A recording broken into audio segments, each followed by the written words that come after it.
which they conduct any hygiene and cabin setup for the day. They also had a chance to eat breakfast before we got into our daily planning conference. The flight control team here in Mission Control Houston collecting information from all consoles around the room that we could relay up to the crew ahead of this monumental day. As you can see on your right, NASA astronaut Christina Cook taking a video of NASA astronaut Victor Glover. We expect to have great views of the crew throughout the day, as well as, of course, the moon.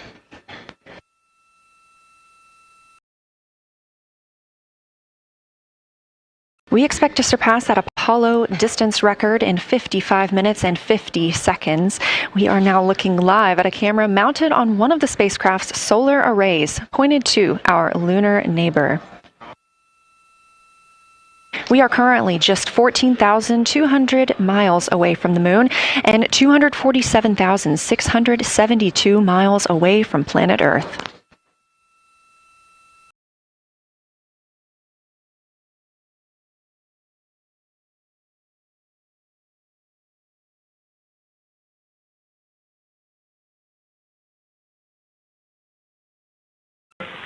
Houston integrity for AGA.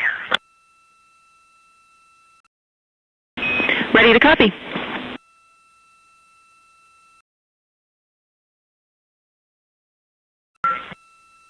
Carbon dioxide 2.3, oxygen, which has the alarm 26.3, 73.1 degrees, 10.3 psi. And one follow-on question. We understand milestone words will be directly following the conference. Will that take the place of the PAO event, or will the PAO event still take place per the timeline?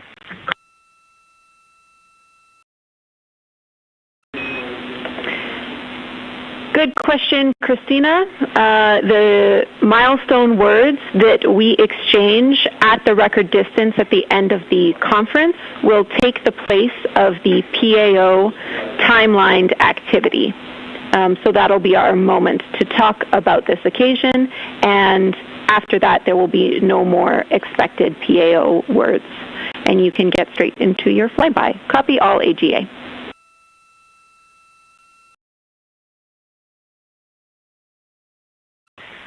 Okay, thank you. And final clarification, even though it's taking the place of it, it will all just be on OE1 with HHP camera, no additional video. Is that right? Affirm.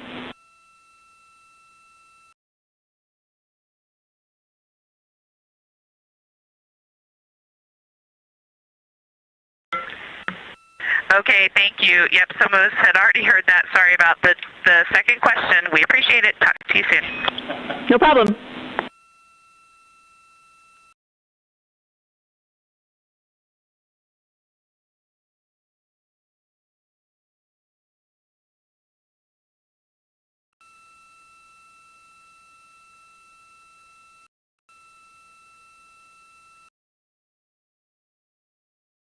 Those communications between NASA astronaut Christina Cook and Canadian Space Agency astronaut and today's CAPCOM, or capsule communicator, the one person here speaking with the crew right now, that is Jenny Gibbons. She is an Artemis II backup crew member here in Mission Control Houston.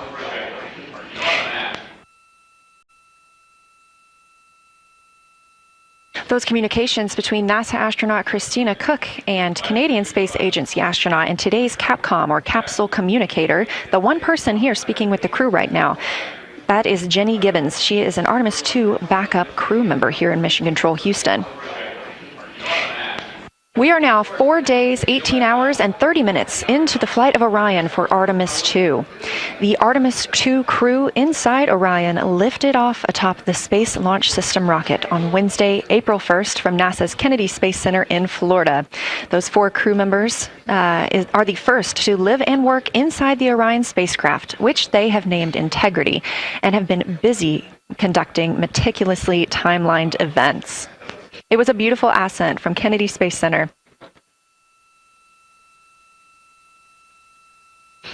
One of those early events was the proximity operations demonstration, during which NASA astronaut Victor Glover, the Artemis II pilot, manually flew Orion after having just detached from the interim cryogenic propulsion stage as if they intended to dock. This was practice for future Artemis missions, during which astronauts in Orion will dock with the lunar lander that will take them to the surface of the moon. About 24 hours after launch, 25 hours actually, Orion then conducted TLI, the translunar injection burn. This 5-minute, 50-second burn committed Orion to departing high Earth orbit and set us up for today's flyby. That translunar injection burn also served as the spacecraft's deorbit burn. It slingshots Orion around the moon and sends the crew on a free return trajectory, with splashdown approximately 7:07 p.m. Central on Friday, April 10th. Last night on Flight Day 5, the crew entered the lunar sphere of influence, the point at which the pull of the moon's gravity will become stronger than the pull of Earth's. We've also been getting some great views inside the cabin of the crew members living daily life, from working out to eating, taking photos, and making memories together. But they've also been taking some beautiful views of our home planet and of the moon, and we expect many, many more of those following today's activities.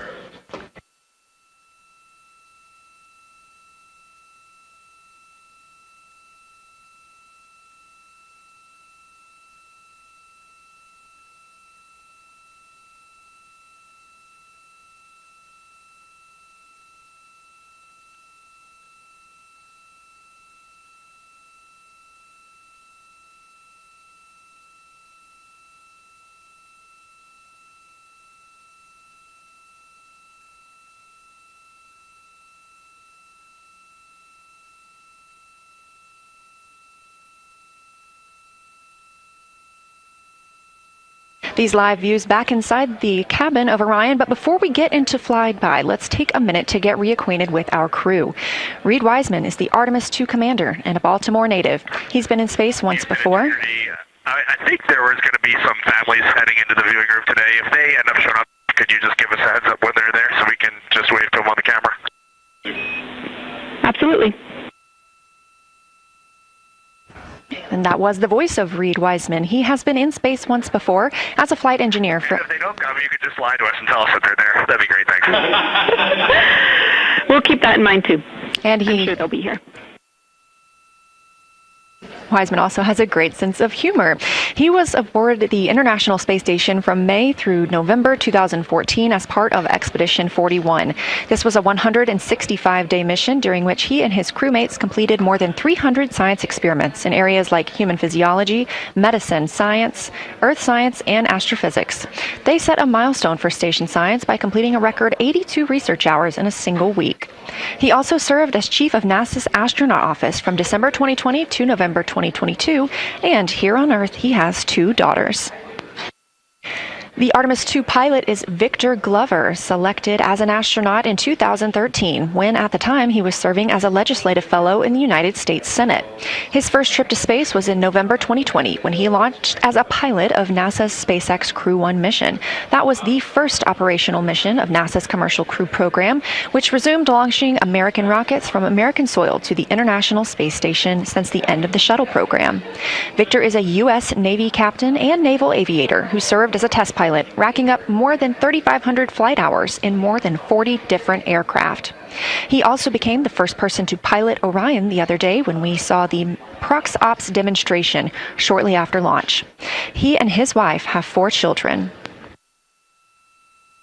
Mission Specialist Christina Cook is a native of Grand Rapids, Michigan. She was selected to the Astronaut Corps in 2013, the same class as Victor Glover. She served as flight engineer on the International Space Station from March 2019 to February 2020. During that time, Cook set a record for the longest single spaceflight by a woman with a total of 328 consecutive days in space. She also participated in the first ever all-female spacewalk with her friend and colleague, Jessica Meir, now living and working aboard the International Space Station yet again. Before becoming an astronaut, Christina helped build space science instruments and led scientific fieldwork in some of the most remote environments on the planet. Her hobbies include surfing, rock climbing, community service, yoga, travel, and photography, and she is certainly getting a chance to do that. First-time flyer Canadian Space Agency astronaut Jeremy Hansen is flying to the moon as a mission specialist on the Artemis II mission. The London, Ontario native was selected as an astronaut in 2009. After that, he worked as Capcom at NASA's Mission Control Center here in Houston. Capcom stands for Capsule Communicator and is the single direct voice communicating with the astronauts in space. He also participated in training exercises like living on the ocean floor off the coast of Florida to simulate deep space exploration for 7 days. In 2017, he became the first Canadian to lead a NASA astronaut class, and he also enjoys getting out on a sailboat, rock climbing, and mountain biking. And he and his wife have 3 children.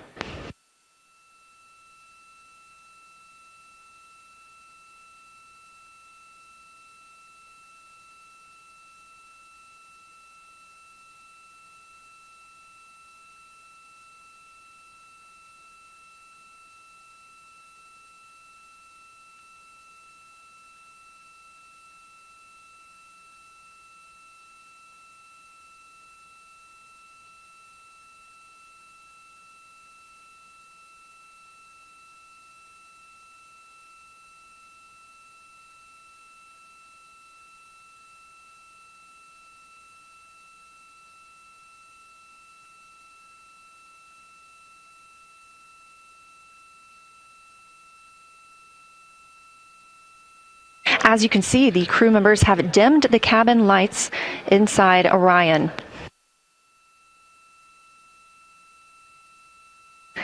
As they prepare for their lunar flyby, they'll be configuring the cabin as they'd like to have it to allow for proper positioning as they move about to and from the windows, taking photos of the moon. Dimming the lights also helps prevent reflections from inside Orion onto the windows. Ahead of this lunar flyby, let's dive in and explain what you can expect over the next several hours. The crew has about 6 hours allotted to make observations about the moon. Throughout the flyby, their activities have been precisely timelined. There are 5 blocks of time during which the crew will be observing the moon from Orion's windows. At any time, 2 members will be at the windows working in a pair.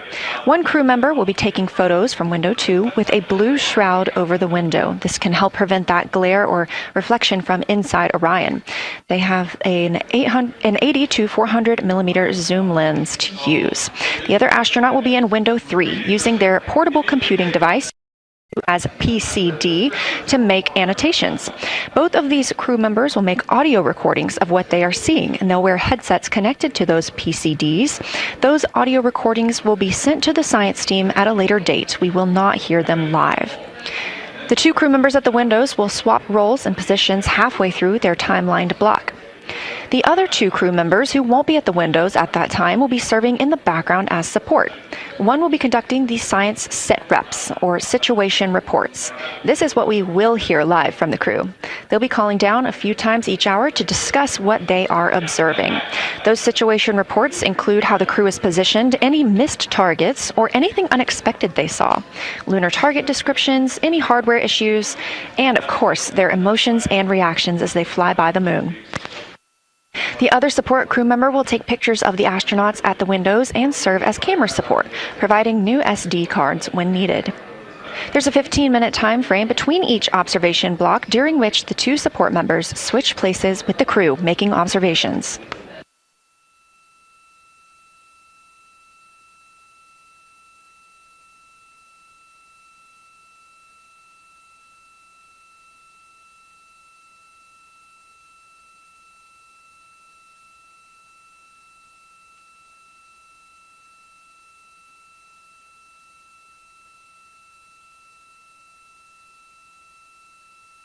Two views, both coming from Orion. There on the left, the inside of the spacecraft, and on the right, a view of our moon, the destination for today.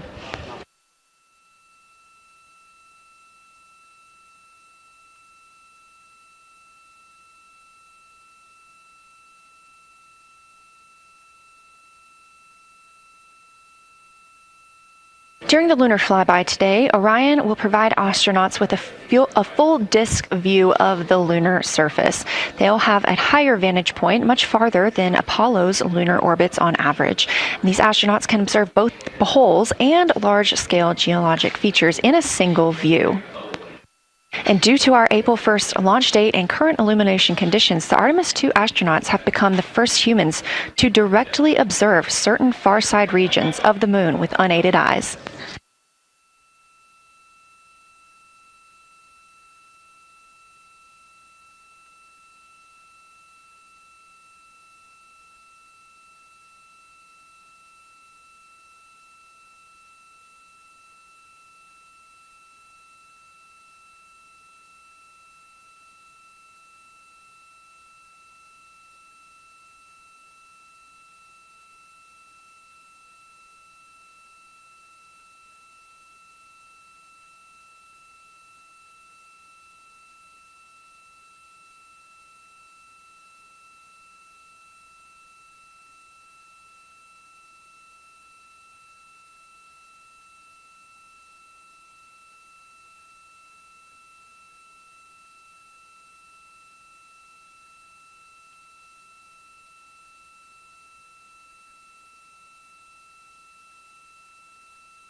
Great, thank you. You ready? No. It's me. That's okay. How do I, is it all?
We are now 36 minutes until we see the Integrity crew pass the Apollo 13 distance record. And joining me on console, I have Julianne Gross, the Artemis curation lead. Thanks for joining me today. Thanks for having me. I'm very excited to be here. We're very excited to have you. So can you tell me about your role as Artemis curation lead and what that entails? Yeah, so for the overall Artemis campaign, I'm the Artemis lunar sample curation lead. That means I'm helping NASA to return the next set of lunar samples from the lunar surface. And for Artemis II specifically, I'm one of the science theme leads, and specifically I'm responsible, or the voice, for impacts, poles, and landing sites. Fascinating. So what helped us select the targets that the crew is going to be photographing today? So we had a plan coming in where we basically made a list of all the available targets during the April launch window, because before you launch, we wouldn't exactly be sure which targets would be visible. And so once we launched, we then were able to cut down on that list and prioritize our targets. And the 5 theme leads came together and really discussed and talked through which the long lens configured for Lunar Flyby. Which targets we could then which targets we could then see and prioritize. And so that made it into our plan. We worked then with timeline to make sure that all the targets are visible. Some targets are time dependent, like Earthset or Earthrise, and some targets will rotate out of view when integrity starts going around the moon. And so we put these in early so that the crew has a chance to describe those to us. Fascinating. I cannot wait to hear what they have to say. So we just heard them say that their long lens is configured. That's very exciting. And for us, when we look at the moon from Earth, what features are we seeing that the crew will also fly by today? Yeah, so I really hope that people on Earth who are in nighttime will look up into the moon tonight. The features that the crew will see that we can also currently see is Aristarchus Plateau. Grimaldi is another feature. They're going to be sort of on our limb. And then Oceanus Procellarum, that really dark, large area on the near side that we can see. The crew is going to see that in the beginning. The more they fly around, the less of that they will see. So those are targets we will hear them describe early on in the flyby. Fascinating. Well, and the crew has been training for years for this day. And so we're going to hear them make a lot of calls about what they are seeing on the moon. And they're going to use a lot of interesting terms that I myself need some brushing up on. So could you walk us through a few of the things that we'll hear them use to describe the moon, like albedo, exosphere, ejecta, just some of those major terms we expect to hear from the crew? Yeah, of course. Albedo is basically a term of a reflectiveness of the surface. And so high albedo usually for the moon means bright areas, and low albedo means like darker areas. And so when you look into the night sky, you can see the high albedo areas are the white parts and the low albedo ones are the darker areas. Ejecta is when you have an impact and it ejects or throws out material that then ends up on the surface, and you can see that as sort of rays or ray systems. So you might hear them describe, I can see for example, with its rays, it has an isometric rays coming out, and so we are excited to hear them describe that. You might hopefully hear stuff about color or color hues, and so if they can see any changes in those color hues from like white to gray to maybe brownish, we're excited to hear about that. Exosphere is the almost no existing atmosphere of the moon. It's barely there. But there is dust on the lunar surface that can get lofted up through electrostatic forces. And when the sun goes behind the moon, it can scatter forward on those dust particles and sort of like create a little glow on the horizon. And so we're really excited to see if the crew can actually see that. This is so exciting. Thank you so much for walking through all of that with us. Julian Gross, Artemis Curation Lead, we really appreciate you joining us here today, and good luck to your team. Thank you. I'm really excited to be here. We are now MET 4 days, 18 hours, and 49 minutes into the flight of Orion. This view of the moon from the Orion spacecraft as we get closer and closer.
We're live here in Artemis Mission Control at Johnson Space Center in Houston, Texas, just about 32 minutes away until the crew surpasses the record set by Apollo 13 as the farthest astronauts to ever leave Earth.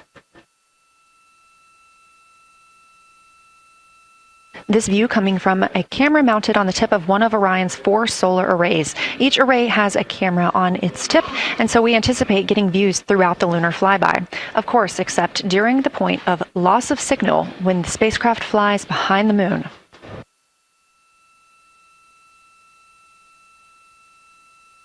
Inside the cabin, the crew are configuring the inside of Orion for today's flyby, making sure they have everything just where they want it to help them take the pictures that they are aiming for the science team here on the ground. Coming up in just a few minutes, we will have a pre-lunar flyby conference. During that Lunar Flyby Science Crew Conference, our science officer here on console, Kelsey Young, will be speaking directly with the crew members about their targets, about their goals for today, what they expect to see, and what we are hoping to hear from them.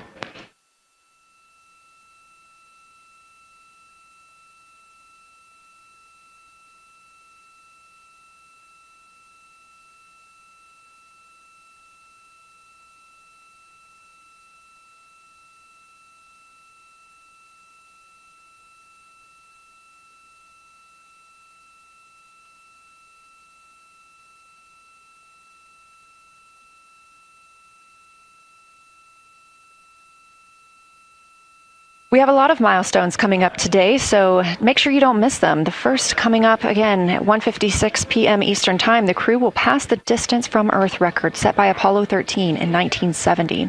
At 2:45 p.m., Lunar Flyby officially begins. The crew will have that time on their schedules to begin photographing and providing audio recordings of what they are seeing on the moon. At 7:02 p.m., Orion will make its closest approach to the moon, approximately 4,070 miles away. Of course, all of these numbers are going to have to be confirmed following the flyby. These are estimates, and we are working with orbital mechanics. At 7:07 p.m., Orion reaches its maximum distance from Earth, approximately 252,760 miles away from us all. At 8:35 p.m., the spacecraft will enter a solar eclipse. The crew will become the first to see a solar eclipse from the moon.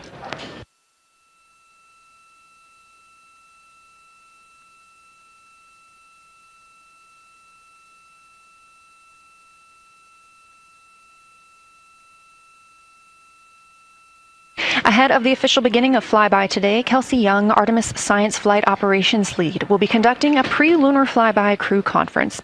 She will give information on camera setup, remind the crew of their intended targets, answer questions from the astronauts, and more.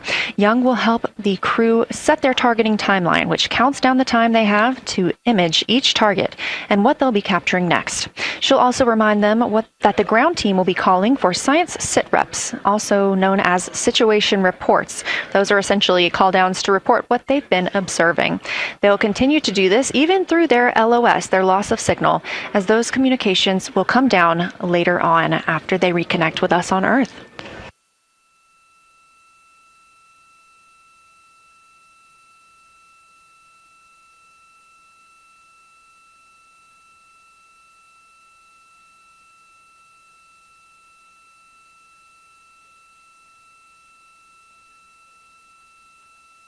This view in the cabin, you can see the crew members are already using their cameras, getting set up, and they have dimmed the cabin lights to allow them better visibility outside of the windows and fewer reflections. Now, 28 minutes until they become the humans to travel farthest from our planet.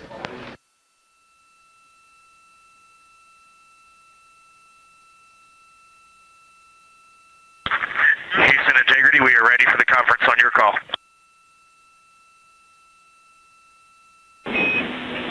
Houston is ready for the conference, passing you over to Science.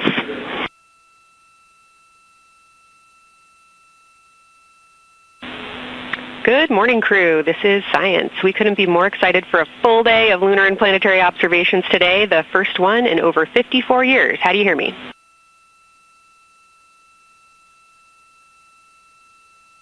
We hear you loud and clear, and Kelsey, you just got to know you're pulling us away from the moon right now, so let's go.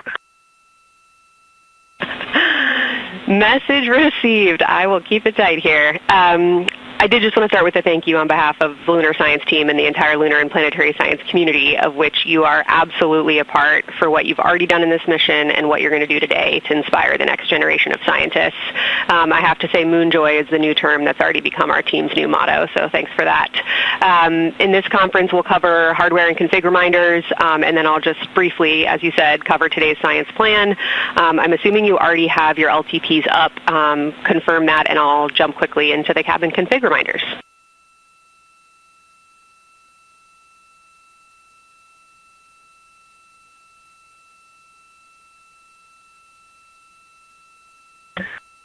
Okay, we have the LTP up just to give you a sit rep on board. You've got Reed and Christina on one PCD, and Ike has his own, and Jeremy has his own.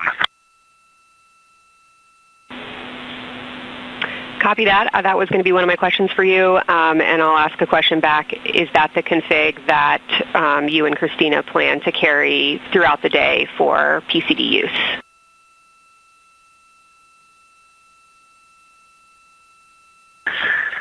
Negative, Kelsey. Our plan for PCD use is we have run the power cables to Windows 2 and 3, and we are going to leave one PCD. The yellow PCD will be in window 2, and the green PCD will be in window 3, and we will do that the whole day. And then the red PCD will be a rover. Understood. Super helpful. Recommend when you guys switch in and out of PCDs to add your initials to your OneNote annotations, just so we can keep track of whose is who. And then given that you have 3 PCDs instead of 4, for the data transfer at the end of the day, recommend making a new subdirectory entitled For Science for your own photos, or with your initials, that we can keep track of which pictures came from which flashcards.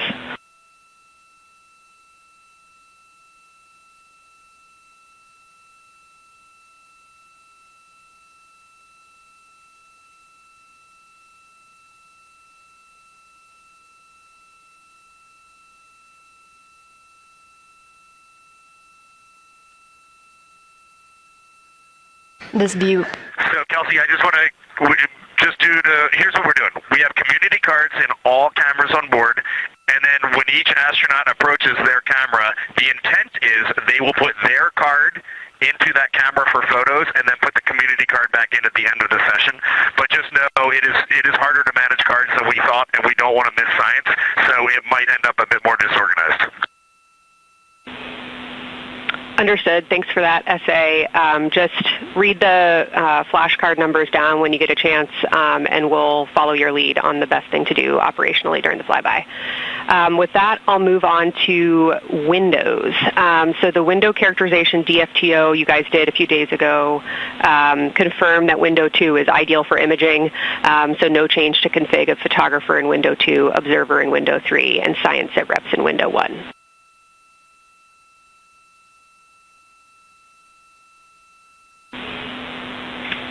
Coming up on a handover. Be back. Hang on, Kelsey. The way we have it configured, tell us if this is going to be wrong. Window 2 is the long lens with a shroud. Window. As you heard, Science Officer called to the crew. We are now in a handover time period. We will regain communications with the crew very shortly. These are tracked, and we are currently on the Deep Space Network. This is the first time humans have used the Deep Space Network in over 50 years, given that we currently use the tracking data relay satellite systems for the International Space Station.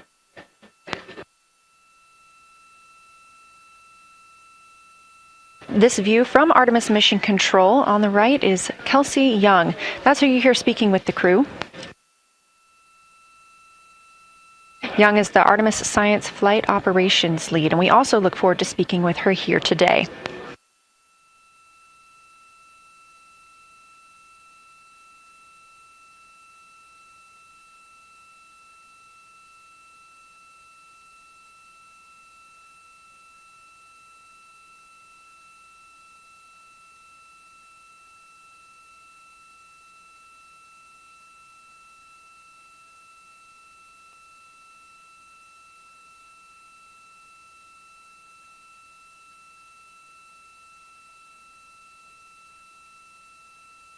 Again, we are just about 22 minutes until we reach the Apollo record. We are in a handover of satellites with the crew aboard Orion. The T-shirt shroud for the Z9 and solar, and then window 3 will be for visual observations, and window 4 is for floater. And thanks, Integrity, for that. Reed, we had a handover during that time, so I'm going to have to ask you to give that read back on window orientation for the crew again.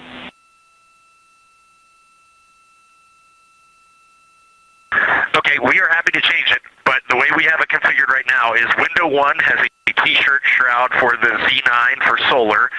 Window 2 has the shroud for the long lens for both lunar and solar. Window 3 is for visual observations. Window 4 is for floater. And then the docking hatch window has had a great view, so we've done a lot of mapping through that as well. All right, copy all, Reed. A note just on the window 1 T-shirt shroud that you can remove that for the lunar observation block if you want to, if you want that extra view for another floater, but defer to you guys on that. You are go to use the full 400 millimeter zoom on the long lens, but where possible, try to keep the end of the lens flush with the window to prevent imaging through the multiple window panes at an angle. And if you have to take an image at an angle, recommend you limit the max focal length to 200 millimeters or simply acquire the images at multiple focal lengths. Last imaging update as a result of the DFTO is that if you can take the images out of the left side of window 2 where possible, that is the best half the window. Understand that might not be possible with the shroud. Any other imaging questions from you?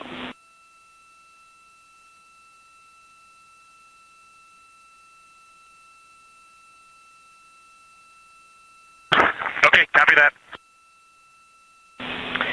Okay, last couple reminders. Don't forget the ability to take the WAV files to tag imagery that you are wanting to follow up on using the FN3 button on your camera. And then a couple quick notes on your LTP. We have refined your precise flyby timing since generating the LTP.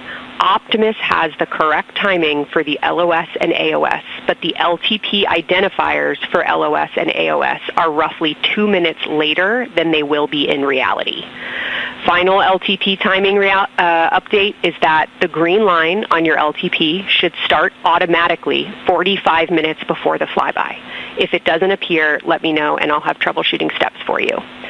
Last updates are on the eclipse, so only for that last hour today. Of course, remember if the sun is in view to use your eclipse glasses. And reminder that we will have a few activities for you prior to the eclipse to reconfigure all 3 cameras for corona and deep sky observations. These activities, some of which will occur during the forward link LOS, so we wanted to flag it for you now. Any questions before I cover the last 2 reminders?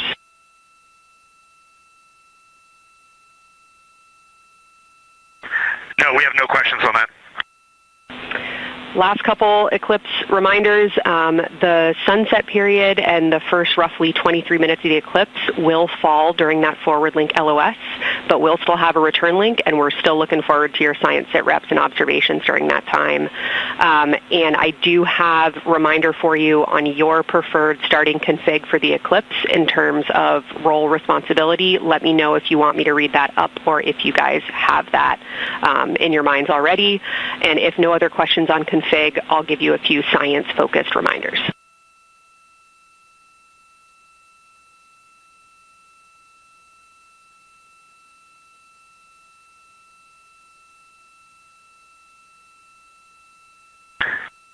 Give us a quick high level, but we see it in Optimus, and I think we got it squared away. But give us your quick Kelsey high level. Okay. A couple changes from the first LTP you studied is that Glushko is the only feature that the same pair will view twice. That's Reed and Jeremy. That's why that's the only target you see that is marked as 1 of 1 and one of two and two of two. So Ohm and Oriental are in there twice, but they're by different pairs, which is why you don't see them marked accordingly. A note from feedback on your observations so far over the last couple days, a reminder that if you note structure and texture as well as color and albedo, please note any correlation between the two, and also a reminder that negative observations are still valuable science. So a lack of color or a lack of structure associated with color is also valuable. A reminder also that your observations so far indicate it will likely take some time for your eyes to adjust. We especially heard that around your terminator observations and your color observations. So reminder to know that your eye adaptation is going to kind of come in throughout your shift, and let us know when you start to see that nuance. Last reminder is around Earthset and Earthrise. When you're viewing us back here at home, you'll be looking directly at Asia, Africa, and Oceania. So I'm sure people watching from those places here on Earth will want to give you all a wave as you take their picture. Any other questions from me? For me?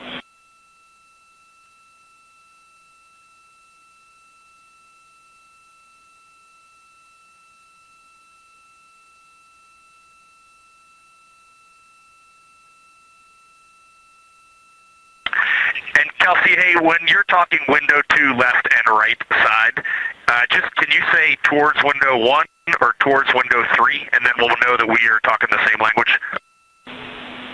Absolutely. So I mean that the side of window 2 closest to window 3 is preferred for imaging.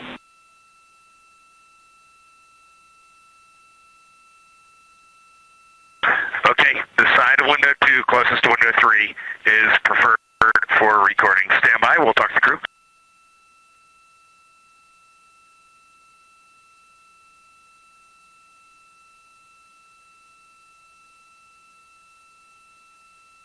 Again, we are in our pre-lunar flyby science conference with Kelsey Young. Kelsey Young is the Artemis Science Flight Operations Lead, speaking with the crew aboard Orion. They've been training for this moment for years, and this is their last opportunity to get some further pointers and information. Kelsey, for the T-shirt shroud, what window does the science team think will have the best view? Is it window 1 or window 4? The only time we're strongly recommending use of the window shroud. The T-shirt window shroud for the eclipse viewing. Which window is primary for Z9? Window 1.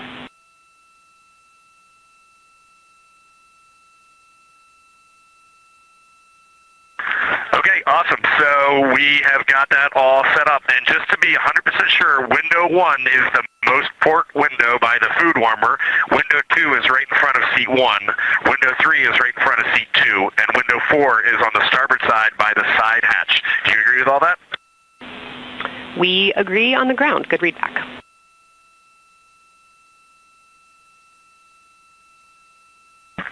Okay, that's awesome. Kelsey, we're going to close with happy words. It's just incredible. I wish you were up here to see all the smiling faces, to hear all these terminologies being thrown around, and we are just fired up to get started on this day. Let me pass the mic around if anybody has anything to add. Kelsey, it's so great to hear your voice on the loops. I just want to channel everything that you guys are probably feeling right through my eyes and heart. It is awesome to see the side of the moon. You guys made us excited for this day, and we couldn't appreciate it anymore. And we are ready to hopefully deliver on all the awesome training you guys have provided.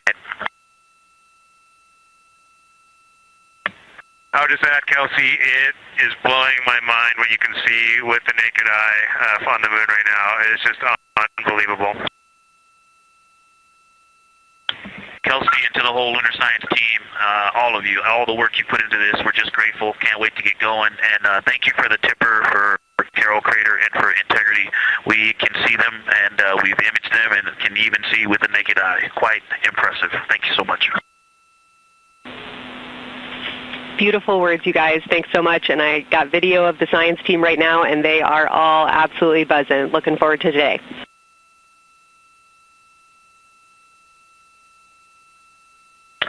Okay, we're heading into the timeline. Cheers, guys.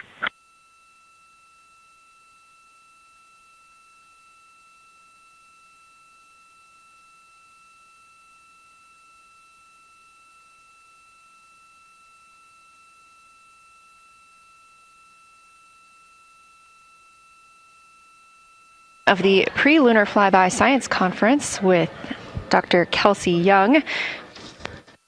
Young has served as the Artemis Science Flight Operations Lead, getting the crew ready. And we're live in Artemis Mission Control in Houston, but we are not the only room monitoring today's flyby. As you heard Young mention, in this same building and just down the hall, a multidisciplinary lunar science team supports the Artemis II crew in real time, including experts in lunar geology, impact cratering, volcanism, polar science, imaging, and visualization.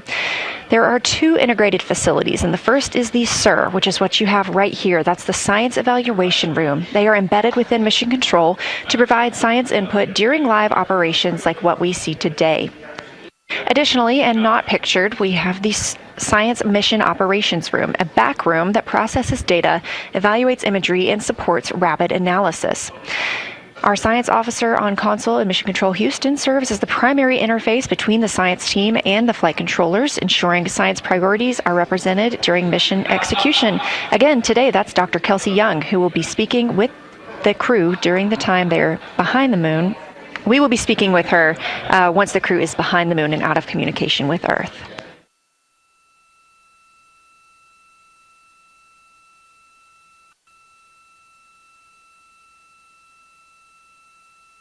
Back inside the Orion spacecraft on your left, closest to the camera, NASA astronaut Christina Cook. To her left, NASA astronaut Reid Wiseman. To his left, Canadian Space Agency astronaut Jeremy Hansen. And all the way in the back, NASA astronaut Victor Glover, our Artemis II crew.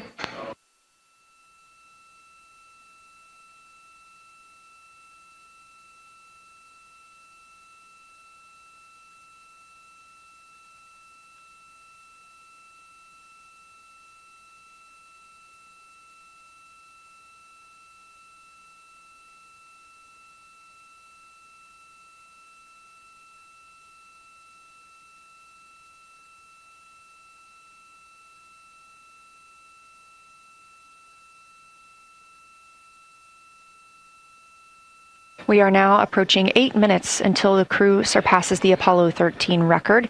Currently 12,599 miles away from the moon, 248,507 miles away from Earth.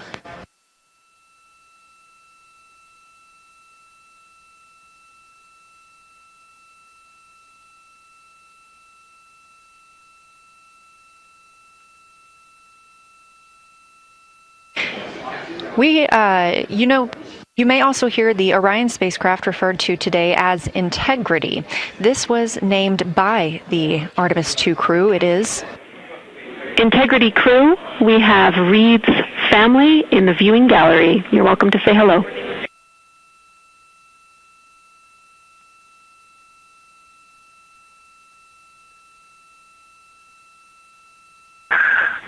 Well, whether you're being serious or you're kidding around, that is awesome to hear. Thanks, Jenny. And hello to Ellie and Katie. I don't know who else is there, but it's great to know that you're in mission control right now, following along. We are having a blast up here, and the view of the moon is absolutely amazing.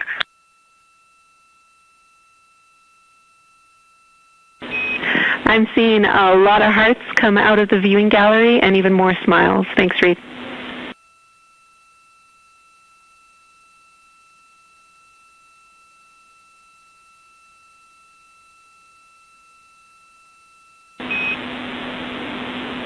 Copy heart, copy bracelet.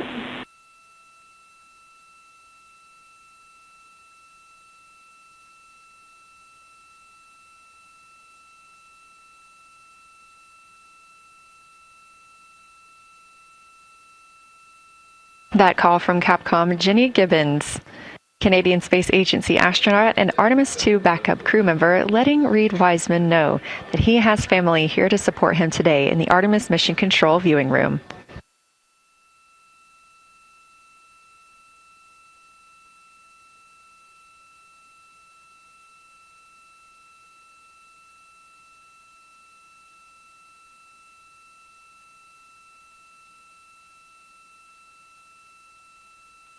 As I was mentioning, we have the Orion spacecraft flying today. However, the Artemis crew members named their Orion spacecraft Integrity, so you will hear calls to this entire crew with the name Integrity.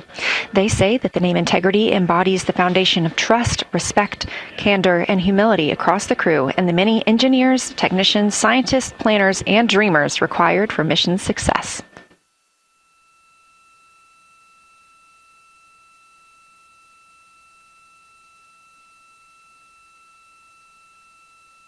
This view live from the outside of Orion as we continue.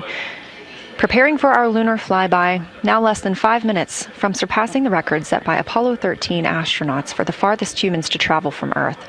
This will not be the farthest that Integrity travels today. They will continue until they reach approximately a distance of 252,760 miles. That would be about 4,105 miles farther than Apollo 13. However, these numbers are our targets, and we will get confirmation on those numbers as soon as we possibly can and share them with you all.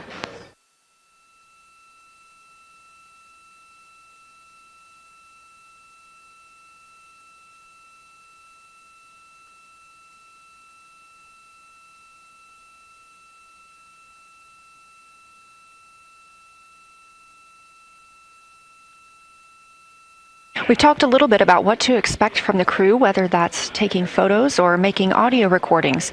To get a little more detailed, Reed Wiseman and Jeremy Hansen will be up first to capture imagery and record audio on the portable computing devices. You hear those referred to as PCDs, while Victor and Christina serve as the support members. The crew will switch windows and roles halfway through their shift, and 1 hour and 5 minutes later, Victor Glover and Christina Cook will be the next crew members at windows 2 and 3 to take photos and make annotations, while Reed and Jeremy take on those support roles. There are 5 viewing blocks, and the crew will swap out with each one. During 2 of the blocks, the 2 support members will also be able to enjoy their midday meal.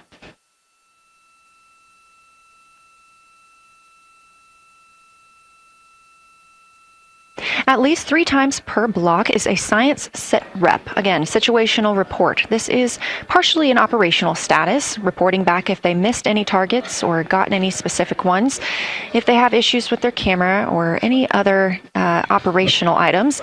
The other part is an actual description of the moon. This task is done by one of the support team astronauts, so that's not the crew currently taking photos or making annotations, but they do have windows 1 and 4 that they can float up and provide that information from. If you watch the entirety of the flyby, you'll also notice the crew will be photographing some targets multiple times to get observations in different lighting conditions. This is due to Orion changing their location throughout the flyby.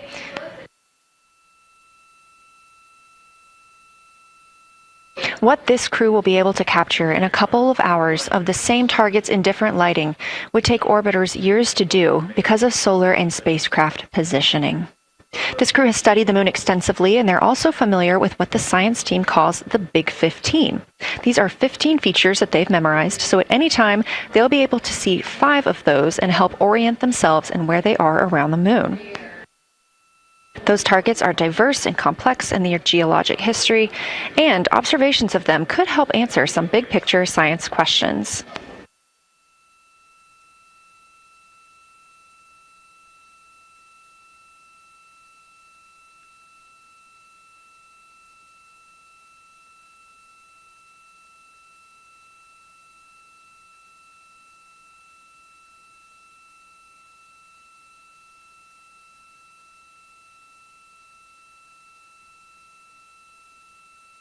If you've been following the mission, you can see that the configuration of the cabin is a little bit different than what it looked like on launch day. After ascent, the crew were allowed to reconfigure their spacecraft, and you can see that they've taken down seats. They have also taken away footrests. This gives them more opportunity to move about the spacecraft.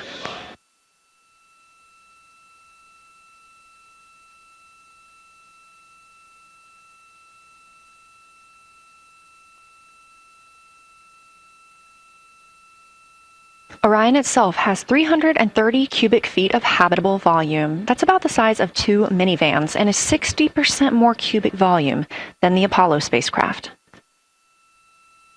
We are standing by for the Integrity crew aboard Orion to surpass the Apollo 13 record.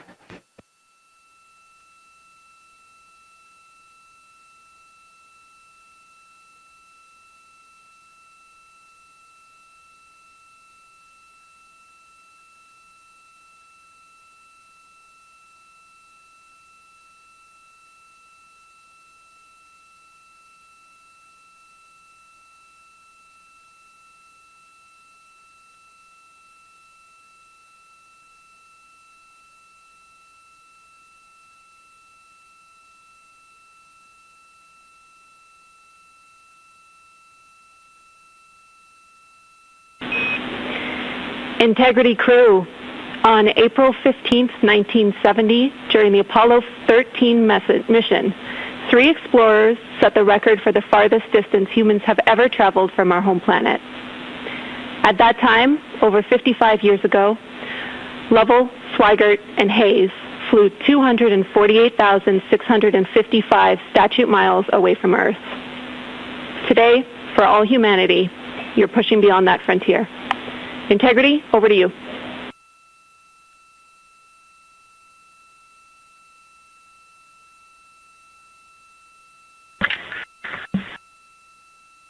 Yeah, from the cabin of Integrity here, as we surpass the furthest distance humans have ever traveled from planet Earth, we do so in honoring the extraordinary efforts and feats of our predecessors in human space exploration. We will continue our journey even further into space before Mother Earth succeeds in pulling us back to everything that we hold dear. But we, most importantly, choose this moment to challenge this generation and the next to make sure this record is not long-lived.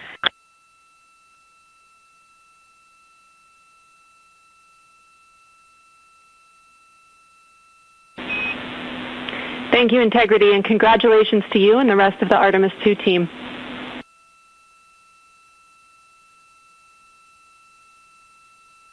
Thank you, Houston. We have a couple more things we'd like to take this moment for.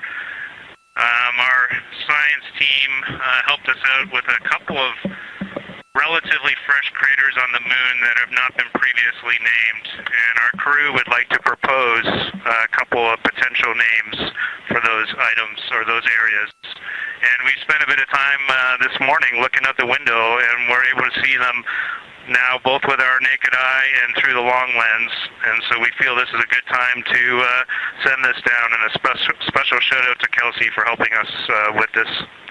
The first one we'd like to suggest is a named crater in honor of our great spacecraft, Integrity.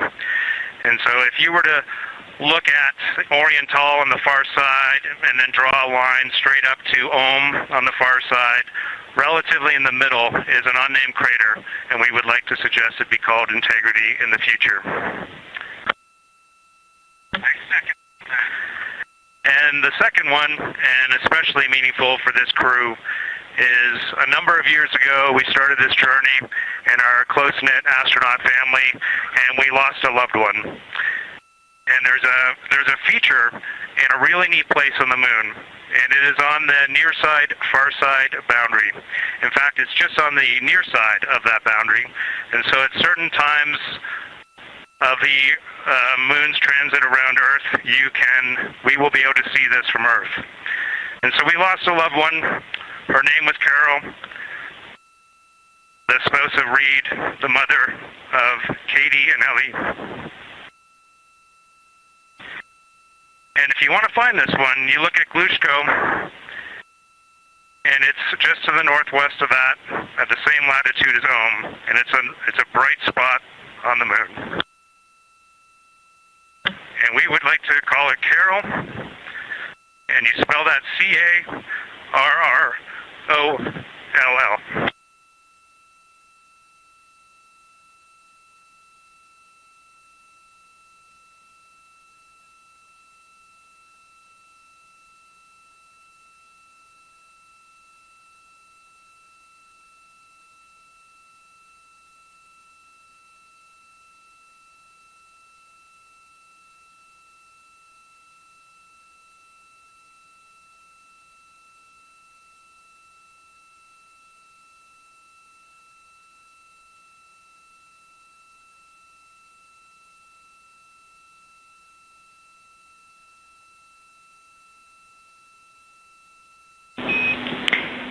Integrity and Carroll Crater. Loud and clear.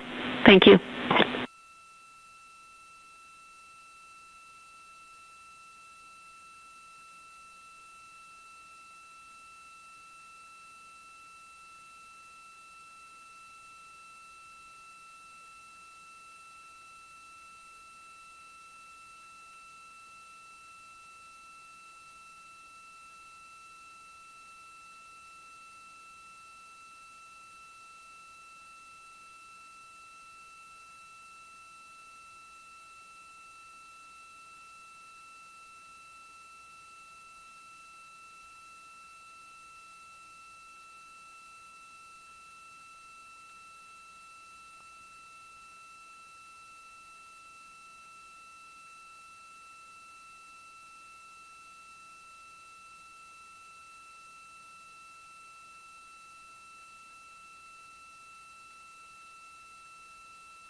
As the Artemis II crew passed the record set by Apollo 13 for the farthest humans to ever fly from Earth at 12:57 p.m. Central Time, 1:57 p.m. Eastern Time, Canadian Space Agency astronaut Jeremy Hansen shared. We're getting ourselves all put back together now, and we are going to dim the cabin lights and prepare for our science objectives ahead. Thank you. Sounds good. We're doing the same down here, and you're maneuvering to your observation attitude.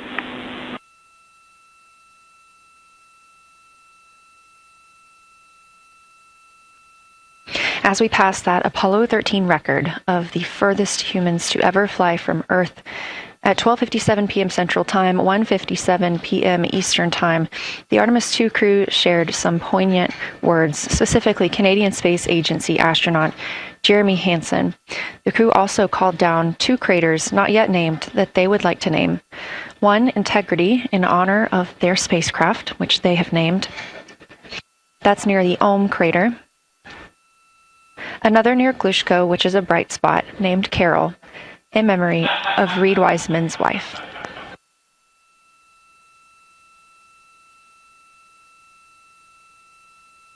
There was a moment of silence here in Mission Control Houston. And now the team and the Artemis II crew are ready to begin their lunar flyby.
We are 4 days, 19 hours, 31 minutes mission elapsed time of the flight of Artemis II, our 4 astronauts aboard Orion. Today is our lunar flyby day.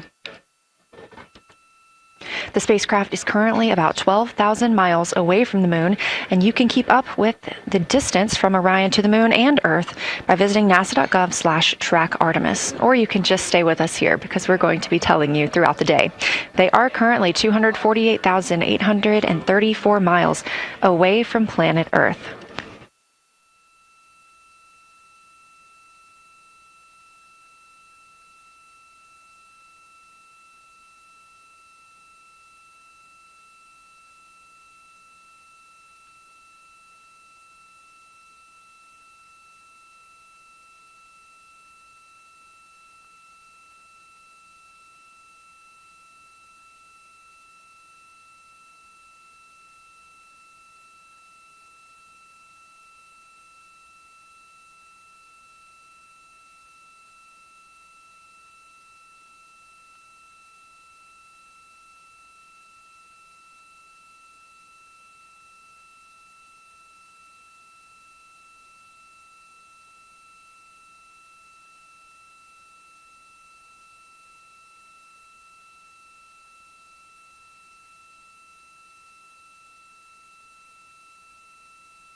Coming up next on the crew's timeline today will be their cabin configuration portion.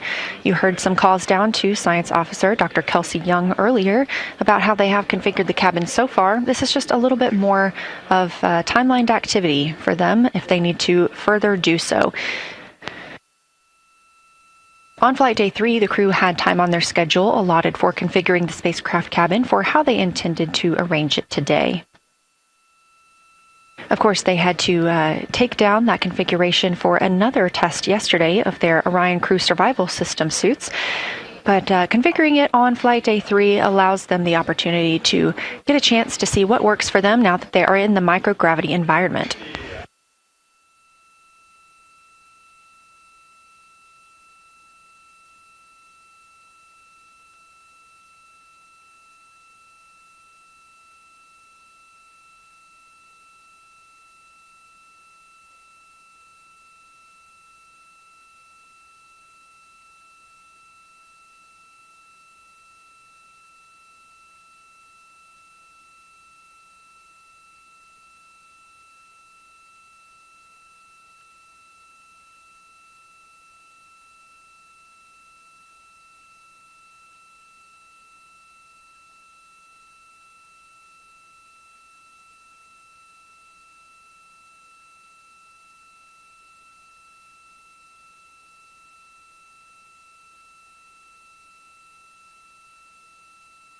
Again, the crew is about to begin their cabin configuration portion of their timeline, though they have been working that already, as well as potentially during their post-sleep period this morning.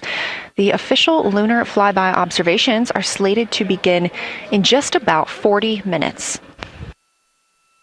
That's when we'll have the crew at the windows photographing the moon, as well as making calls down about what they are seeing.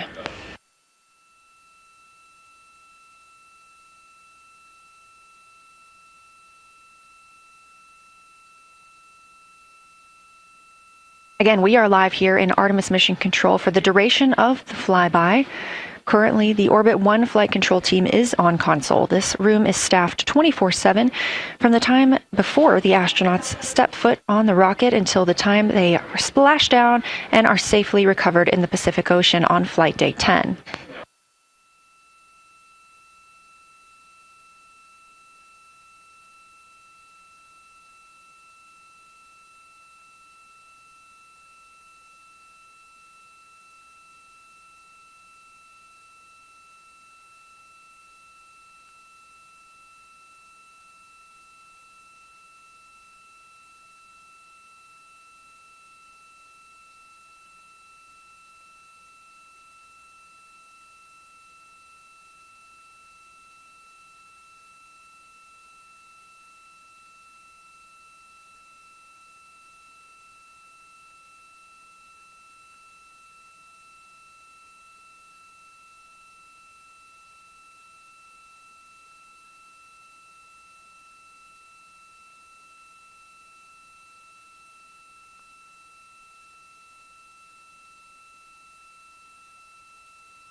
Again, this is Artemis Mission Control here in Houston.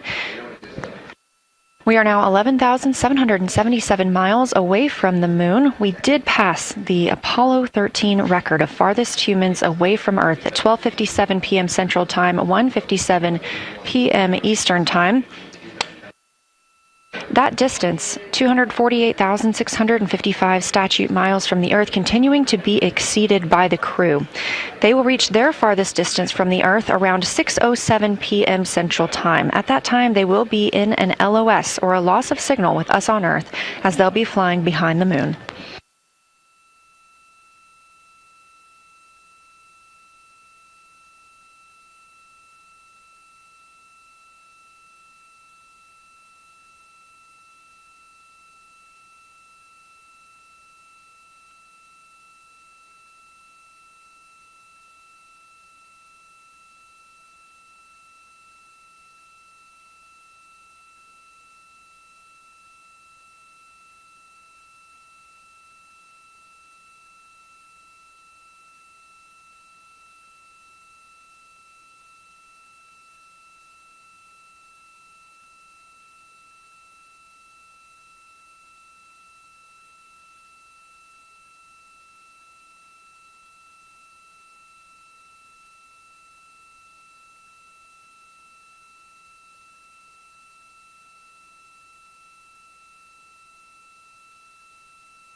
As the crew gets into their cabin configuration preparations, we are joined by Dr. Sarah Noble, the Artemis Lunar Science Lead. Thanks for joining us here today. Yeah, it's quite a day. Yeah, we are very excited. I can only imagine how you guys are doing over there. So tell me a little bit about yourself and what your role is for Artemis II.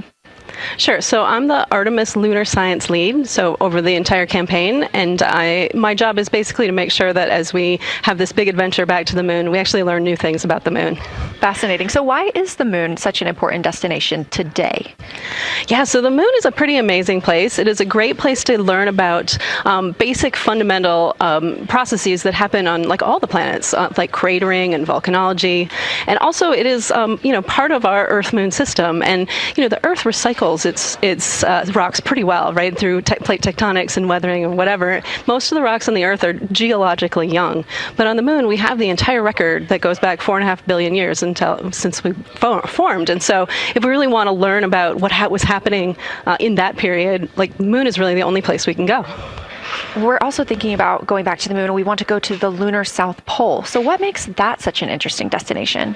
Yeah, the South Pole is cool, right? It's far away from the places we went during Apollo. It's different kinds of rocks there, some of the oldest rocks on the moon. It's also a place where we think there might be resources like water.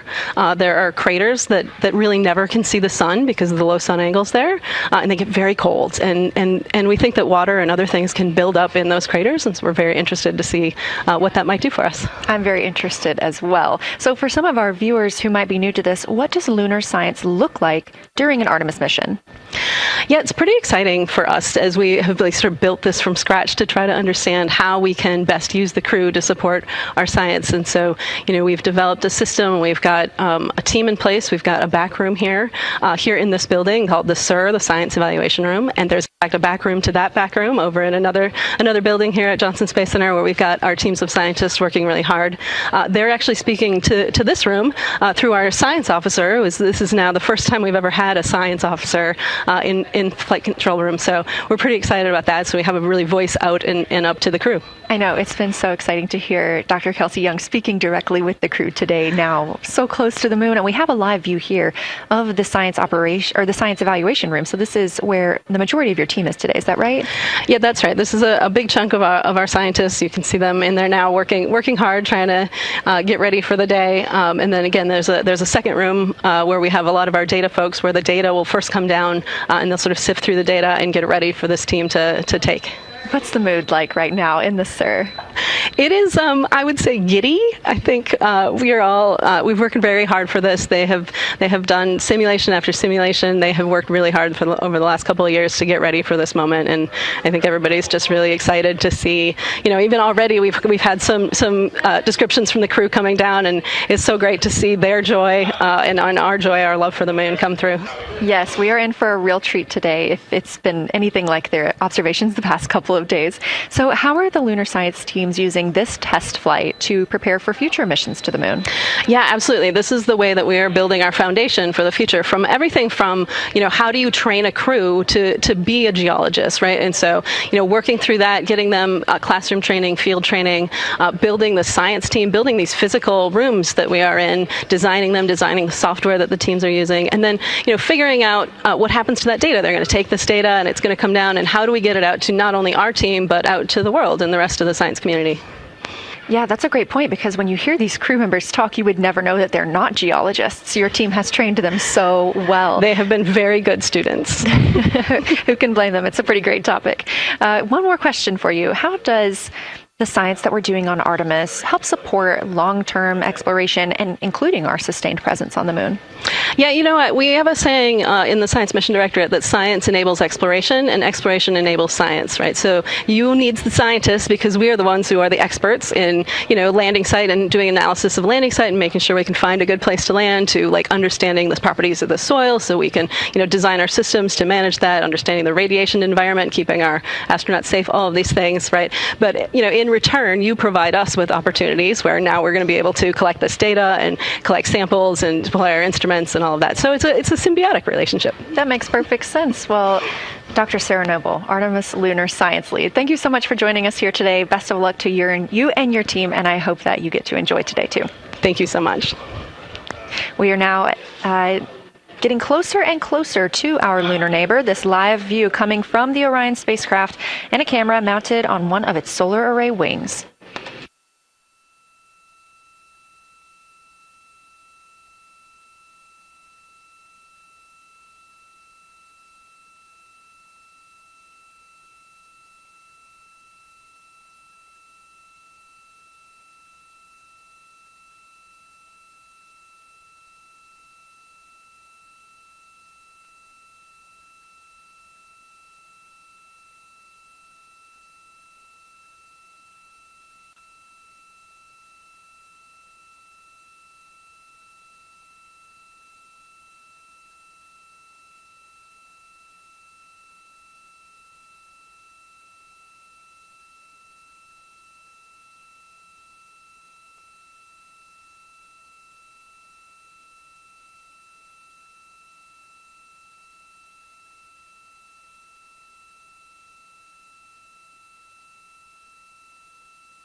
Houston integrity for camera serial numbers.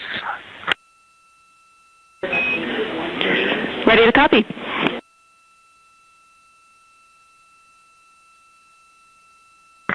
Hey Jenny, these are card numbers for the various positions. For the long lens on the D5, we will have individual cards. Victor's 1008, Jeremy 1019, Reed 1012, myself 1015.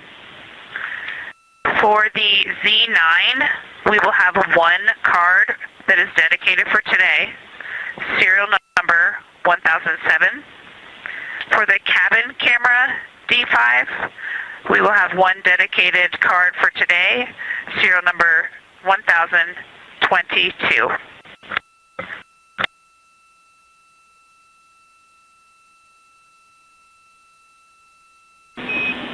All right, Christina, we copy all. Thank you.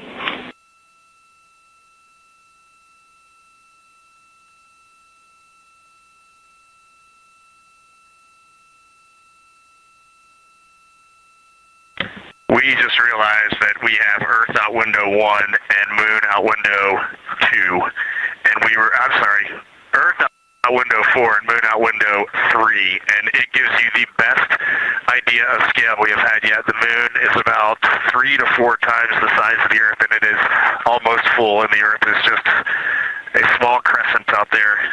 It's magnificent. I got a picture of it with the wide lens.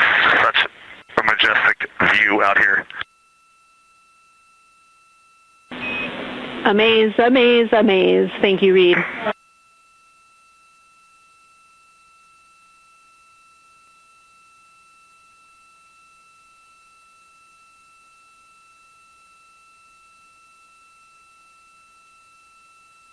Those are some of the communications we're excited most about today. Commander Reed Wiseman calling down their view right now, obviously a little bit different than what we can see from the solar array camera.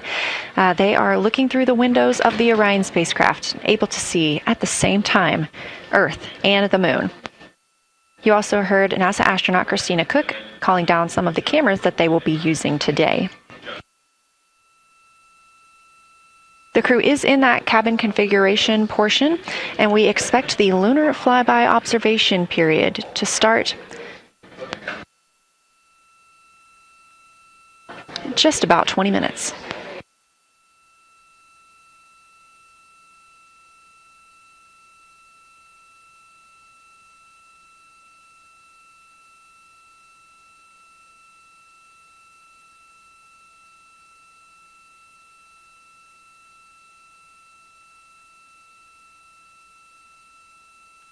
Checking in on Orion's distance and speed, they are currently traveling 1,071 miles per hour, 249,159 miles away from Earth, 11,293 miles away from the Moon, and continuing to grow closer.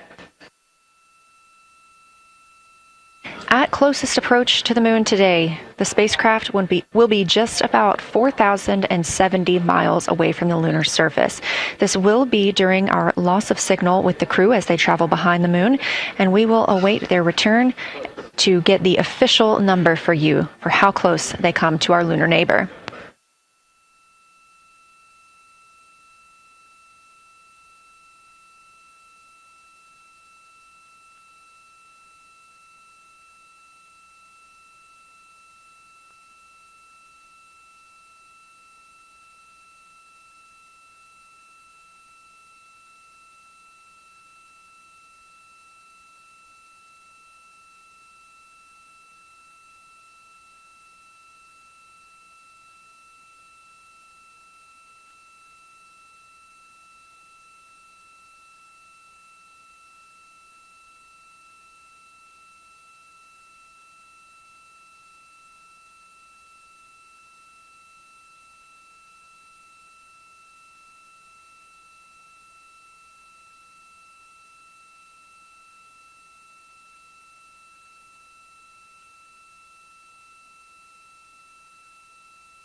Inside the cabin today, the Lunar Targeting Package is the primary tool guiding the crew observations and consists of two key components. The Lunar Geography Review helped the astronauts study major lunar features in advance and help learn how to orient themselves during the flyby. Because, of course, the moon is not actually labeled like it appears here when we look at this map.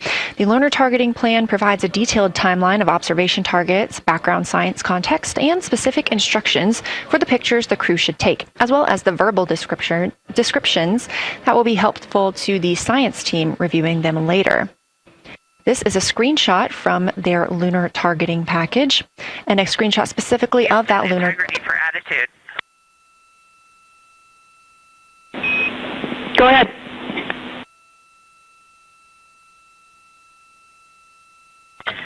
Hey, Jenny. Understanding we are in final attitude now for the Lunar Flyby, would it be possible to pitch the vehicle down 5 degrees? That would allow us to get the D5 long lens flush and have the least amount of window distortion.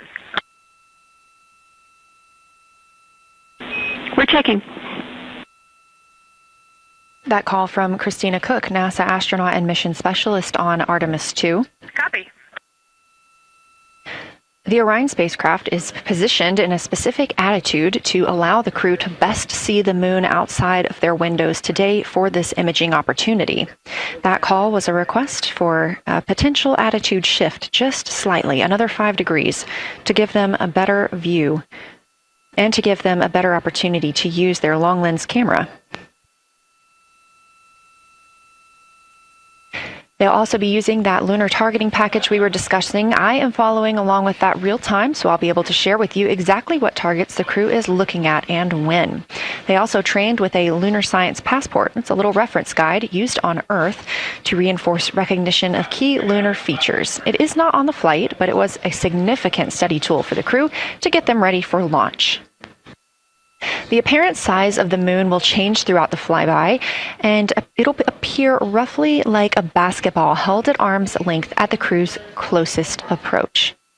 That reinforces the need for careful planning and practiced observation techniques.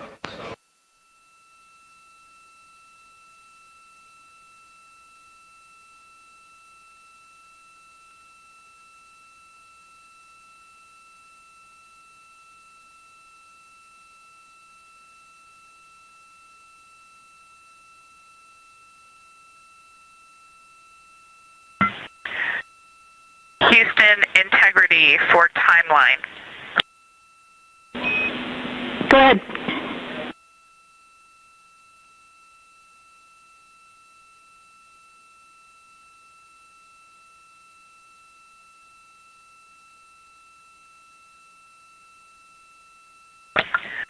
Hey, Jenny, just to make absolutely sure that we start observations when expected, we are showing in Optimus that observation time starts in about 15 minutes, and in LTP that our first target, discussion 1, starts in about 29 minutes. Can you confirm you'd like us to start discussion 1 in 29 minutes at 1900 GMT?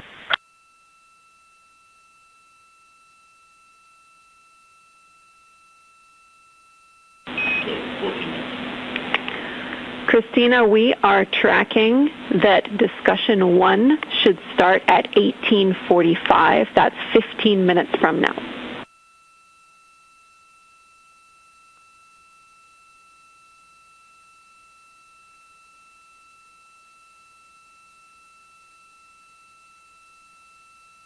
Okay, copy all. It may be a granularity issue with LTP, but understand that we start that observation in 15 minutes, and I bet when we get there, the green line in LTP will match the start of the white band for discussion 1. I think it's just a matter of the labeling and the granularity. Thanks for confirming. Copy, and we'll look into that a little bit more on our side as well.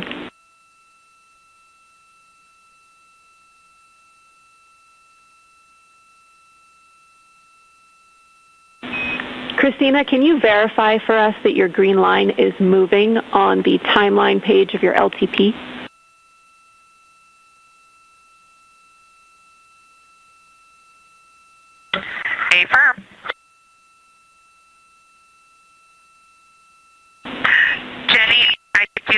good. Looking closer, I see the labels are just not aligned with start or end times of the white visible bands. It fully makes sense now, so I think we are all set. We'll look forward to starting some observations in about 13 minutes. Copy. Thanks, Christina.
As you heard discussed, we are expecting the crew's observation time period to start in about 10 minutes.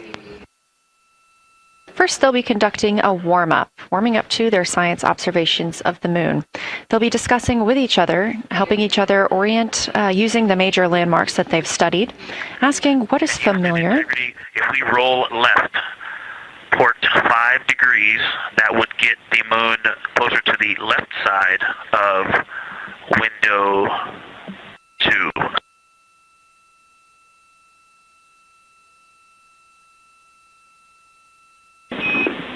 Copy, Victor. We'd like to know if it's pitch and roll or one or the other.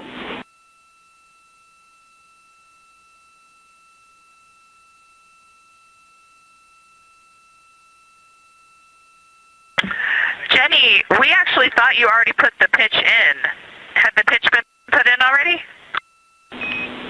No, we need a little while longer to talk about it.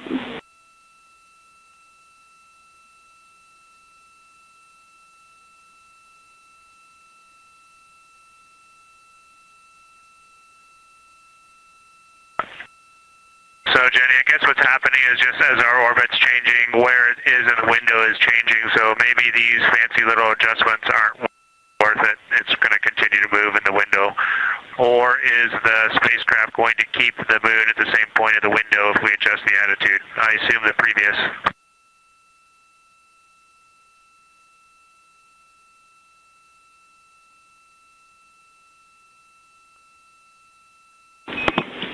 Right now, we are pointing the center of the window to the center of the moon with 2 degrees of deadband.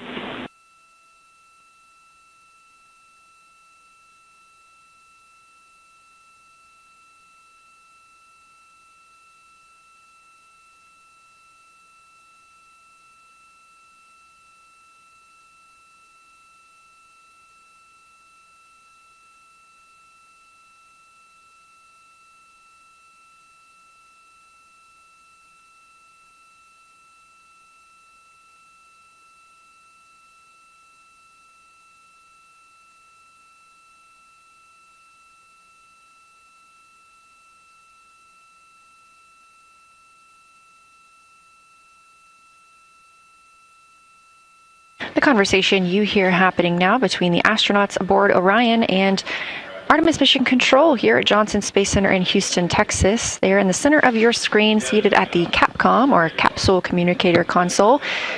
That's Jenny Gibbons, Canadian Space Agency astronaut and Artemis II backup. She was also the lead Capcom for Expedition 63 aboard the International Space Station.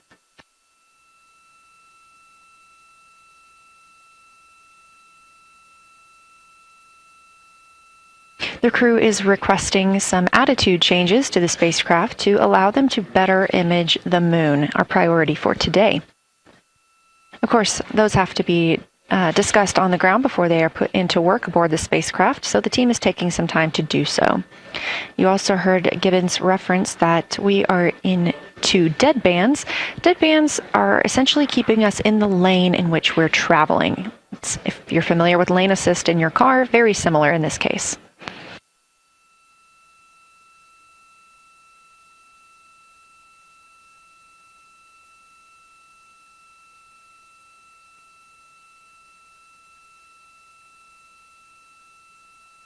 We are now 10,870 miles away from the moon, traveling 1,066 miles per hour and 249,390 miles away from Earth. Again, we recently surpassed the Apollo 13 distance record of farthest humans have ever traveled. And upon calling down some words during that milestone, Canadian Space Agency astronaut Jeremy Hansen noting that he hopes that this record that they are setting today is soon broken by future explorers.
This is Artemis Mission Control. We are standing by for the beginning of Lunar Flyby.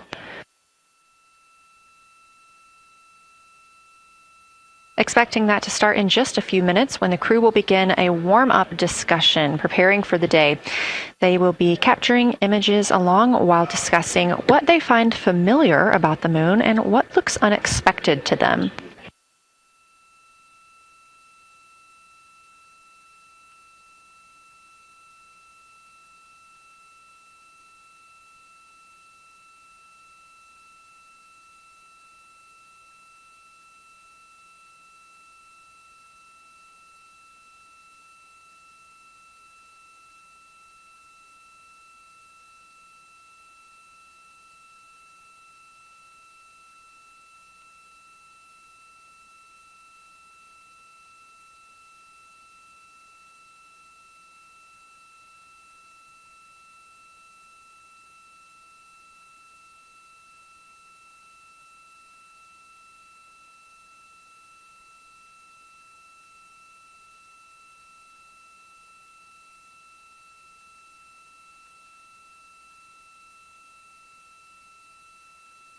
Again, just minutes away from the official start of Lunar Flyby, or when it is timelined for the crew.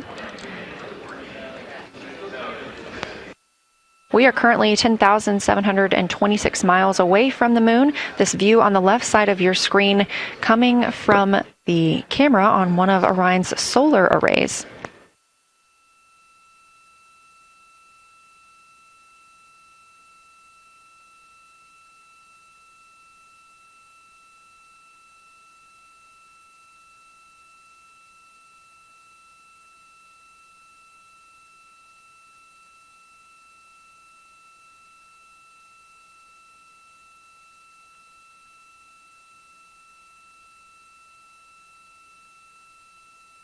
Other conversation points while the crew are getting ready for their flyby today. They'll be looking to orient themselves using major landmarks and annotating their observations along with their discussion.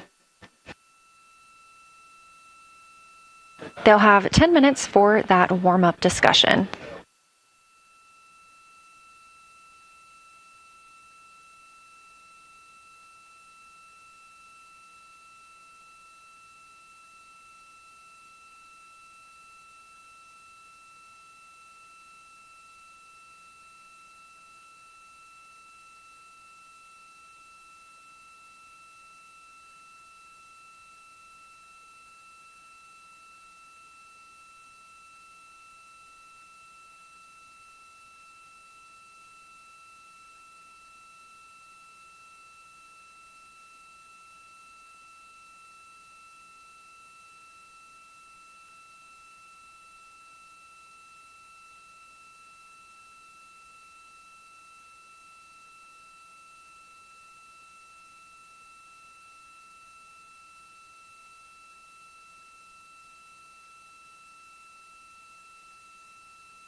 Houston integrity.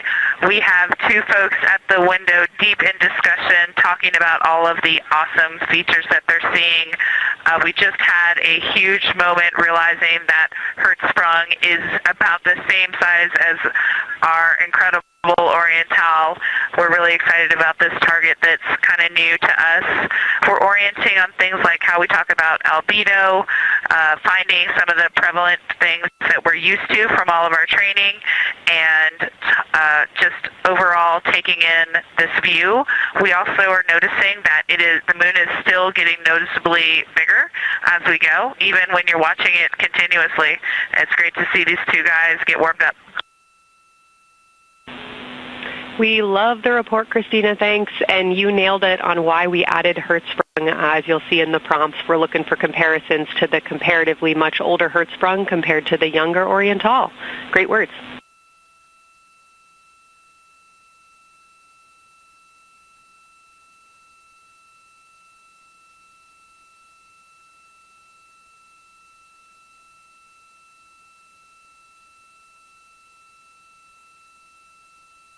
This is Artemis Mission Control. That was the voice of Dr. Kelsey Young speaking with the astronauts aboard Orion as they begin their observation period and lunar flyby.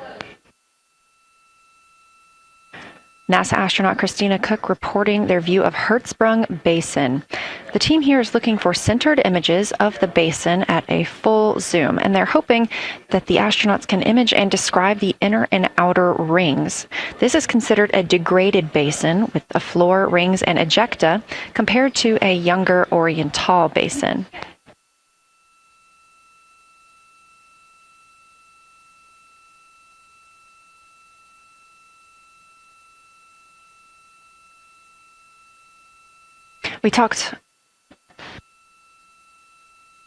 We spoke earlier with Julian Gross, the Artemis curation lead, about some of the terms we will hear the crew use today. One of those just called out, that's albedo, looking at surface brightness, or the amount of light a surface reflects.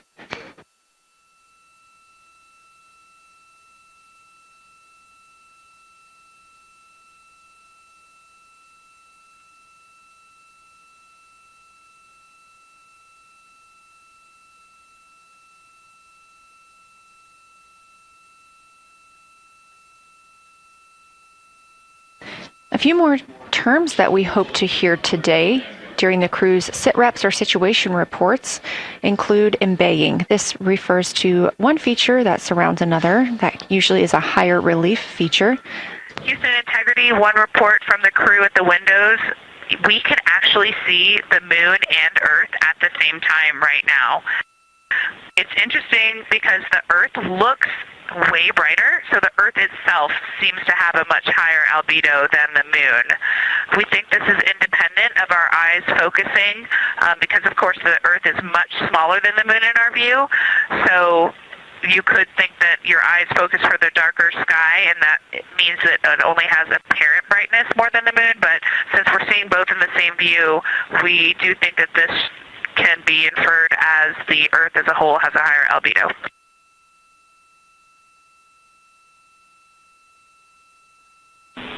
Great observation, Christina, and reminder that as you're starting to look for those subtle color and albedo variations on the moon, the relatively bright albedo Earth might make those a little bit difficult, but as your eyes continue to adjust, we expect you to start to see more nuance on the moon. Thanks.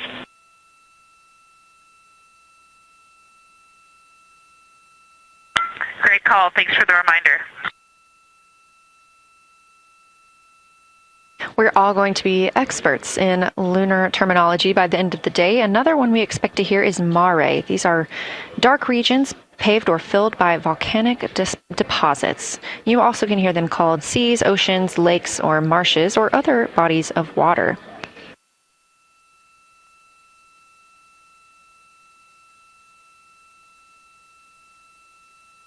Again, we are live in Artemis Mission Control, but on the right side of your screen, that is the Science Evaluation Room, team members who have been preparing for this day for years. The crew has significantly darkened the cabin of Orion. This allows them better views outside the windows and fewer reflections from inside. They reported being able to see the moon and the Earth out the same window at this time. We are really hopeful to get those photos. Right now, this view on the left side of your screen coming from a camera mounted on one of the solar array wings on Orion outside the spacecraft. The crew is equipped with 80 to 400 millimeter zoom lenses.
The team continues their warm-up discussion. I should say the crew members aboard Orion continue their warm-up discussion. However, they are about to be prompted to move on to discussion number 2, which is near side and far side.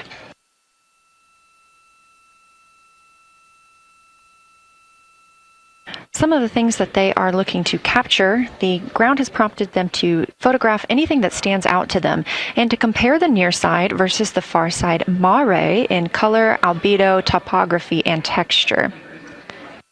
They also want the crew to compare the appearance of rayed craters in the near side mare versus in the far side highlands.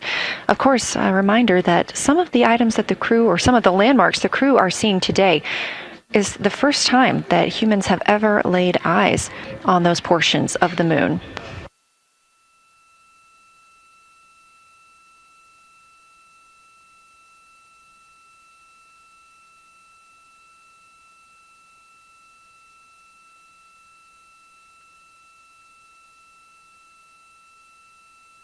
In the targeting package, there are a few reminders of the crew.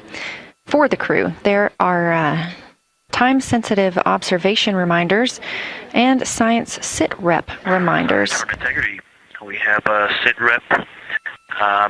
The targets that are being discussed right now, it's the far side, near side comparison, and hearing some great discussion of browns and greens in the Aristarchus Plateau and how those disappear as you go toward the North Pole, and then over to the far side, you lose the color.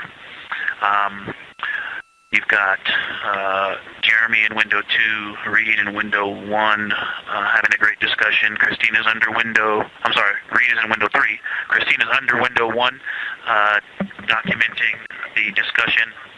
And we've got the lights completely off in the cabin. There are some LEDs that we cannot put out that do provide some light scatter. But we have all of the internal lights off. And are letting our eyes adjust as best we can. The window 4 view, you only get about a third of the moon.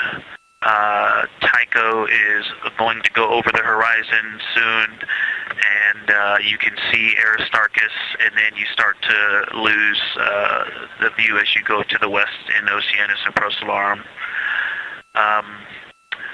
So far, the team is on the plan, and the long lens is being put to good use, and recordings are being made, and internal documentation of the configuration and the observations is ongoing. Science, do you have any questions for us at this time?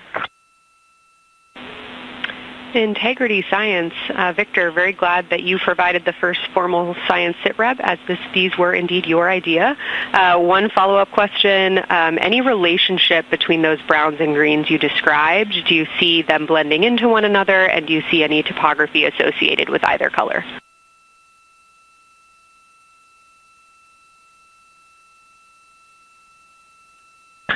I don't want to bother the window team. I just heard that, overheard that, and so I'm sorry I don't have that detail yet. I will eavesdrop and see if I can pick that up. I will try to answer that at some point. I also heard a comparison of the albedo in Aristarchus, that crater, the very high albedo spot. You can see it on the near side. There is a feature called, I believe, Burgess alpha, that is equally or maybe higher albedo.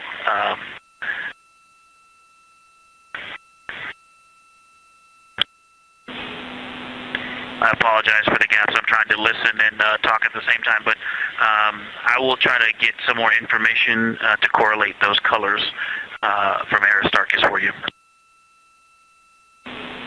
Understood, Victor, and good call to not bug the window team. Really like the brightness comparisons to Burgess A. Really helpful for the science team. Keep them coming. Thanks.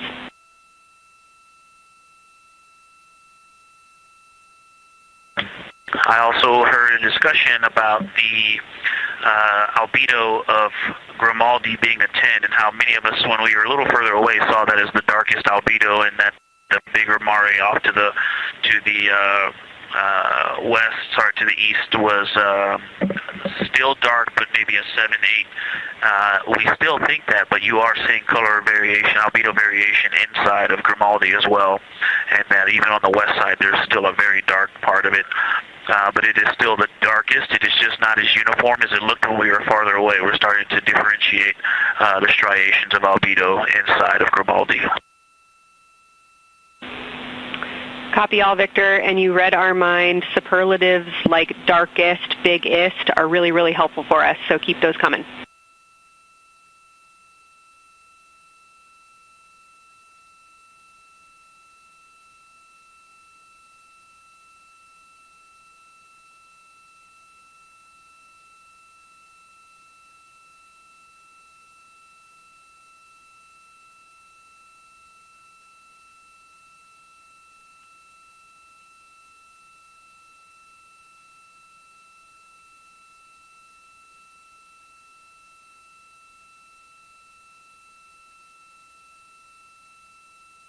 As we were just mentioning, the crew is slated to perform these science sit reps. They are prompted to do so by an icon in their lunar targeting plan. That one coming down from NASA astronaut and pilot of Artemis II, Victor Glover.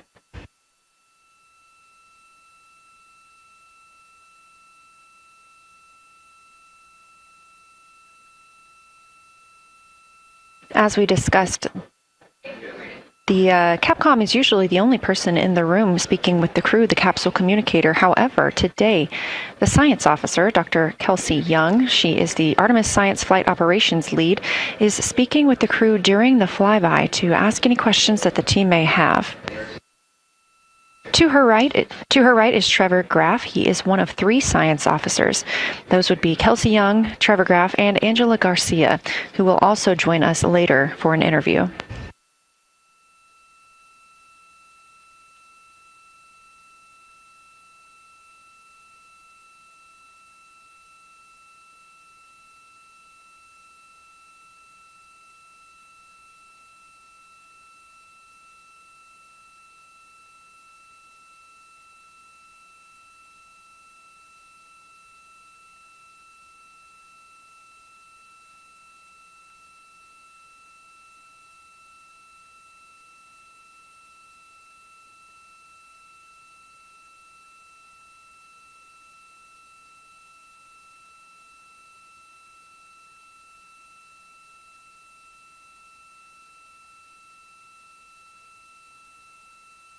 And Houston Integrity was able to, Science Integrity was able to get a view out of window 1, which is a beautiful view. I can see the entire moon that they're looking at.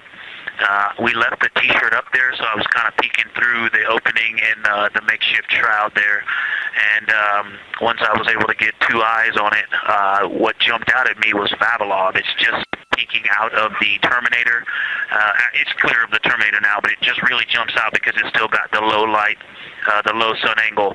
And so where the, Vavilov has that impact over the top of another crater, where the 2 craters intersect on the eastern edge. So on the side closest to Oriental, where the 2 crater rings intersect, the shadow there is the highest peak in the interior of Vavilov, and so you can see that terrain is, there's some real variation in the terrain there, that there's a nice peak where those peaks intersect, where those rings intersect, and we'll get a picture of that. Love the description, Victor, especially the comparison and relationships you just described about topography. And if it's easier for your observations, do feel free to remove the T-shirt shroud from window 1.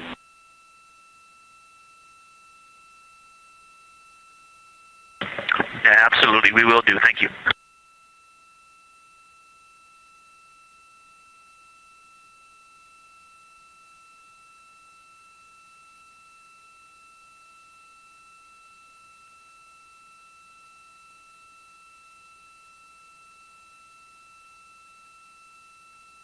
Those calls coming from NASA astronaut Victor Glover. As we discussed, the crew is working in pairs at the windows. Right now, taking photos are Commander Reed Wiseman and Mission Specialist Jeremy Hansen. Serving as their support team are pilot Victor Glover and Mission Specialist Christina Cook. You're hearing those calls from Victor Glover, as he is on that support team, and he is tasked with providing the science sit reps, while the two crew photographing and making annotations of the moon are in Windows 2 and 3. Windows 1 and 4 are available for the support crew to fly up to, obviously look at the moon themselves, and provide these science situational reports. The view on your screen is part of the lunar targeting package, and it's something that the crew can reference as they are flying by, but this is an animation.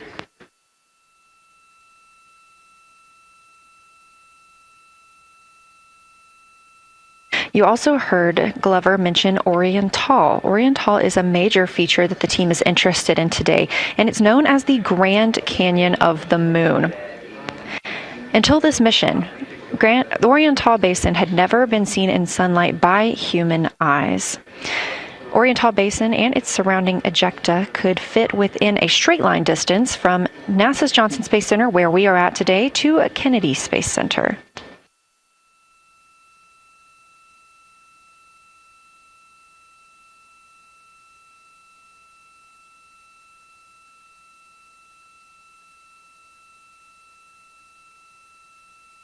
This a live view in Artemis Mission Control in Houston, Texas, where the teams are monitoring all systems, not just for today's flyby, but on the spacecraft themselves.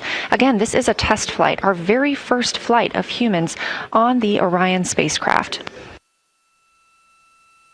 This team has been this team has been monitoring the entire time of the mission, as well as we have been live the entirety of the mission, and we will be continuing to do so all the way through splashdown and crew recovery from the Pacific.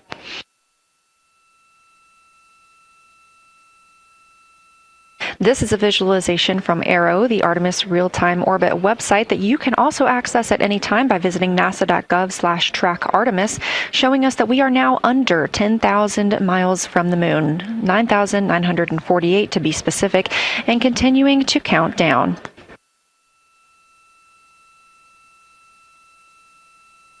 Again, our closest approach to the moon today should come about 6:02 p.m. Central, 7:02 p.m. Eastern. However, we will be out of contact with the crew at this time as they begin transiting behind the moon. At that time of closest approach, the distance from Orion to the lunar surface will be about 4,070 miles. Of course, these are estimates at this time, and we'll be sure to provide you with the official numbers once that closest approach has been reached.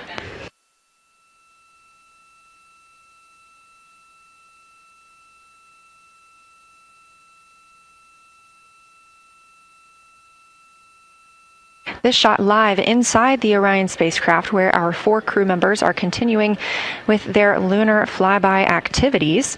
They have just begun those activities really about 20 minutes ago, so we've got several hours of moon view opportunities. This is still a live view inside that capsule. However, you can see just how dark they have turned down the lights. Actually, they've turned them all the way off. There are a few LEDs that they cannot power off, but turning down these lights gives them better views outside of the spacecraft's windows while they photograph the moon. This also prevents any reflections from inside the spacecraft bouncing up on the windows and interfering with their photography.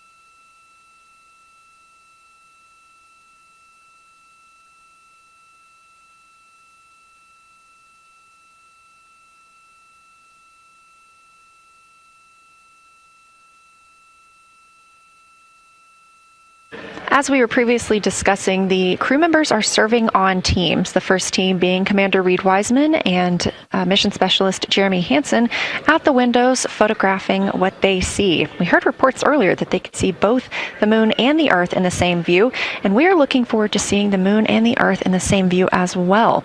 That Earth set coming up in just a few hours. While Wiseman and Hansen are at the windows photographing, Glover and Cook are serving as support crew. They are able to assist with cameras. They are also providing those situation reports, letting us know how the team is working inside the spacecraft, what they're seeing, and how they're feeling about it. Those first blocks of teams will last about an hour, and the crew members are approaching the halfway point into their first observation block. A reminder, we have 5 of those blocks today. So they're approaching this halfway point during which the crew at the window will switch roles. One will begin taking pictures, and the other will be making annotations on their PCD, that's portable computing device. Both of those crew members at the windows are recording audio of what they see. They are putting on headsets and recording audio into their portable computing devices. Obviously, we are not hearing this right now. This is going to be sent down to the science team, and they will be able to analyze that at a later time. What we are hearing, though, and will continue to hear, are those science sit reps a few times every block. Once this block is complete, about 40 minutes from now, we will have the teams switch. That means pilot Victor Glover and Science integrity, looking out of window 1. I think I may have misreported earlier saying that it was Tycho going over the horizon. That was Copernicus I was referring to. Apologies. It was Copernicus is what is farthest bounding to the east, and that is now like on the horizon or just past it. And the Korolev is now a few degrees from going over the horizon. And then, next it'll be Aristarchus Plateau. And so on the west, we are getting a much better view of the Terminator. It looks like we have about 80% illumination of the moon. And Vavilov and 1 Vavilov diameter to the west is where the Terminator is right now. And so other features are starting to peek out there. The center of the illuminated part of the moon is, to the lower part is Oriental. And just around Oriental, a lot of light structure is starting to show up. A lot of high albedo, similar to the feature, I cannot remember, Burgess Alpha and Aristarchus type high albedo in the ring. So when you look at the interior ring and the external ring, it's almost as if the edges are starting to dry up and turn white. If it was something that was wet and got dry, the edges would be the part to dry first. You just kind of outline all the topography in the interior of that wall is like it was dusted with chalk or is starting to dry, or maybe dusted with snow. If this was the Earth, I would say there was snow dumped on some of the ridges on the interior of the rings of Oriental. Also, an interesting part of the discussion that I heard between Reed and Jeremy is that from Geological to Grimaldi, there are 2 dark features there that look like commas, but in the wrong direction. But there's also a lot of interestingness, just a lot of geometry and squiggles and dots and lines that are starting to stand out as more small features come into view. And there also is a lot of variation in albedo. And some of those, the 2 dark features, for example, have on the southern edge of the larger one, the one that's further to the south, is a very dark, the 1 albedo, like the southern and western part of Grimaldi. And the one to the north, closer to Geological, is also that same dark albedo. And then around them there are some very high albedo spots just to the north of the southern one, and just to the west, the smaller one to the north. Very high albedo, almost approaching the 10, a 9 or a 10, like Aristarchus. and lots of little bright spots are just starting to pop up on in this view. To the north, as you look up at the North Pole, there is a very distinct crater with a lot of a very defined central peak that is also 3 in albedo, and all of that area past it, going to the horizon, gets lighter and lighter, and is very, very high albedo. And I will go look and find the name of that feature if I can look that up. And then to the south, really getting some interesting geography and topography in the South Pole Aitken Basin. And the view of the South Pole is quite amazing. We've got some terminator there, as well as the limb view, and there is a very distinct crater right at the South Pole. And I'm going to go look up, I don't believe that is Aiken, but I'm going to go look up the name of that one because it's also giving a lot of good topography due to the shadows that I'm seeing. But that's, I was trying to bound the view that I'm seeing for it and got distracted by all of these interesting albedo variations that are popping up in the interior. But that's the view that we see just a Vavilov diameter to the west beyond is where the terminator is. Just beyond, I think Copernicus is the easternmost feature that we can see.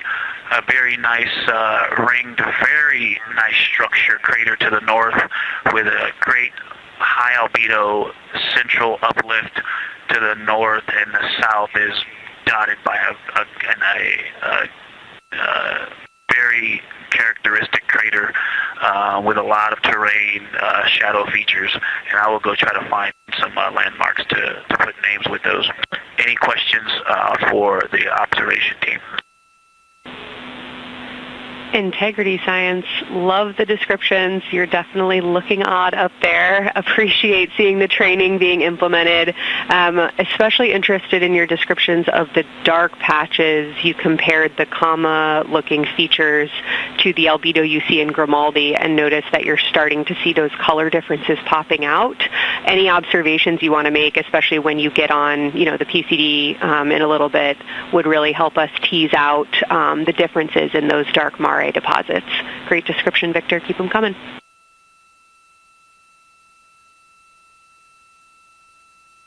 Absolutely will do, and I know you've got descriptions on both of the window observers right now as well. Keep them coming.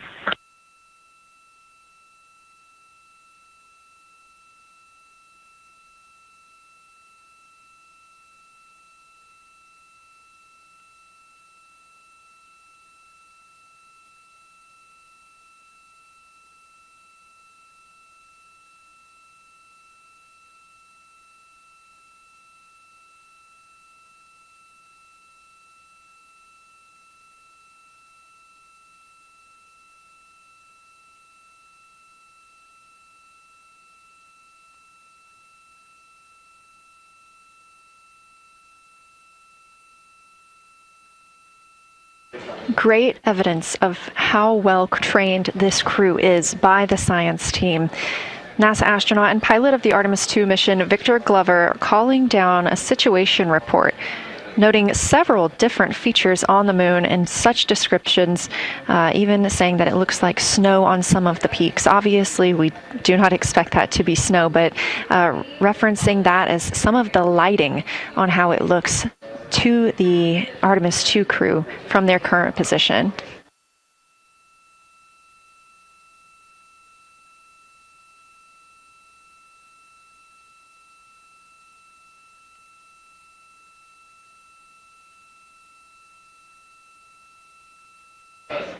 The team is slated to be switching their positions at the windows now.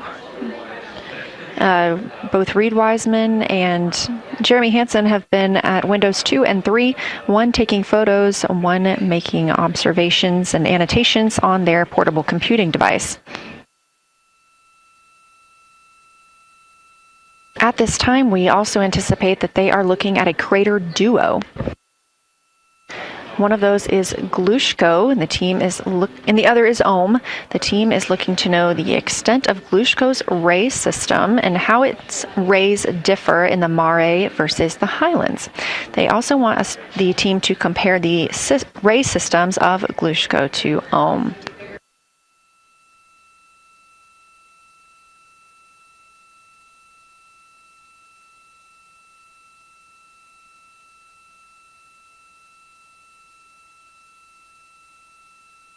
Ohm is considered a young crater.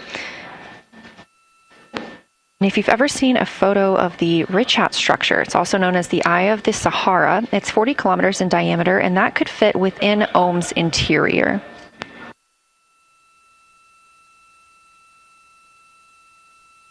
The team is specifically interested in descriptions of that ray visibility, including the color, albedo. Remember, albedo is the brightness or the surface reflection, and the reach.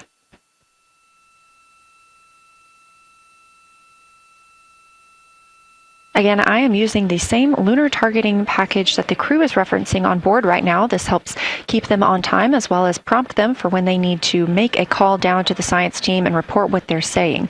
It also gives them reminders of when they need to swap positions at the windows. Additionally, I'm using the Artemis II Lunar Science Passport developed by Amber Turner and the Artemis II Lunar Science team. Now, this passport did not fly with the crew, but they used it extensively as a study guide here on Earth. So a lot of the descriptions and comparisons you hear today are developed directly by the science team.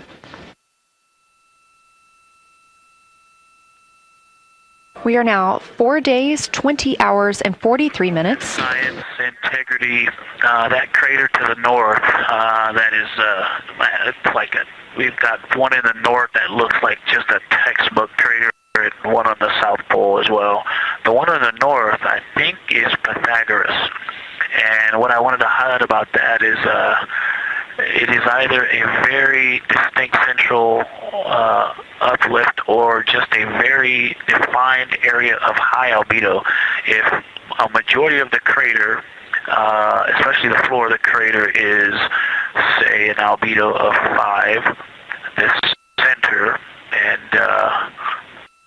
only a tenth of the diameter of Pythagoras is an albedo of 2, maybe 3, but it is very bright and it stands out.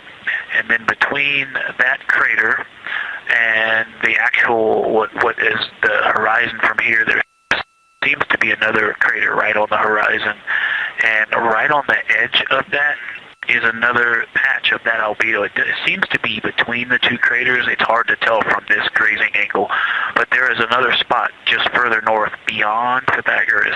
Between the two, I can draw a picture of this one and show you where that very high albedo, again, another 2 albedo surrounded by 5, and most of the area bounding it.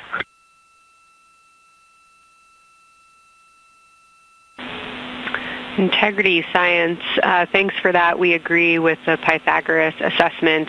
And as a follow-up to your previous report, the SIR had questions about topography comparisons between the North Pole and the South Pole of the Moon, if you're willing to provide words on that.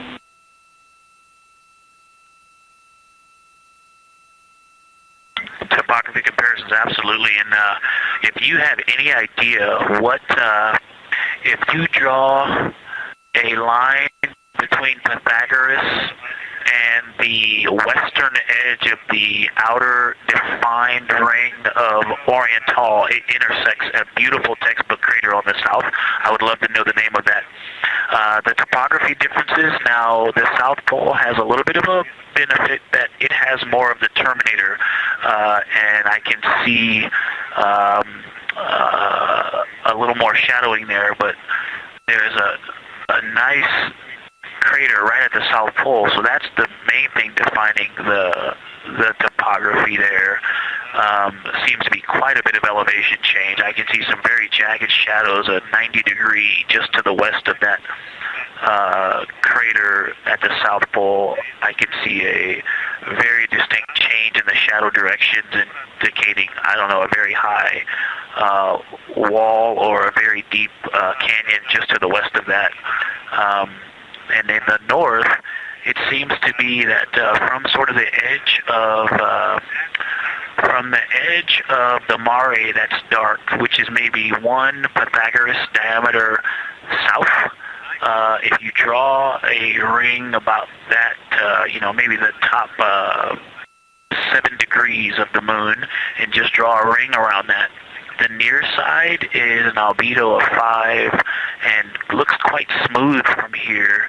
And then along the same edge of the mare, the edge of the mare that kind of Grimaldi's just outside of, Glushko is just outside of, Carroll Crater is just outside of, and you start to see the stark differences between the darker 7/8 and the 5s and 6s, the 4s and 5s. If you follow that line up to the north, that line is also where the change in topography happens at the North Pole. The line defining the light and dark on the edge of the mare that you can see from Earth. Draw that line, roughly the midpoint of all that, straight to the North Pole. And on the side facing the Earth, you see smoother topography and dotted by Pythagoras and its next door neighbor crater. And then on the far side, you see a lot more cratering and a lot more topography. And again, the far side has the benefit of a little terminator there, but I am seeing a variation in the topography. It seems to be more jagged and a more challenging place to find a place to land and to even traverse in the south, all around the South Pole. And at the North Pole, it seems to be it would be more challenging to translate on the far side of the North Pole compared to the near side of the North Pole around Pythagoras. Copy all, Victor. You really help paint a contextual picture of what you're looking at. We really appreciate the way that you're guiding us into the areas you're seeing by drawing comparisons between recognizable features. Thanks for that.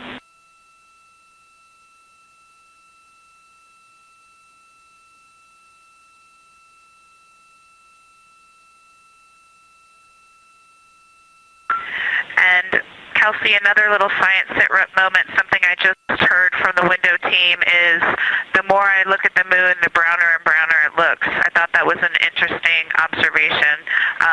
The 2 observers have been on timeline, no hardware issues. They did start to talk a little bit about another feature that you'll hear more about on the recordings that they call the handprint. That was at the end of their Glushko and before they moved into their current target. They thought that was worth chatting a little bit more about. And they're preparing to switch after this. Houston copies and concurs.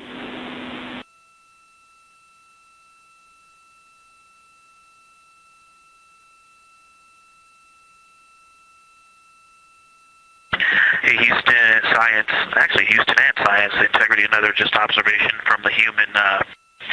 My eyes have shifted a little bit since I've been up here. I've been wearing my reading glasses to look at the PCD. Well, this is a very taxing event on the eyes, looking out the window and seeing the very bright moon, then coming back inside to the dark cabin and trying to work cameras and microphones and logistics and lunch and those kinds of things, and then looking at the PCD, which is dimly lit.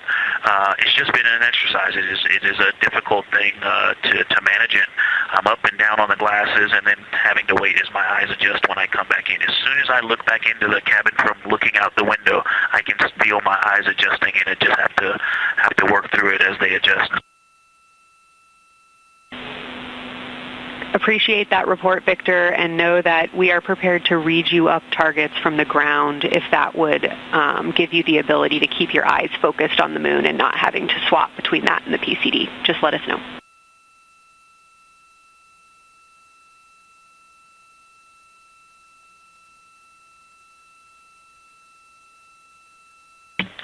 Yeah, we appreciate that, Science, and we will also do that for the window teams, and we'll back each other up that way as well. But we appreciate that. We may take you up on that. Thanks.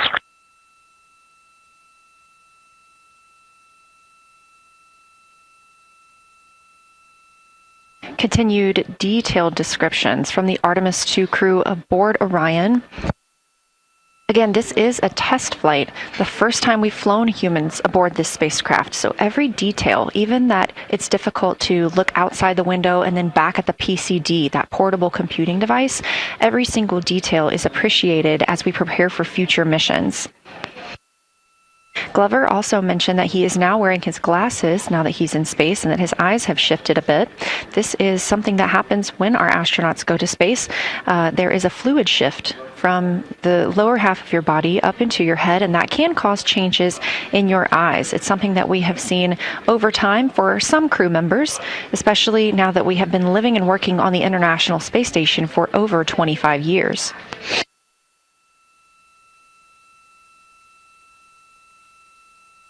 Again, it's clear that these Artemis II astronauts have undergone extensive lunar science training, including classroom instruction, fieldwork, and high-fidelity simulations. Training expeditions even took place in analog environments like the Icelandic Highlands and the Kemassassin impact crater in Labrador, where crews practiced identifying and describing geologic features under varying conditions.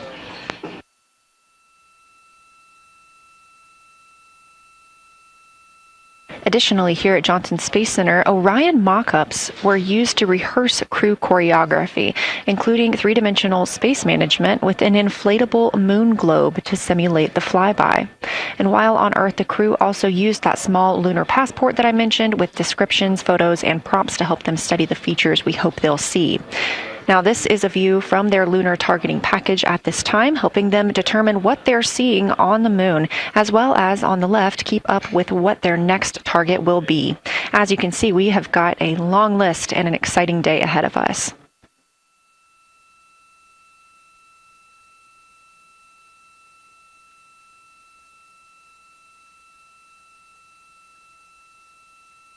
It's now been 4 days, 20 hours, and 53 minutes since Orion launched atop the Space Launch System rocket from Kennedy Space Center in Florida with our 4 crew members aboard. NASA astronauts Reed Wiseman, Victor Glover, and Christina Cook, and Canadian Space Agency astronaut Jeremy Hansen.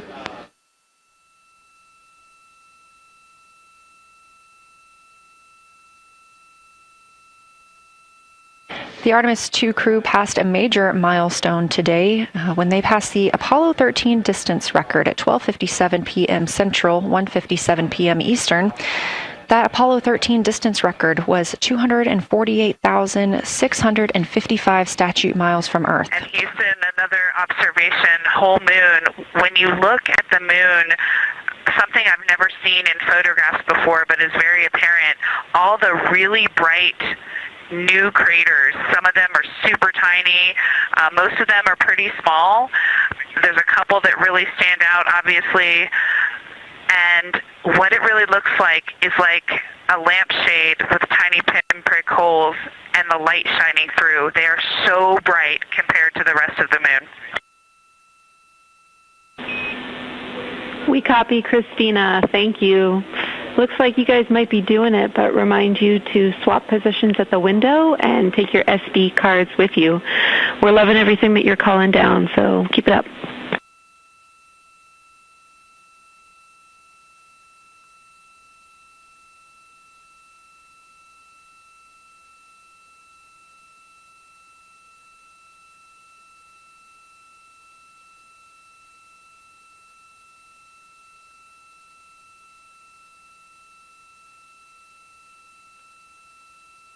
Again, Orion previously surpassed that the Apollo 13 greatest distance from Earth by humans. That was 248,655 statute miles from Earth, and Orion now 250,294 miles away from our home planet.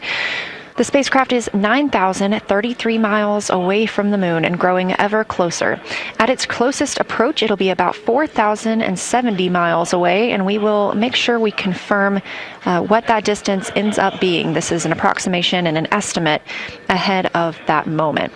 We're anticipating them to make that closest approach at 6:02 p.m. Central, 7:02 Eastern, when they are in a loss of signal, transiting behind the moon. They will be the first humans in over 50 years to fly behind the moon and lose contact with Earth.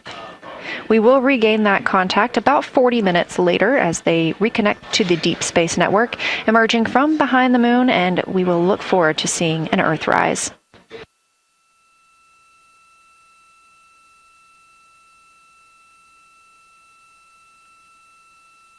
Again, the crew is currently in their position swap portion on their timeline.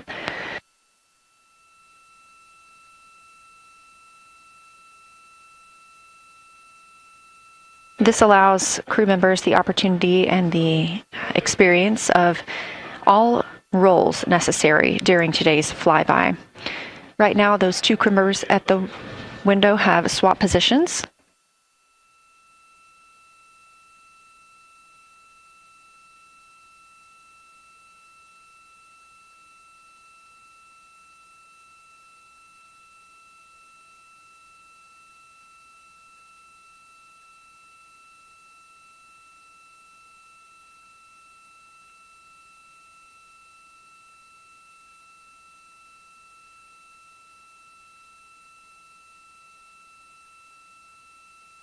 Again, the crew at the windows swapping positions.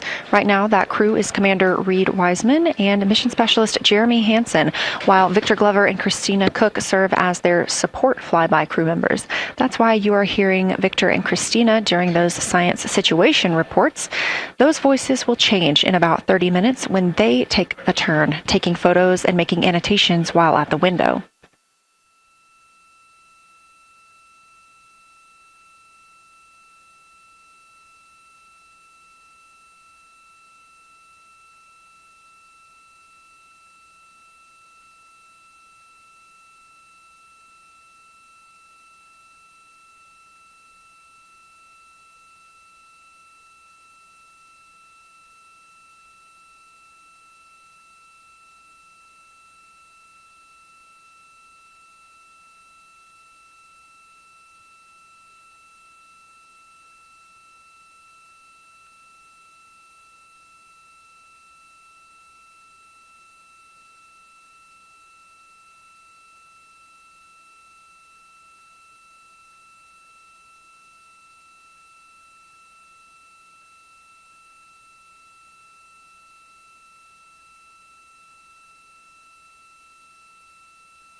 Houston integrity.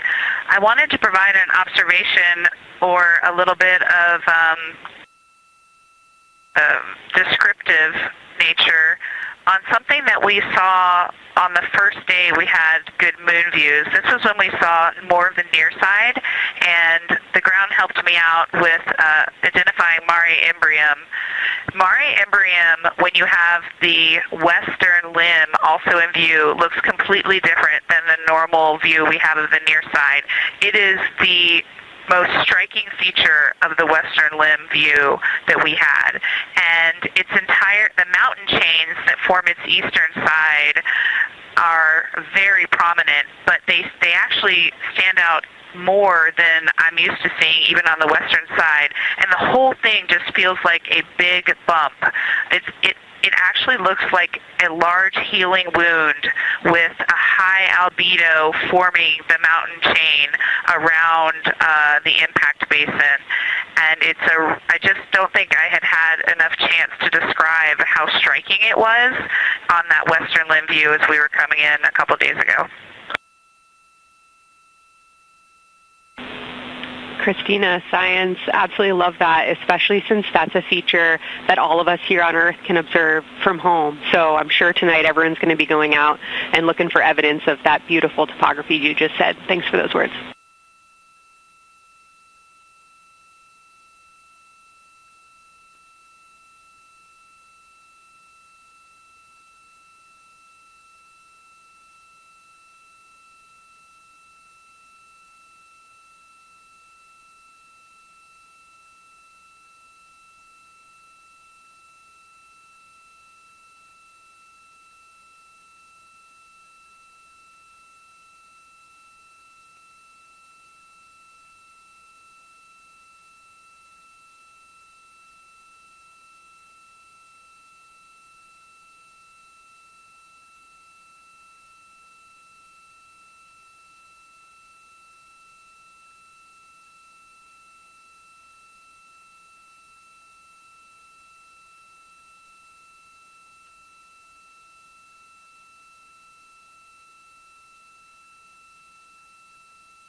The view on your screen coming from Orion, a camera mounted on the spacecraft's solar array wing. Toward the right of your screen, the near side is the hemisphere we see from Earth. That is identifiable by those dark splotches, which are ancient lava flows. Science integrity. A question and a comment. Question is it possible that we're seeing a Schrodinger basin from this vantage point in the Terminator at the South Pole? And the comment is Ohm. The rays coming out of Ohm are less distinct. We are not seeing the bright rays coming out of it, but the sort of 9 o'clock wedge that is formed by the change in albedo from the interior portion that is to the northeast to the surrounding lighter mare that's 270 degrees to the west. That 90 is very distinct and interior. You got some great descriptions from the two at the window about the colors in there, but in that darker part, in that wedge, you've got some really interesting color, even though the rays, the distinct difference in the albedo almost look like rays, but it's not the rays coming out, it's the just change in that albedo. Integrity science, that is very intriguing, those color rays coming out of Ohm rather than sort of albedo. And as answer to your question, we do not think you can see Schrodinger. It's in darkness as of now. But thanks for that Ohm description, and it sounds like the pair at the window's got great descriptions that we're definitely going to dive into tonight.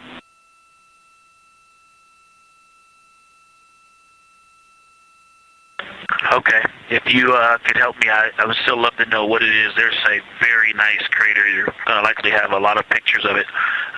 What would be right in the Terminator at the South Pole or close to the South Pole where it's intersecting the Terminator right now? Yeah, Victor, we're assuming you're talking about, kind of if you're looking at the Terminator, it's basically like 70% down from the North Pole. Is that where you're looking?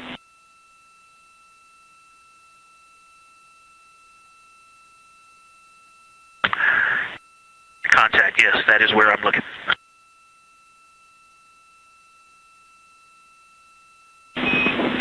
Integrity Houston, that is an enabled caution for wastewater dump required. We have hit our limit.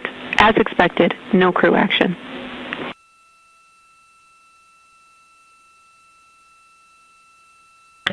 Copy, no crew action.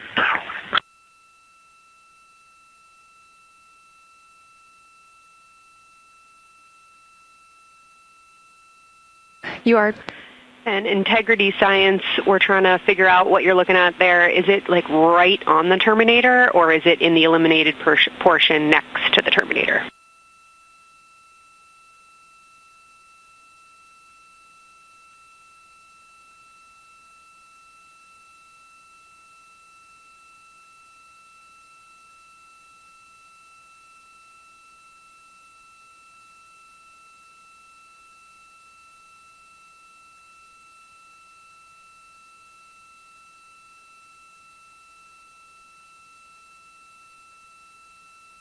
While we wait for a response from the crew, the Terminator is that difference between day and night, or brightness and darkness, that you see on the moon.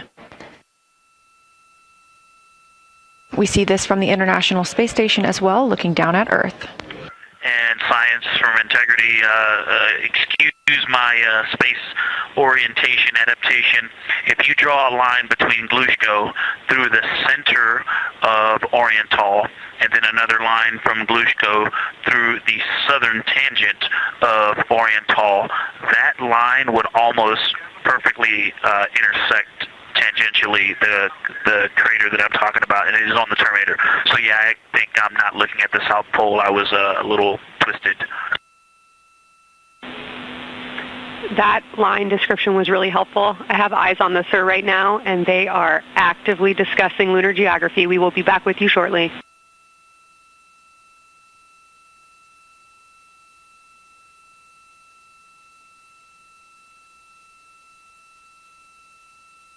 You're hearing a couple of voices today in Mission Control Houston. One of those is Dr. Kelsey Young. Integrity Science, we believe that's Zeeman Crater.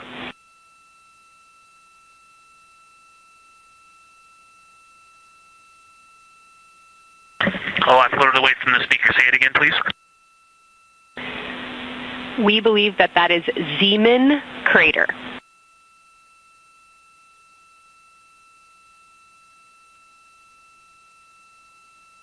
Zeeman. Okay, and can you say the first letter? I may be pronouncing that wrong. What's the first letter of that word? Zulu. It's Z-E-E-M-A-N.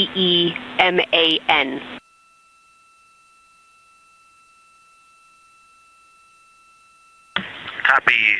Thank you for that. Yes, we've got a great view of that. And when I went back to the window just now, the view has completely changed. Our trajectory is taking us to a new view, and I'm looking more into Babalov. I've got a nice, great view into Babalov. I'm actually away from the window right now, so I'm going to go try to give you some bounding words on the view that we're seeing, but I've got to get back to a window in a minute. Understood, Victor. You're defining new views of the moon in more ways than one.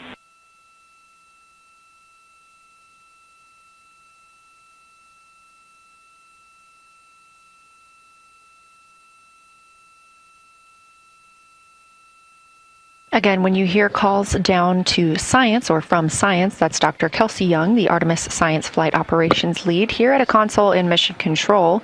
You also hear communications with the crew from Canadian Space Agency astronaut Jenny Gibbons. She is the Capcom for today. She is a backup Artemis II crew member. Those calls from pilot Victor Glover asking about a feature he was seeing, specifically a crater on the moon. Meanwhile, the team here in the science evaluation room was actively working together to determine which feature he was describing.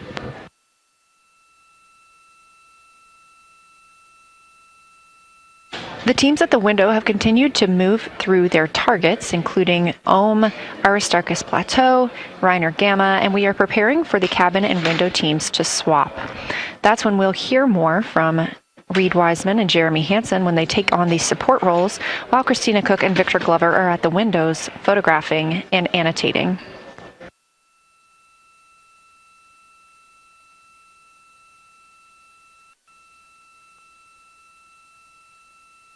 As we briefly mentioned, if you look towards the right side of the moon, essentially,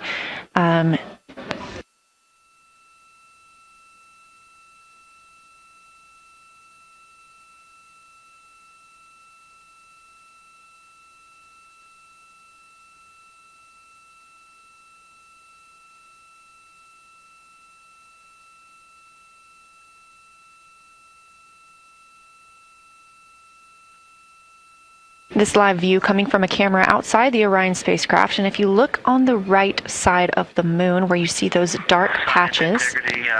Wow, yeah, I wish I had some more time to just sit here and describe what I'm seeing, but the Terminator right now is just fantastic. It is the most rugged that I've seen it. From a lighting perspective, there are little islands. There are islands of terrain out there that are completely surrounded by darkness, which indicates some real variation in terrain. Up to the north, there is a very nice double crater. It looks like a snowman sitting there. In the 5-10 degrees below the pole in the Terminator, and then on the southern edge there's almost like a hole. It looks like a hole, and it's the diameter of Vavilov size, just blackness, and then a wall of bright, and then it goes back to the black beyond the Terminator. So there's it looks like there's just a gigantic hole right there.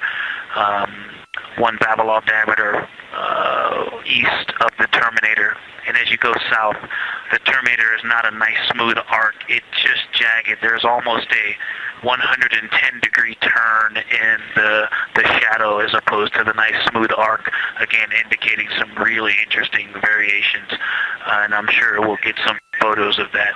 And then one of the craters further to the south of Vavilov, maybe halfway down to the South Pole, is not only it looks like just a deep hole, and then there's like 2 island rays pointing off to the west and north that indicate very high ridges and very deep canyons coming up out of that crater. So again, just some really interesting visual illusions going on with the shadows there. Like I said, there look to be islands out beyond the terminator because some of the things, maybe even a Vavilov diameter into the terminator are catching sunlight on the peaks up to the north and to the south. It's very, very interesting to see. Integrity Science, oh my gosh, that was an amazing picture you just painted. I glanced over at the SIR video and I literally saw fist pumps in the air. Those types of observations are things that humans are uniquely able to contribute, and you just really brought us along with you, so thanks for that.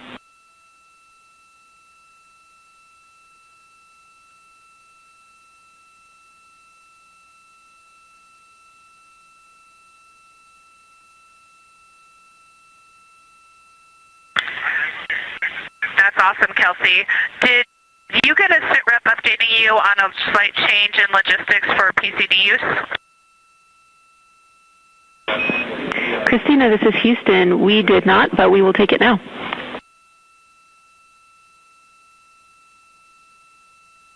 We slightly changed the PCD plan for the window observers. The two window observers kept their PCD.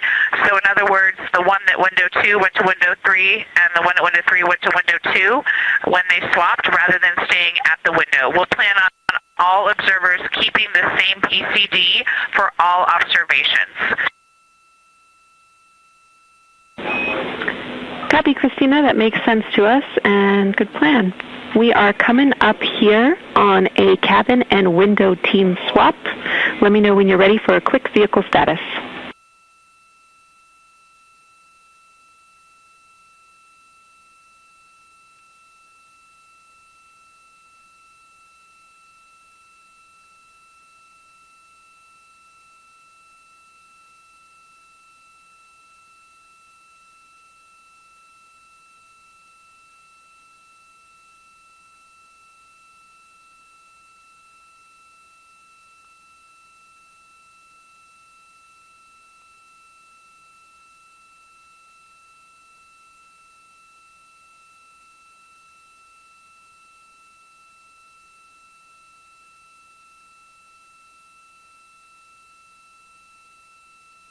As you heard, Science. Houston, go for the vehicle system update. Howdy, Reed. We don't have much for you. We just wanted to let you know that toilet right now is no-go for use as we stick with the predetermined limit for now. All crew members, please use CCUs. Otherwise, Orion is looking very good. And you have 15 minutes in this handover time where we expect Victor and Christina to switch to the windows and you and Jeremy to be in the cabin assisting. Let us know if you have any questions.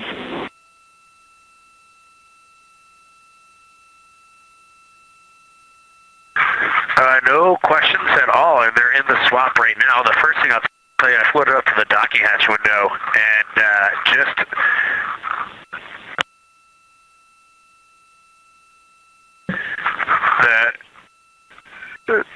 what I'm going to call the Mare around Oriental just looks so different out the docking hatch right now. It's quite a bit darker. It's the same darkness, if not a little darker than Grimaldi, but it's cool after just being in the 400 mil for the last half hour. Looking up close, I got pictures of everything Ike was just describing on the Terminator. It really is a fascinating Terminator. And then Oriental just looks so dynamic right now. It's very three-dimensional out the docking hatch compared to what I was just looking at through the 400 mil. We love it. We are getting a sneak preview from one of our SAW cameras at what you're looking at, and we see some of what you're describing. We cannot wait to see your photos. Thanks.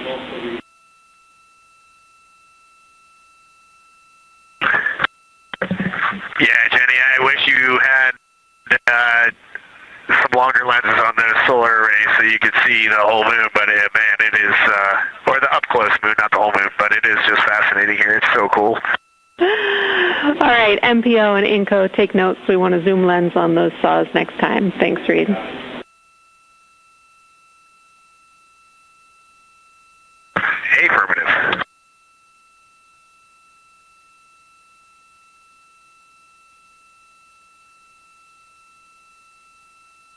As the crew gets ready to switch positions from the window crew going back to the support crew and the support crew flying up to the windows.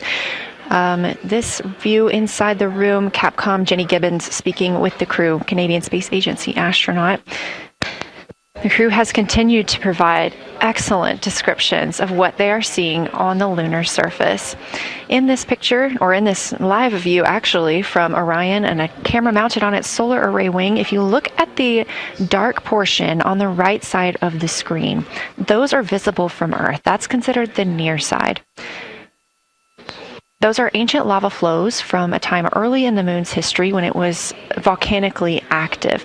And if you look towards the left, there's that dark, large crater that appears to the left of those lava flows. That's Oriental Basin. It's about 600 miles wide, and it straddles the moon's near and far side. And this mission is the first time that humans have ever been able to see this with their eyes in the daylight.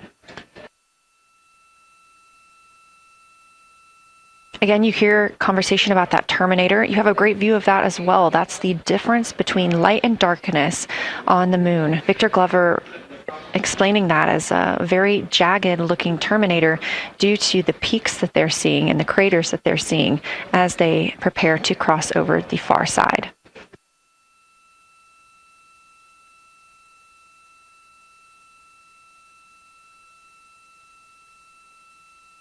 You also heard science officer, the Dr. Kelsey Young, Artemis Science Flight Operations Lead, sharing with Victor Glover that his responses are truly something that only human eyes can discern or provide. So we've previously discussed how having humans observing the moon on this mission is being combined with lunar robotic data to help us maximize what we know about the moon. So part of that data comes from the Lunar Reconnaissance Orbiter, or LRO. This orbiter provides the robotic foundation that makes Artemis II lunar science possible. LRO has been orbiting the moon for 17 years, which makes it the longest operated lunar orbiter in history. And it's also the only American spacecraft dedicated specifically to lunar science and exploration. Artemis II lunar observations are designed to complement data like the detailed surface images from LRO. So while LRO provides those detailed high-resolution maps of the moon's surface, the Artemis II crew adds human observations that focus on regional context and relationships between features, giving scientists a larger geologic picture. Now, this combination of robotic and human observations strengthens lunar science. LRO delivers precise and repeatable measurements over long periods of time, while the Artemis II crew contributes real-time visual descriptions and context that robotic instruments alone cannot provide. The best description I've heard while preparing for this mission is to compare the difference in looking at the moon with your own eyes on Earth and trying to take a picture with a camera. The camera truly never does it justice, and it's much easier to describe and perceive what you're seeing with your own eyes than to take a photo. These Artemis II astronauts can rapidly scan wide areas and adjust their focus in real time, as well as describe relationships between features. The crew will also observe the same regions multiple times under changing lighting conditions during the flyby and provide perspectives that would take robotic missions years to accumulate. During the Artemis II mission, LRO is also attempting to observe some of the same lunar features that the astronauts are studying. Collecting this data simultaneously highlights how different instruments and human eyes provide complementary information about the moon. This LRO data plays a direct role in preparing for future Artemis missions. Its measurements of topography, surface temperature, composition, radiation, and lighting conditions are used to assess hazards, identify safe landing sites, and locate potential resources such as water ice near the lunar South Pole. This mission, Artemis II, represents the point where years of robotic preparation are paired with human exploration for the first time in the Artemis era.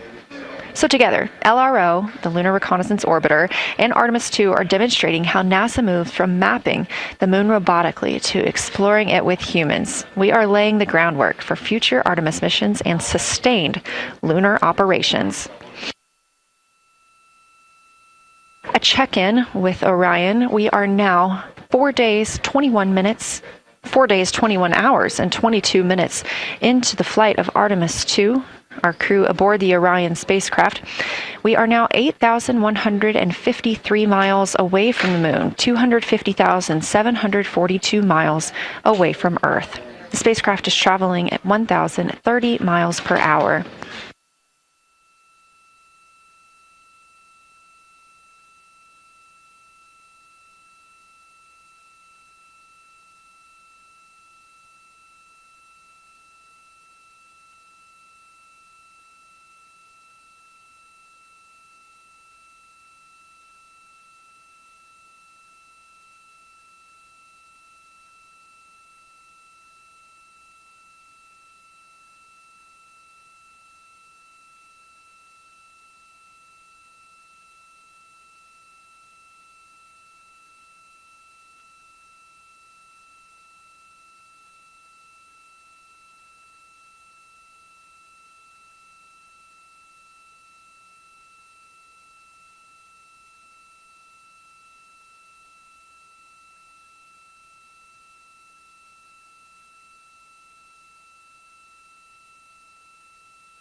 Hey, Houston, the professional science update giver is now in seat 2. That is where Victor is, and Christina is nestling into seat 1 with the long lens, and we're just getting ourselves oriented here.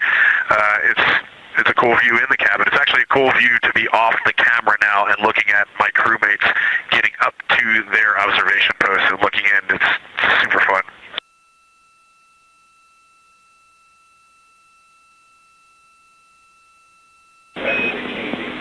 Copy, I'll read. We like it.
As we heard confirmation from NASA astronaut and commander of Artemis II, Reid Wiseman, they are now switching positions of the support teams and the observation teams. So initially, Reid Wiseman and Jeremy Hansen were at windows 2 and 3 in the Orion spacecraft, taking photos and making annotations in their PCDs, portable computing devices. They were also giving audible descriptions into their PCDs, wearing headsets with microphones and providing recordings that the science team will be able to listen to later. We were hearing from NASA astronauts Christina Cook and Victor Glover as they made observations as part of the support team. Now, as these teams are swapping, we anticipate hearing more from Reid and Jeremy as they'll be on the support team, while Victor and Christina will be at the windows taking photos and making annotations.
for the science team if they could mark this time. I just covered up window 4 to block out the ambient light from a very bright planet Earth. And it'll be interesting to see if in the data Victor and Christina see any differences from me and Jeremy with that window blocked. It's a lot darker in the cabin now.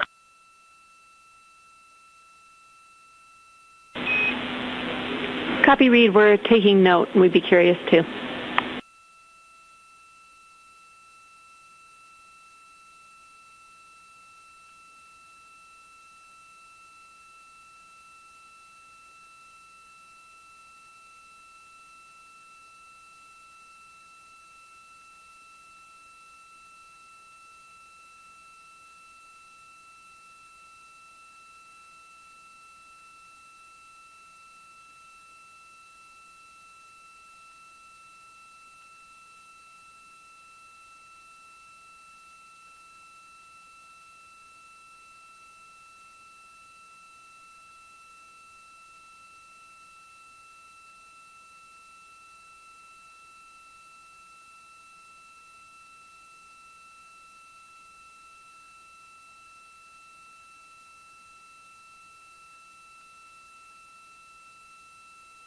We are live in the Artemis mission control room during the lunar flyby of the Artemis II crew, the first humans to fly by the moon in over 50 years.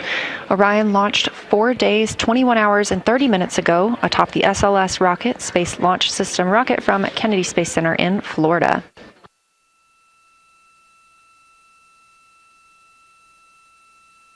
Our 4 crew members inside the spacecraft are transitioning their positions.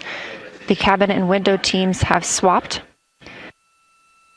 Currently at the window, we have Victor Glover and Christina Cook, NASA astronauts, and serving as support, Reed Wiseman and Jeremy Hansen.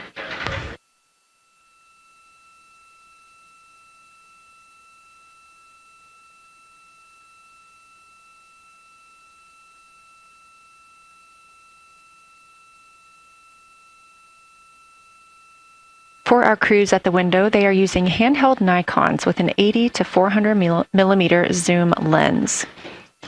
There are also GoPros on each of the solar arrays on Orion, and that's where this view is coming from right now. We have an interior camera of the crew as well, but they have dimmed the cabin lights. They've actually turned off the cabin lights to allow them to better see outside of the spacecraft. This also helps prevent any reflections from lights inside the spacecraft reflecting onto the windows while they are photographing the moon.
We talked a little bit about the views and the cameras being used on the Orion spacecraft.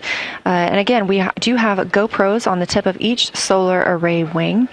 Now, the bandwidth is a little bit limited because having a crew on board, we do have to downlink a lot more data. That includes their environmental control and life support system.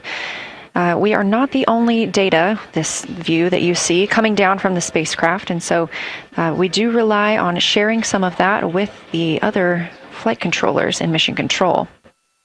This helps the team monitor all systems aboard the spacecraft and ensure the safety of our astronauts.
We are standing by for a situation report from the crew aboard the spacecraft. They've been imaging the whole moon.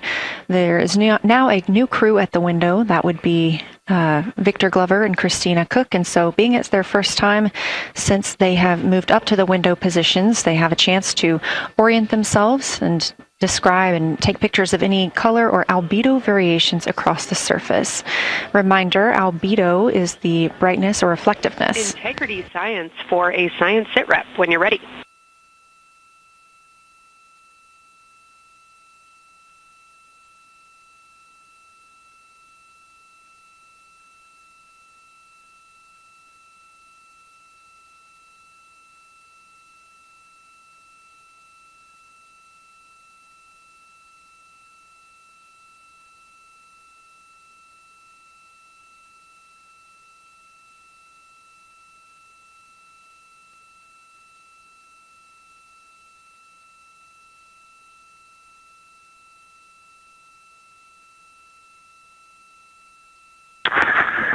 Houston Integrity, we have no external view of the moon right now for the floating crew members, so my only science sit rep is that we have Victor in window 3 doing observations and Christina in window 2 with the long lens.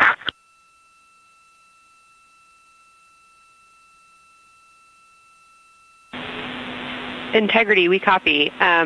Are the shrouds still on windows 1 and 4?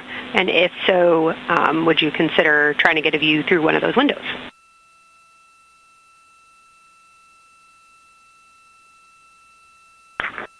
We cannot take the shroud off of 4 because the Earth is too bright and it's impacting Ike's peripheral vision. And then I can get a grazing glimpse out the docking hatch window. I can see Oriental south down to the South Pole. And the primary thing that I see from Oriental right now is just the long trenches that come out.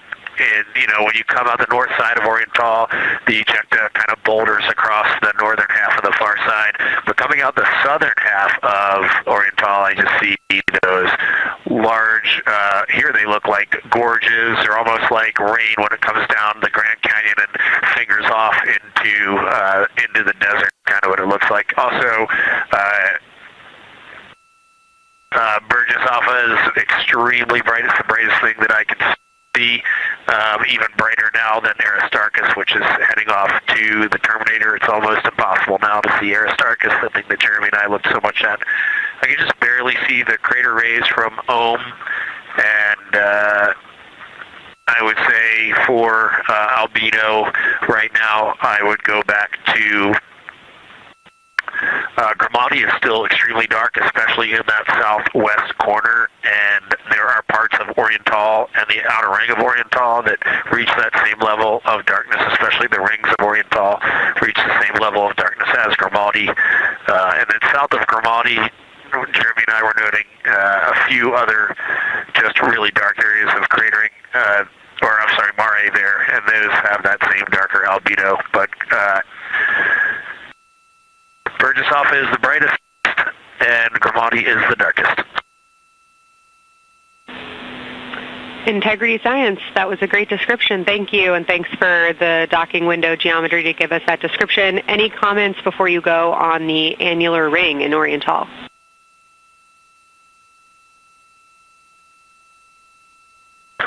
The annular ring, which I think everybody kind of describes as like a pair of lips or a kiss on the far side of the moon from here, is very circular in nature. The northern part of it is wider, darker. The southern part is much lighter.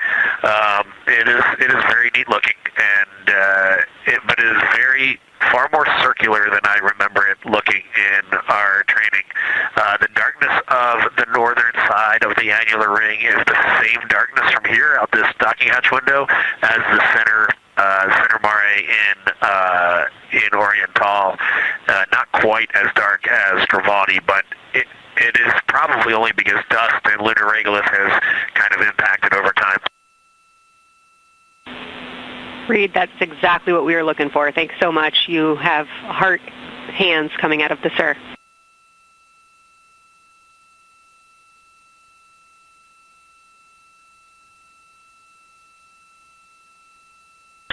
Say that again, Kelsey. Just saying that the SIR was really excited about that. That annular ring was something we were really eager to hear about, so thanks.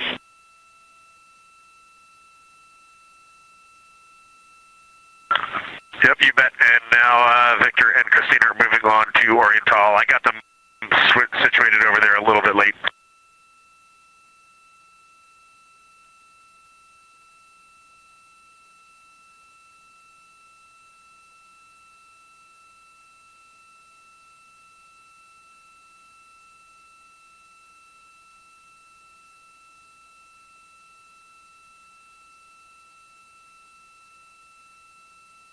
That was NASA astronaut Reed Wiseman, now providing a science sit rep as he is away from the windows most of the time. He is working as the support person along with Jeremy Hansen in the spacecraft, as Victor Glover and Christina Cook are now at windows 2 and 3, able to photograph the moon.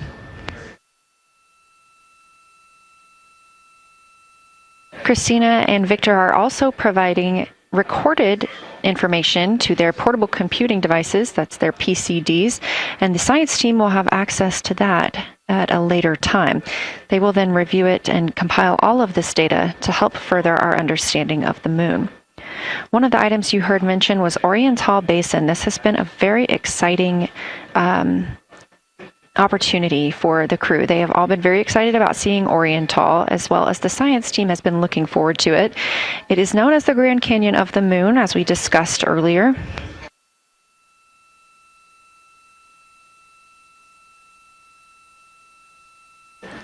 From the pictures, the science team is hoping that the crew will take centered images of the entire basin and surrounding craters in a single frame, but also use those 80 to 400 millimeter zoom lenses to create a mosaic entire basin.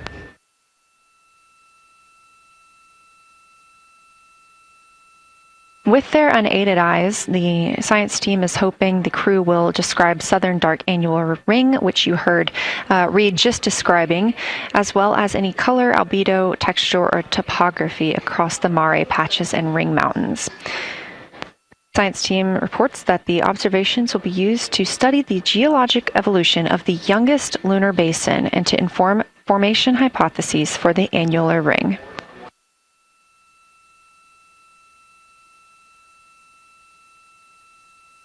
And again, another fun fact about Oriental is the diameter is the same distance between Johnson Space Center, where we are today, and Kennedy Space Center, where the crew launched on April 1st.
This live view from the Orion spacecraft on the Artemis II mission, now 7,373 miles away from the moon, 251,130 miles from Earth.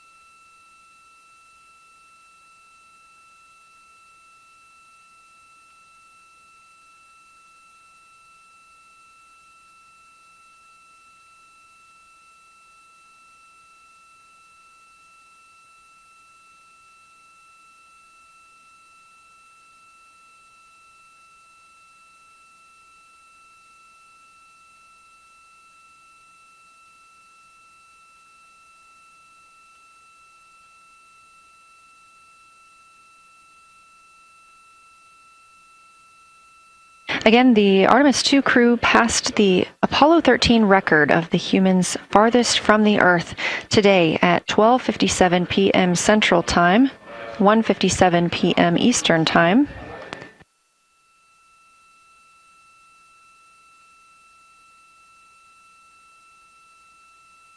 That distance set by Apollo 13 was 248,655 statute miles. We have clearly passed that, and we expect to pass that by about 4,105 miles. That will be when the spacecraft reaches its farthest distance from the Earth. It could be around 252,760 miles, but again, these are approximations and our targets, and we will make sure to report back the final numbers once we have them.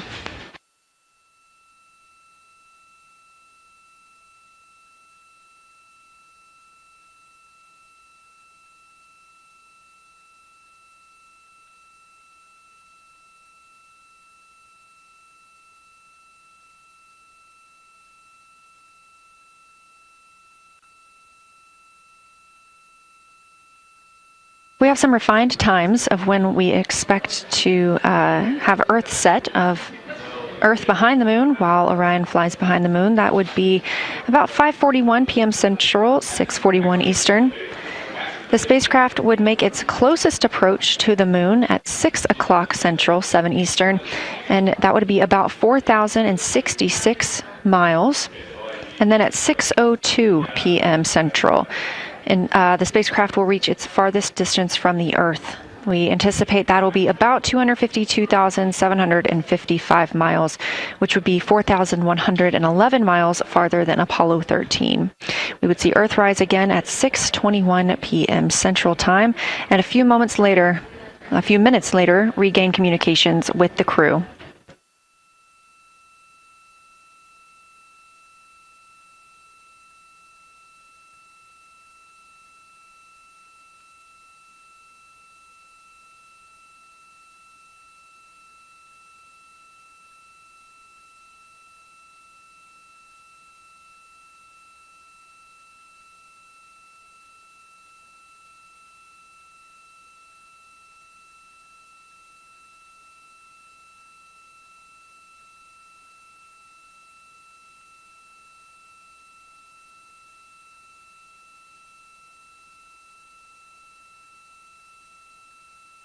Currently aboard Orion, Victor Glover and Christina Cook are the two team members conducting lunar flyby observations, meaning they are using the Nikon cameras to photograph the moon, and their PCD, or the portable computing device, to conduct annotations.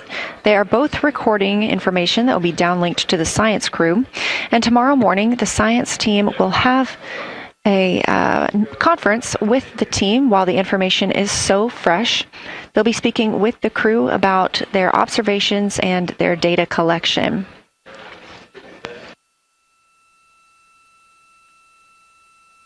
Otherwise, most of tomorrow, Flight Day 7, is considered an off day.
We are on flight day 6 of the Artemis II mission, the first time in more than 50 years that humans will observe the moon directly, providing a critical opportunity to practice how lunar science will be conducted during future Artemis missions.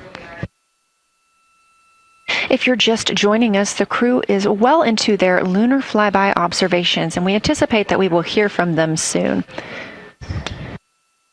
A few times every hour, they are slated to call down with science sit reps or situation reports. We most recently had one from Commander Reed Wiseman.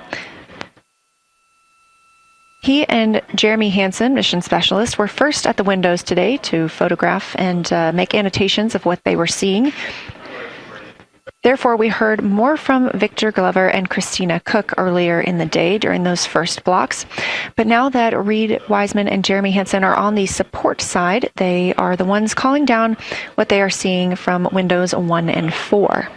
Earlier, we heard that the Earth is so bright in window 4, they have had to temporarily cover it with a t-shirt.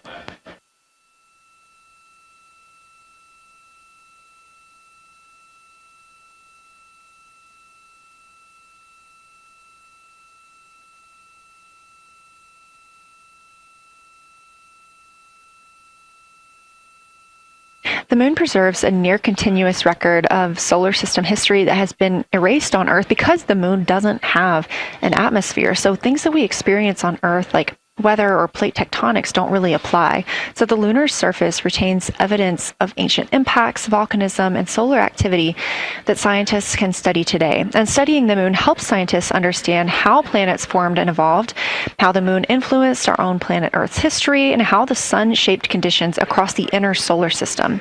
The moon also serves as a unique platform for studying the broader universe. Artemis science is designed around questions best answered by humans, working alongside robotic systems, combining decades of robotic lunar data with real-time judgment, context, and adaptability that only humans can provide.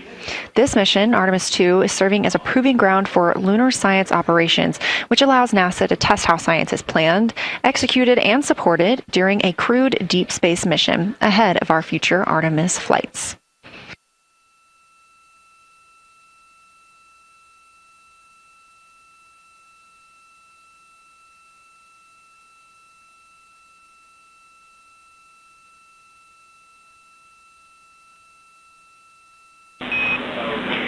Integrity, time for a window team position swap.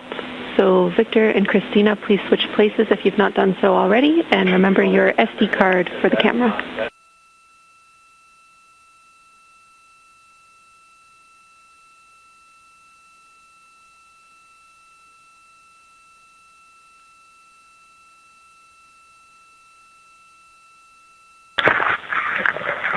Swap right now. They're wrapping up their last comments, and they'll switch over and change cards from the long lens. Copy.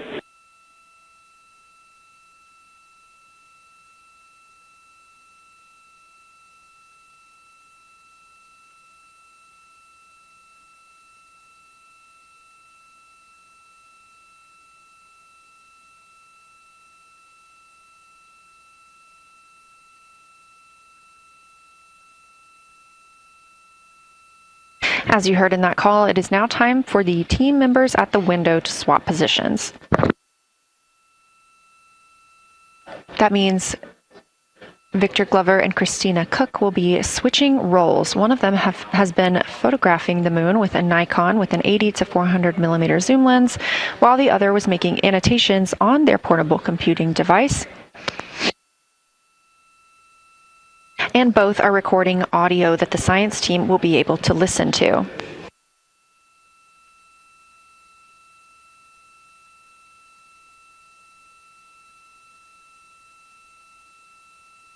We are now 2 hours and 10 minutes until we expect to lose signal with the spacecraft as they fly behind the moon. And the next target for the crew is considered a crew choice event. They have the option to focus on any regions or patterns or features that interest them. The science team has asked the crew to capture pictures that illustrate their choice, as well as at different zoom levels, and to describe why those certain features or regions caught their eye.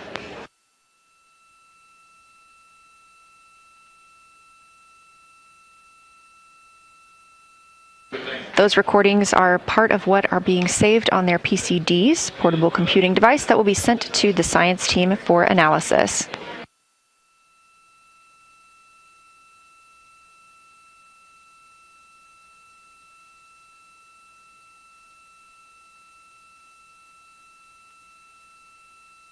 The crew has been allotted 8 minutes for this crew choice event, and it's also a time for a scheduled sit rep or situation report.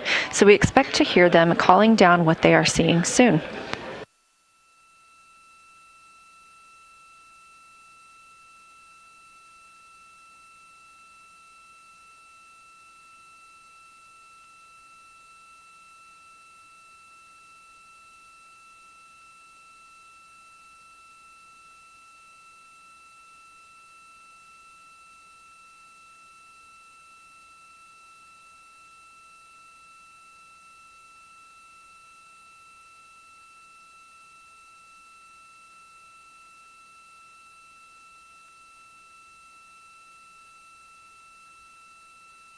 Something that the crew or that the science team has used to help prepare the crew is a cue card. These ask for a feature ID if they happen to know the type or name, and if it is a target. Of course, in this situation, when they have a crew choice, they do not need to, it may or may not be a target. They want to know the location and the observation style. They've also asked for the geometry of what's being captured, the size, shape, boundary, and preservation, as well as the color and shadow, so the color tone, the albedo, that reflection or brightness, and any shadows or illumination. Next, they're interested in structure and texture. That includes slopes, structures, and textures, of course, and geologic relations, like association to other features, any contact to those features, and of course, their thoughts, impressions, or interpretations. They are interested even in emotions and excitement that the crew may be having.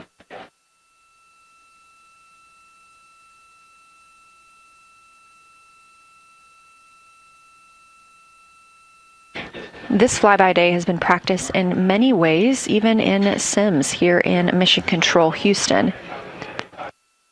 The team also conducted some field work, learning how to look for specific geologic features. They also photographed a large globe, and the science team helped them determine which features they would be targeting and how to look at those.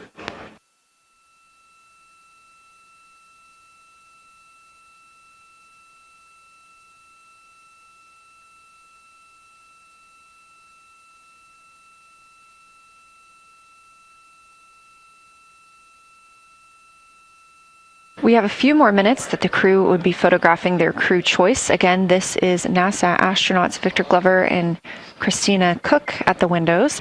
They will then move on to another discussion portion. This is for the far side albedo, that reflectiveness, and color that they are seeing. We heard earlier about some browns seen on the moon, which is very interesting, especially here from Earth, where we are just seeing whites, grays, and maybe even black at some points. When they get into that discussion for far side albedo in a few minutes, the theme is looking to know how that color and albedo is, what those variations look like across the far side.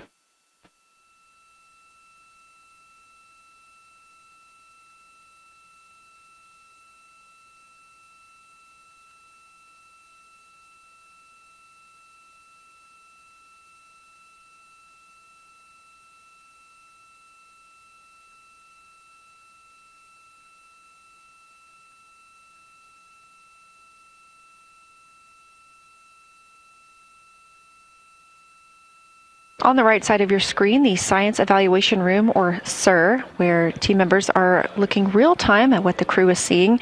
And even earlier, we're... Houston Integrity, you ready for a science zero? We'll take it.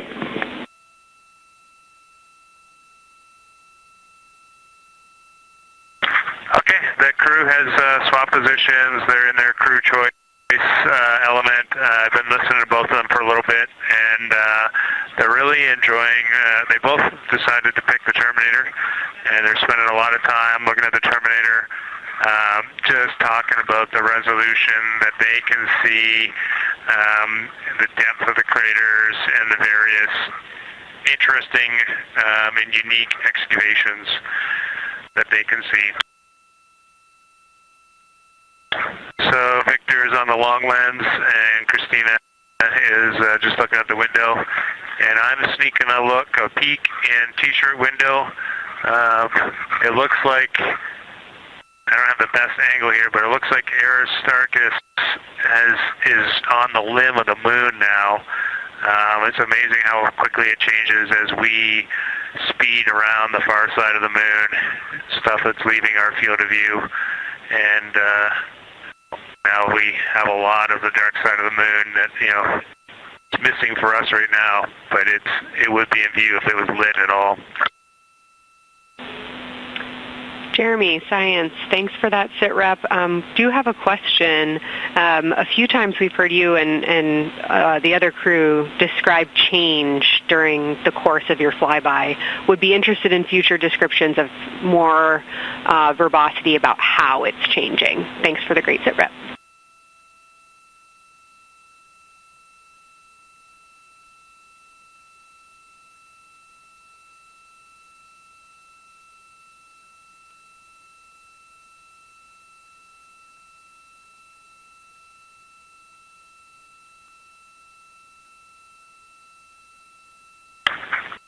Yeah, Kelsey, sounds good. We are definitely keeping an eye on that. My eyes have just not readjusted. The moon is so bright when you come back to the window. I was just in the interior of the cabin. I've come back to T-shirt window, and it's just overwhelming brightness. And my viewing angle is a bit challenging, so I won't be able to give you great observations from this window. But I will talk about something that I was talking a lot about in my recordings earlier, which was we've been talking about some shades, and so we have obviously the dark and the light gray, and then we talked about naming some colors, a brownish hue and a greenish hue. And I'll tell you, like right now, Aristarchus, the plateau is hard for me to see from this window, but that had greenish hues to me and was very unique. I didn't see anything like that anywhere else on this side of the moon. And then I see a lot of these, what I would call brownish hue areas. There's a number of them.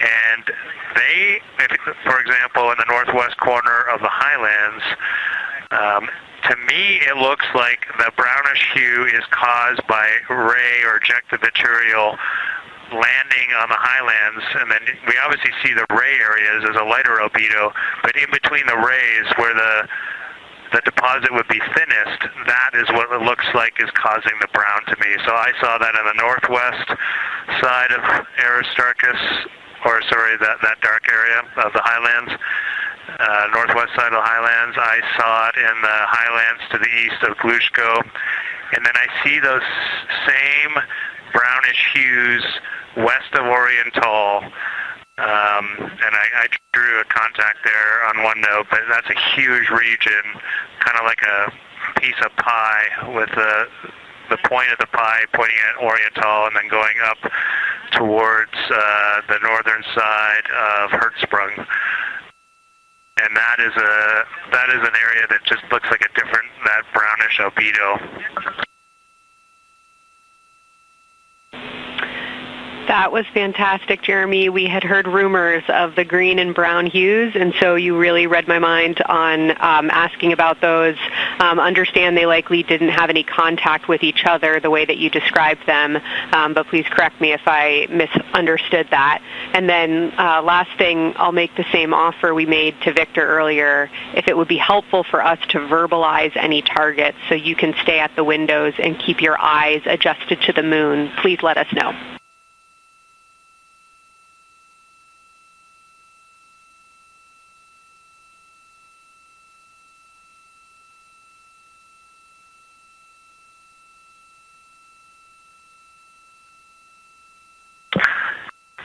If you got something you want us to look at, Kelsey, you can send it on up.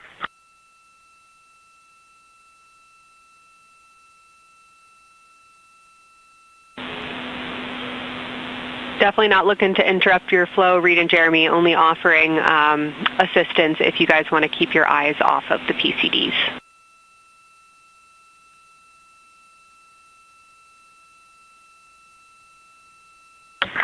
Oh, I see what you're saying. Okay.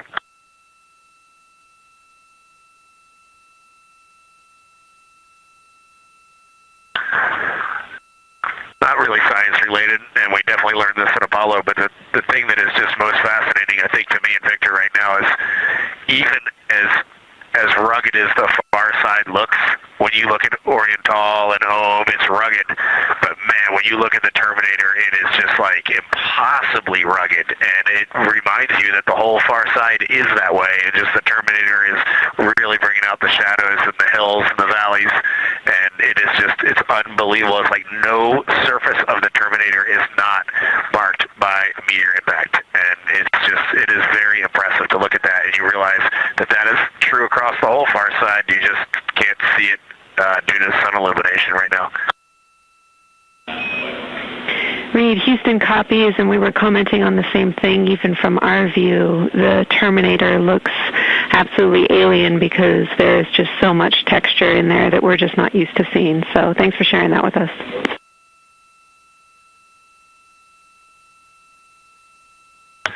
There's also, I don't know the name of it, coming out the south-southwest of Oriental, right on the southern Terminator, is just a massive crater. I don't know the name of it. Maybe you can look on the solar array wing video and tell me it's right. It's the southernmost crater you see on the Terminator right now. We're looking for you.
We're loving that picture. Thanks for showing us. And Reed, as an answer to your last question, we believe that is Chebyshev crater.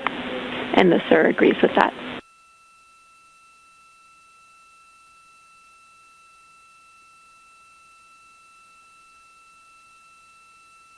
Okay, that picture I was just showing you is an 8X iPhone out the docking hatch for the high grazing angle. It's just amazing. We love it. Thank you.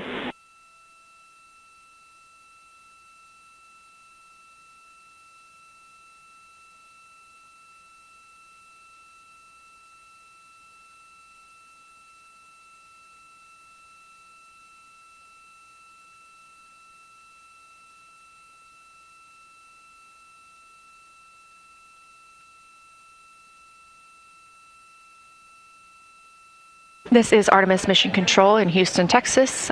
Mission elapsed time, 4 days, 22 hours, 12 minutes into the flight of Orion.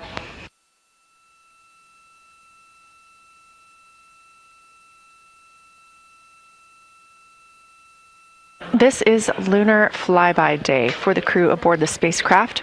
Reed Wiseman, Victor Glover, Christina Cook, and Jeremy Hansen are now the farthest people to have ever traveled from Earth.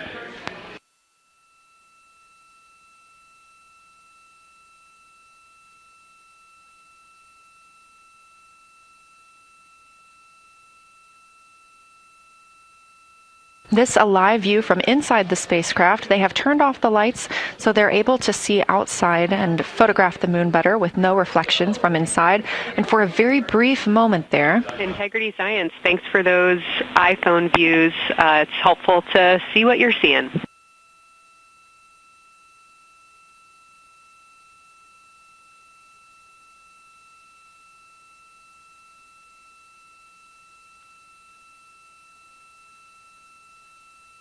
We very briefly saw NASA astronaut Reed Wiseman showing a picture he took on his phone of the moon. We do expect to get all of the photos that the crew is taking today, and we cannot wait to share some of those with you. But pretty cool in the meantime, just to see one quick shot from what the crew is seeing. And this view from outside the spacecraft on Orion's solar array wing. Orion is now 6,643 miles away from the moon and continuing to grow closer. Again, their closest approach will be about 4,066 miles. The best comparison is if you held a basketball at arm's length. That's about what it would look like to the Artemis II crew at their closest approach.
This view showing at the very top a camera coming from Orion, continuing their flyby of the moon. We have 3 more flyby observation blocks after the completion of this one. Down on the bottom left of your screen, that's the SIR, the Science Evaluation Room, where team members are continuing to work through all of the targets that the crew is photographing today, and they've helped identify some of the craters and some of the other items that the crew has seen on the moon's surface. Down on the right is Artemis Mission Control here in Houston. Those 2 rooms down at the bottom are just down the hall from each other.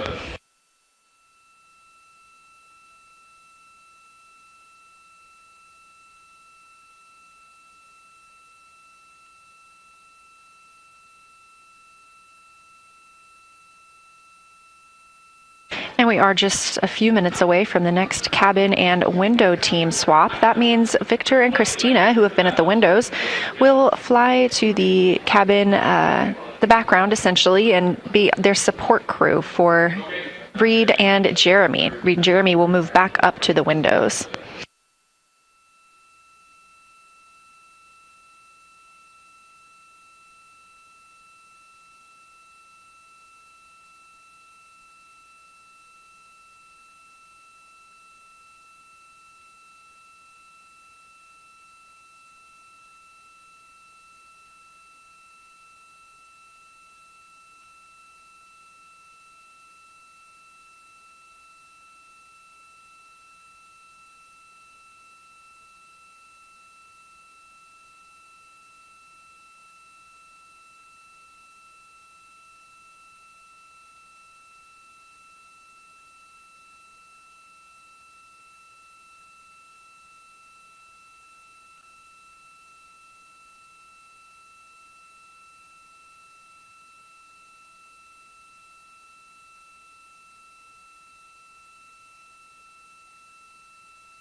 The crew is continuing their discussion portion of the flyby in the lunar targeting package, where it says far side albedo/color. They are looking. The science team is looking to get a good understanding of what the crew can see on the far side at this point, and its brightness as well as any colors. We did hear earlier Canadian Space Agency astronaut Jeremy Hansen reporting that they could even see browns and even greens on the moon. I'm really looking forward to seeing those photos. And in just a couple of minutes, the teams will swap from the cabin to the window.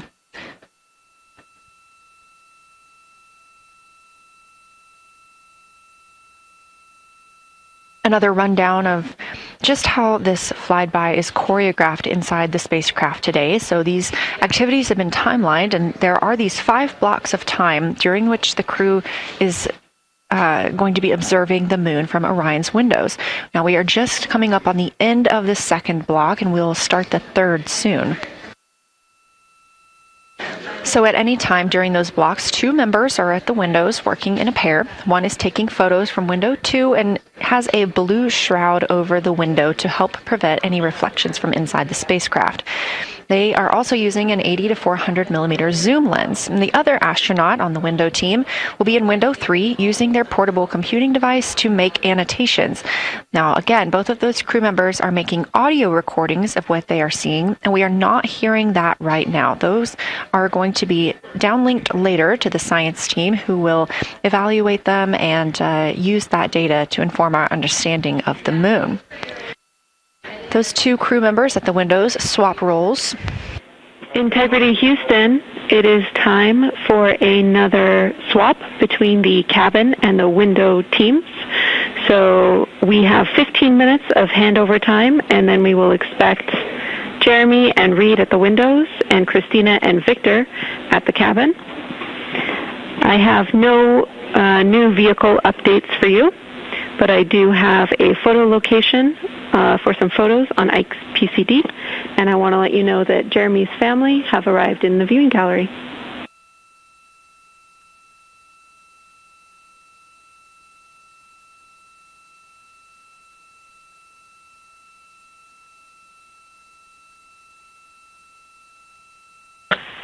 Okay, Jenny, we copied most of that.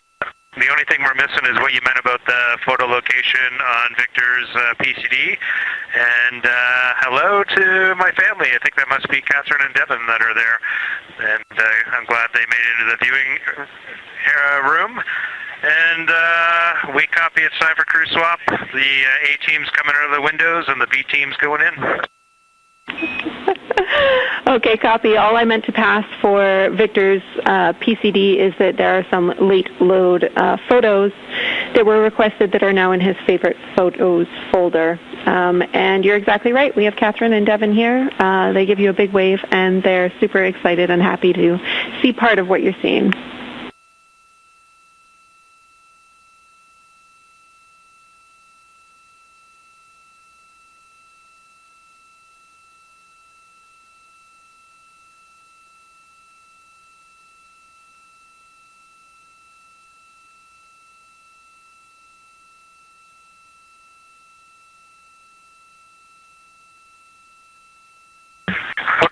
Copy, Jenny. We're not sure what we're looking for in the PCD, but we're going to poke around, and we may be calling you back about that one. All right, that's no problem, and it's unrelated to flyby.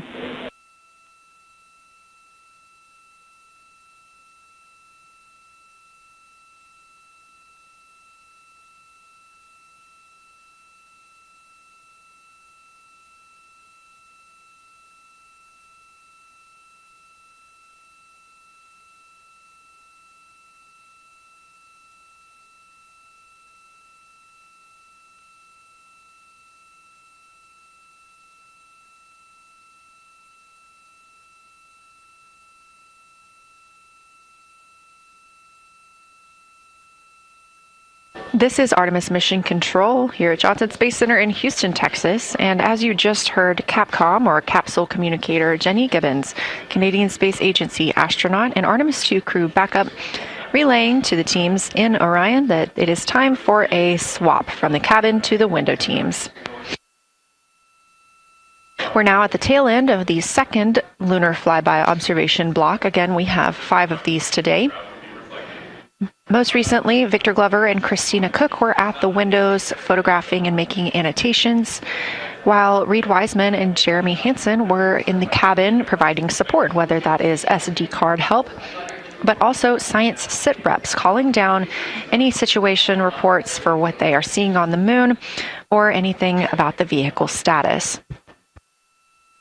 With that call to make a swap, Reed and Jeremy will be back at the windows, making observations for what they see at the moon and taking photos.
Again, you're watching live coverage of NASA's Artemis II. But something that's really awesome up here is we now have the moon and the Earth in window 3 simultaneously, and the moon is a gibbous, and the Earth is a crescent. And I'm guessing in about 45 minutes we'll have 2 identical crescents as we change our position in the universe.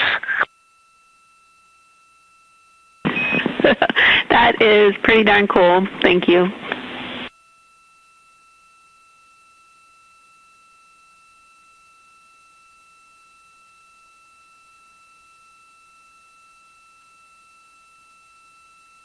That's the Artemis II crew, the first astronauts to fly by the moon in more than 50 years, reporting that when they look out of window 3, one window, they're able to see both the Earth and the moon at the same time now. Now, obviously, our view is from a camera on the solar array wing pointed at the moon. And we hope to see that view of both the Earth and the moon soon.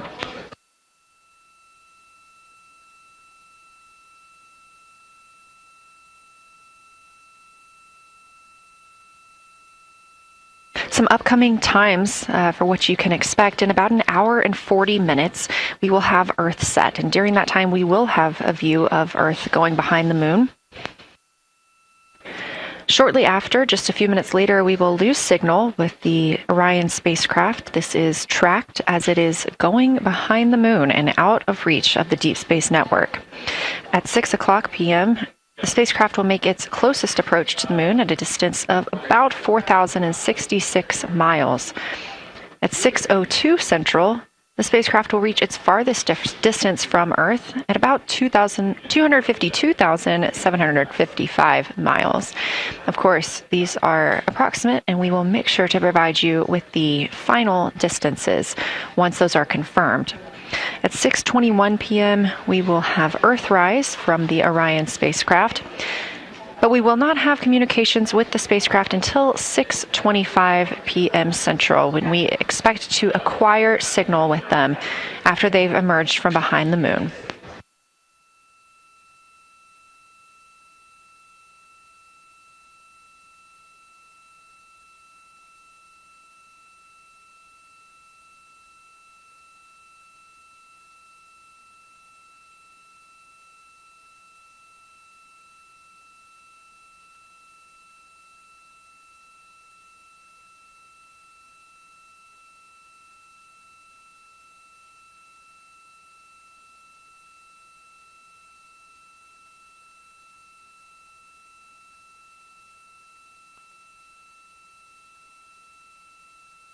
Again, you're watching live coverage of NASA's Lunar Flyby for the Artemis II mission, first crew to fly beyond the moon in over 50 years.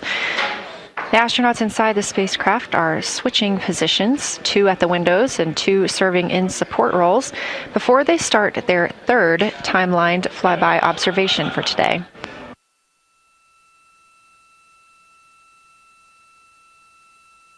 We've heard great calls from the crew so far describing what they're seeing, all well trained by the science team here on the ground.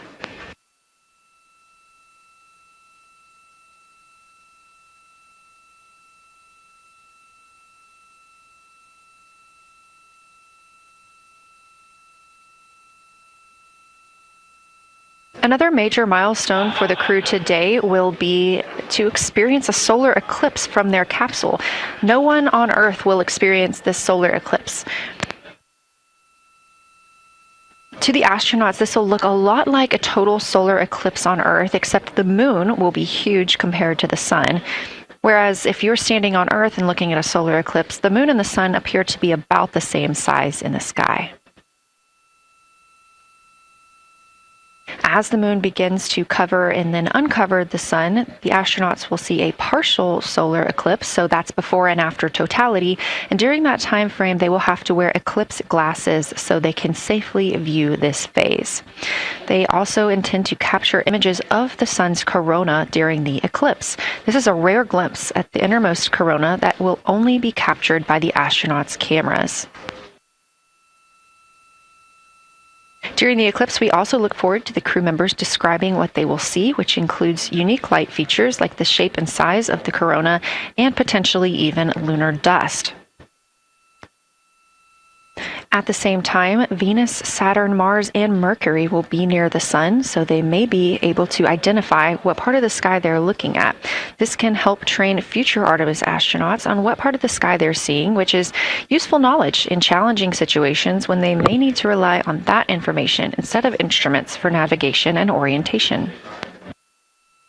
That eclipse window will last about an hour, and it'll happen near the end of the day today, closer to 7:35 p.m. Central, 8:35 Eastern.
As you can see in this live view from Orion, the spacecraft is maneuvering around the moon, and the views of the moon have changed since we started our broadcast. The near side is now very far to the right side of your screen. This is the side that we can see from Earth. That darkened portion are ancient lava flows.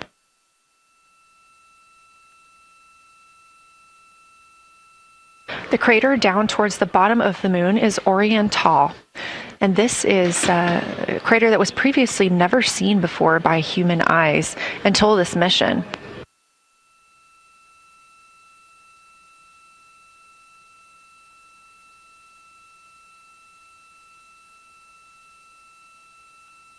Everything to the left of Oriental is considered the far side.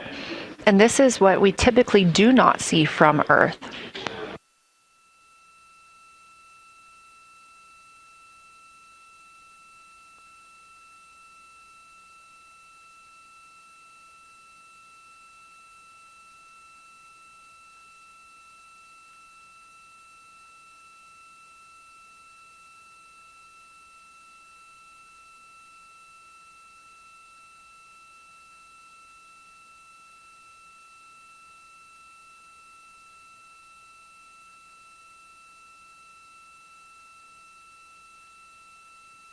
Just a reminder about this view. This is coming from a GoPro camera mounted on the tip of one of Orion's 4 solar arrays. Each solar array has a camera mounted on it, and the bandwidth is limited due to we have a crew on board, and this is our first flight of crew aboard the Orion spacecraft. So having a crew means we have to have an environmental control and life support system. There's a lot of data around, a lot of data to bring down for the crew members to keep us up to date on everything happening aboard the spacecraft. So we have to share our bandwidth when it comes to imagery and data.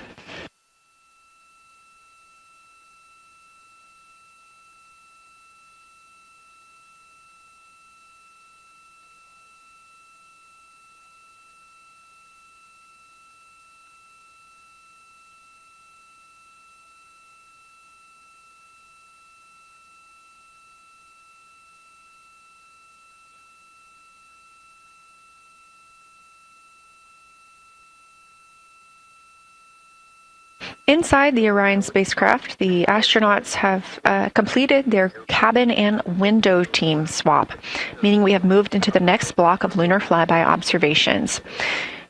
Jeremy Hansen and Reed Wiseman are now back at the windows, taking photos and making annotations. About halfway through this block, they will switch positions at the windows and will be prompted by the ground to do so.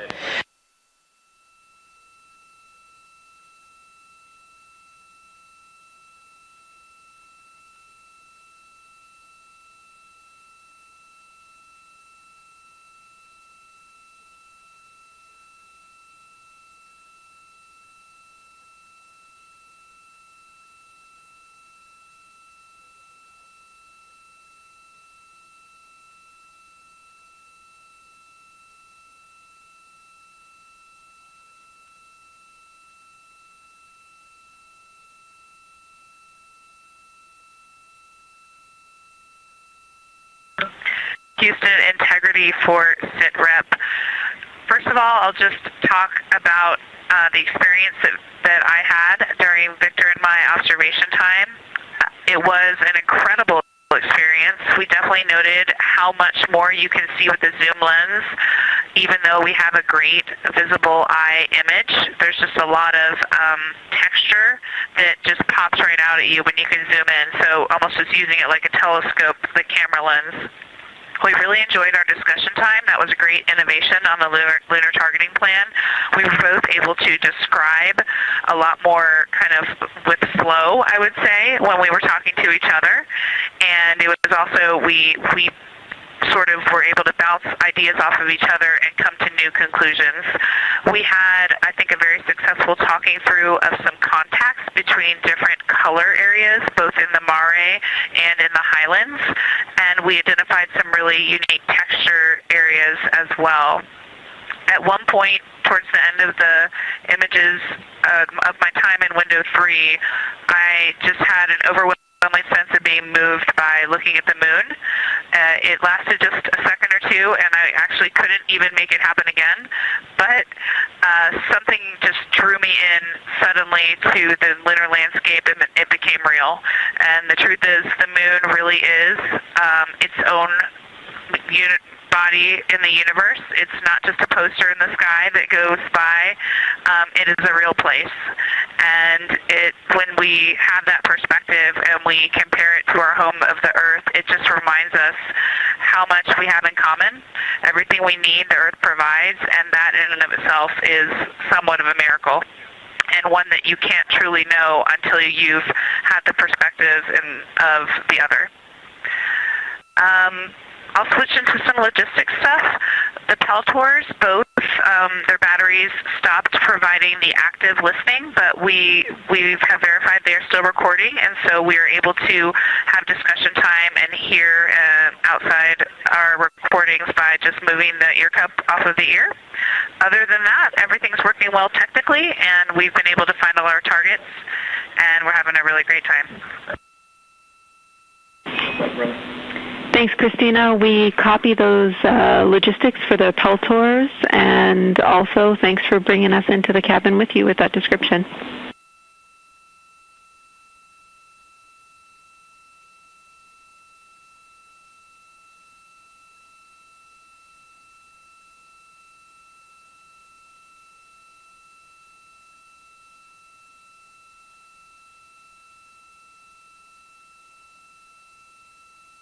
Right on time, NASA astronaut Christina Cook, a mission specialist for Artemis II, calling down a science a situation report. Good news, reporting that she and her teammates have been able to capture all targets that were listed.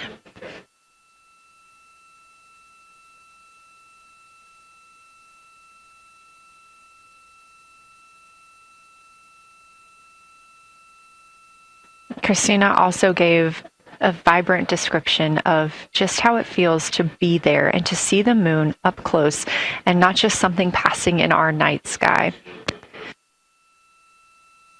Currently, the team members at the window are Reed Wiseman and Jeremy Hansen.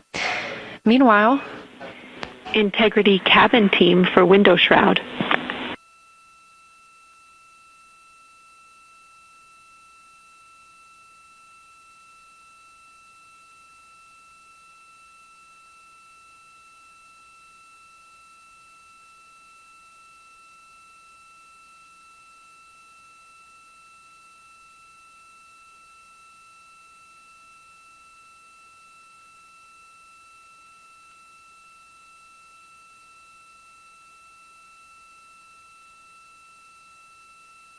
We're listening. Go ahead, Jenny. Hey, Victor, we have a temperature constraint on the windows, and the shroud might be getting us close, so we just want to check on the state of window 4's shroud, whether you believe it's still necessary because maybe things have changed with our viewing, and if so, we would like to request to have the shroud removed.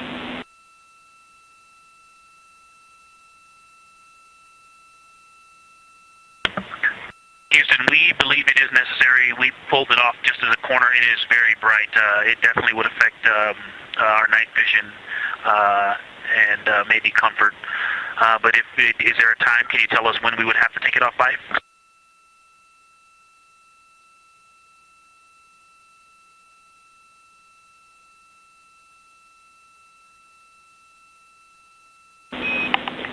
Unfortunately, since it's been on for a while, we are going to have to request that the shroud is removed, and we can recommend something that could block the light but just create a bit of distance between the window and whatever is covering it.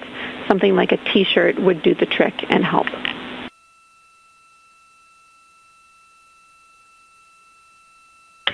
Okay, we're removing the shroud, and we'll make it work. Thanks.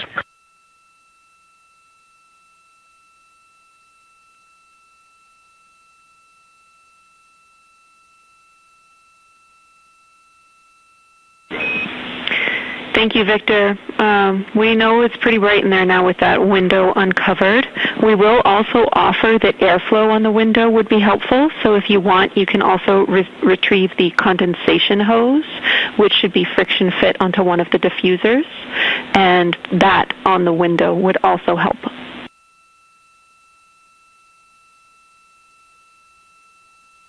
We can easily point a diffuser at the window, so we're going to start with that, and it's pointing at the window now.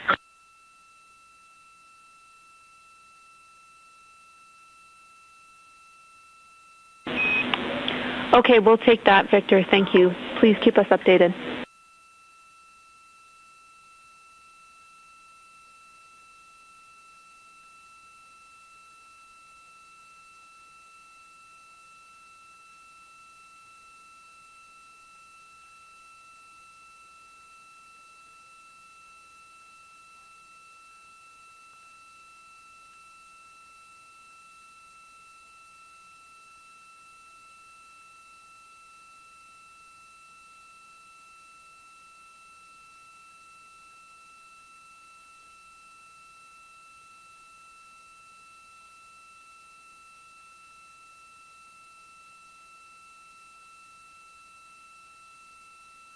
That call from Capcom Jenny Gibbons, CSA astronaut and Artemis II crew backup, to the crew aboard Orion, letting them know that they will need to remove the window shroud they had placed on window 4. They initially placed that shroud there to block out some of the light from the Earth. It was extremely bright coming in the cabin and interfering with some of their viewing opportunities out at the moon.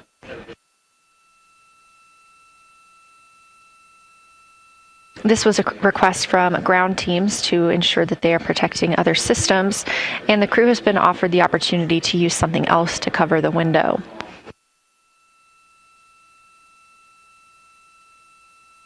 Meanwhile, Reed Wiseman and Jeremy Hansen continue with their lunar flyby observations. They have just looked at Geological crater. That's about when we heard that call down from Christina Cook with that description of everything she had been seeing during her observation period and what she was seeing at that time. The science team asked this crew to take centered images of the entire crater and their ray system in one frame. They're also interested in knowing the brightness, texture, and extent of Geological's rays and how they differ in the mare, or that sea area, versus the highlands. Geological is considered a young lunar crater, and these observations can help understand material properties of those craters.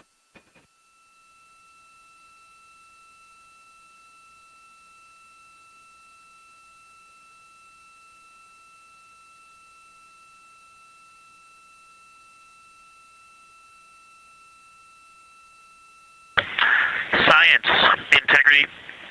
First, I wanted to start off with connecting with what Christina said, that it was very moving to look out the window. I had the unfortunate sequence to start looking out the window and then moved to the long lens, and it was hard to speak looking through the zoom because I went straight where Christina went, and I was walking around down there on the surface, climbing and off-roading on that amazing terrain.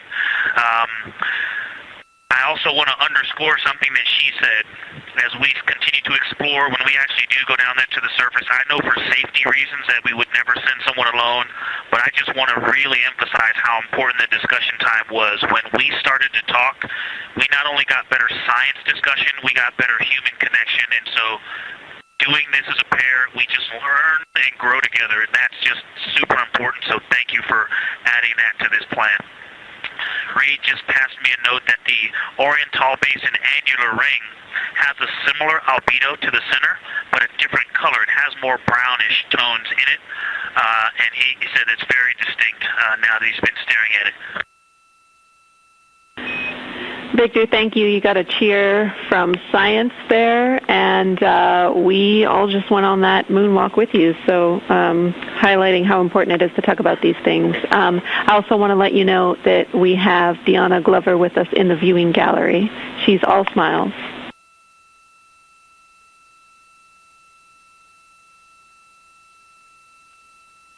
Well, you just got a bunch of cheers up here. Hey, babe.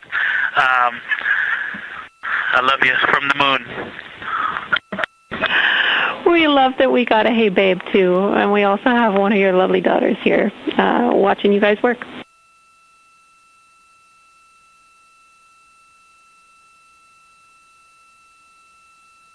Thank you guys for doing that and for supporting them through this. And to all of you, Genesis, Maya, Joya, and Corinne, I love you. And Deanna, I love you. I'm glad you get to be there.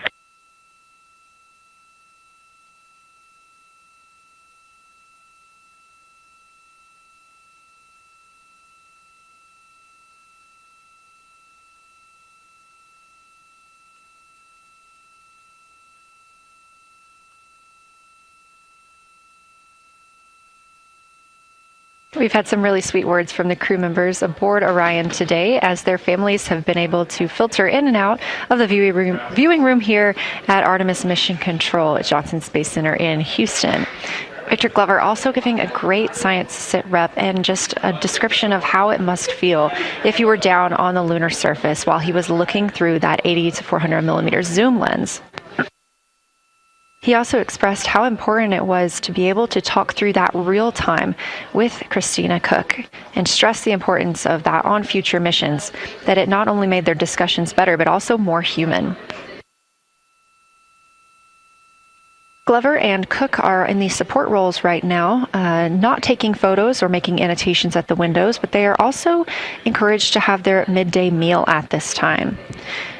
For lunch today, those two crew members have options of beef ravioli, salmon, butternut squash, sweet and savory kale, pickled beets, cherry blueberry cobbler, tuna noodle casserole, tomatoes and artichokes, broccoli, and chocolate peanut butter bar.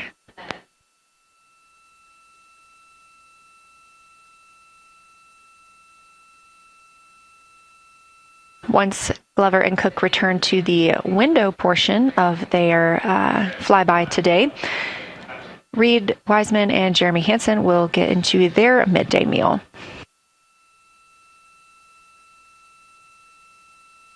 Again, this is the third of 5 scheduled blocks for our lunar viewing today, and if you were watching at the start of the broadcast, you can definitely tell the difference and the distance from the moon. We are now 5,518 miles away from the lunar surface, and again, expecting the crew to get about 4,066 miles away.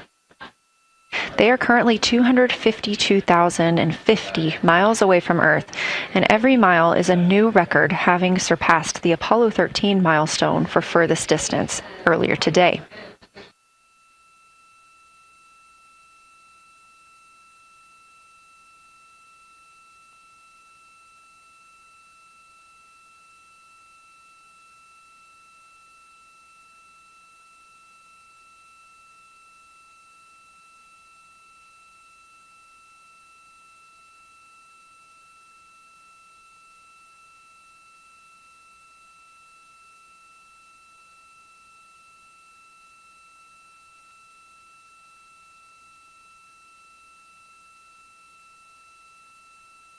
If you look down to the bottom right of the moon in that darker looking area, that is Oriental Basin. We have continued to lose views of the near side. It is just barely visible over towards the bottom right side of your screen. And then you'll also hear later about that terminator. That's the line between light and darkness while on the moon. It is really exposing some of those craters at this time.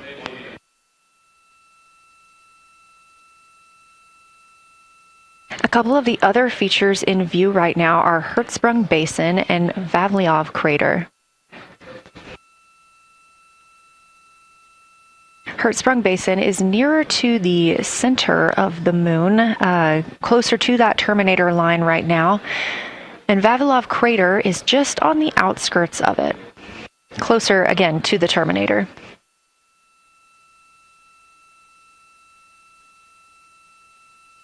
Towards the bottom of the moon and to the left of the terminator line, or currently shadowed in darkness, is Apollo Basin.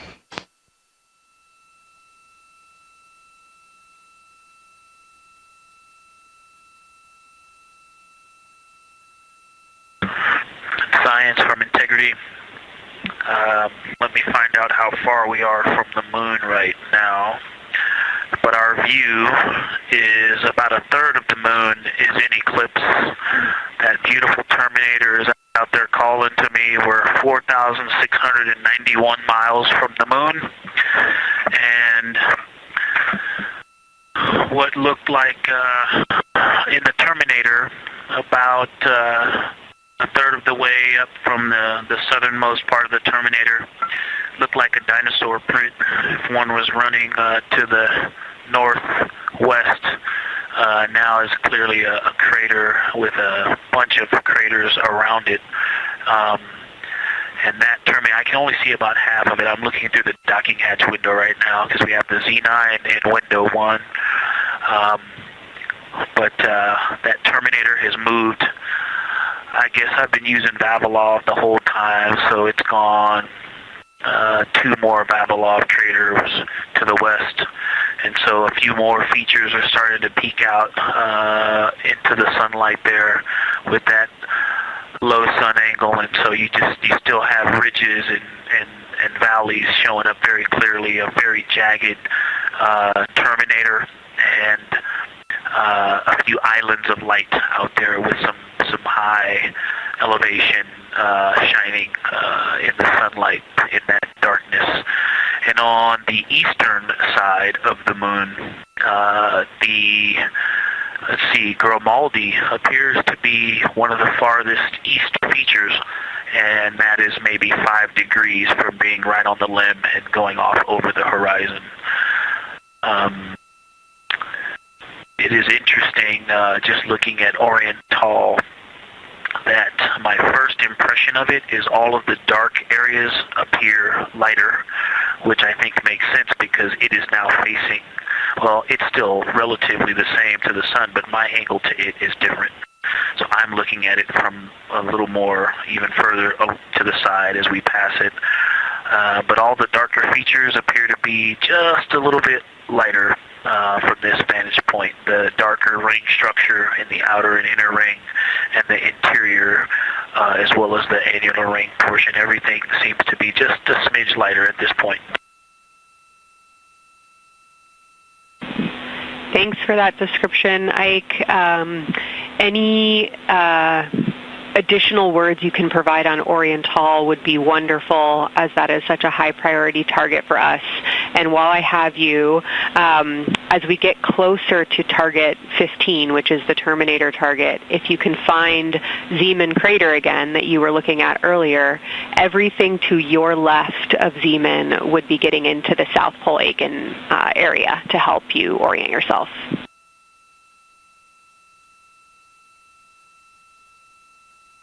Zeeman is a great waypoint out there. I definitely see it.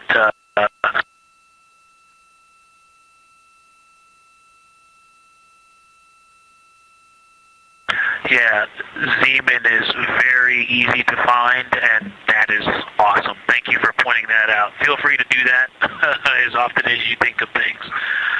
Let's see, looking back at Oriental. Okay, another thing, after looking through the zoom camera, man, you guys are smart. You probably did this on purpose, but after looking with my plain eyes and then going to the 400 millimeter zoom, now looking at it, I see the cliff face as if you were standing in the center. That inner and outer ring have definitely some real terrain to them, and now I can see that as terrain. Now that I look at it even with my naked eye, I can tell that there's a lot of elevation and that, like I said, a cliff face on that eastern edge where all the darker deposits are. And it's just the scale now. Looking at it from far away, before it seemed like flat with color painted on it, but now that I look at it, I can definitely see that there is, different depositional characteristics, and so the darker is some other material, but there's also some shadowing going on because of the cliff face that is a part of that crater wall. Great description, Victor. Thanks, and really interesting to hear now the distinction between shadow and color. Before I let you go back to other observations, you mentioned that Reed saw a browner hue to the annular ring than the rest of Oriental. Are you seeing that from your vantage point?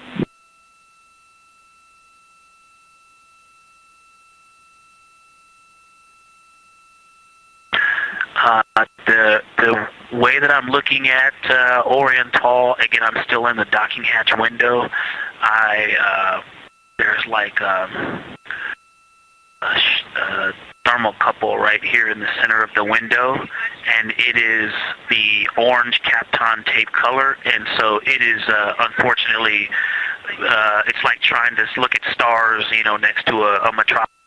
I think it's drowning out any color that I could pick up from the moon. I am not able to see that color, but I have not looked at it through one of the forward face, from one of the windows 1 through 4. I think when I get away from this Kapton tape strip that I would be able to see the variation that Reed's talking about. That is great feedback operationally. Thanks, Victor. I'll leave you to it.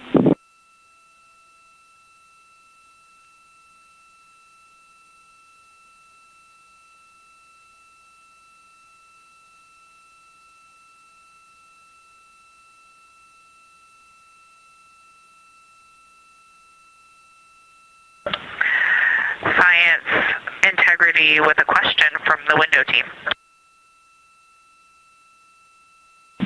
Integrity, this is Science, here with you.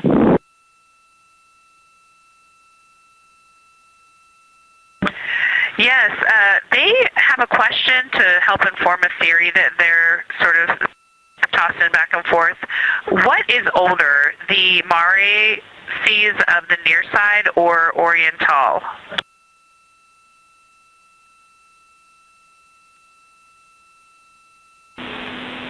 Stand by, Integrity. We're going to get you a little geologic history here.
Integrity Science back with you for some lunar volcanism when you're ready.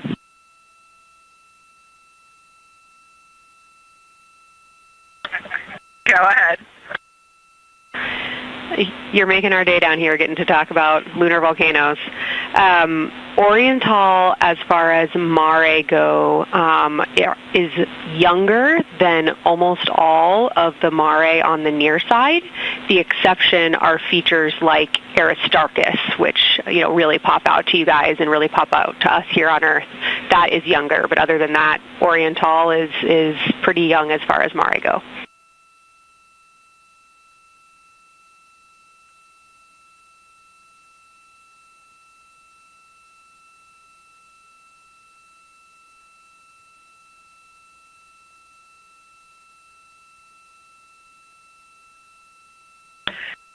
And Kelsey, thanks for that. We love lunar volcanism too.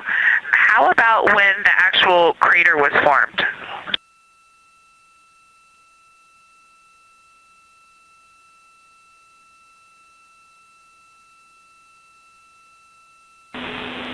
Yeah, we're going to get you an age for Oriental, and while we're getting that, Christina, can you, maybe you've heard the window team talk about the sort of contacts around Oriental, but because that material is so much younger, if anything pops out to you about physical relationship between that and surrounding terrain, we'd love to hear it.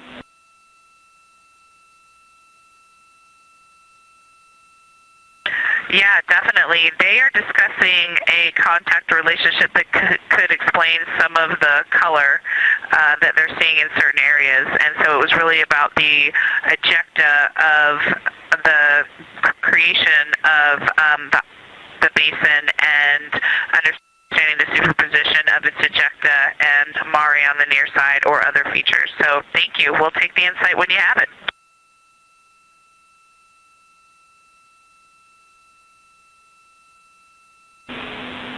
Thank you, Integrity. And I know Jenny wants to get to you with some topics, so I'll leave you with Oriental is 3.8 billion years old.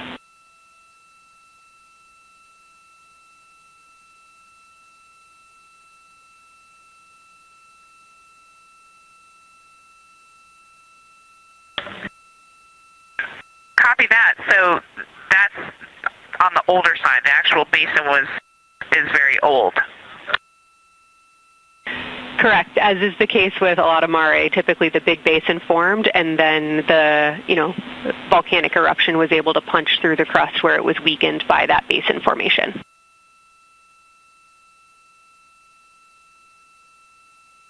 Perfect.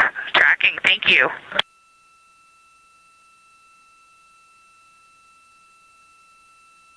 NASA astronaut Christina Cook calling down some questions to the science team on console. The voice you're hearing with those answers is Dr. Kelsey Young. She is joined by Trevor Graff on console today. Christina asking about the age of Oriental, and specifically the mare regions. Those are those dark regions that you see. They are paved or filled by volcanic deposits.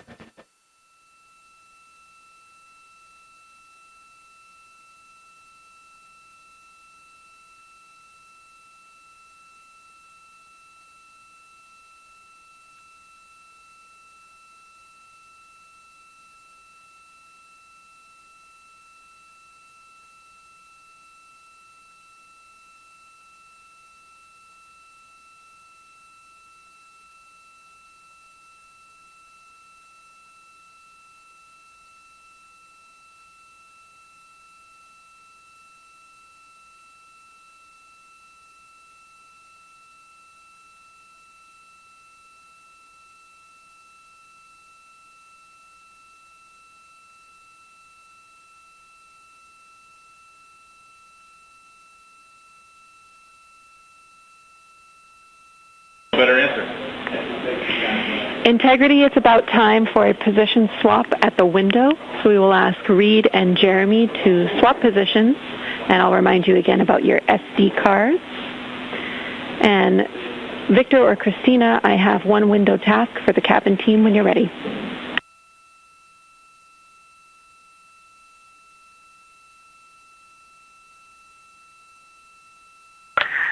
They are swapping, and I'm ready.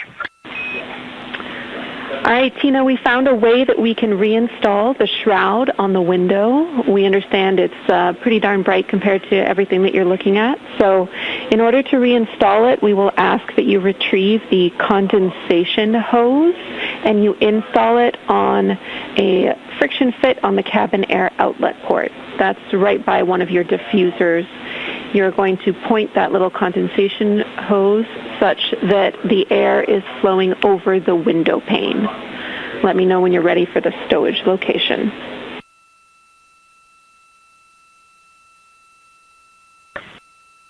Ready.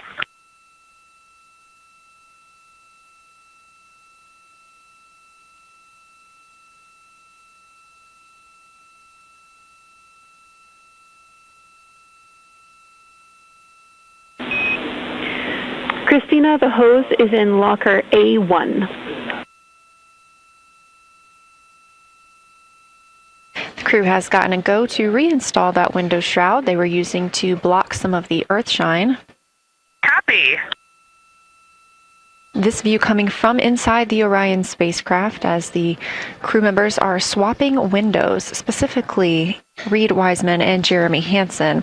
They've been our crew members at the windows taking photos, making annotations, and making recordings that'll be downlinked later to the science team for review.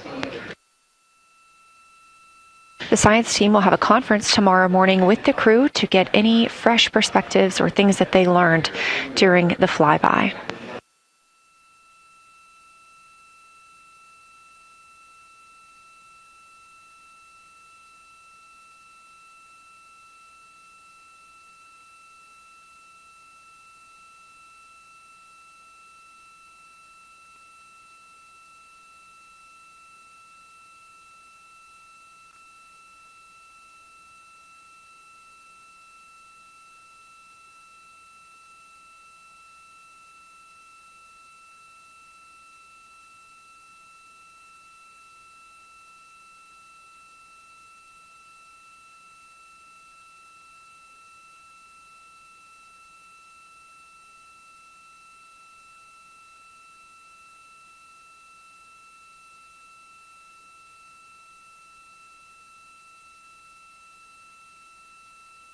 Again, we are now in the third of 5 observation blocks for the crew scheduled for today.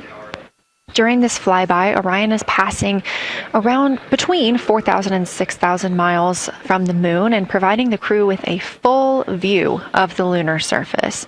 It's a higher vantage point and much farther than Apollo's lunar orbits on average. So from this view, astronauts can observe both the North and South Pole and large-scale geologic features in one single view.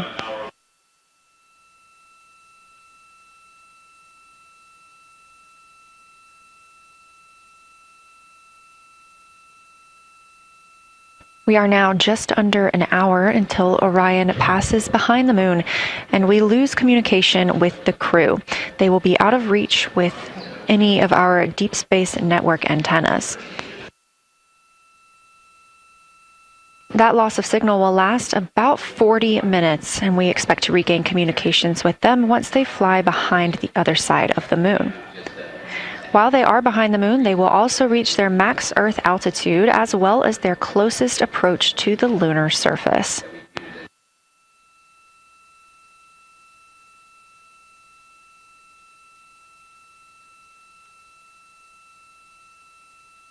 The view you have right now is a live stream from a camera on Orion's solar arrays.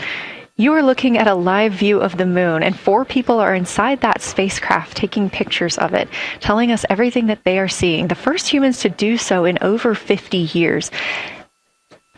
They'll be sending those pictures down for all of us to enjoy, and of course, especially the science team, who are very excited for what they are learning today.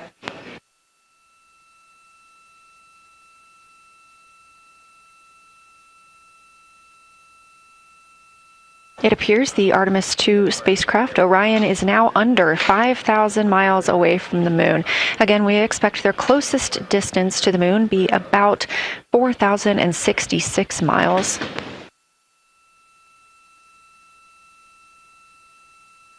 That is an estimate at this point, and we will make sure to share that closest approach distance once we receive it.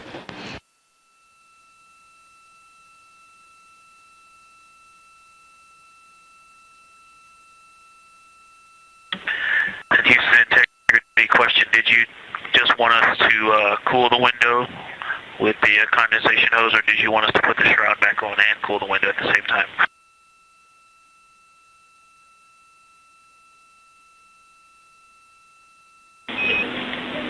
Victor, we definitely want you to cool down the window with the condensation hose. It's crew preference whether you put the shroud back on. The hose will allow you to do that if it helps with your lunar flyby.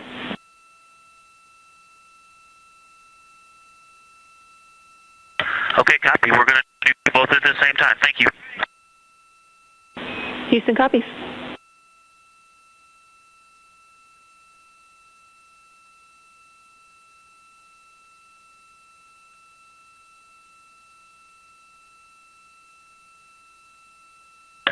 Houston, thank you for that suggestion. The cabin is darkened again, and that makes a big difference for the imagery. And for science, we are now seeing a half moon.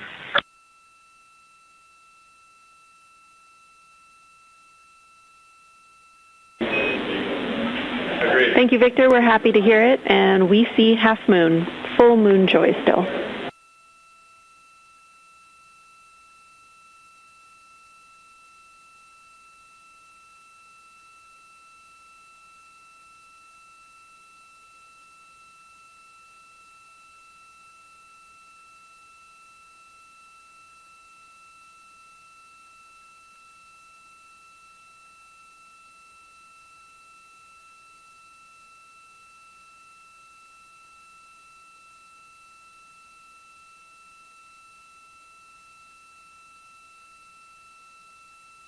Crew reporting from Orion that they are seeing half the moon, which is about what it looks like here from this view from the spacecraft.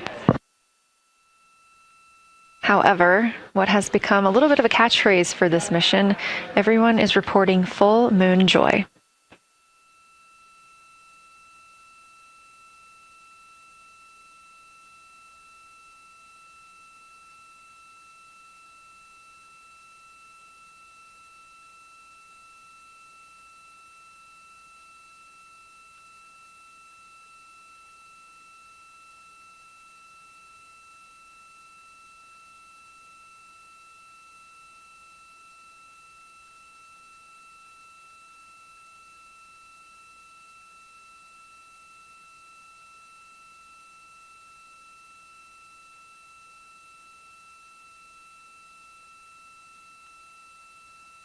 We are keeping up with which targets the crew is tracking through their lunar targeting package. They are just wrapping up their second. Science integrity, another observation the window team commented on and Christina and I discussed a bit is in Hertzsprung.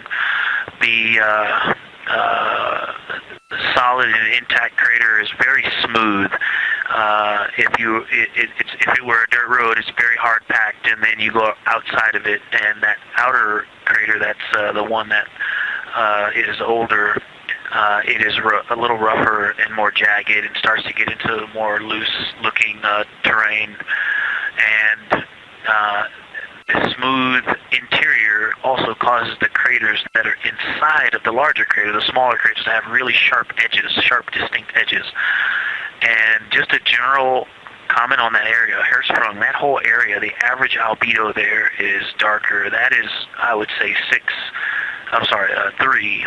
And the average albedo around Oriental and between Oriental and Ohm, excluding the wedge, the darker wedge, is more on the 6, 7.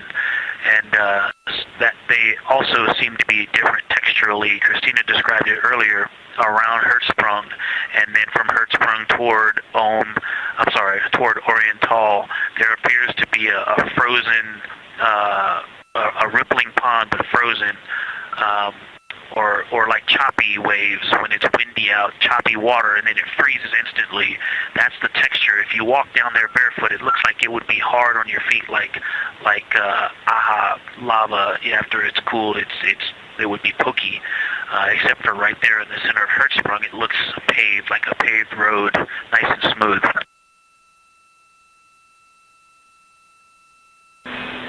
Victor, that's a wonderful description. Going from a paved road to lava reminds us of the Icelandic highlands. Thanks for that.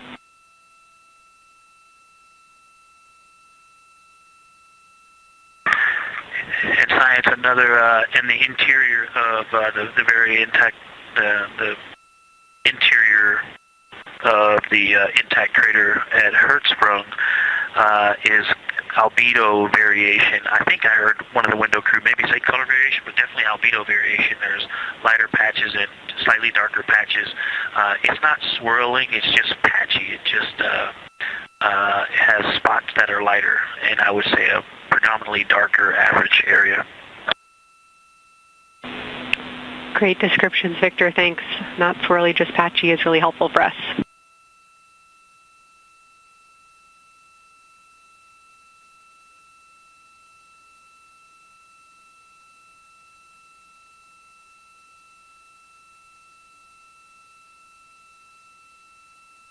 Really great descriptions coming from science. The window team is hitting all the targets. They are on the plan and starting the discussion of the Terminator.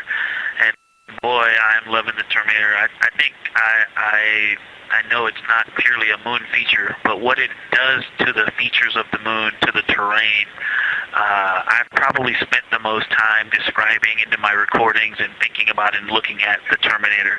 There's just so much magic in the Terminator. The islands of light, the valleys that would look like black holes. You'd fall straight to the center of the moon if you stepped in some of those. It's just so visually captivating that the Terminator is the most striking thing that I've seen so far. We've been loving your evocative descriptions, Victor. You really are bringing us along with you, and we're following along with visualizations that pale in comparison to your descriptions. Thanks.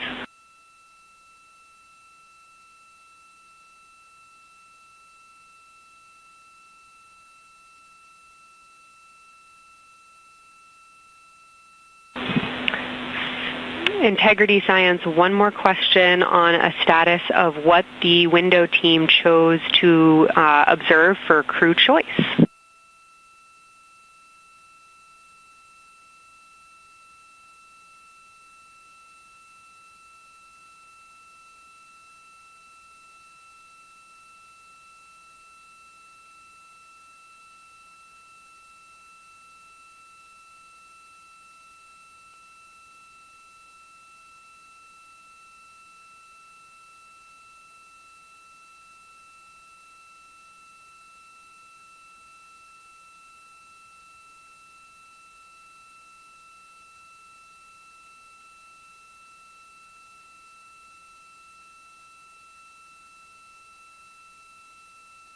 Window 2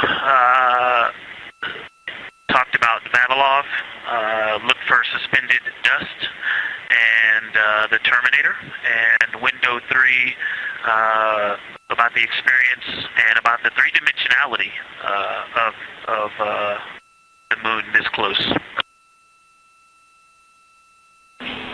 Wonderful. And another observation about Oriental, I would say, is the features going off to the southwest, the two large, almost look like scratches in the surface. I don't know if they're rays or canyons or collapsed lava tubes, but two distinct features that are almost parallel going off southwest from Oriental Basin. They are the first things that made me notice parallax of our trajectory looking out at Oriental. That and in the inner walls of the east side of the crater rings, you really get a sense that we're flying over something with elevation and terrain, and they look different from this orientation. Love to hear it, Victor. And you had it that those chains are actually crater rays, secondary craters formed from the formation of Oriental.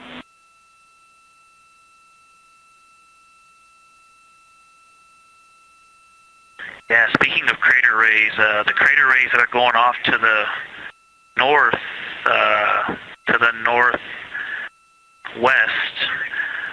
that run off toward Hertzsprung and I believe toward Vavilov. I'm not looking at it right now, but those crater rays are very interesting. They're all very small. I know you've imaged this, but they're all small, and they look like, you know, a big impact launched rocks and things that made smaller impacts down the way. But something very interesting, and again, you can see this in imagery, but some of them are parallel, and then some of them converge toward the center of Oriental. And then I think I even saw some that maybe diverge, not diverge, but that are convergent, which indicate multiple large impacts that created a lot of secondary impact crater rays. Fantastic, Victor. And I'll note that we can infer that you're looking down at your freshly named Integrity crater, which is near the end of one of those beautiful crater rays from Oriental. Thanks for the description.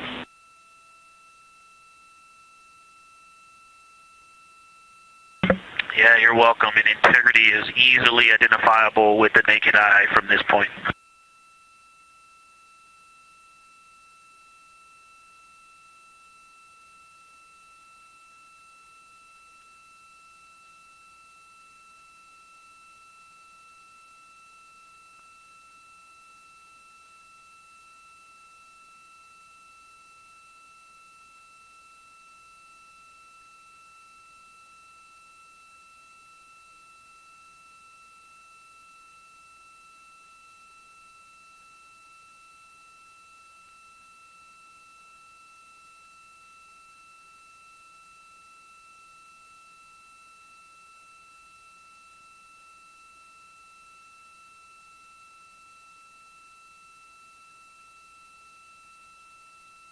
We've been hearing some great situation reports from Victor Glover, the pilot of the Artemis II mission, calling down to the science team, letting them know what he is seeing. And one of those things is Hertzsprung Basin.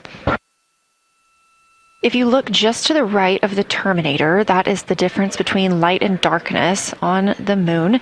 You can see what he's describing when he says Hertzsprung Basin and how it looks a little bit paved in the middle there. It's almost in the very center of the moon in this view, coming from the Orion spacecraft and a camera mounted on its solar array.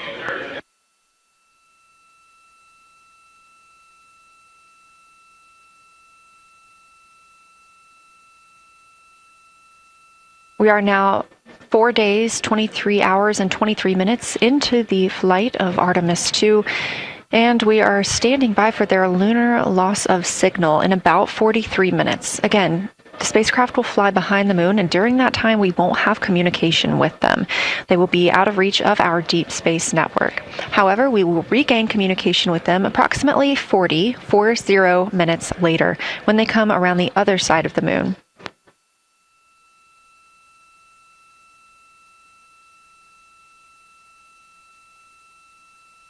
The crew aboard the spacecraft are currently discussing the Terminator, that difference between day and night. The science team is interested in learning about the topography and the color of the lunar surface, and it's already been very interesting to hear that they have seen colors like greens and browns while looking at the moon. Some of the questions that they are hoping the crew will discuss are: how do the quantities and sizes of craters and mountains vary along the terminator? And they are looking for the crew to describe the topography of features along or near the terminator. They're also looking for more information on any color or tone variations, and they're hoping that the crew will take images to illustrate their findings. Glover reported earlier that the crew has missed none of their targets when they are photographing at the window. We aren't hearing the conversations that the crew is having right now, but these are being recorded to their personal computer devices, PCDs, and those will be sent down to the science team.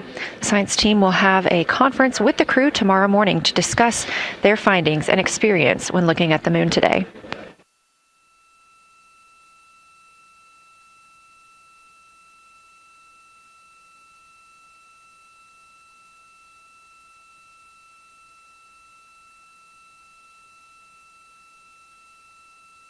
We have a few minutes left while the crew is discussing the terminator. And if you're just joining us, you're looking at a live view of the moon, our moon, from the Orion spacecraft and a camera on its solar array. Inside that spacecraft, 4 astronauts: Reed Wiseman, Victor Glover, Christina Cook, and Jeremy Hansen, the first 4 people to fly around the moon in over 50 years.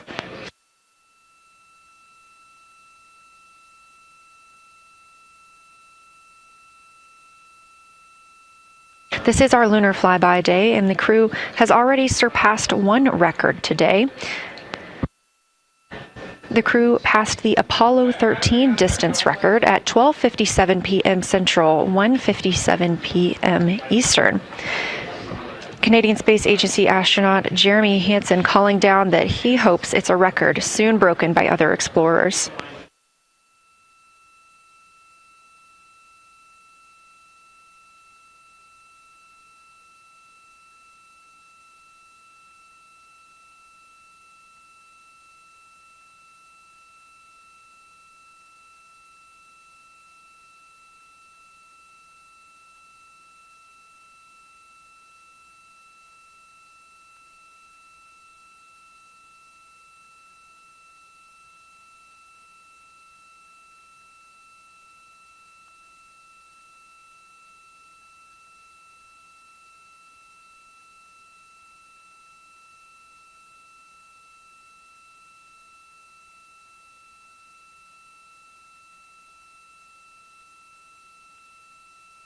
We are live in Artemis Mission Control in Houston, Texas, monitoring the flight of Artemis II. All of the flight controllers here, each monitoring a different system aboard the Orion spacecraft. Integrity Houston, we are ready for our cabin and window teams to swap again. We have a 15-minute handover time here, and I have a couple of items I want to read up to you. They'll require you to write something down on your knee boards, so let me know when you're ready.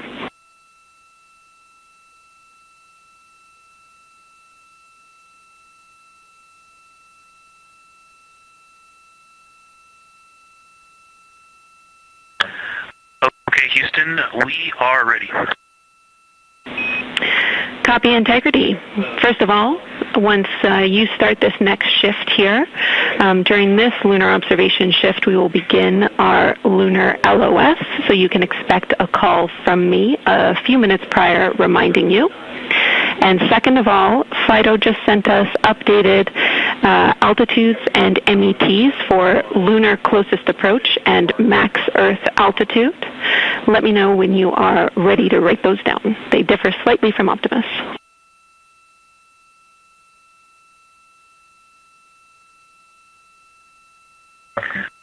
Thanks, Jenny. We are ready to copy.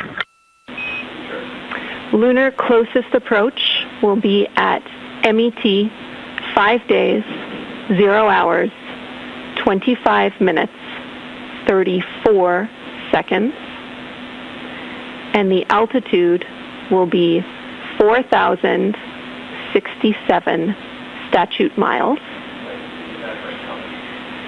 Maximum Earth altitude will be at MET 5 days, 0 hours, 27 minutes, 39 seconds, with an altitude of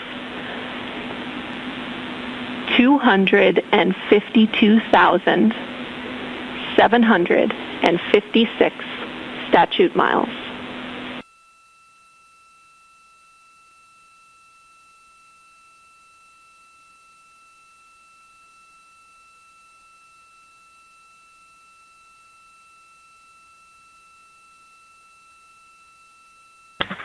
The crew really wants to ask for that in kilometers and in parsecs, but thank you for those. That is great. Thanks for that update. I'll send Fido to work, and I appreciate the metric. Other than that, I have no new vehicle statuses to pass to you. Enjoy your handover time, and we're looking forward to picking back up with you shortly.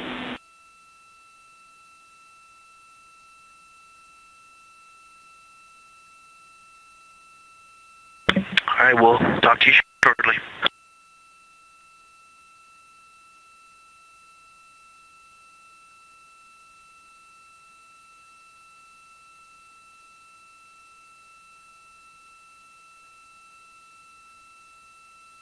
Those words called from Capcom Jenny Gibbons, CSA astronaut and Artemis II backup crew member, to the crew working aboard the Orion spacecraft.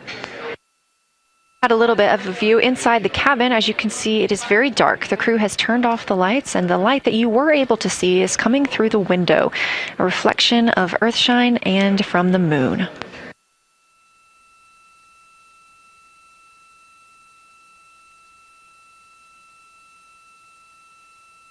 The crew is moving into their next observation block, meaning they are taking time to switch cabin and window teams. We've had Reed Wiseman and Jeremy Hansen at the windows taking pictures and making annotations and recording some audio files that will be downlinked later to the science team. Meanwhile, Victor Glover and Christina Cook were in the background serving as support. They were also timelined to enjoy a little bit of their midday meal. Now that we are swapping positions, the support team becomes Reed Wiseman and Jeremy Hansen.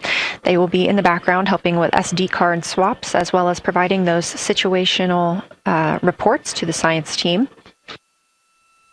Victor Glover and Christina Cook will be the astronauts at the window, photographing and speaking into those PCDs, portable computing devices, about what they're seeing on the moon. As you heard Capcom Jenny Gibbons call to the crew, this block is also when we will lose communications with the crew. That LOS, or loss of signal, is scheduled to be less than 35 minutes from now. We anticipate to be out of signal with them for about 40 minutes, and will regain that communication once they've flown around the other side of the moon.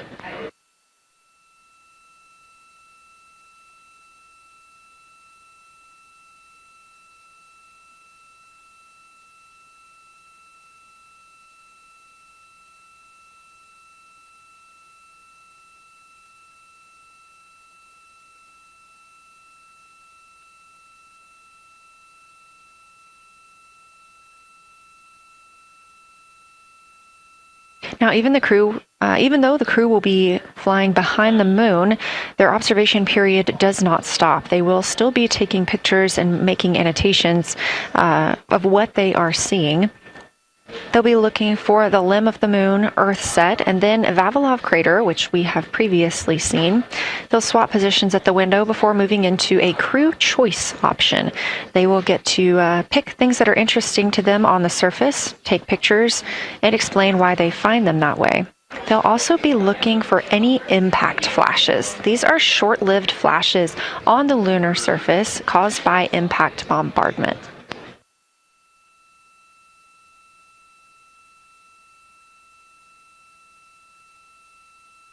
Just before Earthrise, the crew will be looking for lofted lunar dust. This may be lofted just above the lunar surface, and we could only see it just before Earthrise along the dark western limb. Any Earthshine would illuminate potential lofted dust.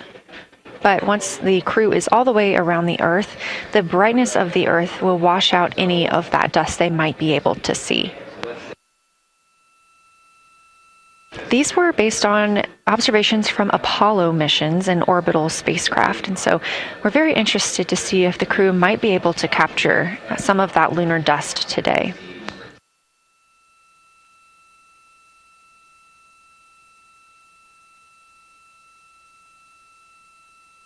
Following that lofted lunar dust target, the next will be Earthrise. We will regain communications with the crew shortly after Earthrise.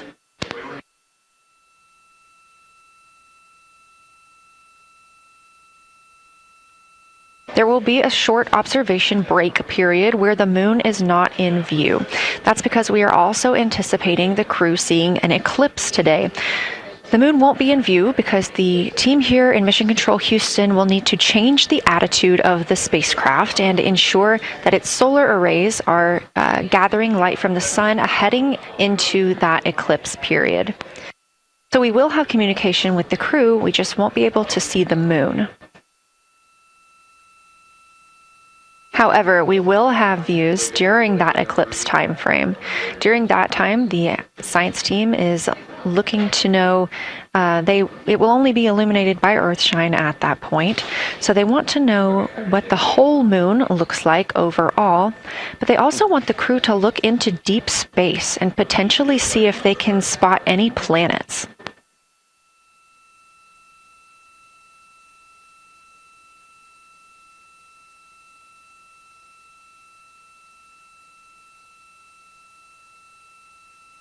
Once the eclipse is over, the lunar flyby period will have ended. We are live through the whole thing, and even once flyby is over today, we remain live 24/7 on NASA's YouTube. Integrity, you got a moment? Go ahead.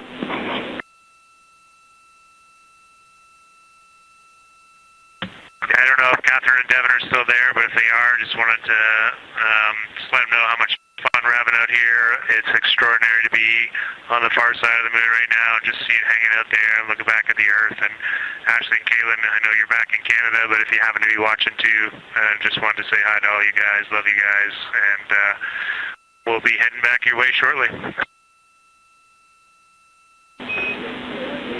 Thanks, Jeremy. I hear they are watching, and your family is still here. So thanks for passing that along.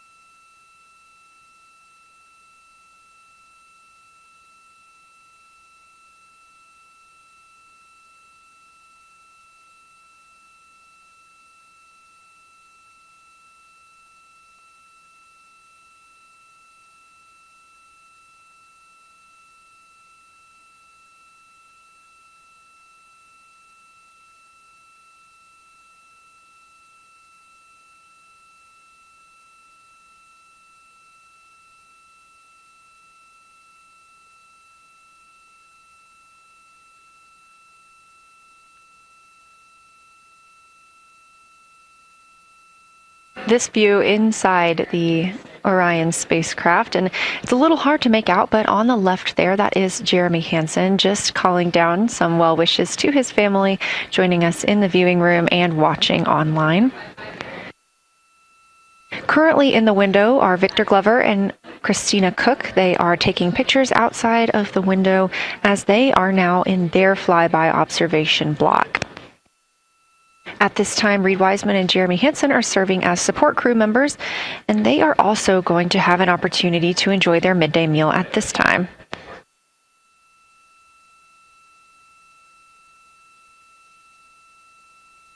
On the lunch menu today for Reed Wiseman and Jeremy Hansen, we have vegetarian chili, salmon croquettes, chicken with peanut sauce, sweet and savory kale, pickled beets, chocolate pudding, barbecued beef brisket, spaghetti and meat sauce, Italian vegetables, butternut squash, candy-coated chocolates, and maybe even a little bit of coffee.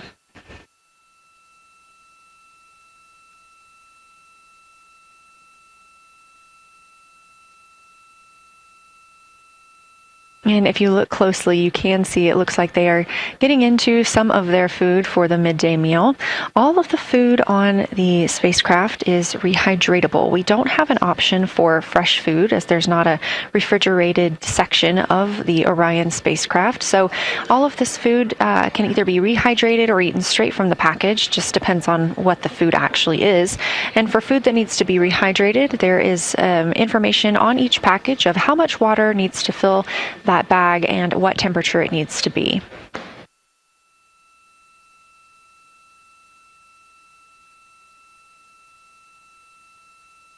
We are now 4 days, 23 hours, and 39 minutes, 40 minutes actually, into the flight of Artemis II, the spacecraft now under 4,500 miles from the moon.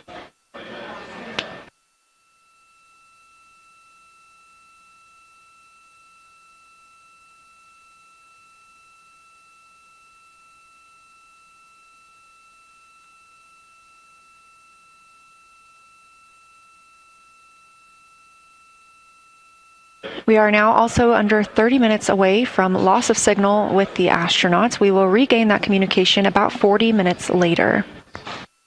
They will still be photographing the moon and documenting what they're seeing while they're behind the moon. And we especially look forward to potential Earthset and Earthrise views.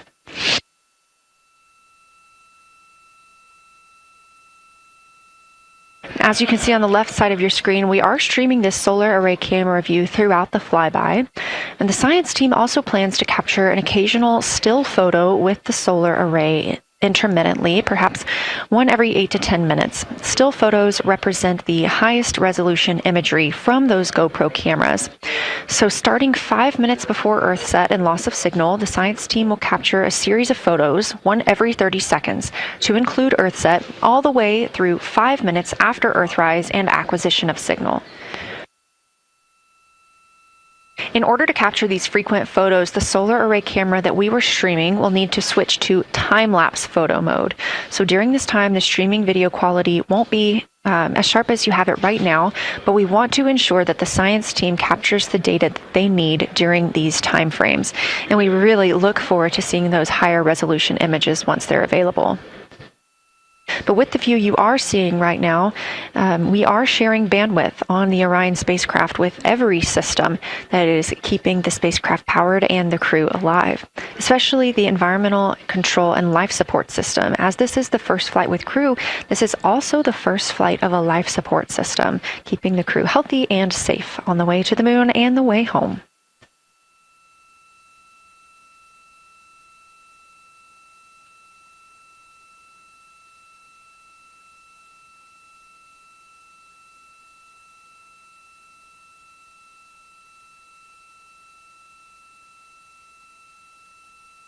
On the timeline, we're getting towards the end of the cabin and window team swap period, but it looks like our astronauts, Victor Glover and Christina Cook, are already photographing the moon outside of those windows.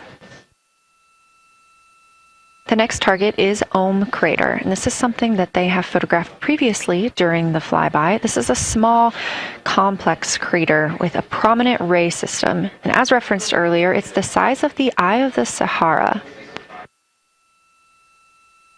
That Eye of the Sahara is a feature in Mauritania. Seeing this crater more than once throughout the flyby allows the crew to photograph it at different lighting conditions.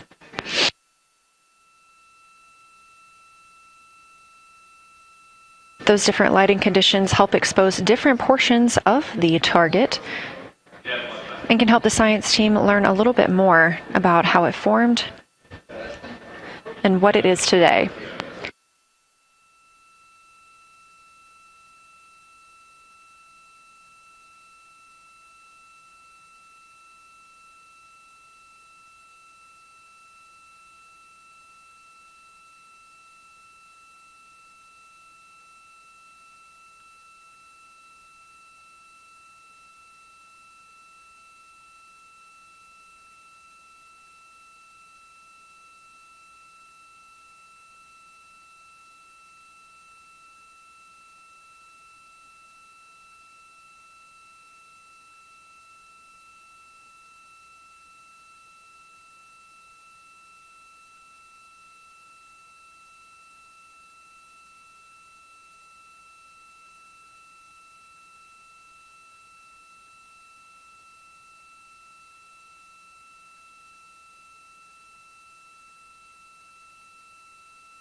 Again, this view inside the spacecraft as the crew continues photographing the moon outside their windows.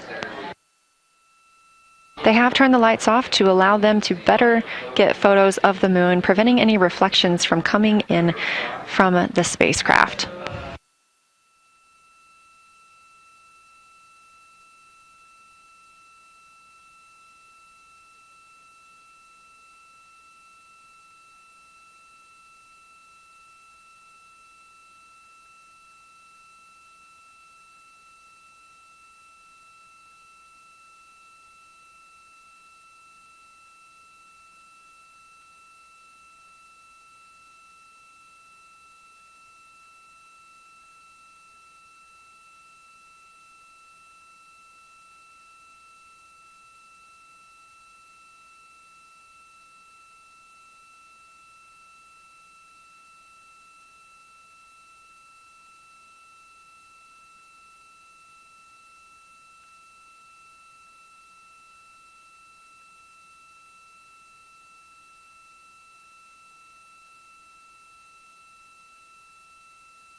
We expect the crew to be targeting Ohm Crater for another 6 minutes or so before they move into a discussion of the limb.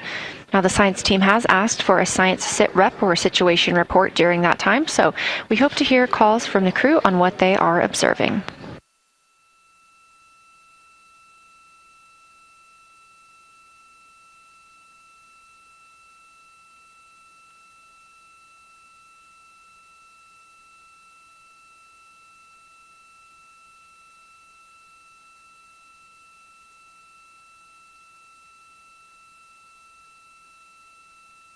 If you've been following along, at the start of the day, we did have much more of the moon visible.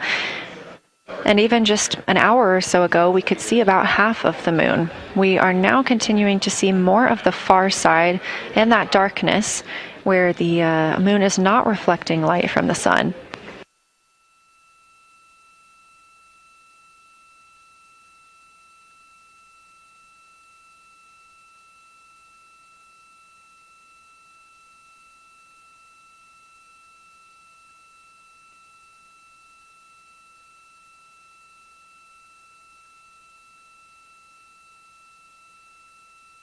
Earlier, we were also able to see some of those darker portions, that old lava flow that we often see on the near side of the moon and that we can all see from Earth. That has mostly gone away. We are now just seeing very little of Oriental. That's down to the bottom right of the moon. You can see just a small dark portion near the limb.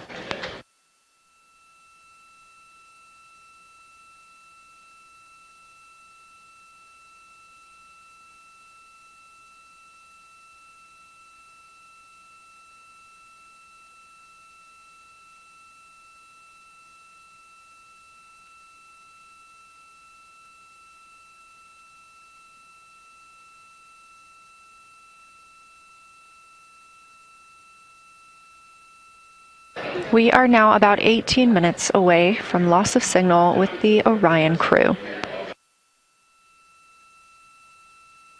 Again, we use the Deep Space Network to communicate with the crew members when they are this far from Earth.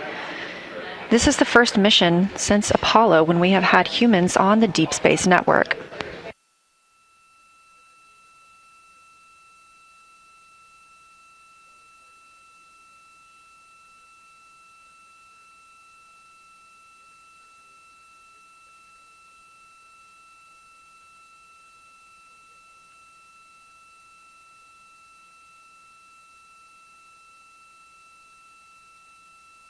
As you recently heard Capcom Jenny Gibbons call to the crew, we expect their closest approach to the moon to be at MET, or mission elapsed time, of 5 days, 25 minutes, and 34 seconds. At that time, their altitude would be 4,067 statute miles above the Earth's surface. Just over 2 minutes later, they will reach their maximum distance from Earth at mission elapsed time 5 minutes, 5 days, 27 minutes, and 39 seconds. The altitude at that time would be 252,756 statute miles. These are our latest numbers, and we'll make sure to verify and confirm those once those milestones have been achieved. Obviously, we will be without communication to the spacecraft at that time, so once we regain communication, we will make sure to find out those numbers and report those to you.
Checking in on the lunar targeting package, the crew is now in their discussion of the limb, seeing the limb of the moon, that illuminated part.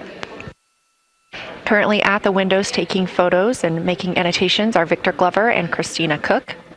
And we are expecting loss of signal in about 13 minutes. We will regain that signal with the crew about 40 minutes later.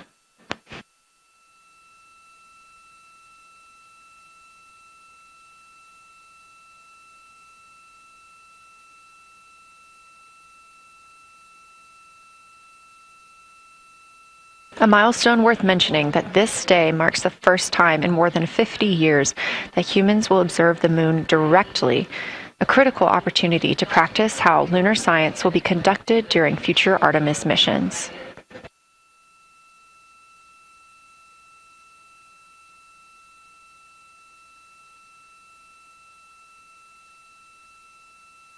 I've continued to reference the lunar targeting package throughout this broadcast, which is the primary tool guiding the crew observations, and that consists of two key components. The first of those is the Lunar Geography Review, which helped the astronauts study major lunar features in advance. That also helped them learn to orient themselves during the flyby. The Lunar Targeting Plan provides a detailed timeline of observation targets, background science context, and specific instructions for the picture the crew should take, and verbal descriptions of what will be helpful to the science team reviewing those pictures later. That's what we've been tracking real time and what the crew is using right now to keep up with their next milestones.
Integrity Houston, 10 minutes till the LOS. We'll take a snappy sit rep from the cabin if you have one.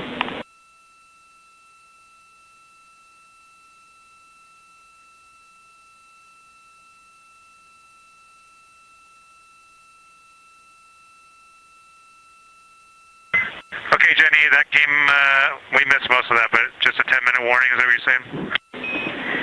10-minute warning for the LOS, and I'll take a quick sit rep from the cabin, please.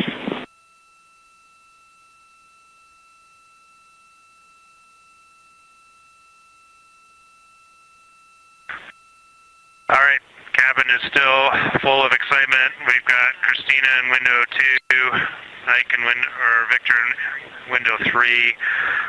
Reed's actually been trying to get some images out of the docking tunnel. We can see the Earth and the Moon and part of the Moon out of the docking tunnel, which is pretty good. And I'm just grabbing some footage right now with our interior cameras.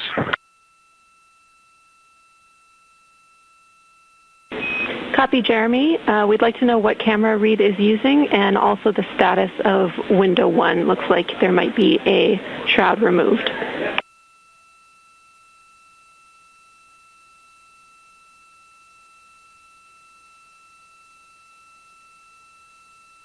Okay. Reed was using the Z9, and the T-shirt shroud is still on window 1, but we took the camera out of it. So maybe that's what you're noticing. But when I looked in there, I saw a lot of sunlight reflecting around. Copy. That makes a lot of sense to us, Jeremy. I want to remind you, coming up on this LOS, that we'll take sit reps in the blind. And as more and more of the moon is in darkness, we will take any report you have on impact flashes.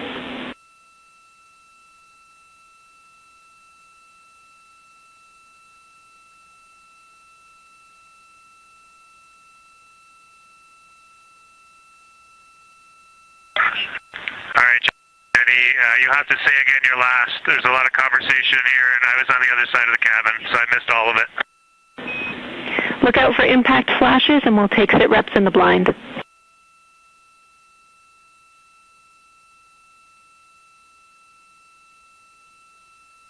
Okay, impact flashes, sit reps in the blind. We got it.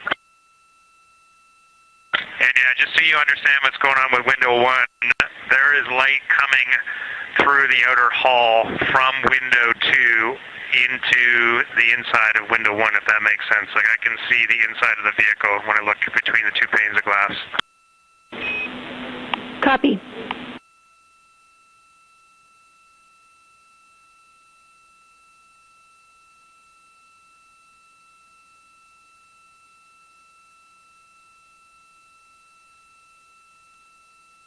You're getting your first live look at Orion, the Moon, and the Earth.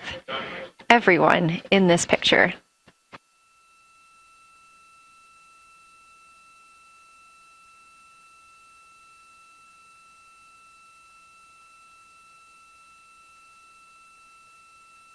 This is a live view from the Orion spacecraft.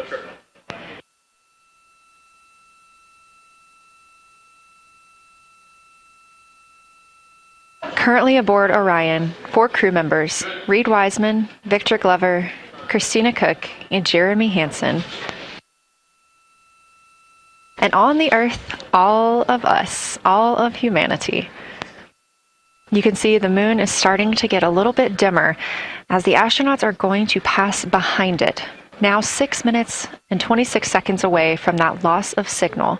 Again, we will be out of communication with them for about 40 minutes until they come around the other side of the moon and we can re-establish contact.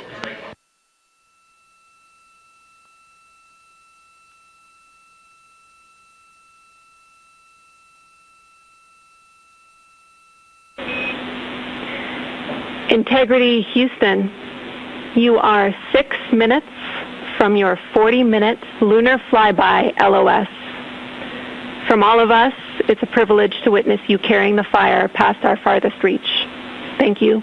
Godspeed.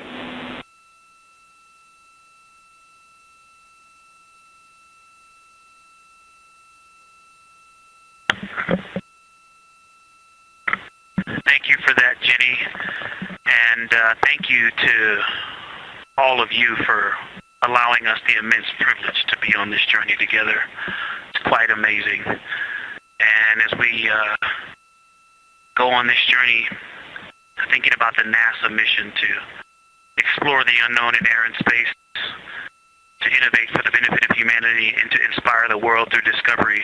And as you've gone along on this journey with us, hopefully we're doing just those things. And as we get close to the nearest point to the moon and farthest point from Earth, as we continue to unlock the mysteries of the cosmos, I would like to remind you of one of the most important mysteries there on Earth, and that's love.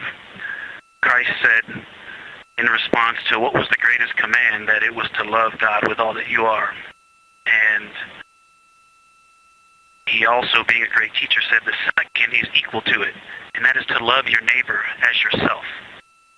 And so, as we prepare to go out of radio communication, we're still going to feel your love from Earth, and to all of you down there on Earth and around Earth, we love you from the moon.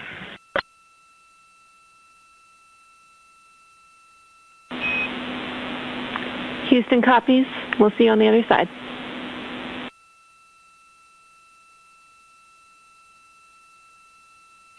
We will see you on the other side.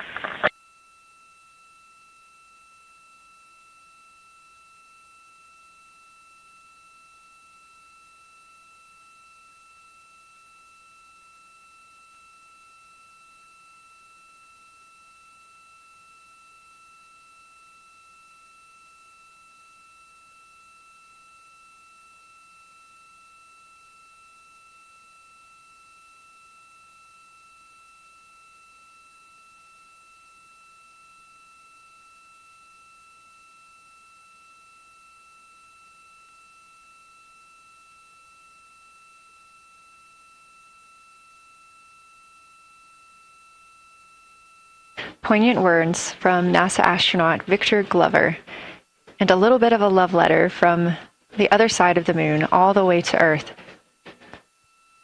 Glover touching on the teachings of Jesus, including to love your neighbor as yourself.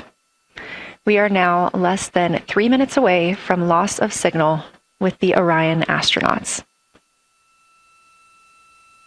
The Artemis II crew will be out of signal for about 40 minutes as they are on the other side of the moon, continuing their work photographing the lunar surface, and they will reemerge, and we will also get this view on the other side.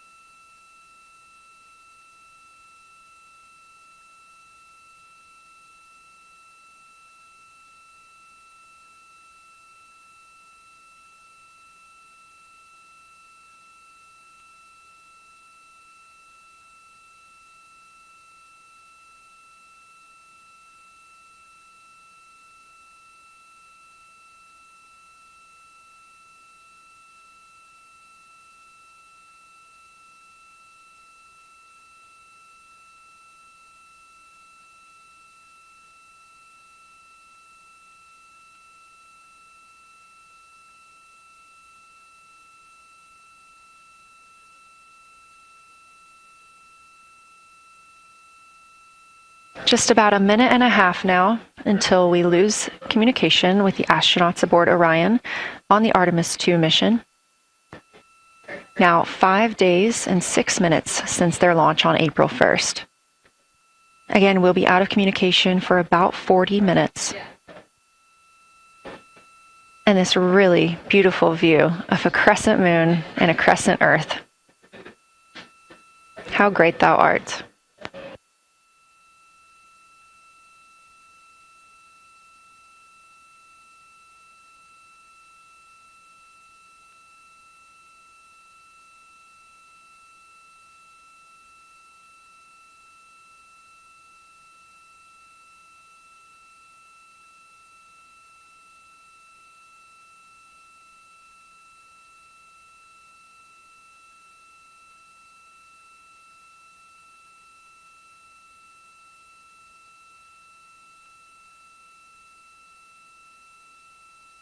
"30 seconds now until we expect loss of signal.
And we have confirmation of loss of signal of the Orion spacecraft as it flies behind the moon. We expect to regain communications with them in another approximately 40 minutes.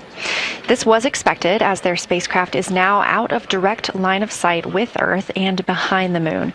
And this is a poignant moment as it's the first time in over 50 years that we have humans completely unreachable by anyone else on Earth. No matter how distant or secluded, we could reach anyone living on Earth, but while the crew flies behind the moon, it's simply impossible to make contact with them. This is a live view inside the Science Evaluation Room here at Johnson Space Center and just down the hall from Mission Control. This team has been monitoring the flyby all day as the team has continued capturing targets on the lunar surface.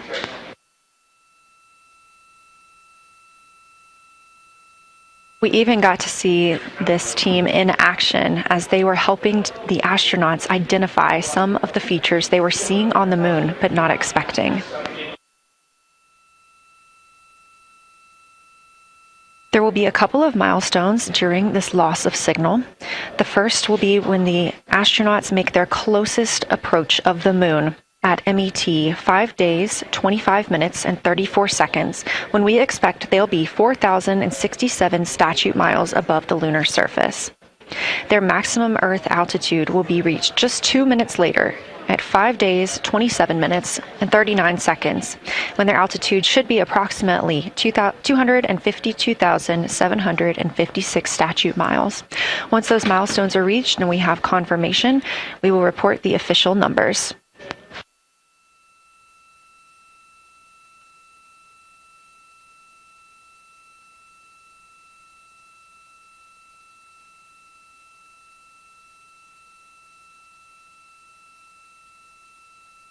Throughout the Artemis II mission, astronaut voice, images, video, and vital mission data must traverse thousands of miles, carried on signals from NASA's powerful communications systems, the Near Space Network and the Deep Space Network. Let's learn a little bit more.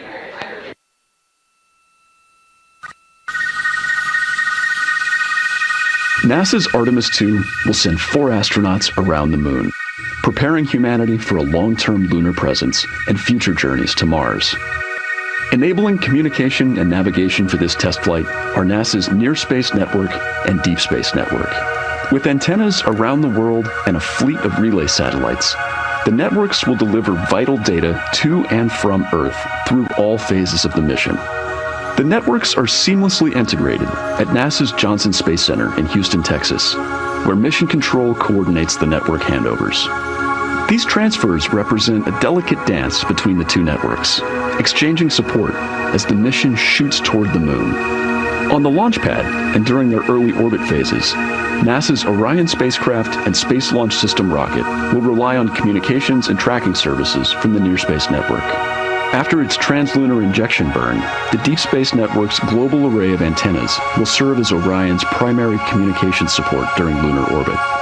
As the mission journeys farther into space and away from Earth, signal strength weakens and bandwidth is conserved for crew communications. The astronauts will have a near constant connection to Earth, ensuring their safety on a journey farther into space than ever before. We say near constant because as Orion goes behind the moon, a planned loss in communications will occur. The Deep Space Network will be standing by to reacquire the signal as Orion reappears. The Artemis II mission also provides an opportunity to test new capabilities. Using laser links, NASA will periodically transmit Orion data to showcase the benefits laser communications could have for future human spaceflight missions. The data from Orion, sent by radio signals or laser links, is massive. The mission is gathering images, data, and video, while also generating details about mission health and crew voice files. All of that data gets processed here on Earth, where systems compress it for efficiency. In the future, we'll upgrade these systems on Earth so that image and video clarity improve with each moon mission. With the Artemis II test flight, we're evaluating the communications infrastructure that will help carry us into the future as we explore the moon and journey forward to Mars.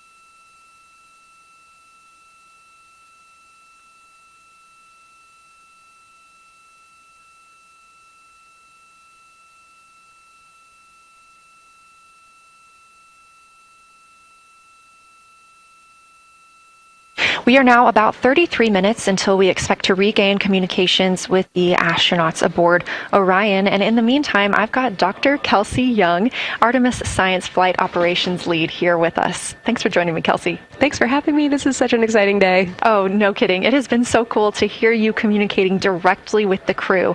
And I know that you have been preparing for this for years, so I am so excited for you and for your team. So just to get into that background a little bit, tell me about your background and what you've been doing on console. My background is as a field geologist. actually, I studied impact cratering in the field for my PhD. So all these descriptions of impact craters have me just absolutely swooning. How I got into this, though, is, during my PhD, I got an internship at NASA and ultimately never left to integrate science into flight operations. So we developed the Science Officer Console, for which this is the first mission we're supporting. We developed the Science Evaluation Room that's right upstairs. And so it's so gratifying to see this operation structure come to fruition, especially on a day like today.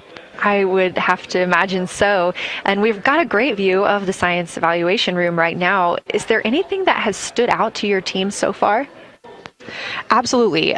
So as you might have heard in some of the press briefings and content that, we've been putting out, color and albedo were really exciting targets for us. We've heard several amazing color descriptions so far.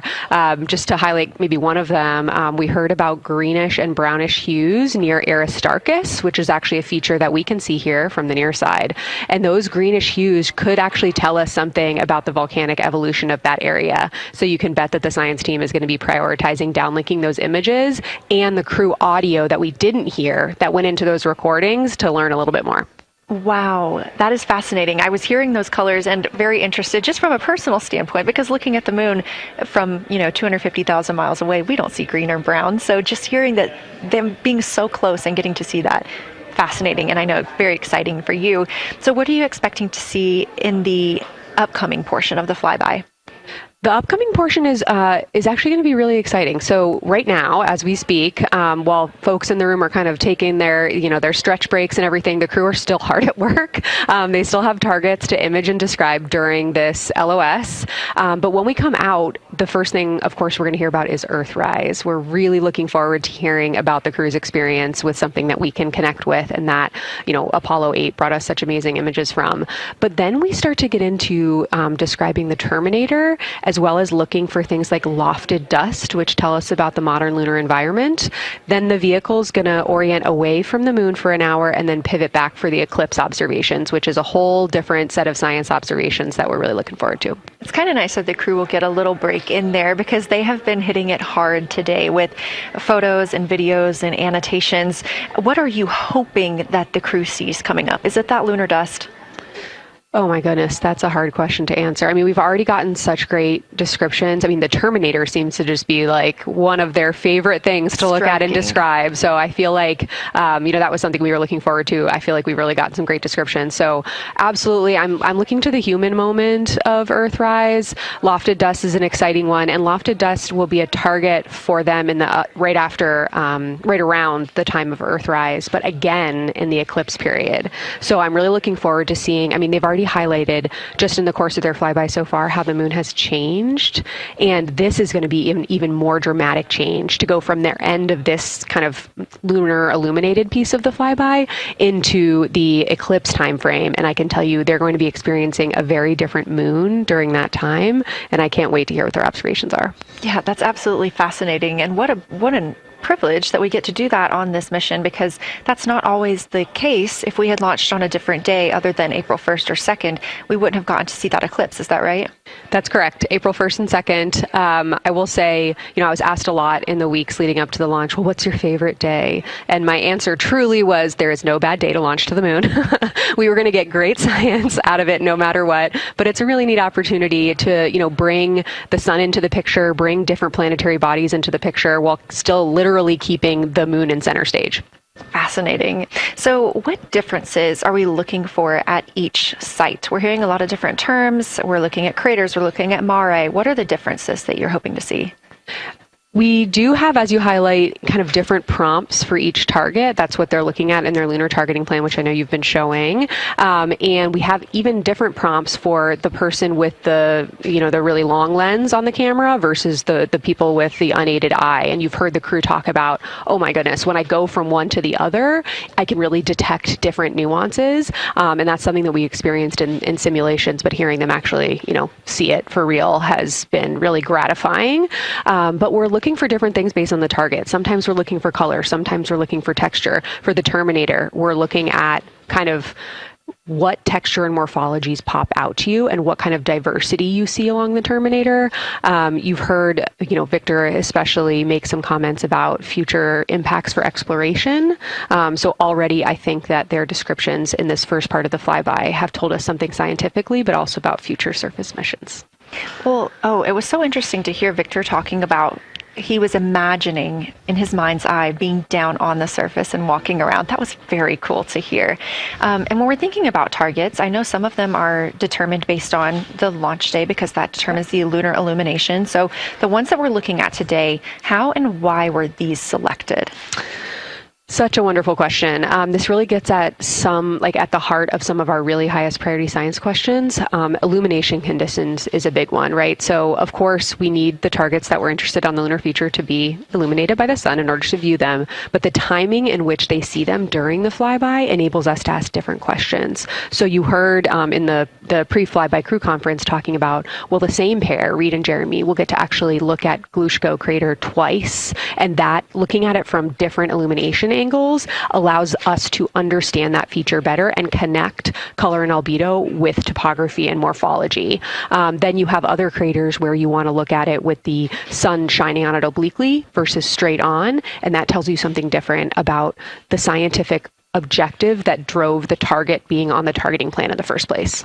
We've talked a little bit with the viewers today about what the crew is able to capture in this short time frame of those craters in different lighting conditions. Could take years for something robotic to be able to do based on attitude maneuvers and where the sun is at. So can you just talk a little bit about the importance of having both the robotic operation and having the crew? Absolutely. We definitely don't want to minimize the impact of orbiting spacecraft. Lunar Reconnaissance Orbiter is the one that's often referenced. Data from LRO and its payloads have really been instrumental in getting us, frankly, to this point for Artemis II and future missions.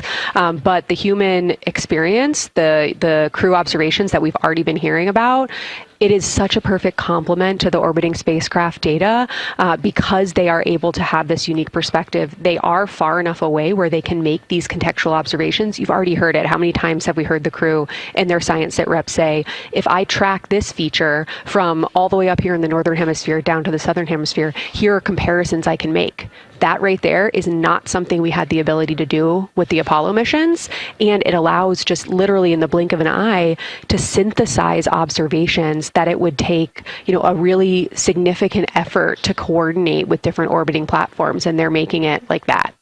Wow. It has been very, very exciting to hear all of their calls so far. And so I've heard they were able to capture every single target so far too. Is that correct? I think that's correct. And I think it's important also to remember that, and I know the science team is anxiously awaiting this, we've been hearing from the crew members who are not at the forward windows, right? Those crew who are, really in the thick of the observations, they are recording minutes-long observations per target on their crew tablets. We will be getting those down starting here in a couple hours, and that's going to contain really meaty science information that we haven't heard live yet, and that's going to form the basis of my conversation with them tomorrow morning, where we're going to have a really deep dive into the science and absolutely nerd out about what they were able to do today. One of the most gratifying things for me today is hearing multiple crew members say, thank you for putting the discussion times in the targeting plan, because when we have had the ability to put multiple brains on a problem, we have elevated each other. And I'm looking forward to them, sleeping on it overnight and then us actually being able to really, truly have an elevated science discourse tomorrow. Well, we're looking forward to it too, and I cannot wait to hear everything that you guys get to learn overnight from some of those audio recordings and just everything that they'll be able to share tomorrow. So, Kelsey, I know you are very busy. You've done a great job today, and thank you so much for joining us for this interview. Thanks for having me. It's such an exciting day. We are now expecting acquisition of signal in about 24 minutes. As a reminder, the Orion spacecraft has flown around the other side of the moon, where they are out of contact with our deep space network.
And we just heard confirmation here in Mission Control Houston that we have reached the closest point of our destination to the moon at MET 5 days, 25 minutes, and 34 seconds.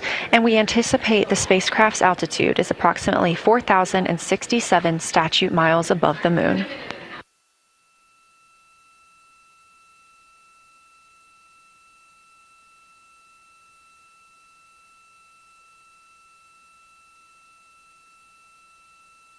We're continuing to track what the crew is doing while around the other side of the moon. They are continuing to take pictures of the of the moon, the Earth now out of sight. What they are in right now is a crew choice event. The science team has encouraged them to find interesting features on the surface, to take photos of those, and describe why they were interesting. Something else that they'll be looking toward next, just momentarily, will be impact flashes. They've got a few minutes allotted to look at the darkest portions of the moon. They're interested in short-lived flashes on the lunar surface because these would be caused by impact bombardment. After their impact flash targeting, the team is interested in if the crew can see lofted lunar dust. This would only be visible just before Earthrise. Now 20 minutes until we expect to regain communications with integrity and the astronauts for Artemis II.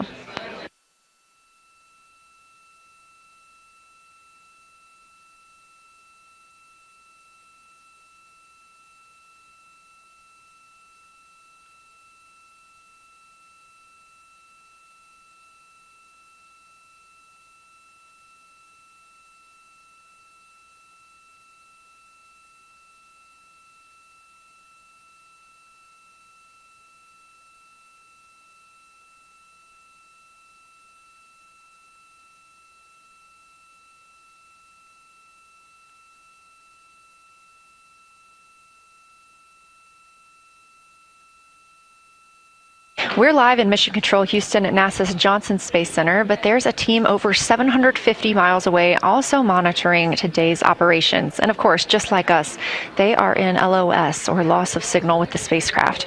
This is LUCA, the Lunar Utilization Control Area, and it's joined by LISA, the Lander Engineering Support Area, which are twin control rooms that will support missions and operations in lunar orbit or on the moon's surface in real time at NASA's Marshall Space Flight Center in Huntsville, Alabama. The LUCA and LISA are right next to each other and just a short walk away from the SLS Engineering Support Center, which is used during launch, and the POIC, where science on the International Space Station is monitored. LUCA primarily supports Artemis science operations, while LISA will provide engineering support for landing astronauts on the moon. During this mission, Artemis II, teams in the LUCA will use the facility to support first-of-its-kind science operations to better understand the deep space effects of microgravity and radiation on the crew's physiology, immune systems, and ability to complete various tasks. The data from these science operations will inform future crewed flights to the moon.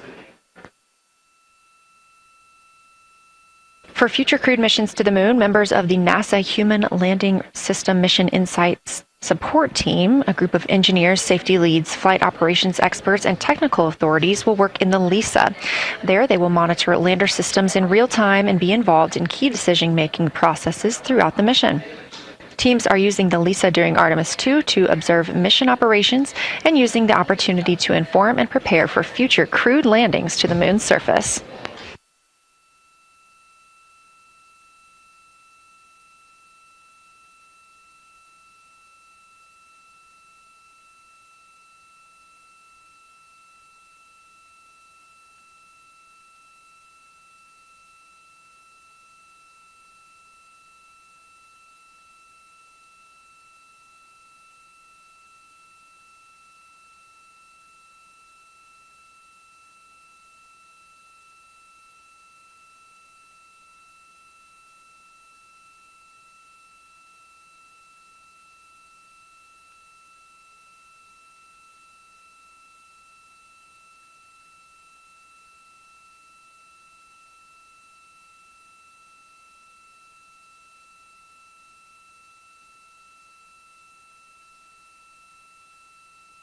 We now expect to regain communications with the astronauts aboard Orion in about 17 minutes. In the meantime, a little overview of how our crew members flying by the lunar far side at an altitude of between 4,000 and 9,000 miles are testing the capabilities of the Orion capsule. Artemis II visualization lead Ernie Wright has simulated views of the flyby using detailed topographic maps of the lunar terrain and photorealistic lighting scenarios. The Artemis II crew members have been using these visualizations to prepare for this historic mission, which is paving the way for future exploration of the moon's surface and beyond. So the most exciting thing to me about Artemis II is just the return to the moon. We haven't been there in 50 years. Human eyes are going to see parts of the moon that haven't been seen by anyone before. It also recommits us to exploring the solar system in a way that we haven't in a long time. And I think it provides an opportunity for younger generations to understand the excitement of doing that kind of exploration. Artemis is our return to the moon after 50 years. The emphasis of Artemis is going to be, first of all, science, but second of all, learning to sustain a presence on another world. First on the moon, but we're hoping that that's a stepping stone to Mars and other destinations in the solar system eventually. Artemis II will be a flyby mission. It's not going to land. We're testing all of the technology that we've created for flying to the moon since Apollo. A lot of systems have been modernized, and we need to make sure that all of those work. The astronauts will be looking out the window at parts of the moon that have never been seen by human eyes before. They will be flying by the moon at an altitude that's much higher than Apollo's orbits. And so they will see the entire disk of the moon, including areas that are closer to both the North and South Pole that astronauts from Apollo never saw. All of that depends on the lighting, which we really won't know until launch day, but we can practice with different lighting scenarios. It's hard for people to sort of picture that in their mind. If you can make a visualization of it, show them a movie, that helps everybody choose the targets and also practice aiming at those targets. The astronauts have actually been looking at these visualizations through the lens of the camera and practicing aiming at the various targets. This is a map of the surface of the moon, obviously, but it shows what the Apollo astronauts could see in sunlight while they were in orbit. The brighter parts are the parts that they could see. The darker parts, like this entire area here and places that are farther north and south, are places that they couldn't see in sunlight, either because it was nighttime there or because it was beyond the horizon of the astronauts. All of the Apollo flights orbited the moon at a distance of about 110 kilometers. Because the astronauts were flying at such a low altitude, their horizon was actually quite close and they couldn't see the North and South poles. And this whole area over here was not in sunlight at the time. And it includes this amazing impact feature here called Oriental. Oriental is a very large impact feature. It's about 650 kilometers wide. It's got multiple rings. These are rings that form like ripples in a pond from the impact, but of course it's on a huge scale. The middle of Oriental has that sort of dark basalt lava covering it, like the dark spots that we see on the near side. It's one of the biggest ones that's more on the far side than the near. So seeing it with human eyes and sort of picking out features that maybe you don't even see in robotic cameras is an important goal for the mission.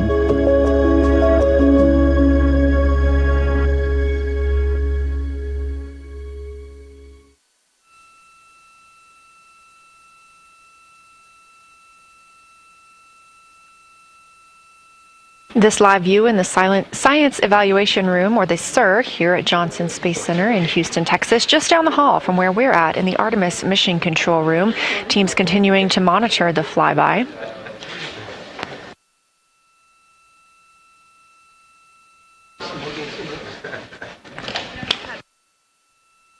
The crew continues their observations of the moon, even though they are out of touch with Earth. We expect to hear from them in 12 minutes and 26 seconds. Again, this is approximately 40 minutes loss of signal while they are out of reach of the deep space network. Right now, they are imaging or attempting to image lofted lunar dust. Throughout our coverage, we've talked a lot about the science and engineering behind today's lunar flyby, but we also spoke to the crew about what the moon means to them and how they see its place in human history.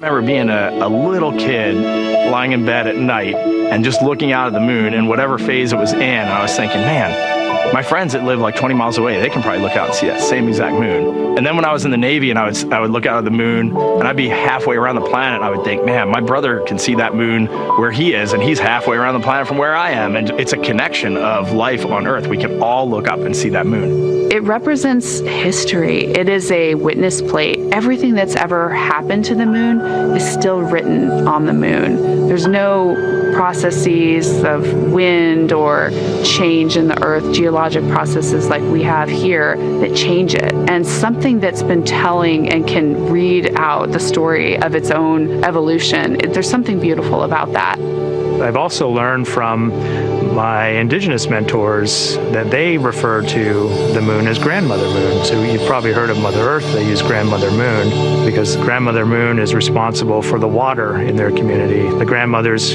sort of protect the water source, just like the moon moves the water around the planet, affects the tides. It's something that represents something different for each individual culture around the planet. And that's really neat because we all share that same moon in the night sky. We all have seen the same side of the moon in different lighting conditions our whole lives. And so it seems very familiar to us, but it's also kind of unknown. When we get up close, some of the imagery that we'll get to describe and to share with people will be very unique. And that nature, both of those things being true about this one entity that we all know, just is really special. It's just the epitome of a symbol of both something that's in each of our hearts, but that's also represents exploration and reaching.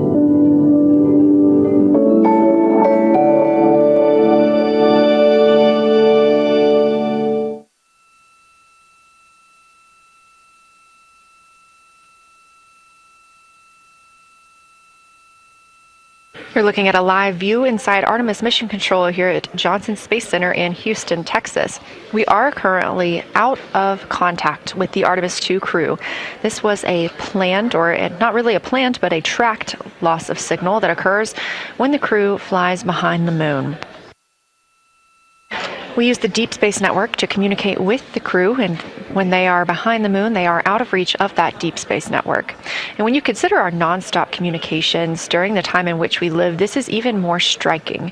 For the Artemis II crew, they're only currently communicating with each other.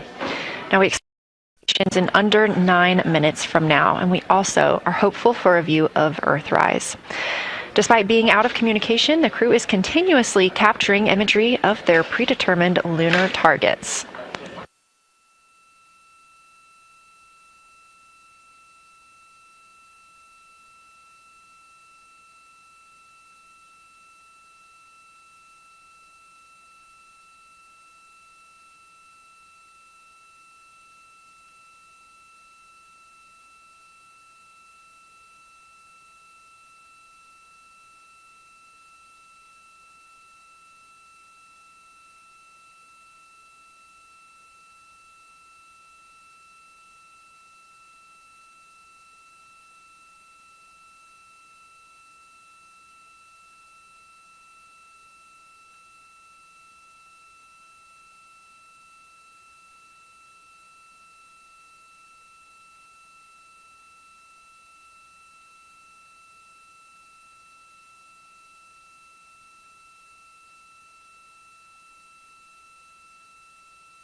Now about 7 minutes, 25 seconds until we anticipate regaining communications with the Artemis II crew aboard Orion.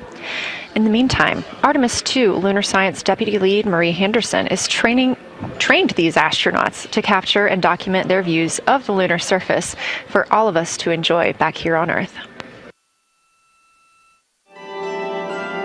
I cannot wait to hear their voices when they get to the far side of the moon and I can hear them talk about seeing the moon out their window. I try to imagine it now and I tear up thinking about it. Ooh, now I gotta hold on a second. We have human eyeballs connected to wonderfully smart brains our astronaut friends have. They are going to be able to observe the moon in multiple different ways. They can use their eyes, they'll look through their camera and snap pictures, and just looking out the window getting that human experience. But during Apollo, the astronauts were so much closer to the lunar surface. Our astronauts are going to be doing a flyby at a higher altitude, so they're going to be able to see the whole moon as a lunar disk on the lunar far side. That's a brand new, unique perspective that humans haven't been able to look at before. We are doing a lot of lunar geography training with them. They have study sessions and quizzes they can do that are assigned to them. You know, even if you're an astronaut, you still get homework. We actually get in the mock-up. In that enclosed physical space, we have to think through the hardware that they have, the cameras, the computers, their microphones to make these observations. There's 4 windows up front. Through one of those windows, one of our astronauts will be using a Nikon D5 camera with an 80 to 400 millimeter lens, so something that allows them to zoom in really far and actually take more detailed observations of the surface. It's almost like looking through a pair of binoculars as well. It's just like being a geologist out in the field. They're telling us what they're seeing, looking for colors, textures, different morphologies, and comparing the region that we're having them look at to the regions that are around them. We have a science team that is planning the targets that are going to be observed, putting them all on the timeline of how they're going to be observed, and then taking the first look at the data when it comes down. The Apollo astronauts were only on the moon for 300 hours total, and they only went to the equator. That's like going to places that were safer landing sites, and they only saw so little, 300 hours total. And so we have so much more to explore and so much more to learn, and we are the beginning of the next generation that gets to start being a part of these discoveries.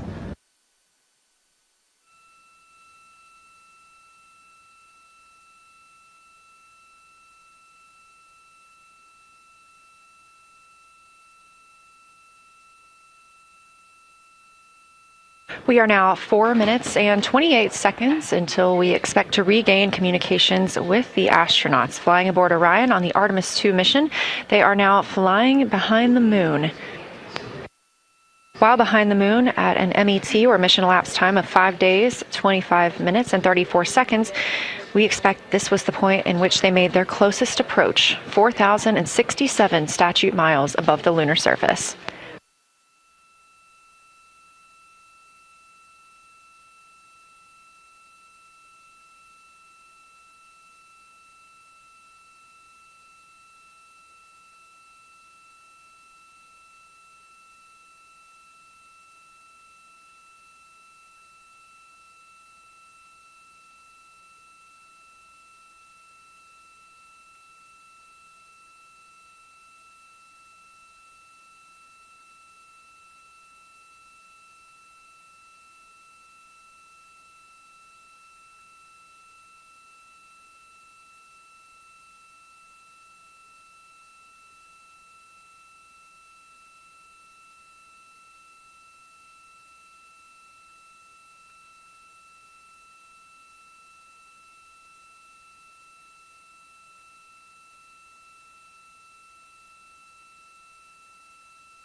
We're live in the Artemis Mission Control Room in Houston, but we are not the only room monitoring today's flyby. As you can see, this is the SIR, the Science Evaluation Room. It's in the same building and just down the hall. It's a multidisciplinary science team supporting the Artemis II crew in real time, including experts in lunar geology, impact cratering, volcanism, polar science, imaging, and visualization. You can see the SIR here. That's the Science Evaluation Room. It's embedded within Mission Control to provide science input during live operations like what we see today.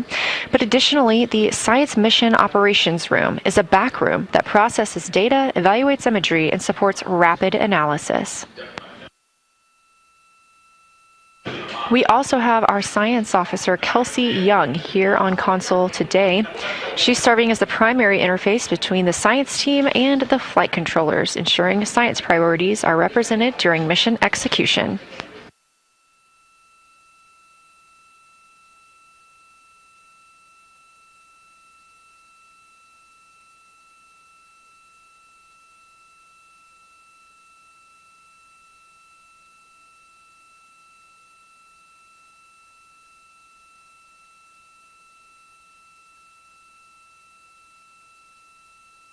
Coming up on 1 minute and 36 seconds until we contact Orion.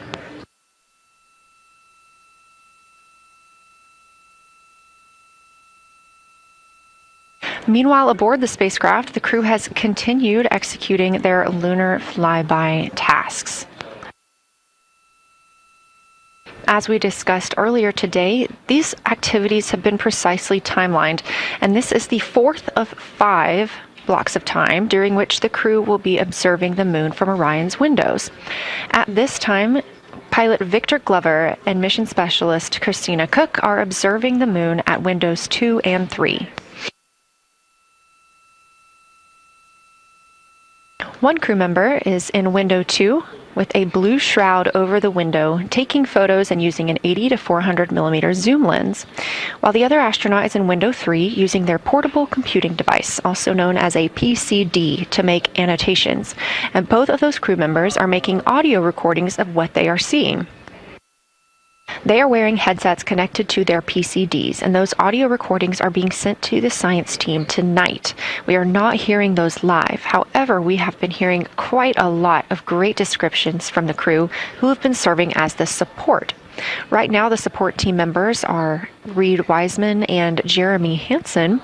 Those team members are providing science sit reps, situation reports, calling down a few times each hour to discuss what they're observing. And even though we're out of contact with them right now, they are still conducting those science sit reps as they'll be available once they come back around the moon. The situation reports include how the crew is positioned, any missed targets, or anything unexpected they saw. They're also including lunar target descriptions, any hardware issues, and their emotions and reactions.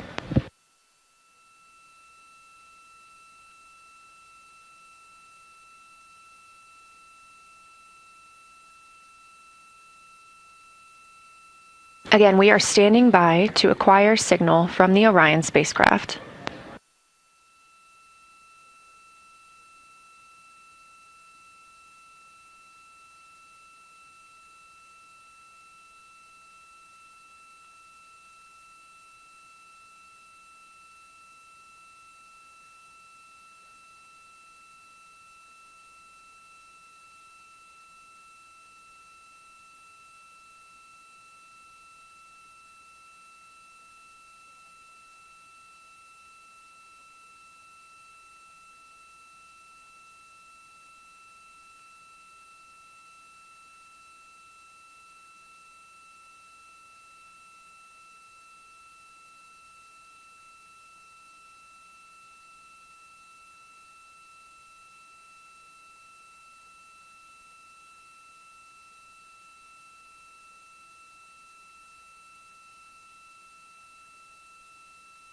We're in the Artemis Mission Control Room at Johnson Space Center, getting our preliminary contact with Orion, that acquisition of signal coming after a 40-minute loss of signal, during which the crew was flying behind the moon, out of contact with anyone on Earth.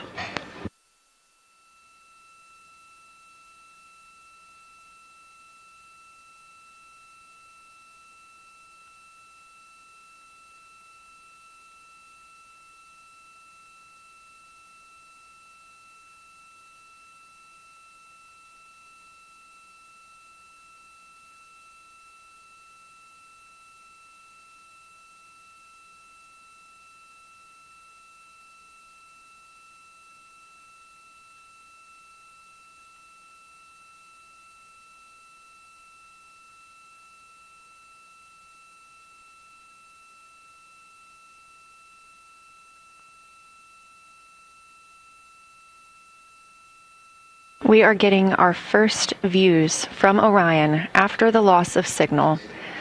Orion has come back around the other side of the moon, and that little crescent that you see is Earth, over 252,000 miles away.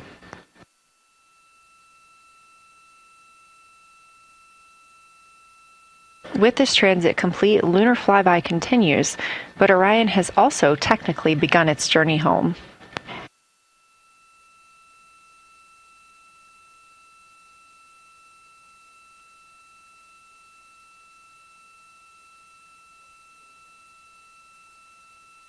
Right now, the crew are getting a few moments to enjoy and take photos of Earthrise for themselves, and we expect to contact them shortly.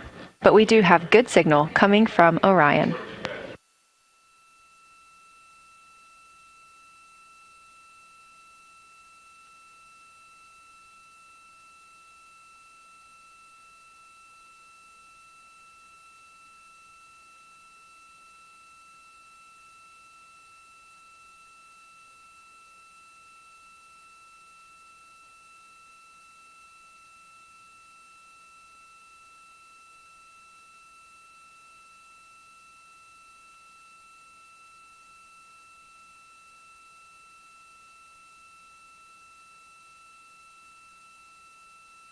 This view from inside the Orion spacecraft, all 4 astronauts now back on the other side of the moon and in contact with us on Earth. Their tasks for Lunar Flyby did not stop as they went behind the moon and out of contact with us. We anticipate during that time they were attempting to image some impact flashes, short-lived flashes on the lunar surface, which would be caused by impact bombardment and potentially even lofted lunar dust. Right now, of course, they are getting pictures of Earthrise. After this target, they will get a short observation break. It's about an hour long, actually. Houston, integrity, comm check. Integrity, we have you loud and clear. How many?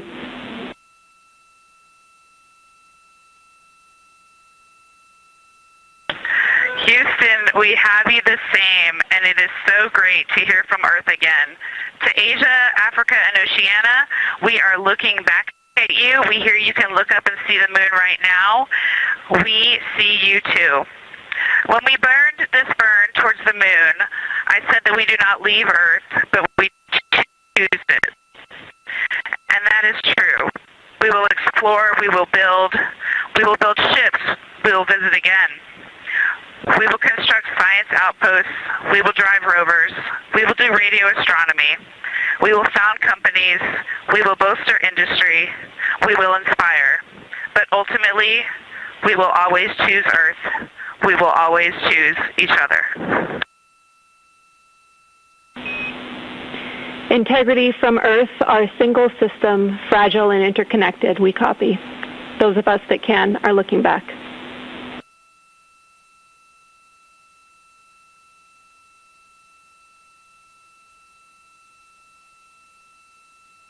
We are happy to say we copy.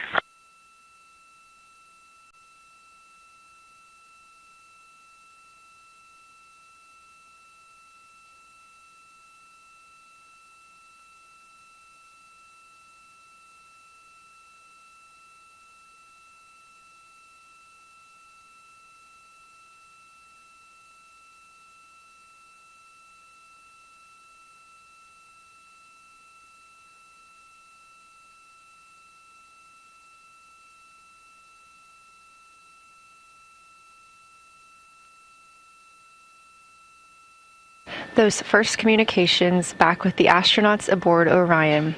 Christina Cook calling back to what she said just before translunar injection burn, that with this burn, we do not leave Earth, we choose it.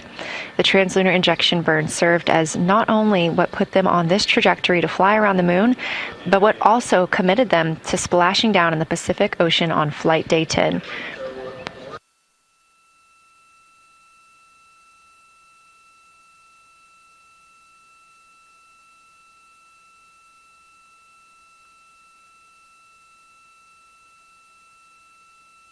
At this time, the crew is entering an observation break. We expect this to last about an hour, and it's probably a welcomed break following their very, very busy day taking pictures making annotations, making audio recordings, and communicating all of the wonderful things that they are seeing on the moon. This observation break is also partially due to the fact that we will be entering an eclipse later. This will be the first solar eclipse that humans have seen from the moon. The astronauts will need to wear eclipse glasses for the first 2 minutes until the sun is completely covered by the moon, and then they have additional targets that the science team is hoping that they will photograph. We will have communications with them during that eclipse time frame. Because of that eclipse, Orion's attitude must be changed right now so that its solar arrays are in the sun. This will help it charge the batteries needed to power it through that eclipse time frame. This view on your screen is a visualization. The spacecraft now 4,224 miles away from the moon, and that number will now continue to grow, while the number of distance from Earth, 252,699 miles, will continue to shrink all the way until our crew is back home.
Again, we are MET, mission elapsed time, 5 days and 58 minutes since the launch of Artemis II.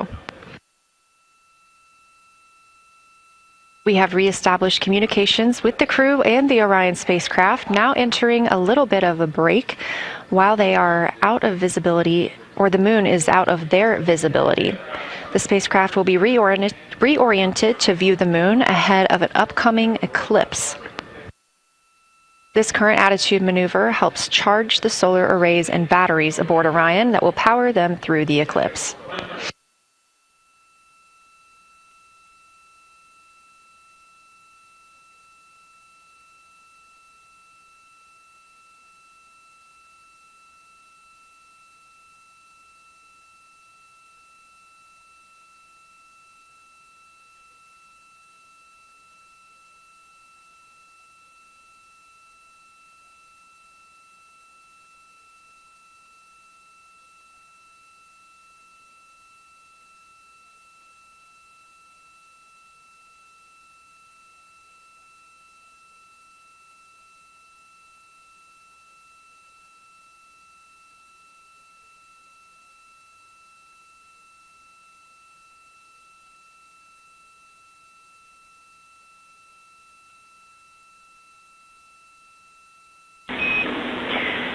Integrity, Houston. In mission control, all of your flight controllers and your flight director have flipped their Artemis II patches around. We are earthbound and ready to bring you home.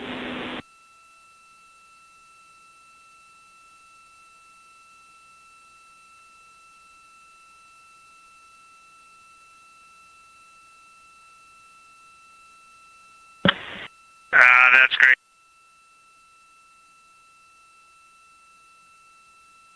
See the light of day as we head back to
A very special moment just now in mission control. Ahead of the crew's flight to Kennedy Space Center and during one of their last simulations here, they visited the mission control team in Artemis Mission Control in Houston and brought us each a patch. Everyone in the flight control room has had these on their signifiers at their console. On one side of the patch that you've probably seen is the moon with the Earth behind it. Now that we've passed behind the moon and we are returning home, the flight control team has instructed everyone in the room to switch their patch around so that the Earth is closer and the moon is behind us. We are really looking forward to seeing the Artemis II crew, and the Capcom Jenny Gibbons did call that update up to the crew that the flight control team here has turned their patches around as was instructed by the crew during that last sim, and we are counting down the days until they get home. They are now 5 days, 1 hour, and 3 minutes mission elapsed time into the Artemis II mission.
Joining me here in the room, Artemis Mission Control, I have Angela Garcia, Artemis II Science Officer. Thanks for being here, Angela. It is an honor to be here. What a day. Everyone's been buzzing. I can't contain myself. So it's been a really awesome day. So you're sitting on console at the science console now. Have you been in the SIR earlier today? There's a lot going on. So I went here first, then I'm going to go there after. Clear, Houston.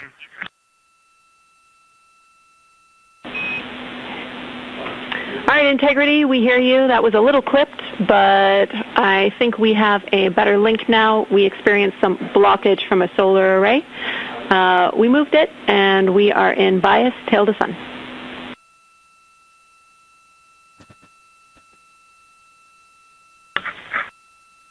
Okay, Houston, you're coming in loud and clear, and copy, we're in bias tail to sun now.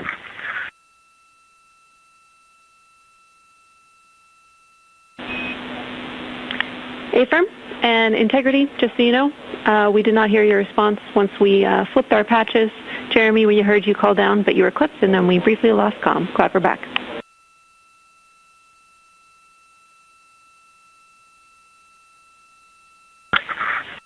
Okay, copy that.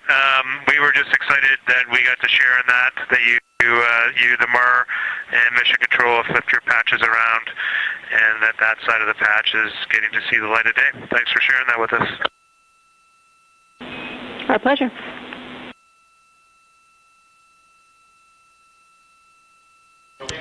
Okay, Angela, so can you tell me a little bit about your role supporting Artemis II and the science preparation for the mission? Yes, so I'm one of the 3 science officers. So Kelsey's been on console all day. I'll take over kind of closer to the end of the day. And then Trevor Graff is on the planning shift. And so it's the 3 of us in this 24-hour cycle supporting the mission.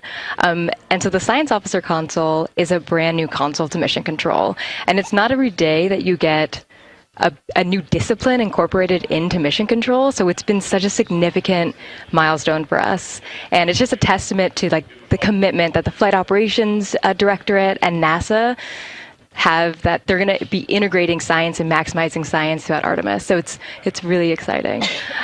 And then the science preparation. So I'm on the operations team, but I'm also on the training team. So all the incredible training and shout outs that you've gotten today, it warms my heart. It warms everybody's heart in the science evaluation worm. I promise you that. But so all the classroom training, the field training, the mission simulations, right? We were part of all of it. And, that is what we did to get the crew to be, they are a part of the science team, and they are the forefront, that nice edge. And they're just been doing such a great job today. I know. I imagine that you have to be pretty proud of them. Their reports have been fantastic.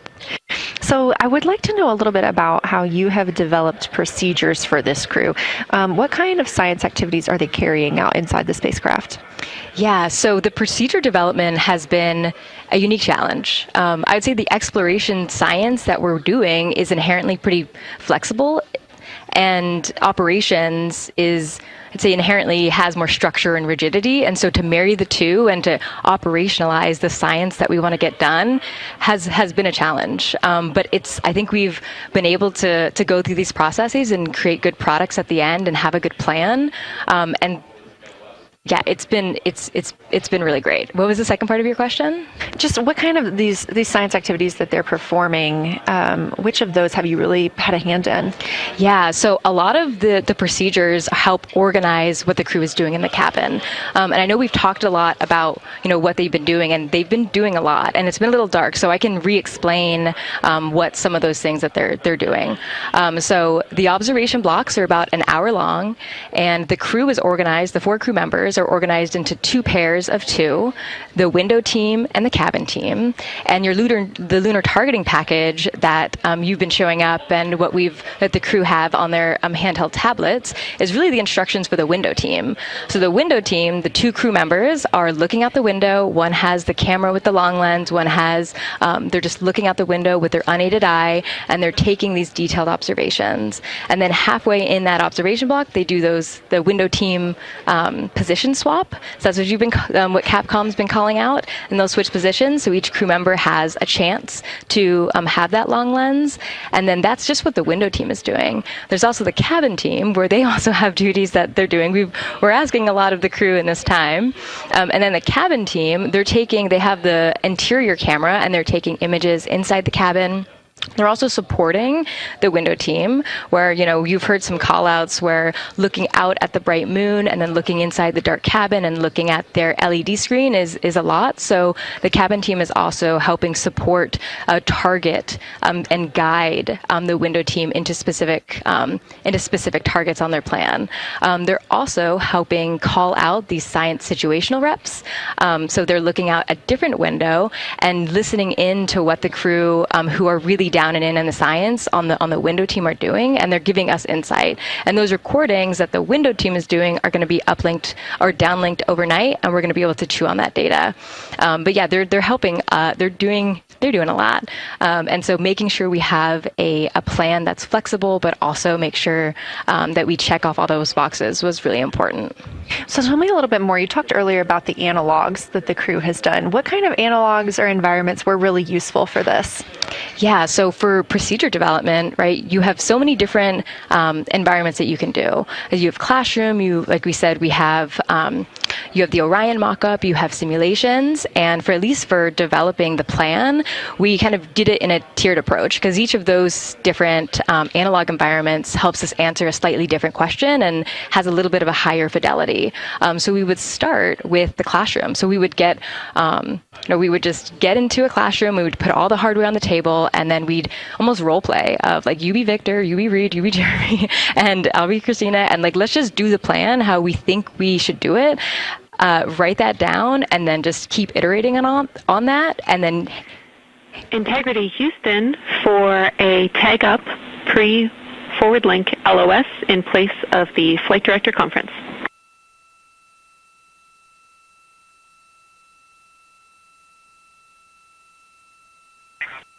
Okay, Jenny, we're ready. All right, crew, I'm going to roll through a couple of topics here. The first two are for timeline. First of all, read for your toilet maintenance. It is a shortened toilet maintenance where you do not have to do the oxone changeout. That portion of the procedure is canceled. Victor, you have an HHP stop activity on your timeline. We need you to perform that as scheduled for bandwidth reasons. For your next portion of the flyby, in particular the eclipse, we want to remind you that you can take off the eclipse glasses when the sun sets and you are simply looking at the corona. And then finally, for the D5 with the long or zoom lens, which is set for solar corona, we want to remind you that when you are capturing Earth shine, you will likely have to adjust the exposure. That's all I have for you. Let me know if you have anything for us.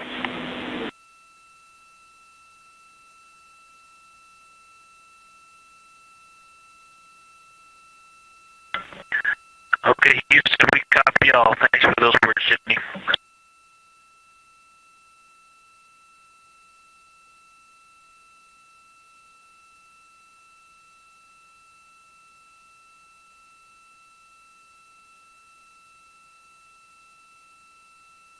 All right, just a quick call up to the crew ahead of a forward link LOS, meaning that we won't be communicating with them, but we will be receiving their communications and data during that time frame. So, Angela, we were talking about analog environments. You were telling me about the classroom and getting in there and pretending who's Victor, who's Reed.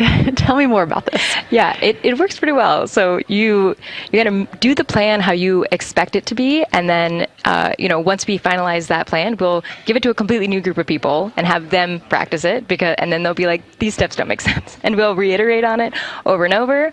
And then we'll take it to a higher fidelity environment like the Orion mock-up, and we'll do the same thing because that volume is smaller, the window placement, their seating, what things have we forgotten with this addition of this environment. And then once we reiterate on that, we'll take it then, we'll give it to the crew and have them execute off of it during mission simulations. That's the highest fidelity that we can do before we send it to space. So this is the first time we've had to do this because we're a brand new console, and it just sparks so many neurons of like, how are we going to do this for surface missions and integrate this in so many different ways. So excited to have kicked off this process, but there's so much more to come. Fascinating. And I think it was really well thought out too, because each crew member gets an opportunity to do each task. And so you're getting different perspectives and different insights from each crew member, maybe even about the same target, but something that one person sees could be completely different than something another person notices. So we also know that Artemis II has traveled. They're now on their way home, but they traveled farther from the moon than the Apollo missions did. So what makes that vantage point scientifically interesting? Yeah, observations are so fundamental in the scientific toolkit, particularly observations from different perspectives, different scales, and with different techniques. And so for this, so we really tried to make the plan to optimize those. There's pros and cons for all those things for this mission. So we really just focused the plan to have all those pros. So in terms of scale, this zoomed out scale, you can learn different things. This different perspectives. So their perspective, as Kelsey talked about, photometry around when they orbit the moon. And then also just their different the different things they're able to observe. So yeah, let me talk a little bit about scale, because I think observations at different scales, you can gain a lot of different information. So like, for example, if you were an astronaut on the surface looking at a rock, and you describe at this micro scale. So in training, we kind of talk about observations from micro to macro, or from outcrop to orbit. So looking at a rock at this scale, you can describe its components, you can describe what it's made of and its colors and its minerals, and you're like, okay, and this rock came from this boulder, and it's this part of this boulder, and these are the different things that I'm observing around. It gives me context to this sample, and then you zoom out a little bit more, and you're like, okay, well, I can see that this boulder came from, it rolled from this mountain ridge, or this high ridge feature. And then because I can see the trail that it came from, okay, now let me describe this ridge and different parts in it and maybe other boulders that I'm seeing. And then you zoom out further of the orbit scale and you're like, this ridge is a part of this larger crater. So all of those different steps give you different information. And so that's why observations at these different scales and these different perspectives are so important. So this zoomed out kind of far view is this full lunar disk view. It's the full lunar on Earth, we see the full lunar disk as well, but now we're able to see it on the far side, and we're able to see it, all at the same time, which enables the astronauts to compare very quickly to different parts of the surface. And the color particularly is very compelling because you can just be able to very quickly compare from 3 different regions. Is it in the same family? Is this actually a little bit different? Compare that to what they see in their orbital data that they have access to on their portable computers, and really just be able to tease out that nuance and information.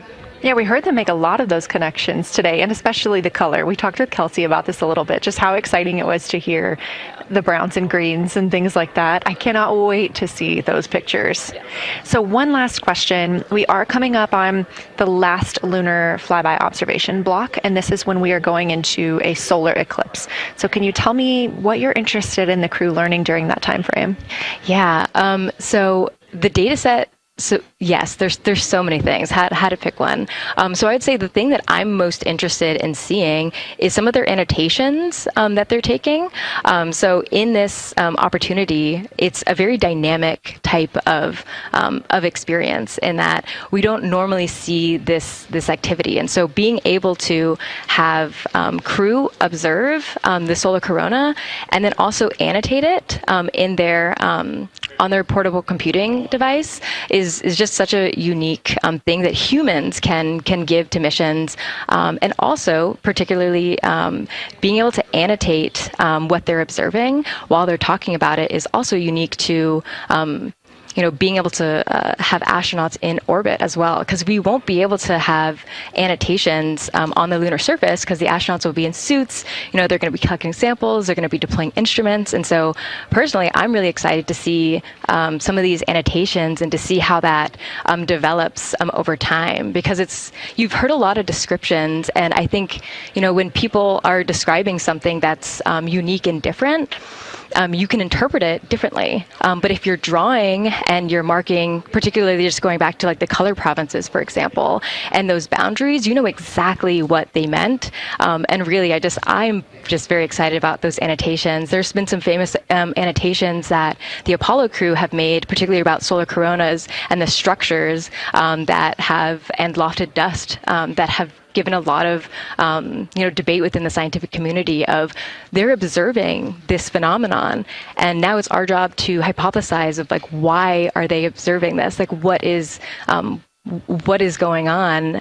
So I think that's just a really cool part of exploration and science, and this beautiful thing that we're about to do. Well, now you've got me excited about the annotations too. I mean, I've been excited about the pictures and the audio, but now don't sleep on the annotations. I am very excited to see these little sketches that they're able to draw out, and we have pictures that they can just draw right on as like, this particular thing is different than what we've seen. So I'm excited about that. I'm excited too. Angela Garcia, thank you so much for joining us today, and have a great time tonight on Console. Thank you, and you've been doing a great job, and it's so excited to see where we go from here. Thank you so much.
Integrity Houston, you have 3 minutes until we go into a forward link LOS. We will be back up with you in about an hour during the eclipse on Madrid.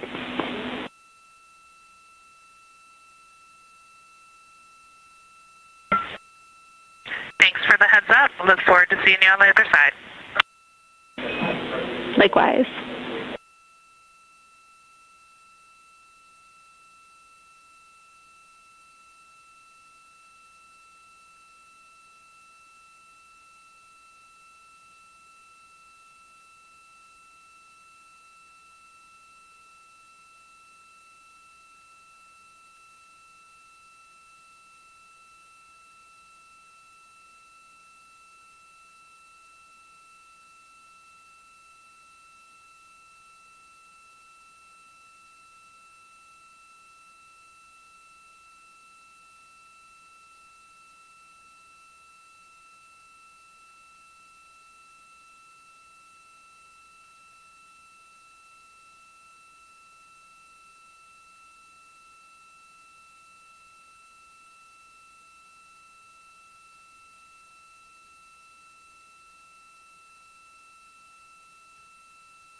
We're live in Artemis Mission Control at Johnson Space Center in Houston, Texas. This is a live view from the Orion spacecraft with our Artemis II crew inside.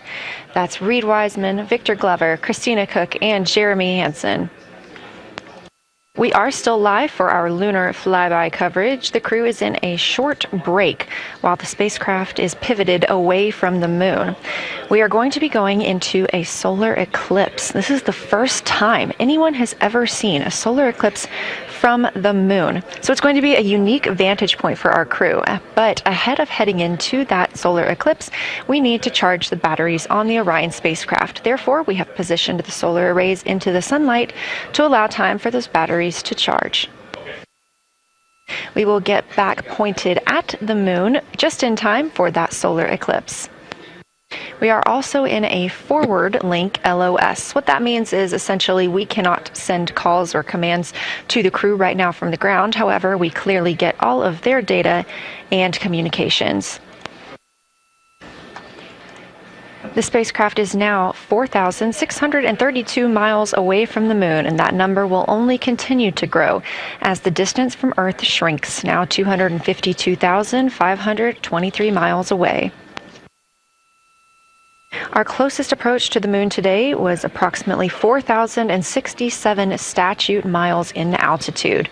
Our maximum distance from the Earth is suspected to be 252,756 statute miles. Both of those moments came while Orion was flying in their loss of signal time frame behind the moon.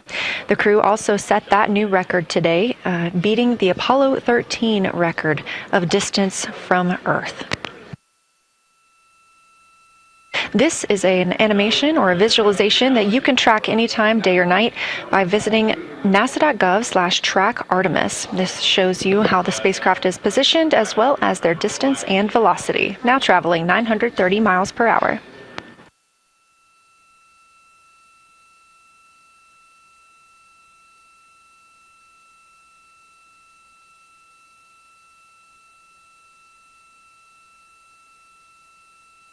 During this break in their time today, the crew is working on a couple of other tasks. Some of those include their National Geographic timeline test. National Geographic was selected through a competitive process by NASA to help tell the story of Artemis II. So you've seen the crew with some GoPros inside the cabin, taking videos and pictures, and with other cameras as well. National Geographic plans to leverage its portfolio of media assets, including magazines, social and digital content, and television programming for engagement opportunities. Throughout the flight, the crew has been timelined a little bit each day to film from a shot list provided by National Geographic, and that includes their morning routine, talking with their families, exercising, and just their overall thoughts about the mission.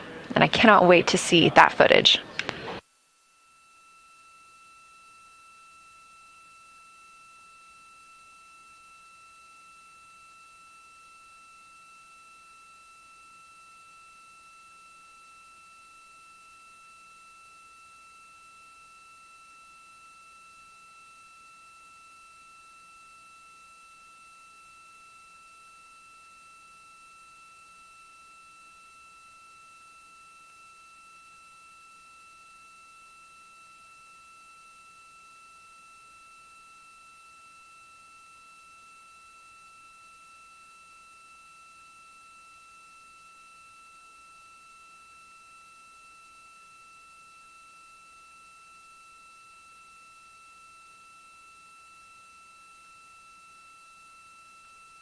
Teams on the ground reporting that the spacecraft is looking good and that the power aboard is good as well, all setting us up in a proper position before eclipse.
The crew is in a little break during our flyby coverage for today. They will resume their flyby momentarily in about 30 minutes once they get into their observations during that solar eclipse. Now, the moon is our nearest celestial neighbor, orbiting Earth at less than 250,000 miles on average. When our astronauts venture there for future Artemis missions, they'll target landing sites near the lunar South Pole. There, ancient rocks, minerals, and trapped water ice will not only provide resources for human explorers, but they may also contain clues to the formation and evolution of our planet and the solar system. Let's learn more about the lunar South Pole with this video featuring Dr. Kelsey Young, Artemis Science Flight Operations Lead. We learned a lot from the Apollo samples, but we still have a lot left to learn about the moon. The Apollo missions visited only a pretty narrow swath of the moon. All the missions were concentrated near the near-side equator. Really interesting and really critical insights were unlocked with the Apollo samples, but we have so many questions still to answer about the moon and the evolution of the moon. And liftoff of Artemis I. We rise together, back to the moon and beyond. NASA's Artemis missions are NASA's plan to send people to the surface of the moon. We'll be sending people and roving assets and scientific equipment to, among other things, answer a lot of really compelling science questions. Scientists have a lot to learn about the moon. It's our nearest celestial neighbor here to Earth, so what the moon has experienced, we've experienced. Except here on Earth, we have things like plate tectonics, oceans, forests, people that erase the rock record. Whereas on the moon, that whole record of our planet's history, of the moon's history, is just kind of waiting there at the surface for us to explore. The South Pole, which is where Artemis missions are going to target, is specifically interesting for a couple key reasons. We think there are volatiles at the South Pole of the moon that are not present near the equator. Things like water and water ice that are trapped in the lunar regolith, which basically just means lunar soil, that can easily become untrapped from that lunar regolith, and scientists can scoop up and study for return to Earth. The lunar South Pole is a really exciting scientific target, and it also comes with some challenges for operating. For example, the lighting environment will change drastically within the course of one mission, and even over sometimes the course of one spacewalk. So preparing the crew members, preparing the hardware that we're sending to the moon, and preparing the mission control teams is really, really important. The South Pole Aitken Basin is particularly exciting. We think it's one of the oldest and largest impact basins in the solar system. And if we can get the right rock from the South Pole Aitken Basin and bring it back to our labs here on Earth, we can use that sample to constrain the entire evolution of our solar system and really understand the timing of how the moon and our planet and the entire solar system evolved.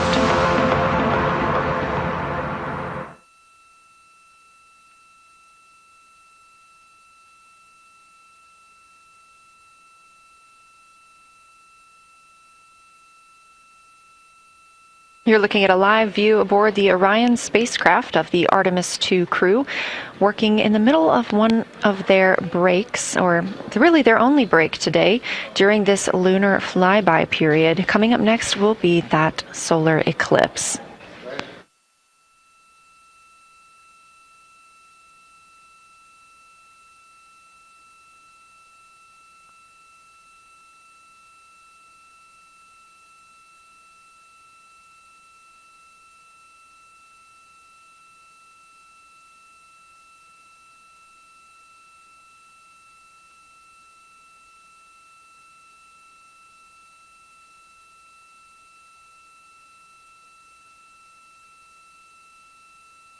Throughout the Artemis II mission, and of course throughout today, you've likely heard the crew being called with the name Integrity. The Artemis II crew members named their Orion spacecraft Integrity during a news conference September 24th, 2025. The name Integrity embodies the foundation of trust, respect, candor, and humility across the crew and the many engineers, technicians, scientists, planners, and dreamers required for mission success. They said this name is also a nod to the extensive integrated effort from the more than 300,000 spacecraft components to the thousands of people across the world that must come together to venture to the moon and back, inspire the world, and set the course for a long-term presence at the moon. The crew also said that integrity is rooted in a shared core value of NASA, the agency's astronaut office, and the CSA, the Canadian Space Agency.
We are 5 days, 1 hour, and 38 minutes mission elapsed time into Artemis II.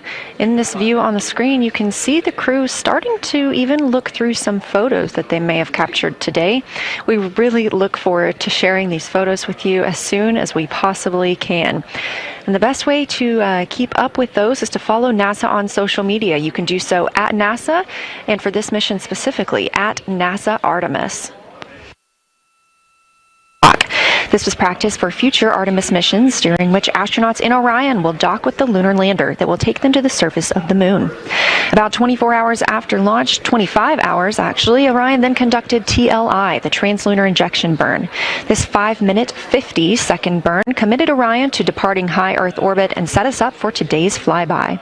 That translunar injection burn also served as the spacecraft's deorbit burn. It slingshots Orion around the moon and sends the crew on a free return trajectory, with splashdown approximately 7:07 p.m. Central on Friday, April 10th.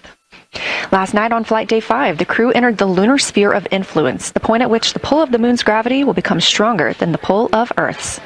We've also been getting some great views inside the cabin of the crew members living daily life, from working out to eating, taking photos, and making memories together. But they've also been taking some beautiful views of our home planet and of the moon, and we expect many, many more of those following today's activities.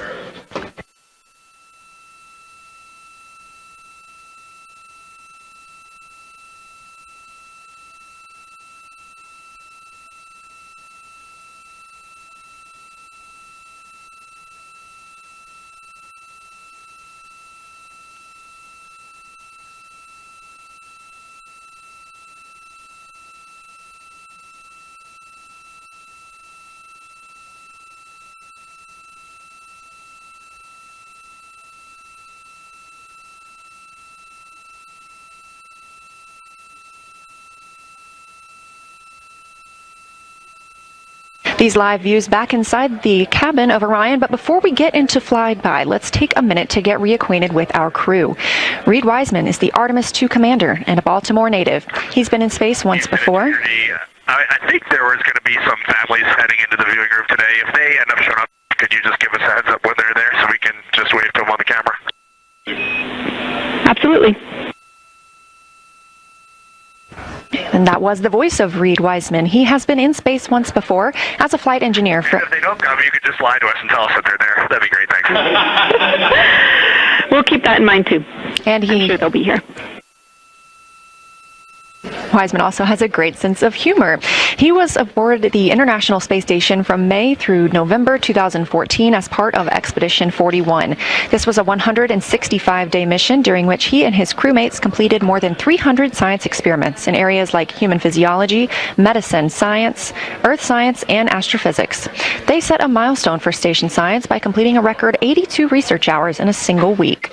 He also served as chief of NASA's astronaut office from December 2020 to November 2022, and here on Earth he has 2 daughters. The Artemis II pilot is Victor Glover, selected as an astronaut in 2013, when at the time he was serving as a legislative fellow in the United States Senate. His first trip to space was in November 2020, when he launched as a pilot of NASA's SpaceX Crew 1 mission. That was the first operational mission of NASA's Commercial Crew program, which resumed launching American rockets from American soil to the International Space Station since the end of the shuttle program. Victor is a U.S. Navy captain and naval aviator who served as a test pilot, racking up more than 3,500 flight hours in more than 40 different aircraft. He also became the first person to pilot Orion the other day when we saw the Prox Ops demonstration shortly after launch. He and his wife have 4 children. Mission Specialist Christina Cook is a native of Grand Rapids, Michigan. She was selected to the Astronaut Corps in 2013, the same class as Victor Glover. She served as flight engineer on the International Space Station from March 2019 to February 2020. During that time, Cook set a record for the longest single spaceflight by a woman with a total of 328 consecutive days in space. She also participated in the first ever all-female spacewalk with her friend and colleague, Jessica Meir, now living and working aboard aboard the International Space Station yet again. Before becoming an astronaut, Christina helped build space science instruments and led scientific fieldwork in some of the most remote environments on the planet. Her hobbies include surfing, rock climbing, community service, yoga, travel, and photography. And she is certainly getting a chance to do that. First-time flyer, Canadian Space Agency astronaut Jeremy Hansen is flying to the moon as a mission specialist on the Artemis II mission. The London, Ontario native was selected as an astronaut in 2009. After that, he worked as Capcom at NASA's Mission Control Center here in Houston. Capcom stands for Capsule Communicator and is the single direct voice communicating with the astronauts in space. He also participated in training exercises like living on the ocean floor off the coast of Florida to simulate deep space exploration for 7 days. In 2017, he became the first Canadian to lead a NASA astronaut class, and he also enjoys getting out on a sailboat, rock climbing, and mountain biking. And he and his wife have 3 children.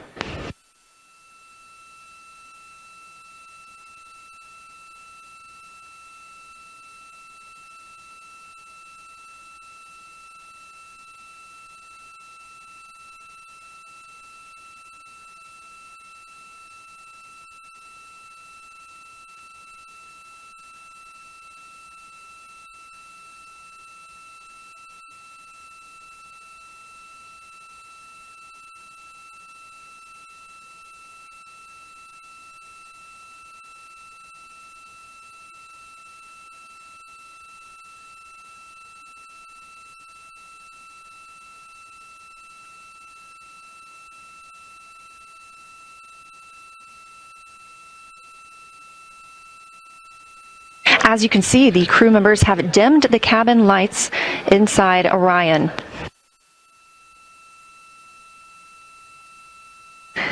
As they prepare for their lunar flyby, they'll be configuring the cabin as they'd like to have it to allow for proper positioning as they move about to and from the windows, taking photos of the moon. Dimming the lights also helps prevent reflections from inside Orion onto the windows. Ahead of this lunar flyby, let's dive in and explain what you can expect over the next several hours. The crew has about 6 hours allotted to make observations about the moon. Throughout the flyby, their activities have been precisely timelined. There are 5 blocks of time during which the crew will be observing the moon from Orion's windows. At any time, 2 members will be at the windows working in a pair. One crew member will be taking photos from window 2 with a blue shroud over the window. This can help prevent that glare or reflection from inside Orion. They have an 80 to 400 millimeter zoom lens to use. The other astronaut will be in window 3 using their portable computing device as PCD to make annotations. Both of these crew members will make audio recordings of what they are seeing, and they'll wear headsets connected to those PCDs. Those audio recordings will be sent to the science team at a later date. We will not hear them live. The 2 crew members at the windows will swap roles and positions halfway through their timelined block. The other 2 crew members who won't be at the windows at that time will be serving in the background as support. One will be conducting the science sit reps, or situation reports. This is what we will hear live from the crew. They'll be calling down a few times each hour to discuss what they are observing.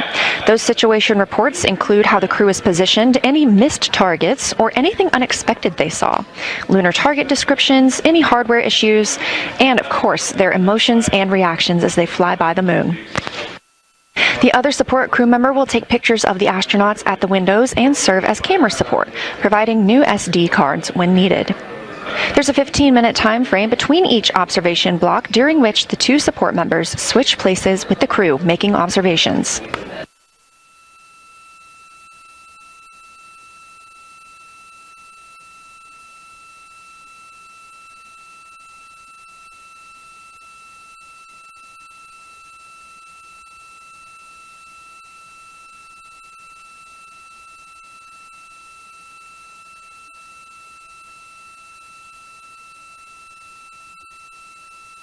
Two views, both coming from Orion. There on the left, the inside of the spacecraft, and on the right, a view of our moon, the destination for today.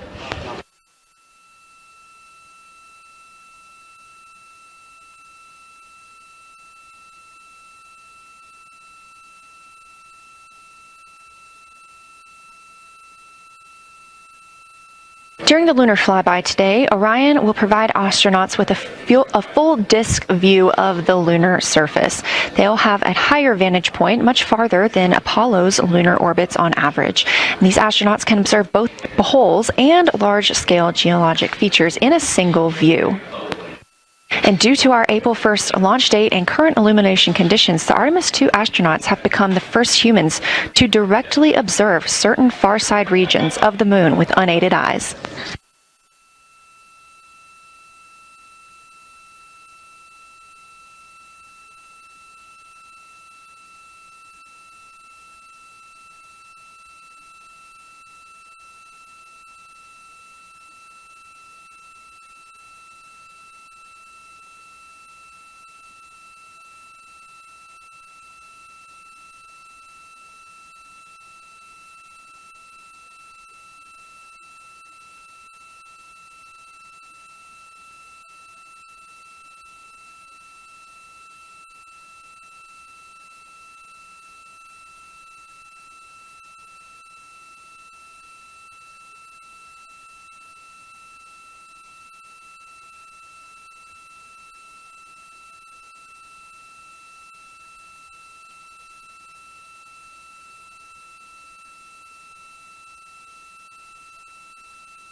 Great, thank you.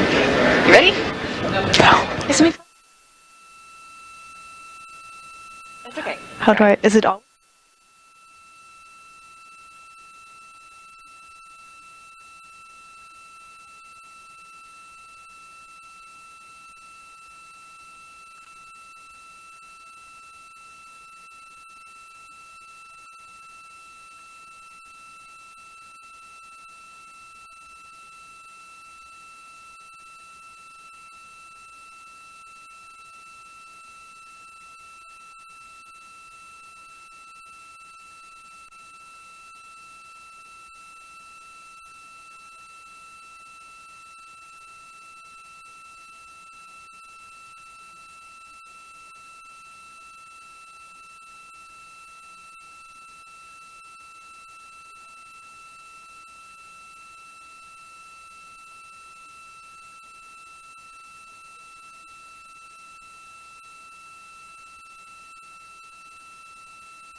We are now 36 minutes until we see the Integrity crew pass the Apollo 13 distance record. And joining me on console, I have Julianne Gross, the Artemis curation lead. Thanks for joining me today.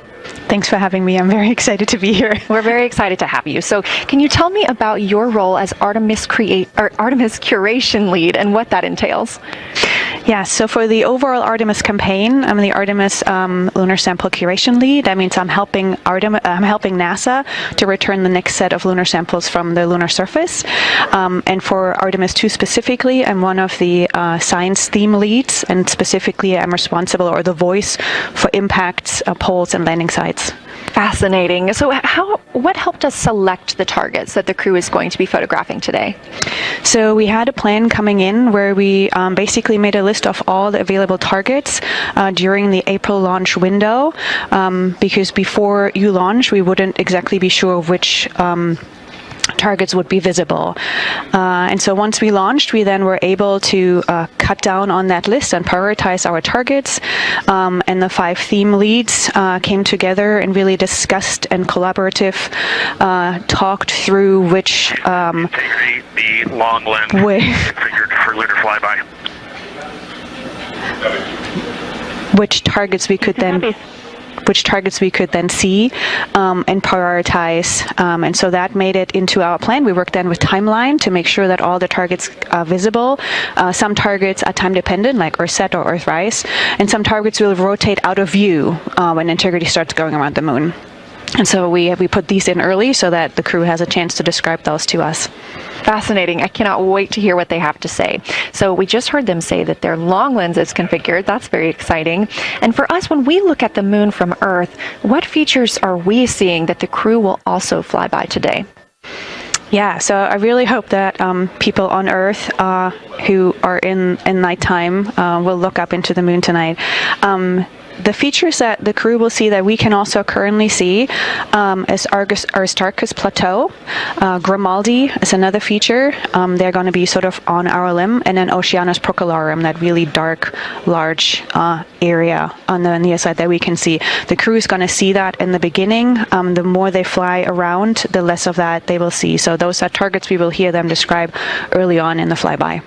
Fascinating. Well, and the crew has been training for years for this day, and so we're going to hear them make a lot of calls about what they are seeing on the moon, and they're going to use a lot of interesting terms that I myself need some brushing up on. So could you walk us through a few of the things that we'll hear them use to describe the moon, like albedo, exosphere, ejecta, just some of those major terms we expect to hear from the crew? Yeah, of course. Albedo is basically a term of a reflectiveness of the surface. And so high albedo usually for the moon means bright areas, and low albedo means like darker areas. And so when you look into the night sky, you can see the high albedo areas are the white parts and the low albedo ones are the darker areas. Ejecta is when you have an impact and it ejects or throws out material that then ends up on the surface, and you can see that as sort of rays or ray systems. So you might hear them describe, I can see Ohm, for example, with its rays. It has an isometric rays coming out, and so we are excited to hear them describe that. You might hopefully hear stuff about color or color hues, and so if they can see any changes in those color hues from like white to gray to maybe brownish, we're excited to hear about that. Exosphere is the almost no existing atmosphere of the moon. It's barely there. But there is dust on the lunar surface that can get lofted up through electrostatic forces. And when the sun goes behind the moon, it can scatter forward on those dust particles and sort of like create a little glow on the horizon. And so we're really excited to see if the crew can actually see that. This is so exciting. Thank you so much for walking through all of that with us. Julian Gross, Artemis Curation Lead, we really appreciate you joining us here today, and good luck to your team. Thank you. I'm really excited to be here. We are now MET 4 days, 18 hours, and 49 minutes into the flight of Orion. This view of the moon from the Orion spacecraft as we get closer and closer.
We're live here in Artemis Mission Control at Johnson Space Center in Houston, Texas, just about 32 minutes away until the crew surpasses the record set by Apollo 13 as the farthest astronauts to ever leave Earth.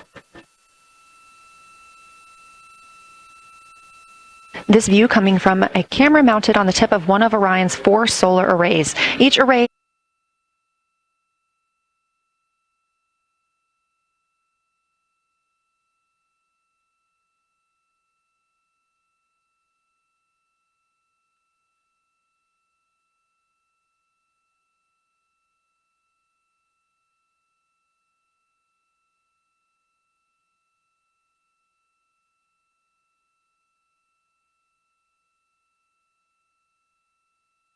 You are getting a live look from Orion as the crew observes a solar eclipse from the moon.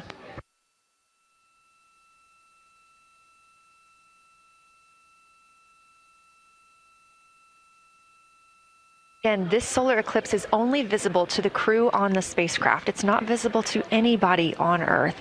The science team is interested in several different targets for them during this time frame. And we're personally looking forward to getting those images as well. Again, during the beginning portion of this eclipse, the astronauts will need to use eclipse glasses, just like we do from Earth, to safely view it.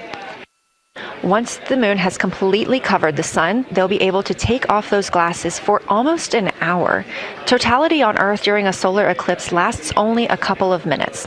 So this opportunity gives them a chance to look out into deep space and to look into see if there are other planets nearby.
What you're seeing right now is the solar corona. That's the outer atmosphere of the sun. And the science team is very interested in any images that the crew can capture of this. They're hoping that they'll take pictures and describe the visibility, color, and shape of the solar corona as a whole and its substructures, those plumes and streamers.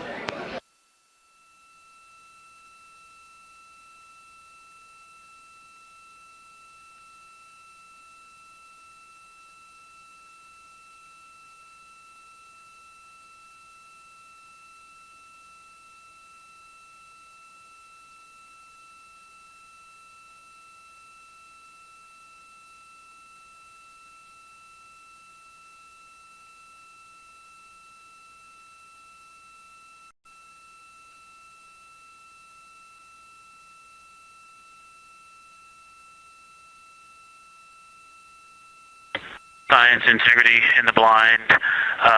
This is continues to be unreal. The sun has gone behind the moon, and the corona is still visible, and it's bright, and it creates a halo almost around the entire moon. But when you get to the Earth side, the Earth shine is already shown. I mean, almost seconds after the sun set behind the moon.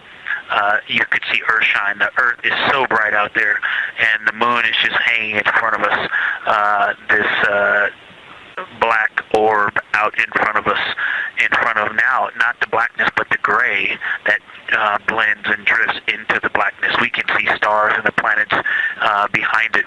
And Christina is in window 1, Reed is in window 2 with the long lens, and Jeremy is describing it in window 3, and it is quite an impressive sight. You can still see the horizon lit up brighter where the sun set on that side of the moon. It is bright, and Earthshine is very distinct, and it creates quite an impressive visual illusion. Wow, it's amazing.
Again, you're looking at a live view from the Orion spacecraft on the Artemis II mission.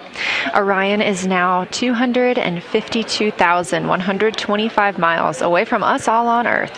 We're here in the Artemis Mission Control Room in Houston, Texas, and what you had just before we lost that view quickly was the corona of the sun peeking around the moon as the astronauts are entering a solar eclipse for this portion of the Lunar Flyby. We're now over 5,500 statute miles from the moon. That closest approach today was just about 4,067 statute miles away. And teams in the room beginning to get a little busier and filter in and out as we are stepping through a handover. The Orbit 1 team is handing over to Orbit 2, who will continue monitoring Lunar Flyby and all of the systems aboard the Orion spacecraft.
You're getting your last few views of the solar corona as the moon begins to take center stage and completely cover the sun. If you see that bright dot up near the top left of your screen, we think right now that that may be a part of the spacecraft, but we'll be sure to correct that if we end up figuring out later that it is something else entirely.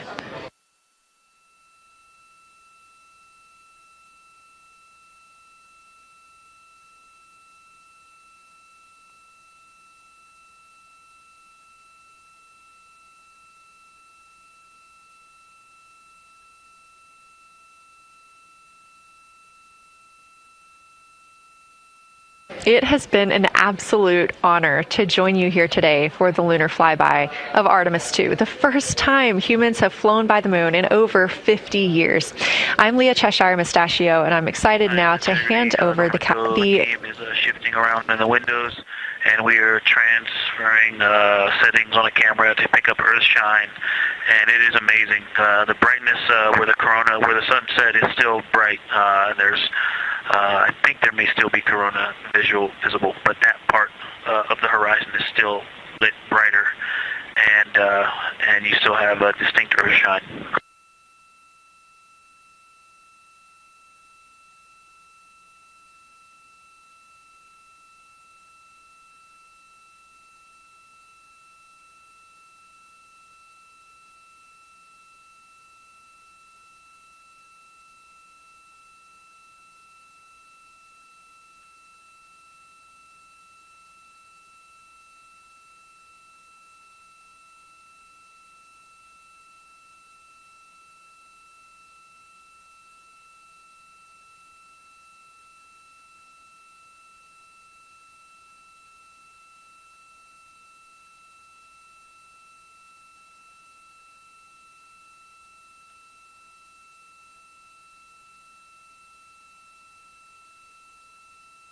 You know our rules that we don't talk when the crew is talking, so wanted to give Victor Glover a moment there to call down what he was seeing now that the moon is covering the sun. A really amazing time during today's Lunar Flyby. Again, thank you so much for letting us help tell this story today. I am Leah Cheshire Mustachio, handing it over to my friend Anna Schneider at the PAO console as the Orbit 2 team comes to join us. So thank you so much, and I hope you all enjoy tonight. Anna, you can take it away. Thank you so much, Leah, and it's been a joy listening to your coverage over the last several hours. So as you mentioned, the Orbit 2 team of flight controllers is currently making their way on console and completing a shift handover with the Orbit 1 team of flight controllers. The Orbit 2 team tonight will be led by Flight Director Diane Daly, and she is currently handing over with the Orbit 1 flight director there on your screen, who was Flight Director Jeff Radigan.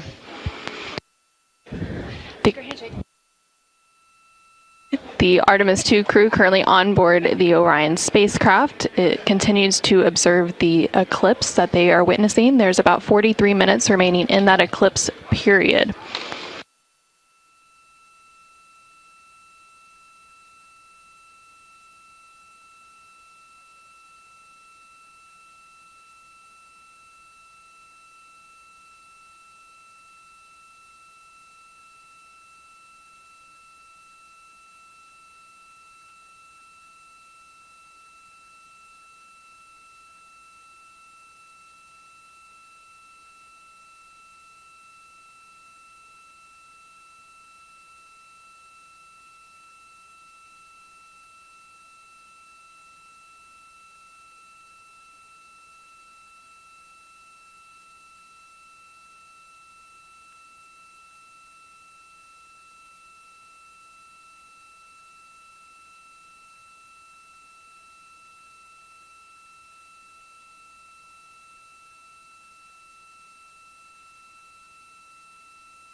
This is Artemis Mission Control.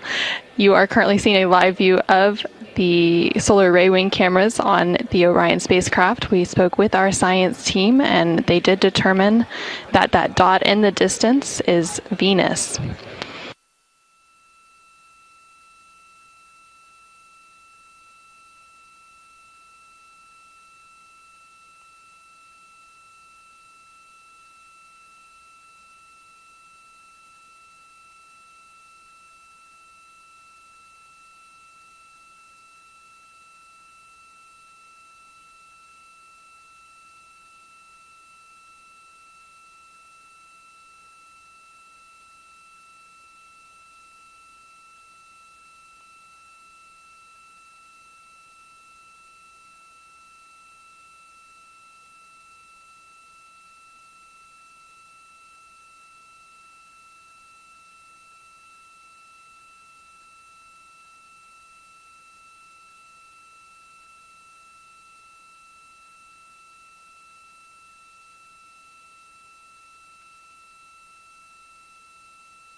science integrity. Let's see, not a huge change in here, just an update. The camera settings for Earthshine are challenging. This one's challenging to capture. What we're seeing, we're just not picking up on the cameras. And after all of the amazing sights that we saw earlier,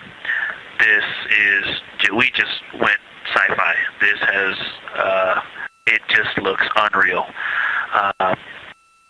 You can see the surface of the moon between, I guess, the Earthshine. I guess Earthshine. You can actually see a majority of the moon. It is the strangest looking thing that you can see so much on the surface.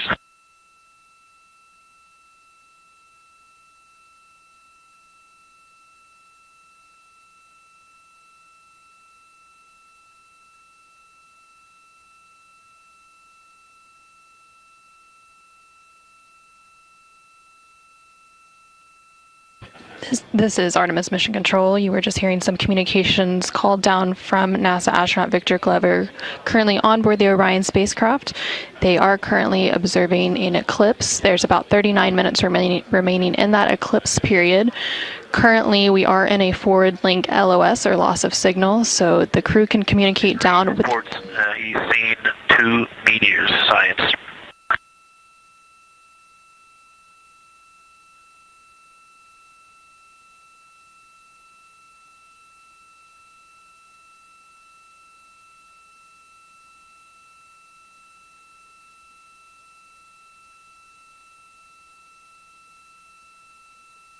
So we are in a forward link loss of signal. We do expect to regain signal in about 3 minutes, and at that point then the ground can communicate back up to the crew on board the Orion spacecraft. In the meantime, the crew can continue to communicate down to the ground. The ground is just unable to respond, so they are continuing to provide some science observations during this eclipse period. They've made some comments about Earthshine, which is the sunlight reflected from Earth when they come around towards the moon's near side late in this flyby window.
Science Integrity in the Blind. The glow around the moon is beginning to become a little bit more even.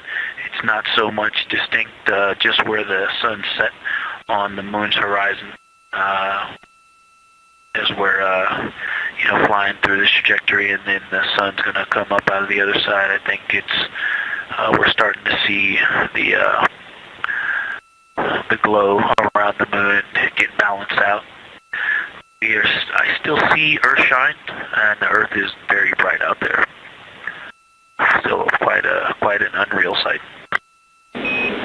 Integrity Houston, we have that sit rep loud and clear, and we are back with you. How do you hear me?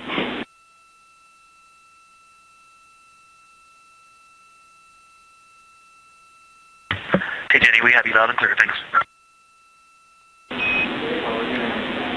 Copy. Victor, we're handing you over to Science for some critical questions. Thanks for your reports.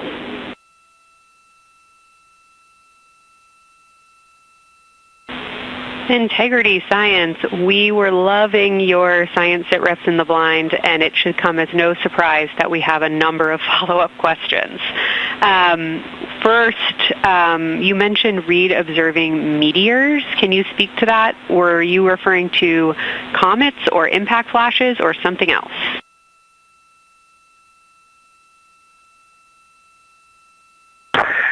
Yeah, there was a little bit of giddiness. We have seen 3 impact flashes so far. I saw 2, and Jeremy has seen 1. Undoubtedly, Jeremy saw 2, so that's 4 total. Undoubtedly, quick impact flashes. It was not sun glint off of particulate from the thrusters or the purge tanks. It was definitely impact flashes on the moon. And Jeremy just saw another one. Go ahead with your next question. Amazing news. I literally just looked over at the SIR and they were jumping up and down literally. If you could describe where on the moon you saw them, please.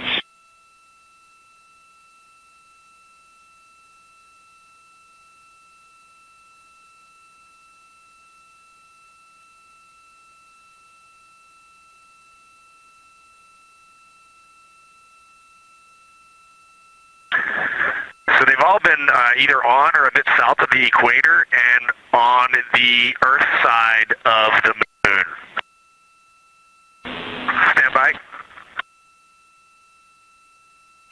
All right, so Jeremy has seen them kind of on and south of the equator, kind of spread across the moon, and mine were both south of the equator and just a little bit left of center of the moon. Incredible news, Reed, and reminder, we have citizen scientists here on Earth looking for impact flashes, so hearing you saw them on the near side means that people saw them too.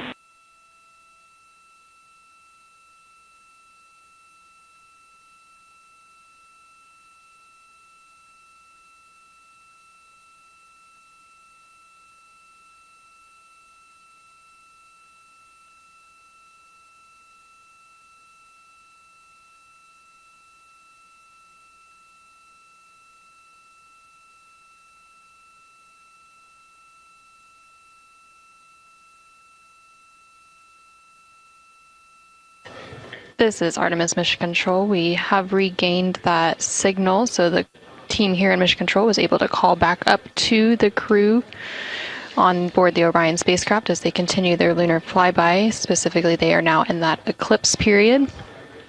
So the science team here in Mission Control was able to ask some questions about some of the situational reports they were providing during that loss of signal. Specifically, they were interested in some of the meteors that they mentioned seeing and those impact flashes, and they did provide confirmation that they did see at least 4 impact flashes during that loss of signal. Are you still with us, Houston, or do we lose you? Integrity, I hear you loud and clear. How do you hear me?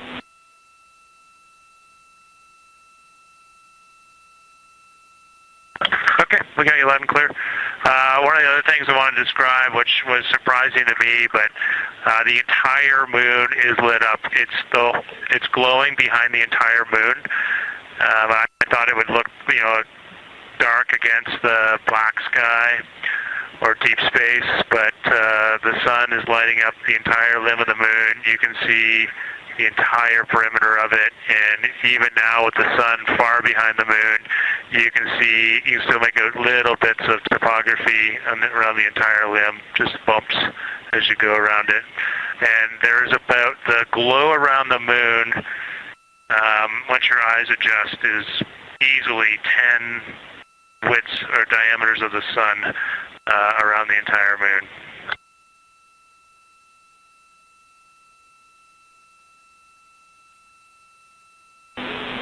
Incredible to hear, Jeremy. Were you able to actually pick out any discrete features on the lunar surface? And if so, how do they look different than when you observe them in solar illumination?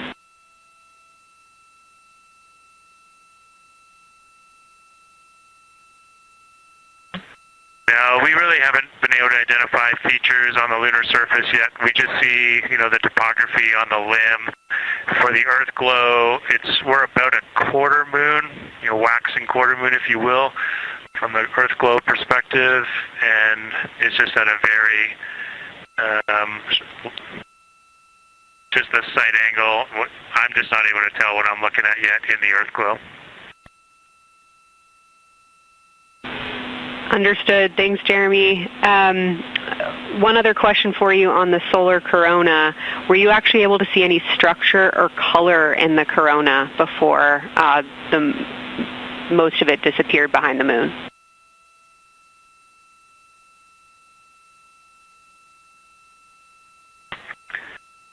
Yeah, I didn't pick out any color, but definitely structure.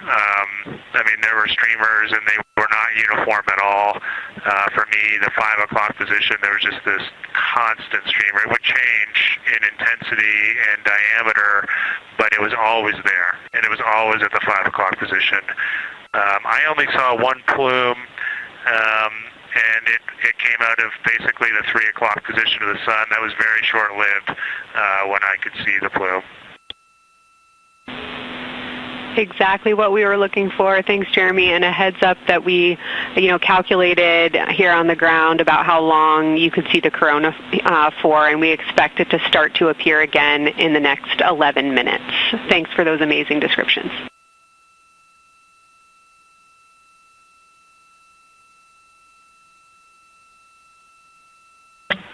Okay, we're excited to see it all again. Integrity Houston, we're following along as well. That was outstanding. If you haven't already, just reminding you to swap positions at the windows. And that brief LOS we had previously was due to a data rate change expected.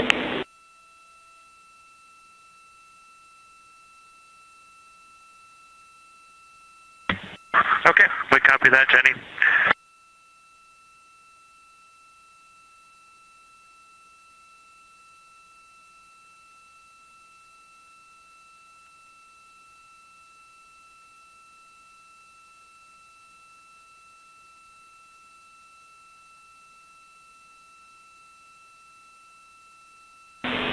Integrity Science, one more request for you. While it's still fresh in your mind, any annotations or sketches you want to make of what you're seeing either around the corona structures you just mentioned or even on Earthshine would be so appreciated.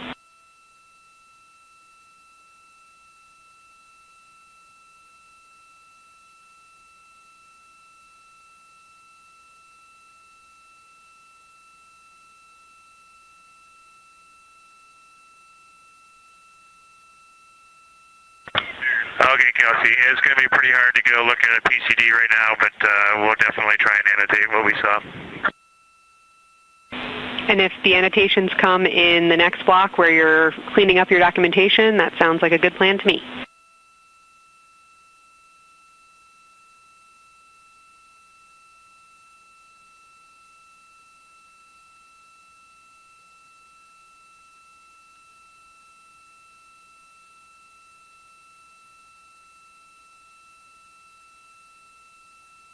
This is Artemis Mission Control. On the bottom right corner of your screen, you can see a view of the Science Officer Console here in Mission Control. And we've been hearing that communication between the science officer. The Orbit 1 science officer is Kelsey Young, and she's been asking questions to the crew, specifically CSA astronaut Jeremy Hansen, based on the observations they've been making during this eclipse period. And then in the upper left-hand corner of your screen, you can see a view of the Artemis Real-Time Orbit website, which provides updates on the velocity and the distance from Earth and the Moon of the Orion spacecraft as it continues to make its way back to Earth.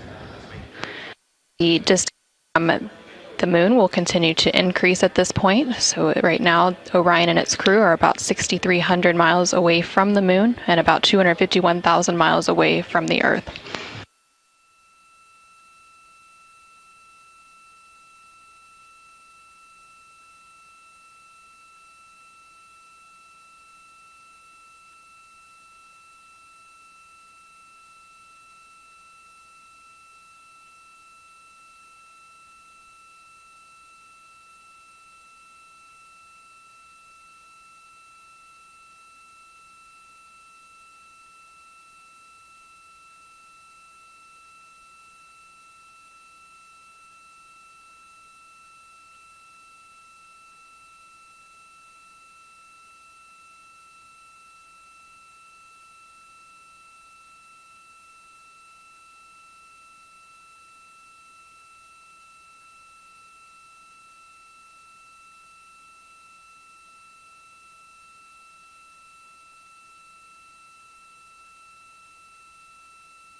Okay, science, we're getting set up for sunrise.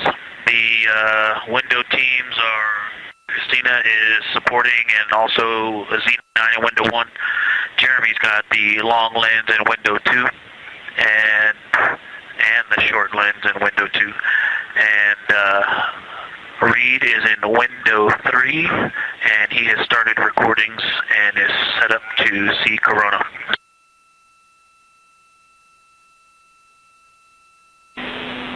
Great sit rep, Victor. That sounds like a good config, and we're showing coronal effects start to appear on your video camera. So in the next few minutes, we should start to hear your observations.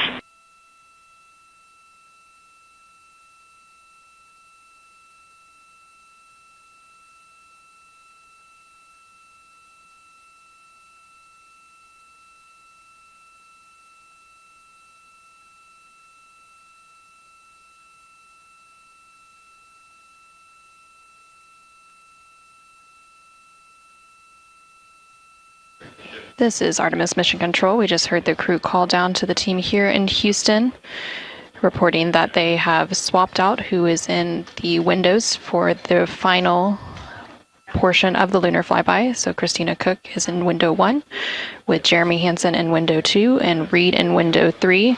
Reed is focusing on observing corona, which is the solar corona, which is the sun's outermost atmosphere. There is about 18 minutes remaining in the eclipse period. Science in Houston, integrity. I know this observation won't be of any scientific value, but I'm really glad we launched on April 1st because humans probably have not evolved to see what we're seeing. It is truly hard to describe. It is amazing.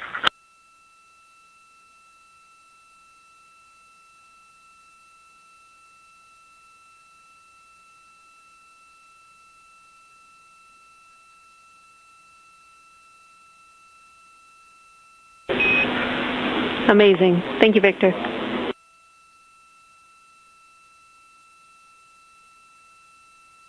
And just one more logistics note, we have gone as dark as we can in the cabin. We have turned the DUs all the way as dim as they can go, so you can't see anything on the screens. Every bit of light in the cabin affects the view. You're definitely seeing the brightness go closer. It's definitely brighter on the Earthshine side, and so we're expecting to see some corona here soon.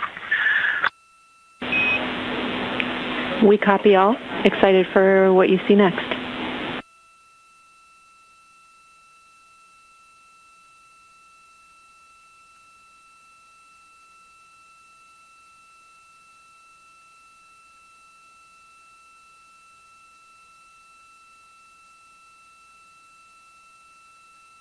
I'm not sure if we talked much about the star field, but we've got lots of stars.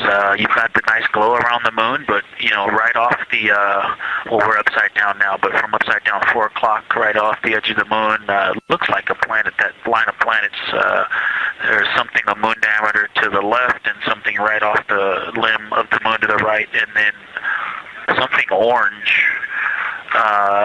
It looks orange to the right of that, about half the moon diameter. So, but anyway, there are definitely stars. I think some of those planets that you said we might see, we're seeing.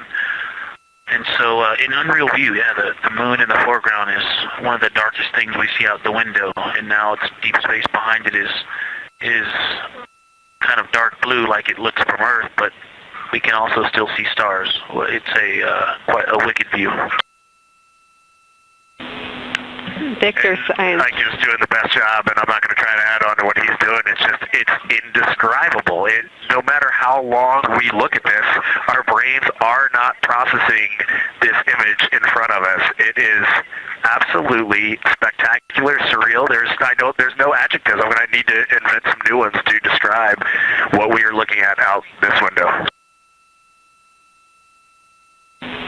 This is just absolutely beautiful and inspiring to hear. And Victor, we suspect what you're seeing is Saturn and Mars. That reddish object is likely Mars. Good opportunity to look to the future of where we're going.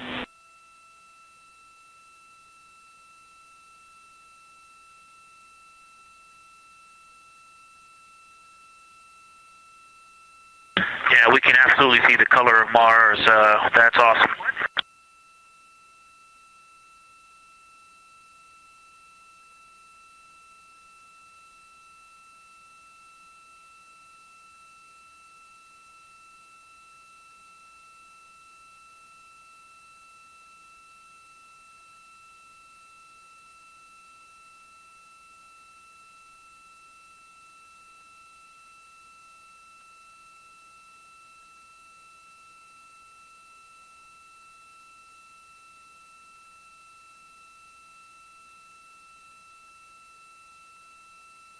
Okay, and from this vantage point, the 4 o'clock on the Earthshine side is definitely getting brighter, still no coronal structure.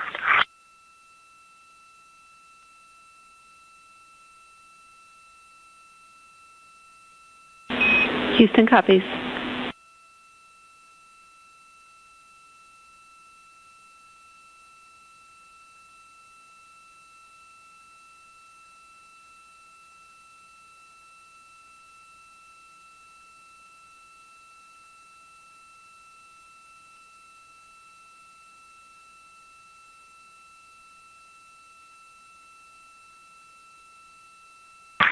We aren't able to distinguish which Mare is, but we can clearly see Mare in the Earthshine.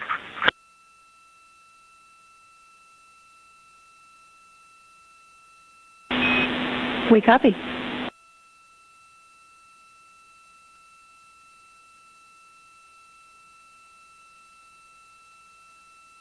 This is Artemis Mission Control in Houston, Texas. We have not seen an impact flash in the last 5 minutes. Sounds unlucky, but you had a pretty strong start, so we'll take it. And actually, right after I said that, right at the South Pole, near the South Pole on the Terminator, Reed just saw one. Amazing.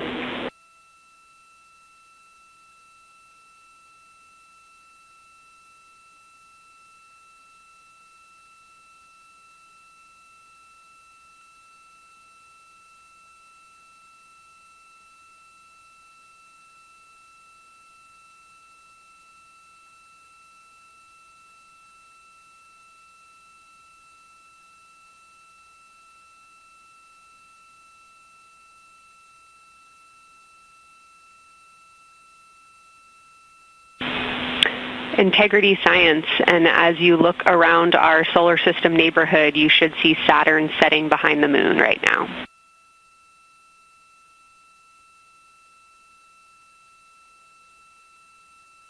We do. We've been watching it track close to the horizon, and it's right tangential to the moon at this moment.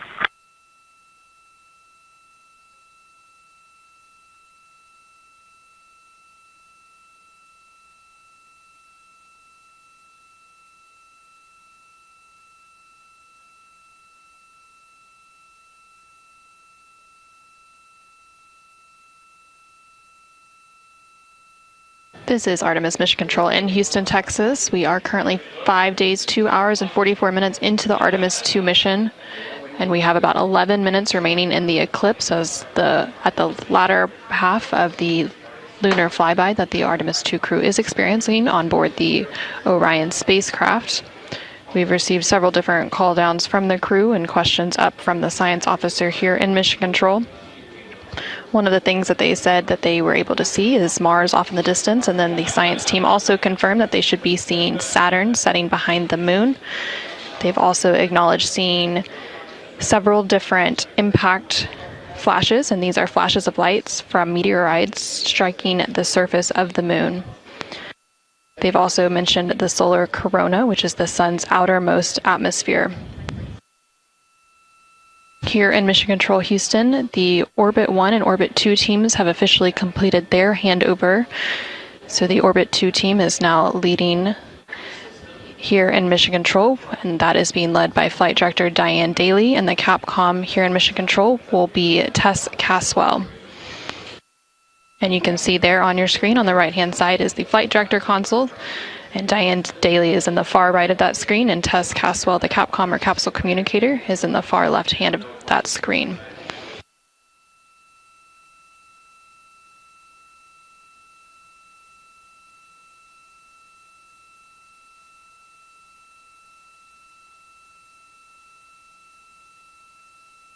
Okay, the light is continuing to grow in intensity. At about the 4 o'clock position on the about the 8 o'clock position on the Earthshine side, Saturn has set. Mars is tracking towards the moon's horizon.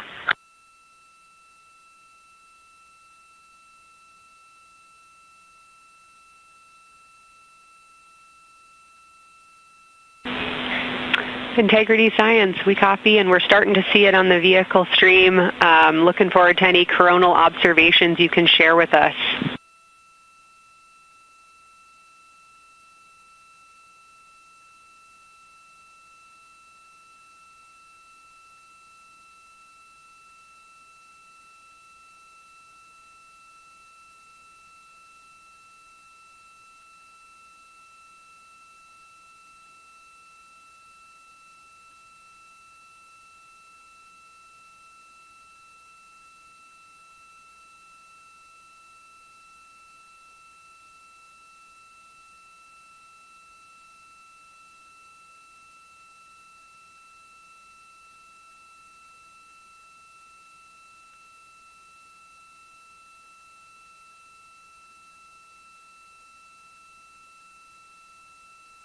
This is Artemis Mission Control. That view you're seeing on your screen is coming from the solar array wing cameras outside of the Orion spacecraft. And you can see the light starting to come into view as the solar eclipse period is starting to end. Integrity, still no coronal structure at this time, just continuing to grow in intensity.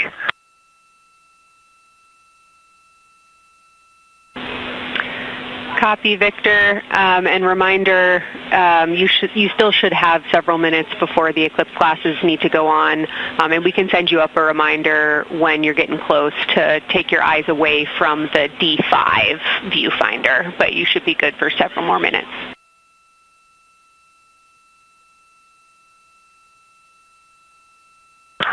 Copy, thank you. And yes, please send up the reminder. Thank you.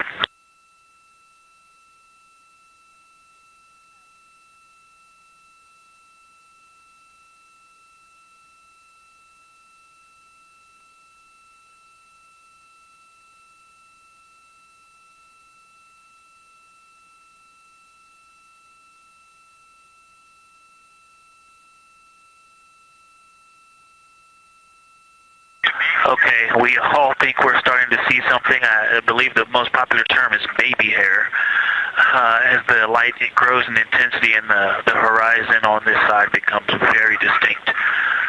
You can still see Earth shine, even though the sun's brightness is definitely growing in intensity.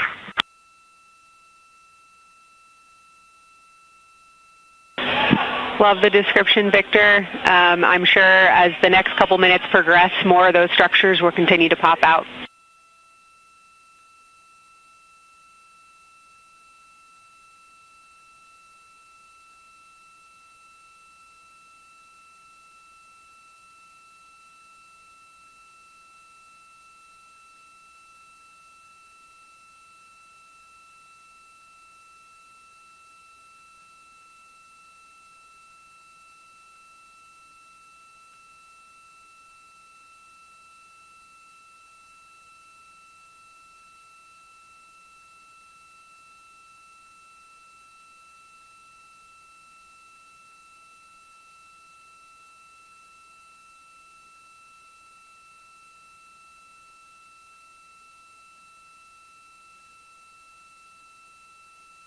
This is Artemis Mission Control in Houston, Texas.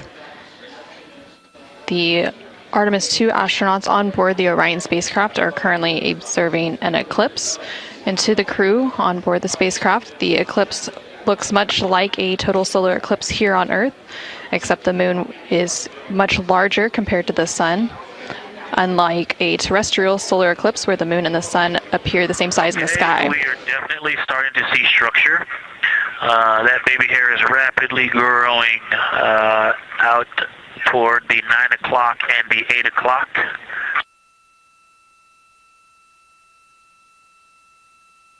It's almost as if it were reaching out for Venus or for the Earth.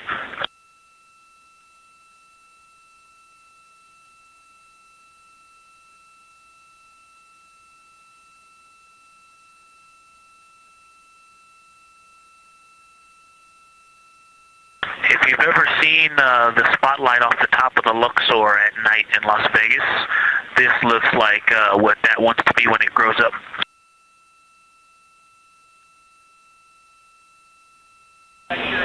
Integrity Science, glad to hear you're following your training of tell it like you see it.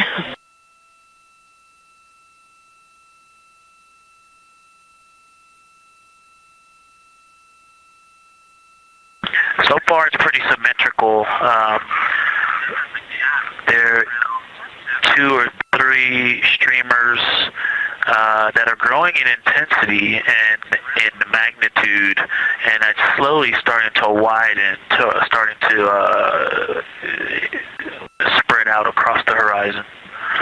Pretty amazing view.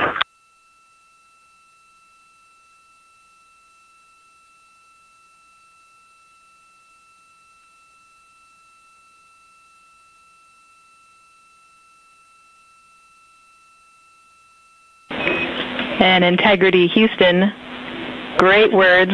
Reminder for you, we are approaching the brightness level at which You should no longer be using the viewfinder on the D5.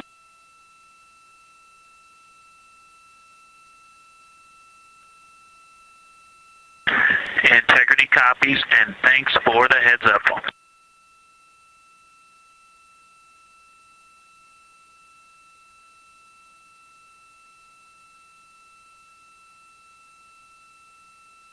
This is Artemis Mission Control. And I think we're seeing some directionality. Some of it is going in different directions because it appears to be moving and combining and recombining as it it's pointing in different directions, and some of it appears to be going like down toward the south pole of the moon, but it's and then coming back together and going out towards Venus and the Earth.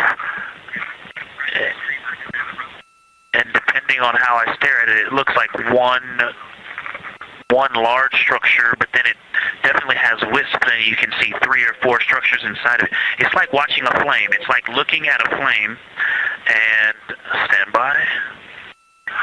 And so it has some inherent movement. Now there's a very bright spot. There's a very bright spot in the center of it. There's a towering light of. There's a towering light, and then there were like 2 streamers that were going 30 degrees out from it, and now it is just extremely bright.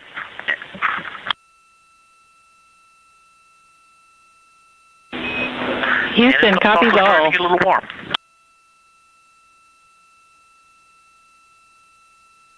And we copied all. We wanted to remind you at this point on the eclipse glasses. Should be about time for those.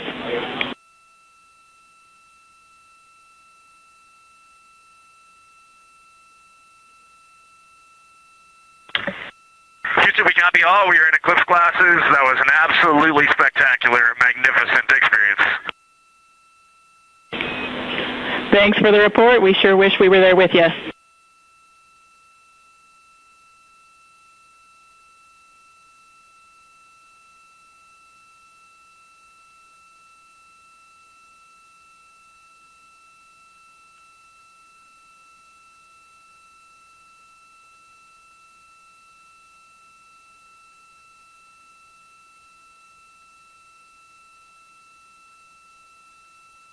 This is Artemis Mission Control.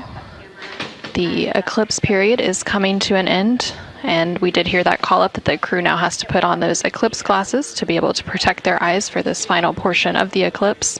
And these views coming to you from the solar array wing cameras on the Orion spacecraft. And Houston, if you could give me about 20 new superlatives in the mission summary for tomorrow, that'll help my vocabulary out a bit. Thank you. We will solicit input from the team.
This is Artemis Mission Control. There on your screen you can see a live look inside of the SIR, or the Science Evaluation Room, here in Mission Control Houston, just down the hallway from the Artemis Flight Control Room. Integrity Houston, back with you after a data rate change. Regarding the SAW-3 camera T low caution, no action for you. It just got a little cool during the eclipse.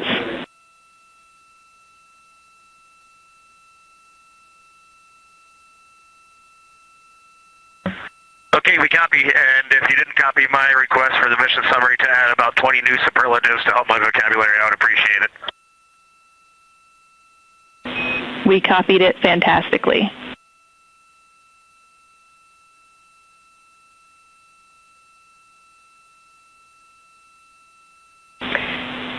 In Integrity Science, this is basically wrapping up your fly-by-day observations. I can't say enough how much science we've already learned and how much inspiration you've provided to our entire team, the lunar science community, and the entire world with what you were able to bring today.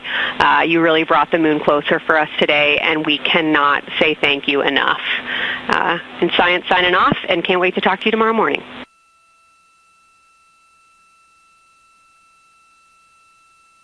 To your entire team, Kelsey, to the entire NASA science team, you all really turned to when we shifted launch dates to April 1st, and you got the most incredible package together for us to go do some great science and some great, truly human experience moments here.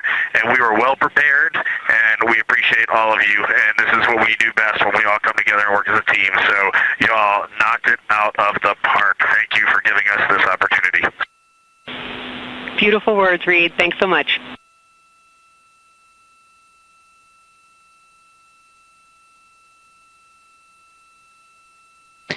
And this is Artemis Mission Control. The Lunar Flyby observation period is starting to come to a close following that eclipse. And there on your screen you can see a look into the Science Evaluation Room, or the SIR, which is embedded within Mission Control to provide science input. And they provided that input throughout the live flyby operations today. They also have a back room called the Science Mission Operations Room that processes data, evaluates imagery, and supports rapid analysis. And then, of course, we have the science officer on console here in the Artemis Flight Control Room, which you can see a view there on the bottom right-hand corner of your screen. The science officer throughout the flyby operations today has been Kelsey Young, who is the Artemis Science Flight Operations Lead. And then to her left is Angela Garcia, who will be the science officer taking over for Orbit 2.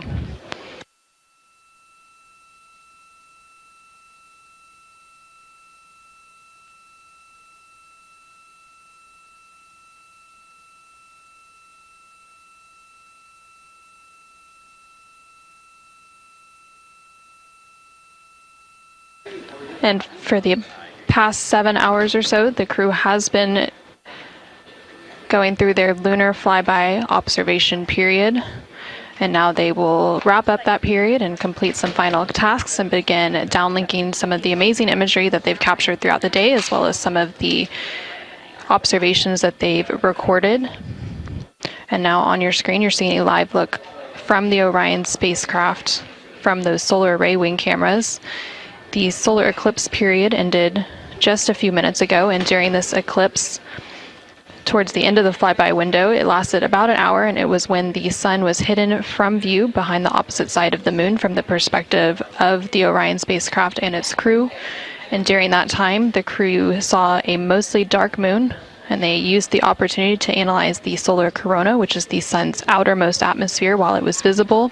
And then once the sun was completely out of view behind the moon, the crew looked for impact flashes, which they reported seeing multiple impact flashes, and those are flashes of light from meteoroids striking the surface of the moon.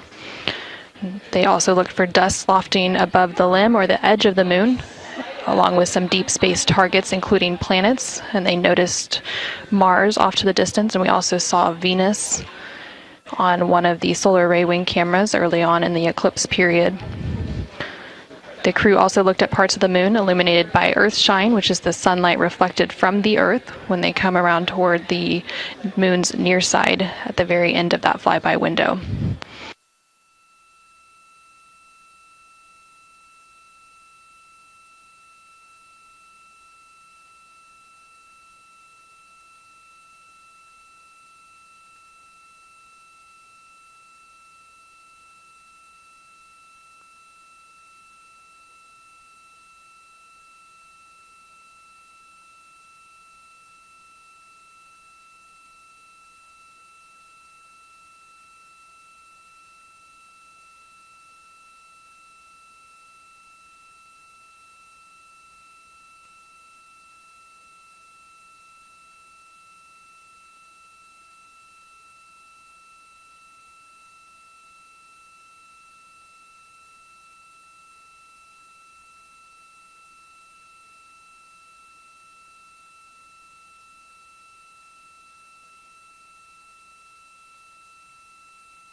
Integrity Houston, understand that you are still reflecting upon and consolidating your lunar observations. At your convenience, I have 2 items related to the upcoming VIP event.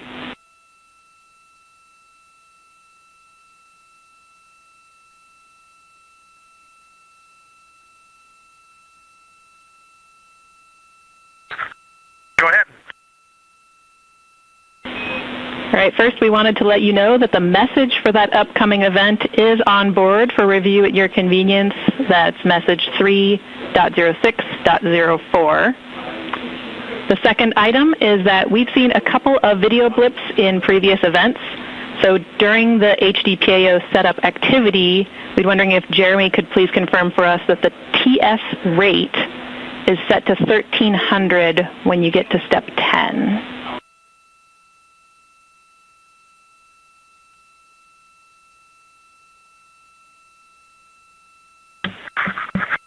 Okay, Jenny. Yeah, we're pretty sure we've been in 1300 for all the PAO events. We've been tracking that when we swap between the HHP and the D5. We copy, Jeremy. Thanks. And for the record, the phenomenal Jenny has gone on to her next appointment of the day, and you've now got Tess with you.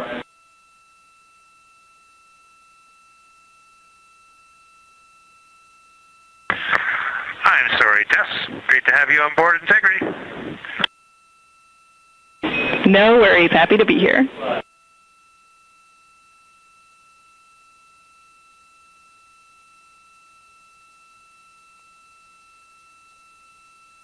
This is Artemis Mission Control. We heard some communication there between the Capcom or capsule communicator here in Mission Control, which for Orbit 2 is Tess Caswell, and the CSA or Canadian Space Agency astronaut on board the Orion spacecraft, Jeremy Hansen. They were discussing an upcoming public affairs event. And Integrity, 3-minute warning for the maneuver back to bias tail to sun.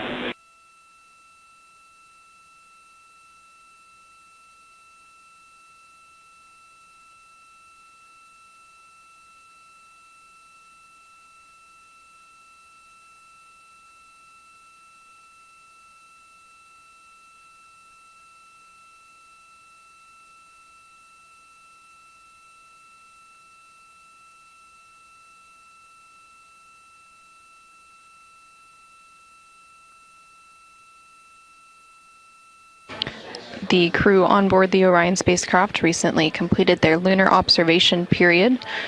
It was an approximately 7-hour period of time in which they were focused on several different targets identified by the science team here on the ground that they studied and prepared for ahead of time. And then they also were referencing a lunar targeting package that was uplinked about a day ago with those final targets.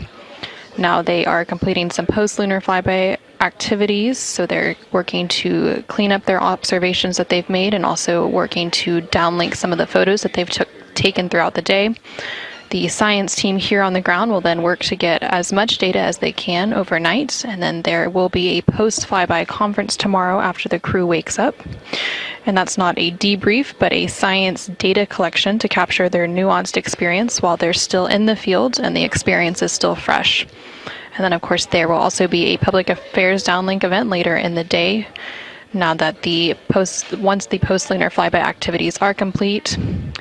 And then after that, the crew will go into some of their final activities for the day. They will have a private medical conference, or PMC, with the medical teams here on the ground. These are regular conferences that they have at the end of every day, and then there's also a flight director conference that they will have before they go into their pre-sleep period, during which they can complete hygiene activities, and they will have the chance to eat their dinner and complete any other final personal activities for the day before they head into their sleep period.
Houston Integrity, we're curious if you're ready for us to start the stream a bit early and to test scene and voice.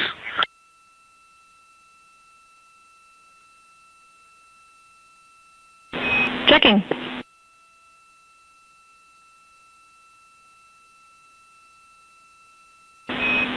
And Integrity, affirm. We are go to start the stream.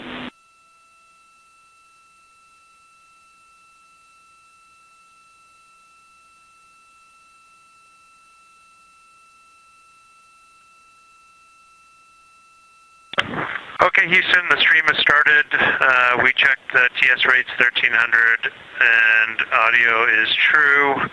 So I will give you a voice check now on the mic. We copy good settings and we've got a good view.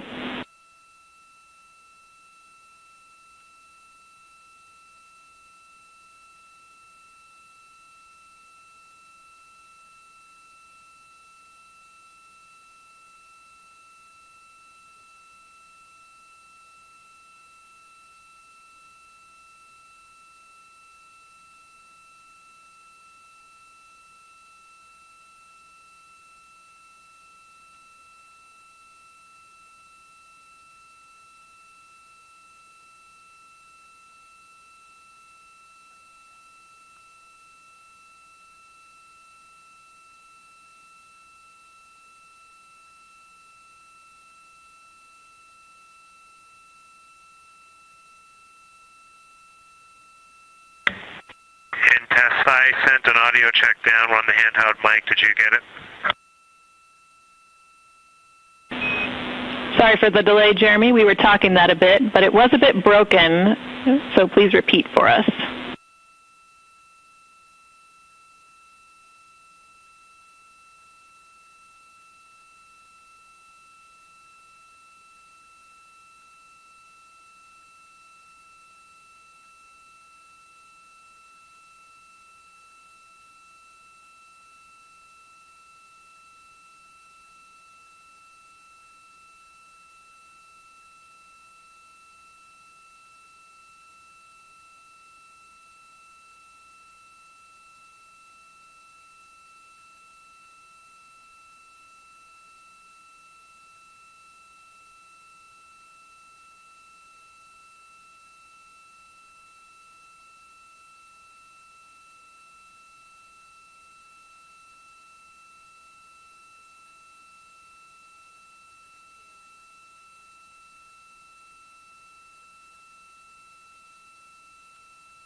Integrity Houston, we like the scene.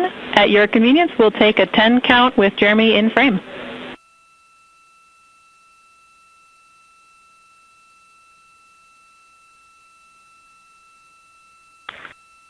Okay, copy that. Give us 2 minutes, and or 1 minute, and we'll do that. Copy.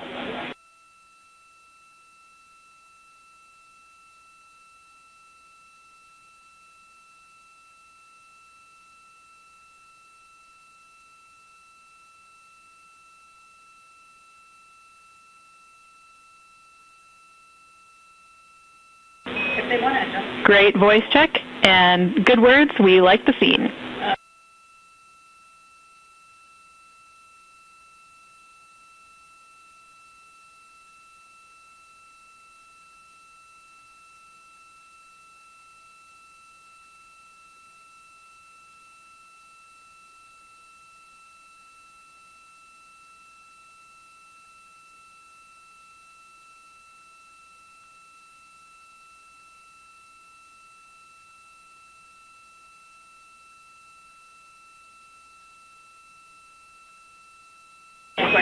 And Integrity Houston, we are seeing a black cable going right through the middle of the scene. At your convenience, if you would please move that, PAO would appreciate it.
This is Artemis Mission Control. We're currently 5 days, 3 hours, and 21 minutes into the Artemis II mission following a liftoff from NASA's Kennedy Space Center in Florida on Wednesday, April 1st. The crew on board the Orion spacecraft is currently wrapping up their lunar flyby cleanup activities. They're making final... Houston Integrity, high priority PAO images from the eclipse are on PCD1 in a so-named folder. We copy, Christina. Thanks.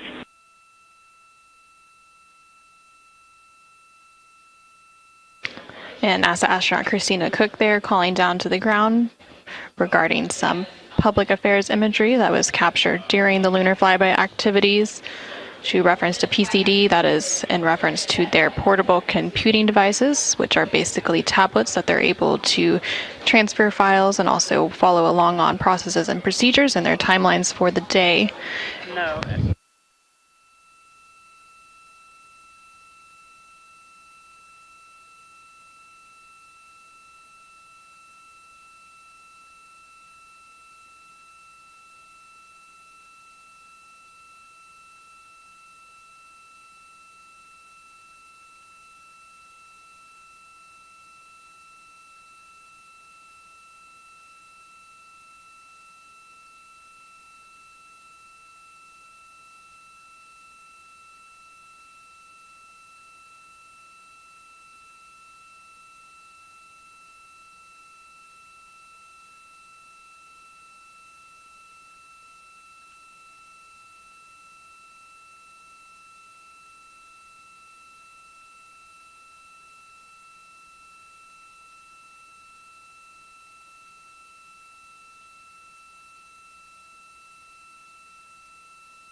This is Artemis Mission Control in Houston, Texas. Currently on console here in Mission Control is the Orbit 2 team of flight controllers being led by Flight Director Diane Daly and the CAPCOM or capsule communicator, who serves as the single voice link up to the crew, is Tess Caswell. The crew on board the Orion spacecraft recently wrapped up their lunar flyby observation period, and now they are completing some cleanup activities and transferring some data and files down to the ground following that lunar flyby. Many of these files will be analyzed by the science team overnight in advance of a post-lunar flyby conference tomorrow once the crew wakes up. The crew is also preparing for an upcoming public affairs downlink event. And then following that downlink, they will have a few final activities for the day, including a private medical conference with their team here on the ground. These are standard conferences that happen at the end of every day. And they'll also have a private conference with the flight director here in Mission Control to go over the vehicle status and any other questions or concerns they may have for the remainder of their flight. We are currently in flight day 6. And we have a splashdown expected on Friday, April 10th. That splashdown expected in about 3 days, 21 hours, and 49 minutes from now. During the lunar flyby, and as part of Artemis II, it marked the first time in more than 50 years that humans were able to observe the moon directly and provided a critical opportunity to practice how lunar science will be conducted during future Artemis missions. The moon preserves a near-continuous record of solar system history that has been erased on Earth, and with no atmosphere, weather, or plate tectonics, the lunar surface retains evidence of ancient impacts, volcanism, and solar activity that scientists can study today. Studying the moon helps scientists understand how planets formed and evolved, how the moon influenced Earth's history, and how the early sun shaped conditions across the inner solar system. The moon also serves as a unique platform for studying the broader universe. The science on Artemis is designed around questions best answered by humans working alongside robotic systems, combining decades of robotic lunar data with real-time human judgment, context, and adaptability. Currently on your screen, you're seeing a look at the Artemis real-time orbit website. You can access this website at any time throughout the mission at nasa.gov/trackartemis. It provides updates on the velocity as well as the distance from Earth and the distance from the moon of the Orion spacecraft and its crew. The crew currently on board the Orion spacecraft includes NASA astronaut Reed Wiseman, who is the commander for the mission, NASA astronaut Victor Glover, who is the pilot, alongside the 2 mission specialists, who are Christina Cook and Jeremy Hansen of the Canadian Space Agency. Currently, the Orion spacecraft is about 250,000 miles away from the Earth, and that distance now will continue to close down ahead of that splashdown on April 10th. And they are now about 8,100 miles away from the moon, and that distance will continue to increase as they are now in the return leg of their journey.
Houston Integrity for ARS.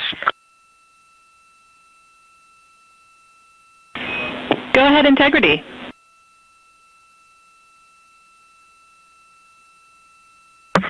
Hey, Tess, great to talk to you. Any chance we could drop the fan speed down for this PAO event?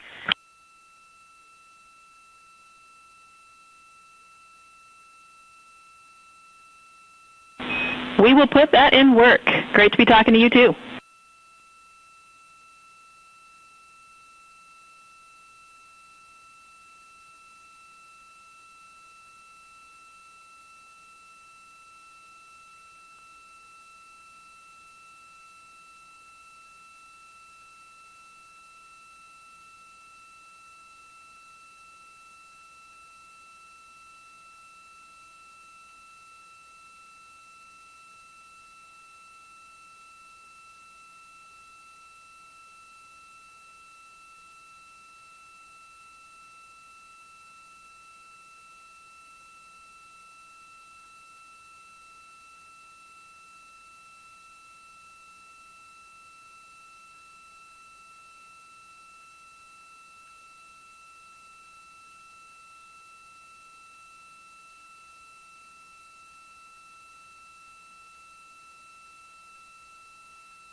This is Artemis Mission Control in Houston, Texas. We're currently 5 days, 3 hours, and 37 minutes into the Artemis II mission. The crew on board the Orion spacecraft has recently concluded their lunar observation period during the Lunar Flyby. As part of that Lunar Flyby, the Orion spacecraft and its crew made the closest approach to the moon at a distance of 4,067 miles away from the surface at approximately 6 p.m. Central Time, 7 p.m. Eastern Time. Now, although the Artemis II mission is a new opportunity to study the moon, teams are also conducting other scientific experiments, including on the crew themselves. Here's a little bit more about the science of the mission. Artemis II is our return of humans to the moon, flying around the moon on board Orion. But along with that, we're doing a lot of great science. One of the exciting things about the Artemis missions to the moon is that science is actually a fundamental pillar of why we explore, why we're going, what we're doing in Artemis. I think it's incredibly exciting that not only are we testing the vehicle, but we're testing science on board. Science where the astronauts are conducting experiments, science riding along with the astronauts. We have astronauts looking outside the window and really observing the lunar surface. It will help us understand the deep space environment. It will help us understand how that environment affects our astronauts, our systems, and life in general.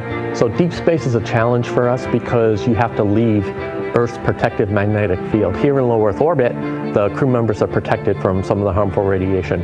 Going to the moon, they'll no longer be protected, so they'll have a higher radiation exposure. Much like Artemis I, we have so many radiation sensors and detectors that are inside the capsule so that we can fully understand and appreciate the radiation environment for protecting our astronauts. In my hand here, I'm holding a tissue chip model. This is the exact design that's going to be flying alongside the astronauts. We'll be collecting samples from each of the crew members, and we can make these organ chips out of the astronauts themselves.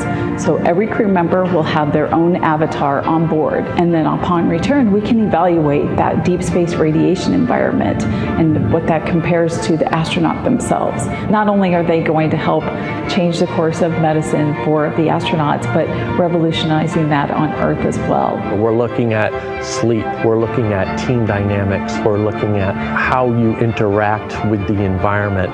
We're also looking at the immune system, so what are the biomarkers? We're using saliva as a method to study hormones and different things in your body that may change during a mission like this. And then finally, how do we function after microgravity, being close to the moon, then returning to Earth? Which will ultimately help us achieve our goal of getting humans to Mars. And then on top of that, we have an opportunity to look at the moon from deep space on the far side for the first time in over 50 years. Having human eyeballs and brains back around the moon is going to unlock a new generation of lunar science discovery. The human eyeball is capable of taking in so much data in just a split second. They'll be able to tackle impact history, volcanic history. They'll be able to look at how the albedo, or kind of the shade and hue of the moon and the color of the moon, can tell us something about how that terrain evolved over time. We're integrating science in ways that have never been integrated into human exploration before. We have a front room mission control flight controller position called the Science Officer. We have a brand new science back room where it's basically our brain trust of lunar scientists and geologists supporting the crews of the future. And Artemis II will allow us to really test how this works so that future missions are really set up for success. We'll also be deploying some CubeSats. They're small shoebox-sized spacecraft of their own. They're each provided by another country, one of our partners. As they conduct their research, they'll complement what we are doing at the moon with Orion. It is so incredibly exciting to be a part of this mission. It has been, really one of the privileges of a lifetime. I can see the work I'm doing benefit crew members right now and benefit the crew members in the future. So it's incredibly exciting and it's very rewarding. As this rocket launches humanity off of the Earth, we'll be setting the stage through our science to prepare humanity to leave Earth and explore the solar system.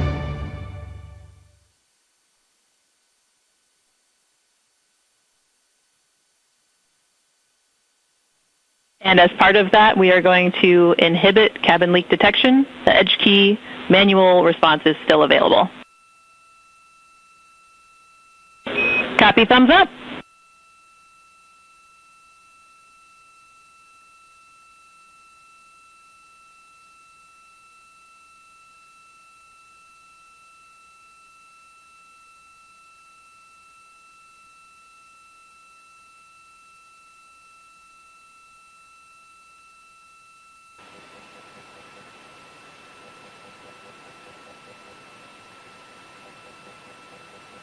This is Artemis Mission Control. Again, we're hearing some communication between the ground here and the Artemis Flight Control Room in Houston, Texas, specifically the CAPCOM or Capsule Communicator, who for Orbit 2 is Tess Caswell, and the crew on board the Orion spacecraft, that spacecraft named Integrity by its crew. They are preparing for an upcoming public affairs event, so they are discussing the camera views, which we will see here shortly. There on your screen on the left-hand side, you can see the Artemis Real-Time Orbit website, or ARO.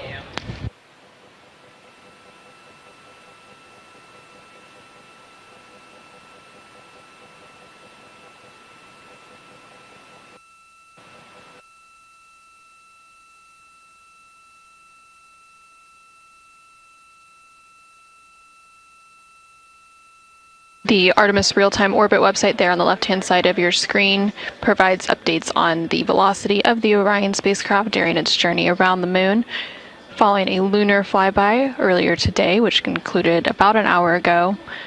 The crew has been conducting some cleanup tasks, so they've been transferring some of their documentation, their photos and data that they captured during the flyby to the ground to be evaluated by the science team, and of course some of that imagery will also be evaluated by the public affairs team here at NASA and then shared with the world once it's available.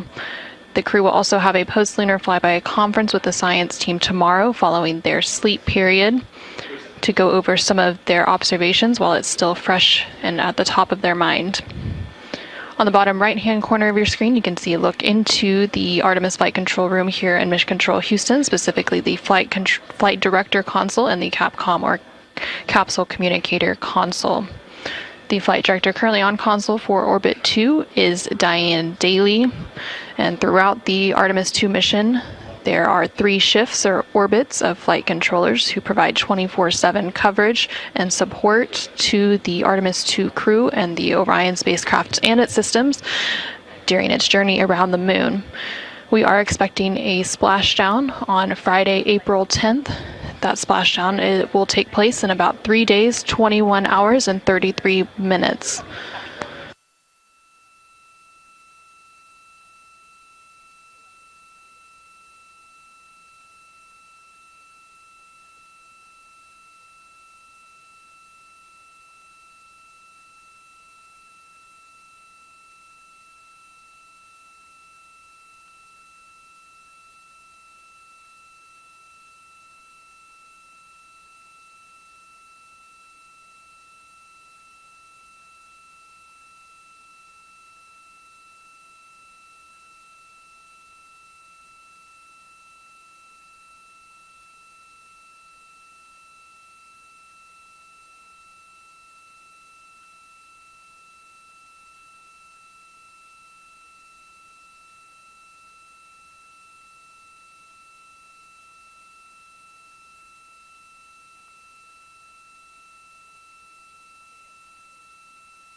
During the lunar flyby that took place earlier today, Orion, again that spacecraft named Integrity by its crew, passed approximately 4,000 to 6,000 miles from the moon and provided the crew with a full disk view of the lunar surface.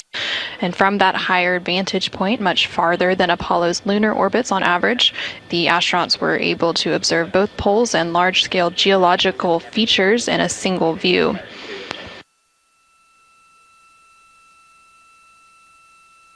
And there on your screen, you're currently seeing a live look inside the cabin of the Orion spacecraft. Integrity Houston, we are 3 minutes out from an on-time start, and we have adjusted the fan speed. We'll take a thumbs up if you're happy with it. Copy, thumbs up.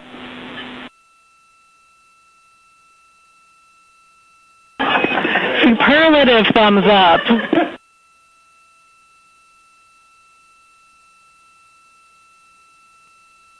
And there on your screen, you can see all of the Artemis II crew members.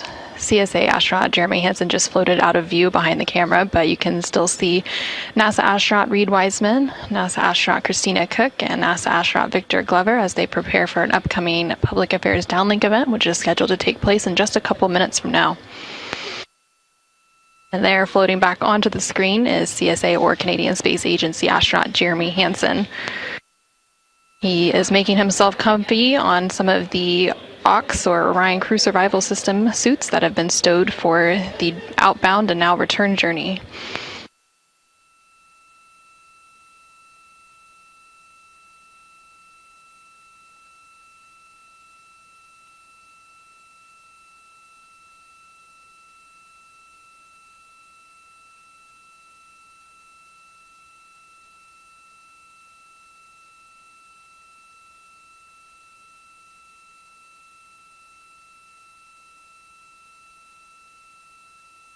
Shortly after the completion of these couple of public affairs downlink events, the crew will begin winding down for their day, and they will have the opportunity to eat dinner. Some of the items on their menu today for dinner include chicken with corn and black beans, sweet and sour pork, rice pilaf, spicy green beans, citrus fruit salad, and maple cream cookies. All of the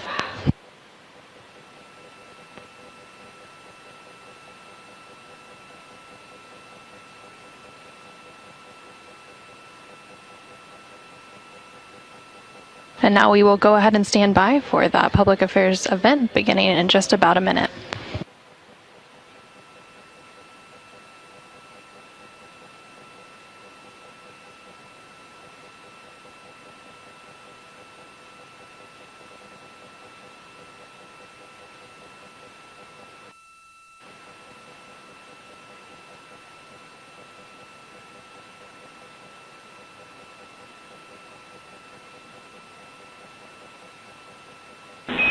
Integrity Houston, no action for the DU-1. Caution, we're taking a look.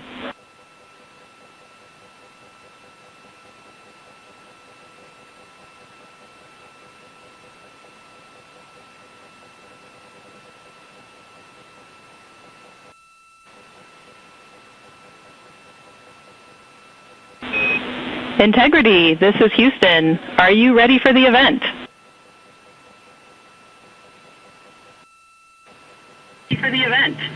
Hello, Houston. Integrity is ready for the event. Administrator Isaacman, this is Mission Control Houston. Please call Integrity for a voice check. Integrity, Jared Isaacman, comm check.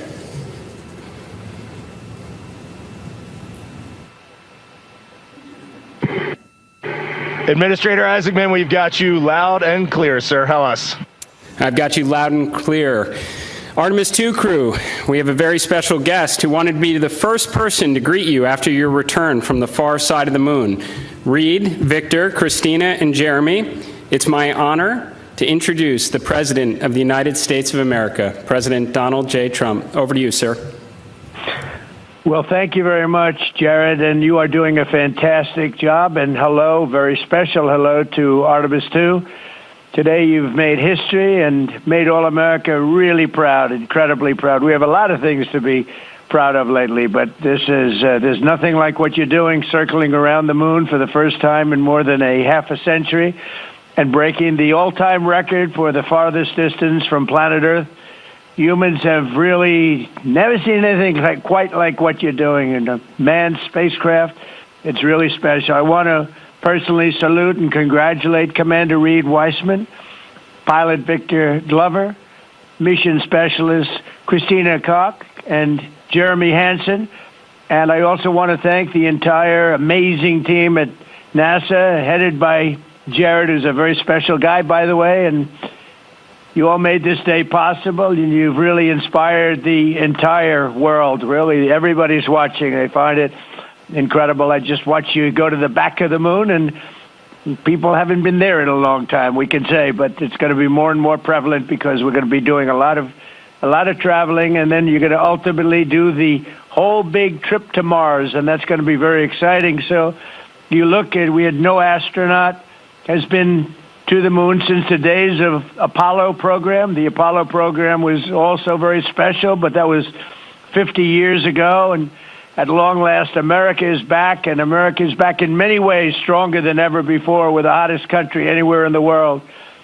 The Artemis crew flew in the most powerful rocket NASA has ever made, ever launched, traveled over 250,000 miles, broke the distance record set by the legendary Apollo 13, and America is a frontier nation, and the 4 brave astronauts of Artemis II are a modern day, you really are modern day pioneers, all of you, and one of them happens to be a neighbor. You know who that is, right? You have a special person over there, a neighbor, and we like our neighbor.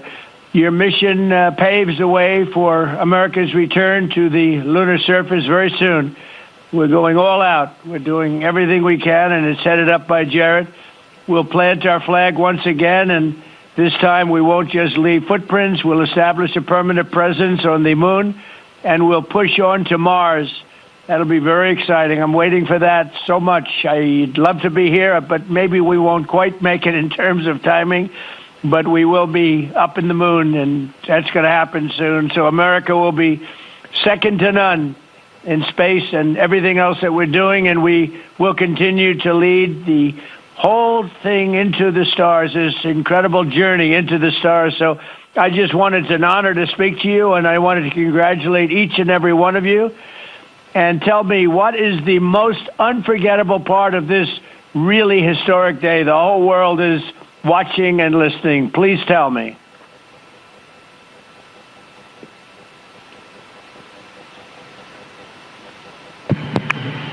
President, this call is certainly special to all of us, and we really have a lot of faith in our administrator, Jared Isaacman, who is with you. We appreciate his leadership in NASA and in the international community. We are doing great things, and we are proud to be a part of. I have to tell you, as we came around the near side of the moon, seeing all the sights that we've seen from Earth for all of our lives, but we're seeing them from a different perspective, and then we started to get a glimpse of the and we saw sites, Oriental sites that no human has ever seen before, not even in Apollo, and that was amazing for us. And then the surprise of the day, we just came out of an eclipse where the sun, moon, and the entire dark moon about that big right out the window that we were watching. We could see the corona of the sun, and then we could see the planet train line up, and at Mars, and all of us commented how excited we are to watch this nation and this planet become a 2-planet species. That is fantastic. You know, I had a decision to make in my first term, and the decision is, what are we going to do at NASA? Are we going to have it be revived, or are we going to close it down? And I had very little hesitation, and it's really great to have somebody like Jared involved, because he really makes it much easier for me. But it was not even a question in my own mind. We've spent what we had to do, and then of course we have Space Force, and Space Force is very much related to what you're doing, and that was my baby. That was a very important one, and it'll turn out to be truly one of the most important, I believe, decisions I've ever made. So we're very proud of Space Force, and we're very proud of all of you. Does anybody else have anything to say? A lot of people listening.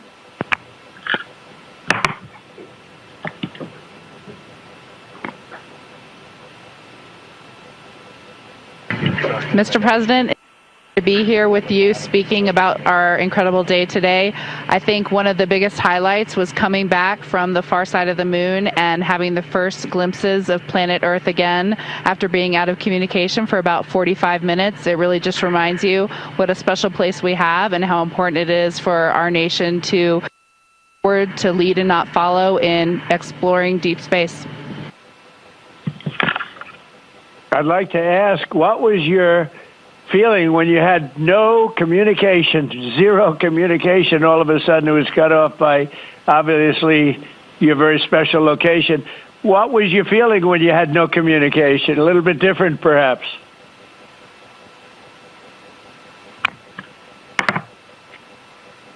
Yes, Mr. President, it was I said a little prayer, but then I had to keep rolling. I was actually recording scientific observations of the far side of the moon. You know, that is actually the time when we were the farthest and the closest to the moon. And so we were really able to make some of our most detailed observations of the far side of the moon up close. And so we were busy up here working really hard. And I must say, it was actually quite nice. Did you see a difference, a big difference, between the far side of the moon and the near side of the moon? Was there a difference in feel or difference in look? What did you see?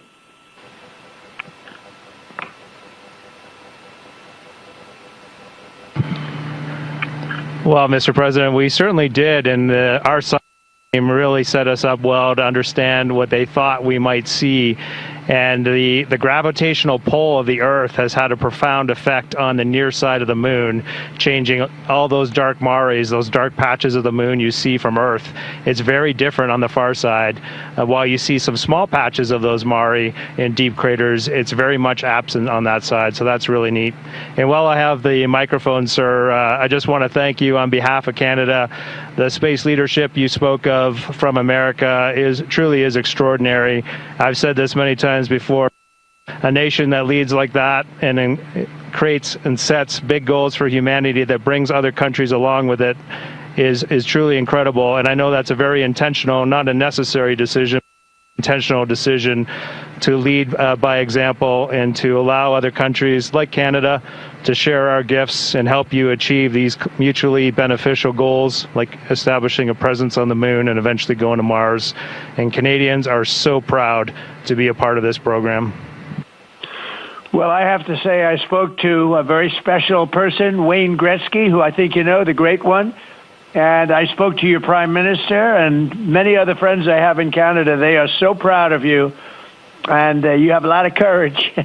I'm not sure if they'd want to do that. I'm not even sure if the great one would want to do that, to be honest with you. But you have a lot of courage doing what you're doing, a lot of bravery and a lot of genius. But they're very, very proud of you.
Administrator Alex, I'm going to just get a quick comm check, make sure you guys are still on the line and we didn't have a handover.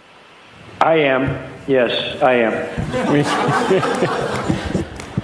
And integrity, and back over to you, Mr. President. Yeah, I think we might have gotten cut off. It is a long distance. It's a long ways. The reception's been great. There's a little bit of about a 9-second delay, but no, I just had a statement for, I don't know what you heard, but I was just saying they're very proud of your brilliant person from Canada on the ship. And Wayne Gretzky is a great friend of mine, and he's very proud of him. And the Prime Minister I spoke to, they're very, very honored that you have a courageous person from Canada. You have a lot of courageous people from Canada, so it was very nice. I'm not sure if you heard me say that, but it was very nice.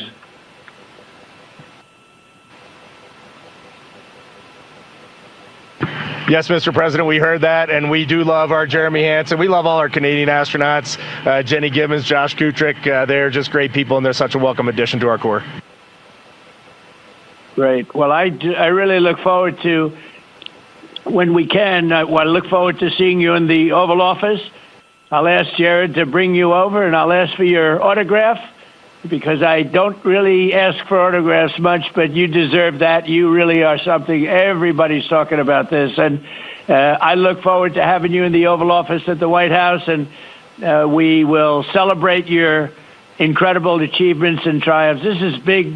This is really big stuff. The whole world is talking about it, and if you have the time, I will certainly find the time. I've been pretty busy also, as you know, but I will absolutely find the time, and we'll get together, and I'm going to be giving you a big salute on behalf of the American people and beyond that.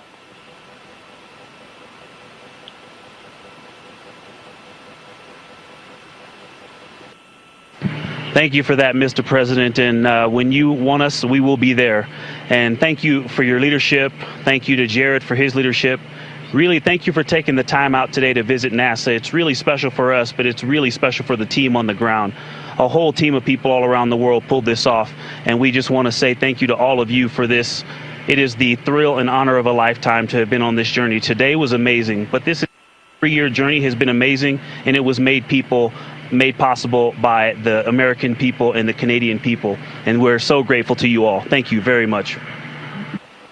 Well, thank you very much. And Jared, congratulations. We'll see you soon. And I know that you have Mars very much in your mind, so we'll start thinking about that pretty soon, I think. And thank you. Congratulations to everybody. I'll see you at the Oval Office.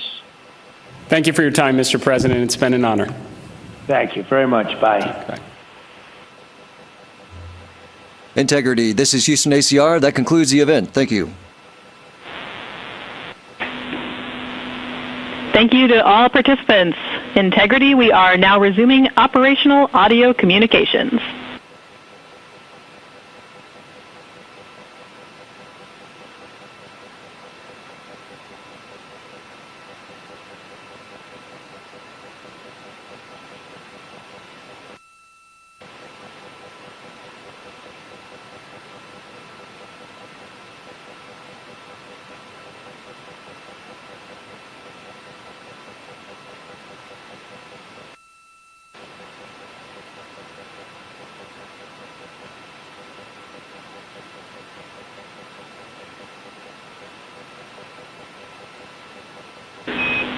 Integrity Houston, great job on the event. Just a heads up, we are on track to start the next event on time at 4:15.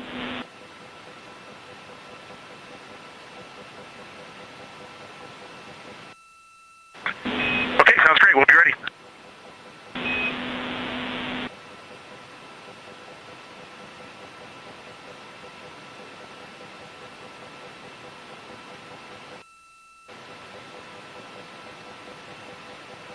This is Artemis Mission Control in Houston, Texas. We just had that public affairs event with President Donald Trump and the crew on board the Orion spacecraft.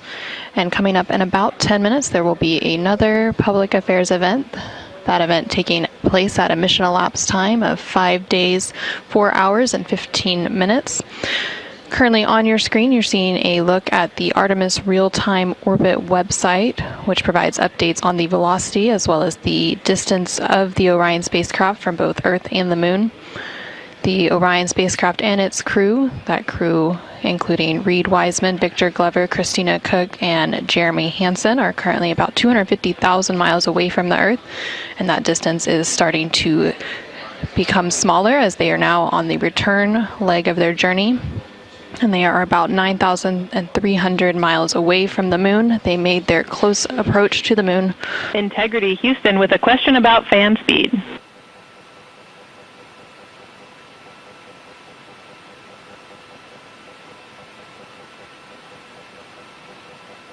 Go ahead. Hey, Reed, we were wondering if this adjusted fan speed is something that you would like to keep going forward, or if it was just a specific change request for the events this evening.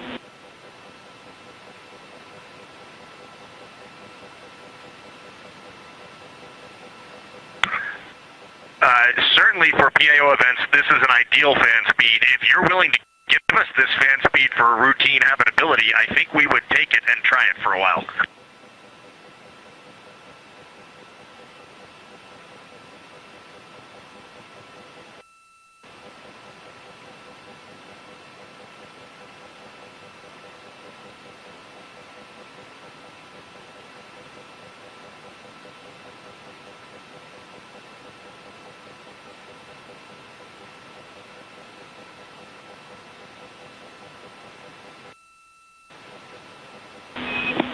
And Reed, we are able to support keeping the fan speed in this config. Happy to keep it here to collect data.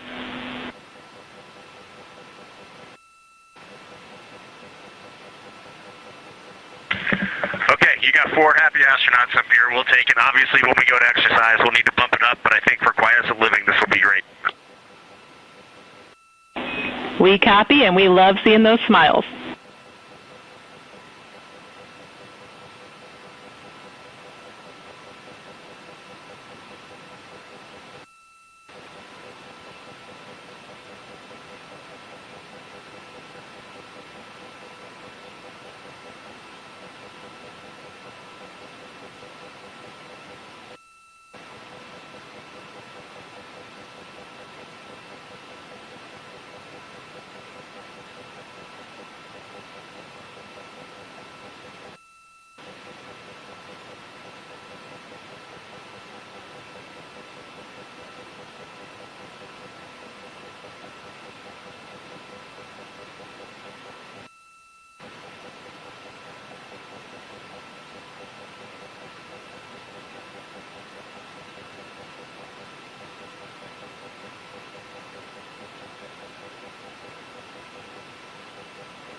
docking camera.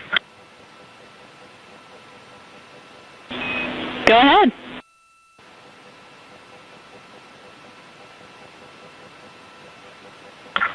Just want to make sure we have the config you're expecting. I have the dual camera bracket is installed, the window shade is closed, and the docking camera is stowed in its Alpha 3 storage area.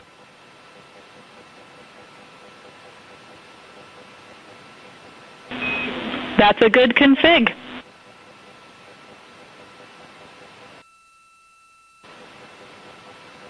Thank you. And while I've got you, we are 3 minutes out from an on-time start of the next event.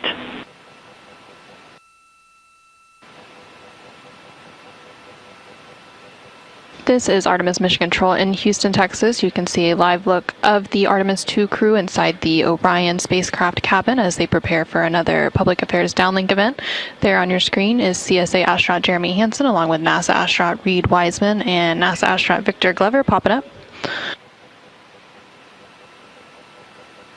Earlier today, the crew completed their Lunar Flyby observation period, during which the Orion spacecraft and its crew passed approximately 4,000 to 6,000 miles from the moon and provided the astronauts with a full disk view of the lunar surface. And from that higher vantage point, the astronauts were able to observe both poles and large-scale geological features in a single view. Towards the tail end of that observation period, they also were able to see an eclipse.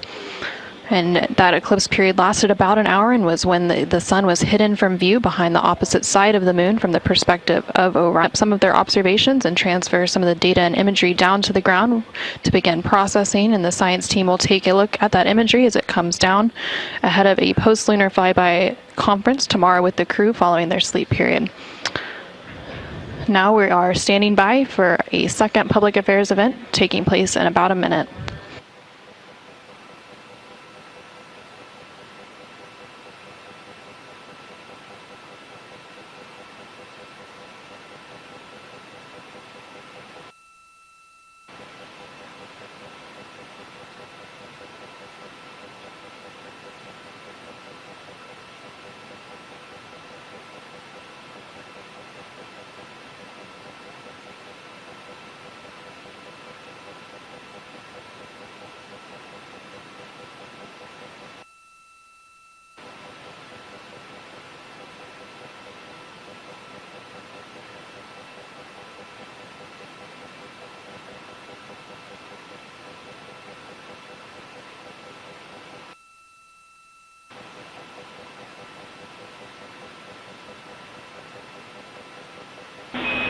Integrity, this is Houston. Are you ready for the event?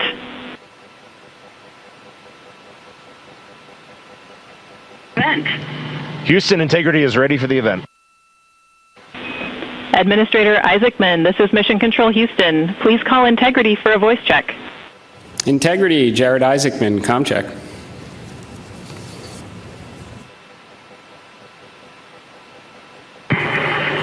Administrator Isaacman, we've got you loud and clear up here. I've got you loud and clear, and let's see if we can top that last PO event. That was pretty special. So we are going to spend the next 20 minutes doing Q&A from a number of questions that have been submitted, and we are going to start with one from me. You all have spent years preparing for this moment and imagining what it must be like when you look down at the moon, at the lunar surface. What has surprised you all that you did not anticipate?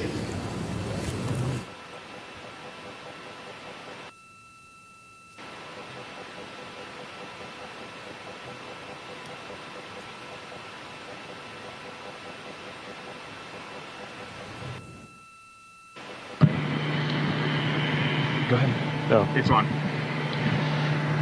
Administrator, great to chat with you.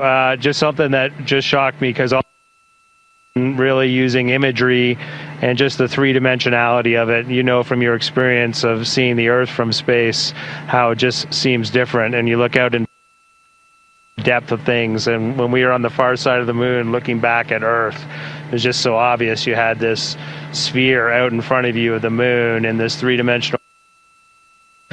You really felt like you weren't in a capsule. You'd been transported to the far side of the moon, and it really just bent your mind. It was an extraordinary human experience. I'm so grateful for it.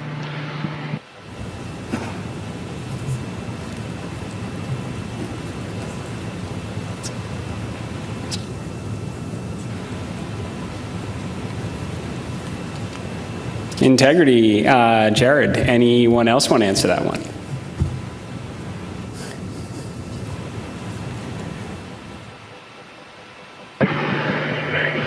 You know, we had an amazing launch. The SLS is quite a powerful rocket, and got us into a 1,200 by, eventually a 100-mile orbit, and it clearly power and speed, and then we did our translunar injection, and we were going quite fast. And so with all of that speed, though, it still took us days to get here, and so the scope of all of the things to a 321-foot tall rocket was amazing. It just puts the power required to do this in perspective.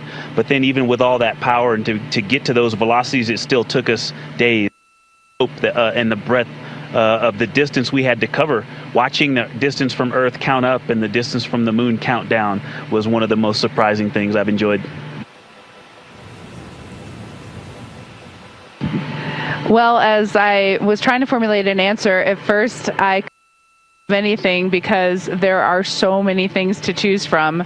I'll try to just narrow it down, but I'm going to go with something we did yesterday, a manual flight test objective, where we just basically got to sit at the vehicle. It was Jeremy and I this time, and just drive around using the rotational hand controller, basically just drive it with the stick, and how well it handled, how tight the control algorithms were, and watching it respond when we actually degraded it on purpose by going into 3 degrees of freedom control, by actually inhibiting some of the jets, which even though we have jet redundancy, of course, for each other in these complicated algorithms. So it was just amazing to be in a deep spacecraft and just be flying it around by hand. The one other thing I'll say, how fast it has gone by. I'm not ready to go home. I can't believe that something this cramped of quarters can fly by and still be fun every single minute. And I'll just close out with, I think just scale, Jared, is the thing that is just blowing my mind. You flew Polaris Dawn to some amazing apogee numbers, and on the International Space Station, we're 250 nautical miles up, and that's the most beautiful view I think a human could ever experience. And we are dealing with numbers that are 250,000 miles. And every time Mission Control points to this vehicle, either at the moon or at Earth, and it reminds me every day that humans have to go, we've got to explore, we got to go further to expand our knowledge, expand our horizons. And every time we take another step forward, it makes the world seem a little bit smaller and a little bit more manageable. And just putting these numbers in perspective, it is impossible as a human to look these displays and comprehend them, but here we are, and NASA is doing this, an international team is doing this, and they're doing it very well. Excellent words, Integrity. So certainly a very wild insertion orbit. I can imagine the contrast between perigee and apogee, the scale of it all, the 3D, seeing the moon come alive, and then certainly manual control. Well, every Dragon crew for the last 5 years is very jealous on that. Okay, so we're going to questions here. This one, the Artemis II crew, inspire all of us, but what inspires you?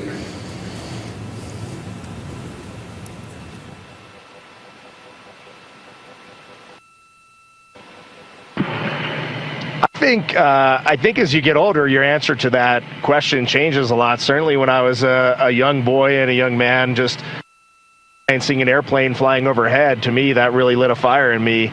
And then I think when you reach your middle age, it is interesting to watch leadership throughout the world kind of change the course of human. You can watch that unfold. And now that I'm just a little bit over 50, you'll be there soon. Now that I'm just a little bit over 50, I mean, it all ties back to just family, and you understand just how much you, the people that you surround yourself with, and that is really every night when you go to bed, that's really what you end up thinking. At least that's what I end up thinking.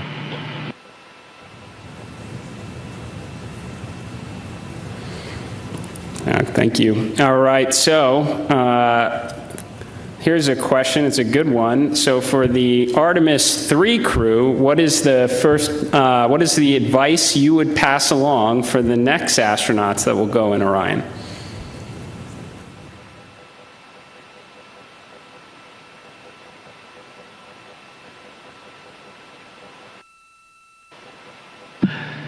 That's a great question, Jared. We've actually been thinking about the Artemis III crew since we were assigned as the Artemis II crew. It was the beginning of how we came up with how we wanted to as a crew.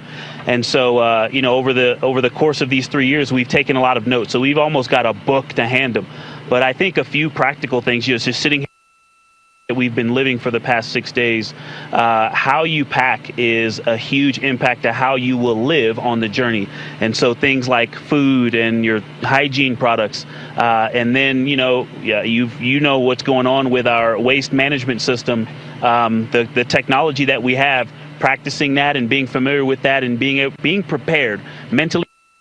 I used it on the space station. I used it at home in training, but I'll be honest, I wasn't really prepared to have to use it for over half the mission. And but we adapt and overcome, and so I can't wait to talk to that crew. I'm glad you said it, or else I was. We definitely have to fix some of the plumbing. Okay, this question is from Merriam-Webster. So wordy one here. So you are going to be, well, you've already surpassed more than 250,000 miles from Earth, farther than any human has gone before. So what are some words that come to mind when you try to wrap your mind around this very unique experience?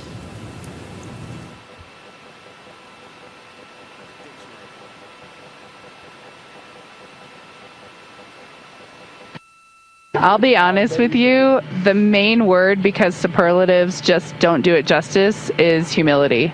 We would never be here if it weren't for so many people that came before us, starting with Neil Armstrong, Katherine Johnson, Dorothy Vaughan, civil rights movement leaders, everyone who worked on this spacecraft. Before we got here in our 3 years of training, we went all over the country and even to our European and Canadian partners to see the people who have put their hands on this hardware, the millions of parts from every valve,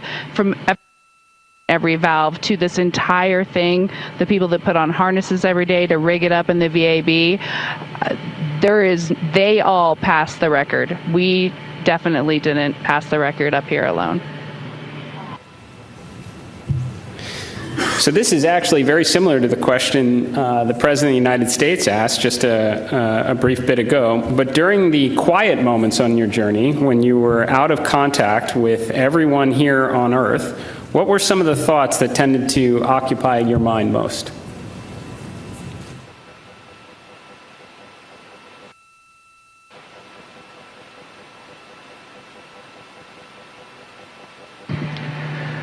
Yeah, as Victor said earlier, when we were on the far side of the moon and out of contact with planet Earth, we all knew it, and it was a milestone. We saw Earth disappear. Science, and we have such faith in our vehicle integrity, such faith in mission control, that we were just at complete peace and just doing our job.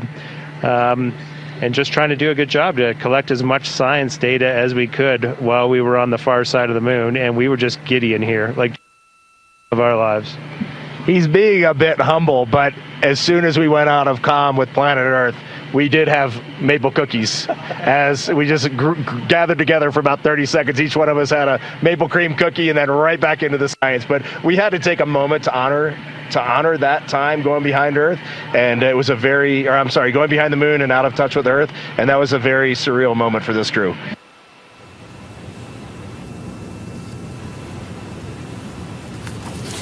Copy that. Good maple cookies on the far side. And how has this journey changed? How has this journey already changed the way you see our home planet and humanity's future among the stars?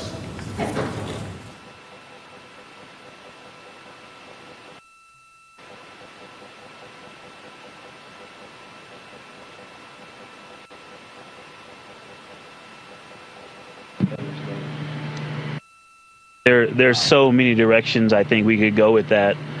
And I just, I think that there's, global, but I think real impact is local. And is to see the Earth as an entire thing and look at it, this system, and to see it all in once. But my daughters, and just the things that we can impact directly, the people that I can touch, that I can speak to, hug, and show love and gratitude toward, is the thing that I think is going to change and last. And but you also talked about the future that we're going to have in the stars.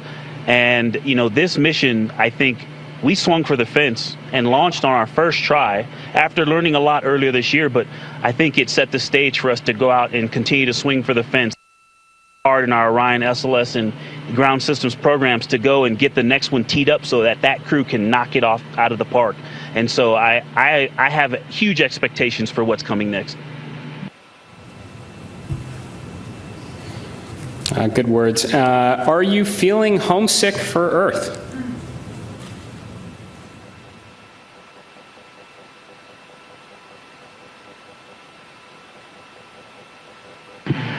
I will tell you, last of my eyes, I did start thinking about getting home. It's not homesickness at all, but the first time probably in 3 years, I let my mind get past the moon and back towards home, and I had to catch myself right there. You're an operator just like we are, and that is the place to be when you're up here. We got to look one step ahead. What's next? What's our next burn? How are we setting up our trajectory to get home? And we are going to do that. We are locked in, and we are definitely excited for the second half of this mission.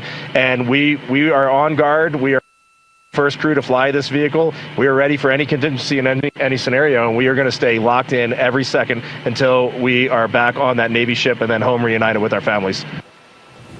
And copy that. Astronauts like being in space. That checks out. Okay, there's a lot of questions from the space photography community. How are the pictures going so far?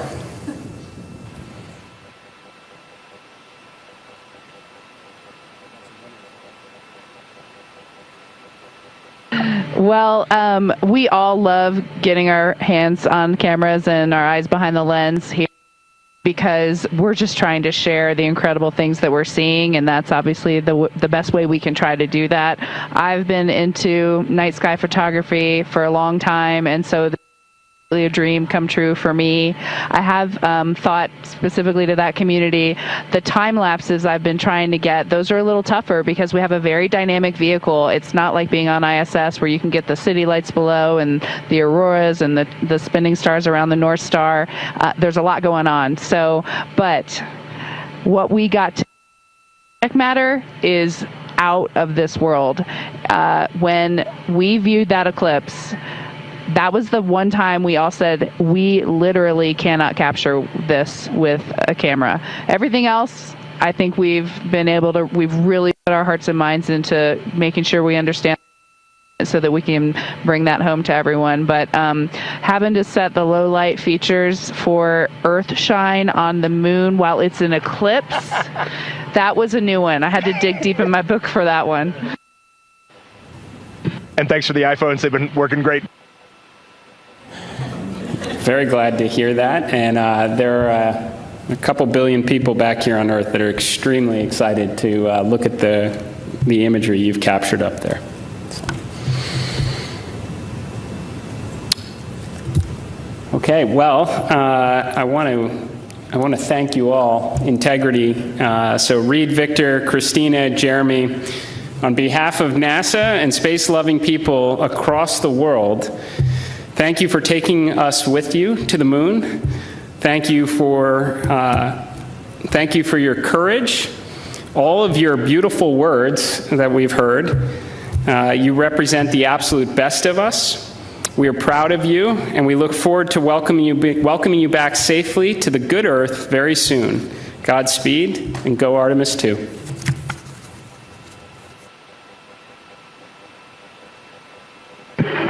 Thank you so much, Administrator. We are just proud to be a part of this team, doing our work every day, and we are supported by a huge world of humans, and we are just honored to be a part of that. Thank you. We'll see you soon. Integrity, this is Houston ACR. That concludes the event. Thank you. Thank you to all participants. Integrity, we are now resuming operational audio comm.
This is Artemis Mission Control in Houston, Texas.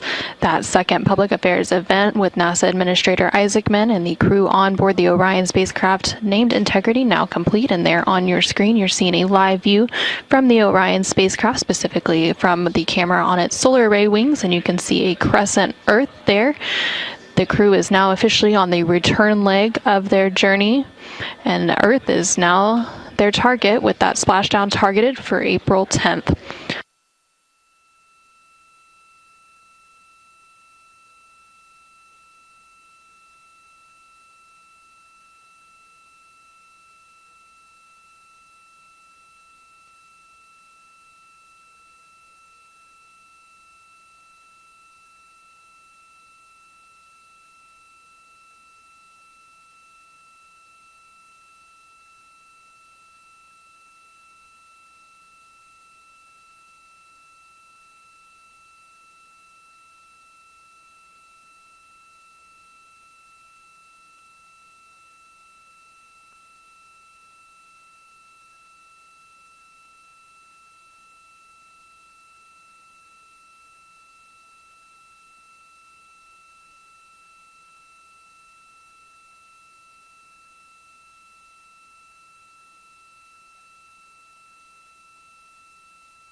This is Mission Control Houston inside the Artemis Flight Control Room as the Lunar Flyby coverage is coming to a close.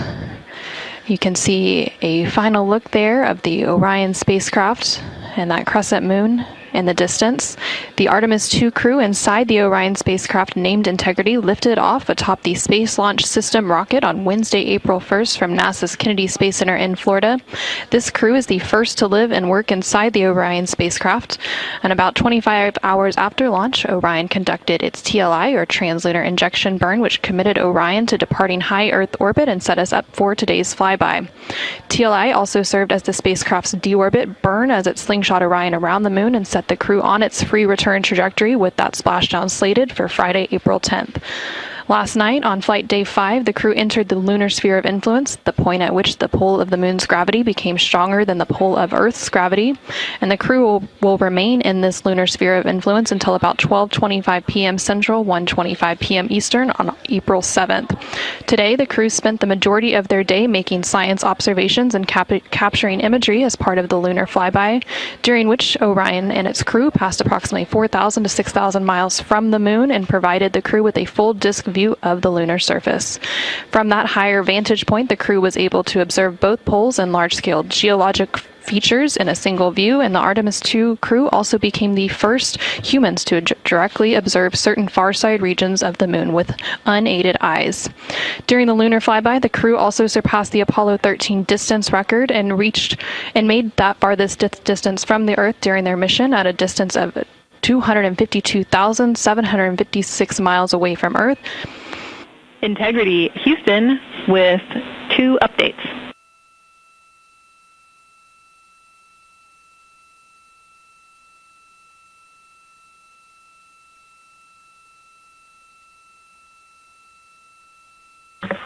Houston, go ahead with the updates. Hey, Victor, again, awesome job on both of those events. The team down here really enjoyed following along. I've got 2 sync items for you. The first is that based on ground schedules, we'd like to pull your flight director conference up before your PMC, so we'll start the flight director conference at the time the PMC is currently scheduled.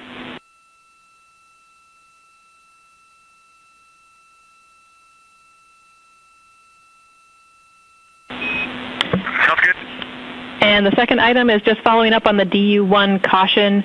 We believe this is a recurrence of what we saw with DU2 earlier in the mission. It's back up and it's ready for you to reconfigure displays as you wish. And I see you have that in work.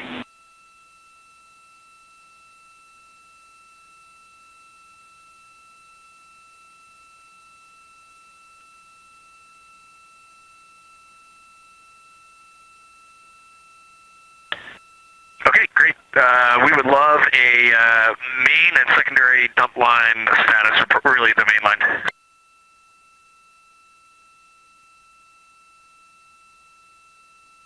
Check in.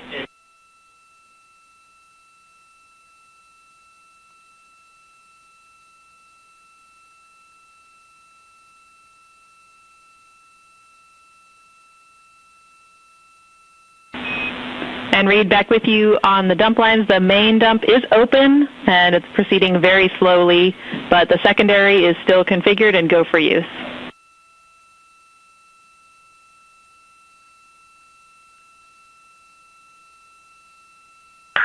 Okay, sounds good. Thank you. And this is Artemis Mission Control. Some communication there between NASA astronaut Reed Wiseman and the Capcom, or capsule communicator, here in Mission Control, discussing some of the final activities on their timeline for the day before they head into pre-sleep and get ready to close out Flight Day 6. So during the flyby period, the Artemis crew and in its Orion spacecraft reached a farthest distance from Earth at 252,756 miles, which was 4,112 miles farther than Apollo 13. And a couple minutes prior to that farthest distance milestone, Orion also made its closest approach to the Moon at a distance of 4,067 miles. And at the end of the lunar flyby period, the crew was also able to see an eclipse with the Sun hidden from view behind the opposite side of the Moon from the perspective of Orion. And during this time, the crew saw a mostly dark Moon, and the crew also used the opportunity to analyze the solar corona, which is the Sun's outermost atmosphere. And once the Sun was completely out of view behind the Moon, the crew observed impact flashes, which are flashes of light from meteoroids striking the surface, and some deep space targets, including planets such as the Mars, Venus, and Saturn. The crew's observations during this flyby, along with handheld photography and images from the Orion spacecraft, will form the basis for scientific investigations into the Moon's geologic history, the lunar environment, and current processes such as new impacts.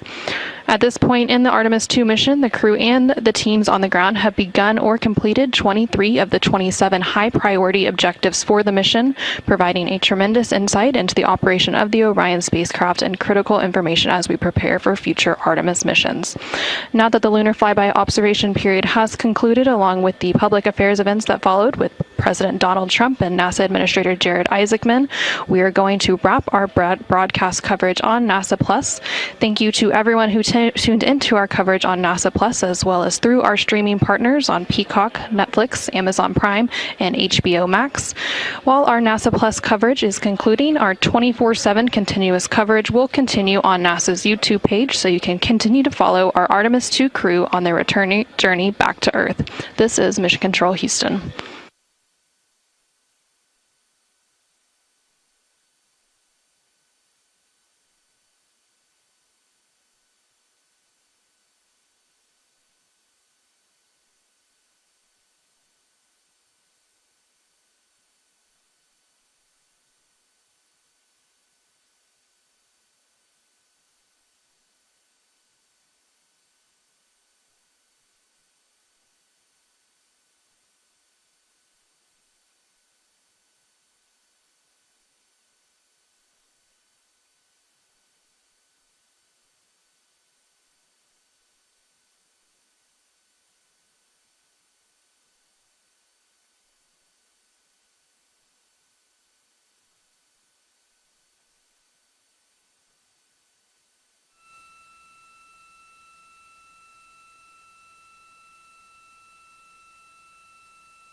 Houston Integrity, we have a science question. We are ready to copy.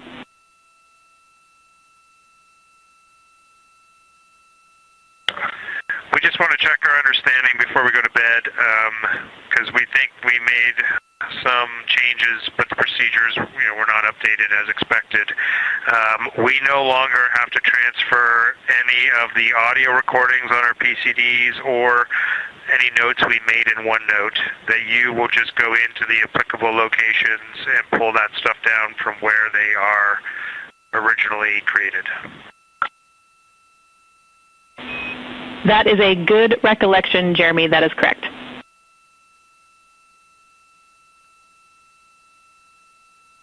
Okay, so we are transferring photos into 4 science folders on all 3 PCDs. And if you go into those 4 science folders, you'll get all of the imagery that we took today. And just a heads up, just so much excitement up here. Sometimes we switch cards and sometimes we didn't. And so the different shifts are on various cards in various places, but all the photos are there. Copy all. Thanks for the report.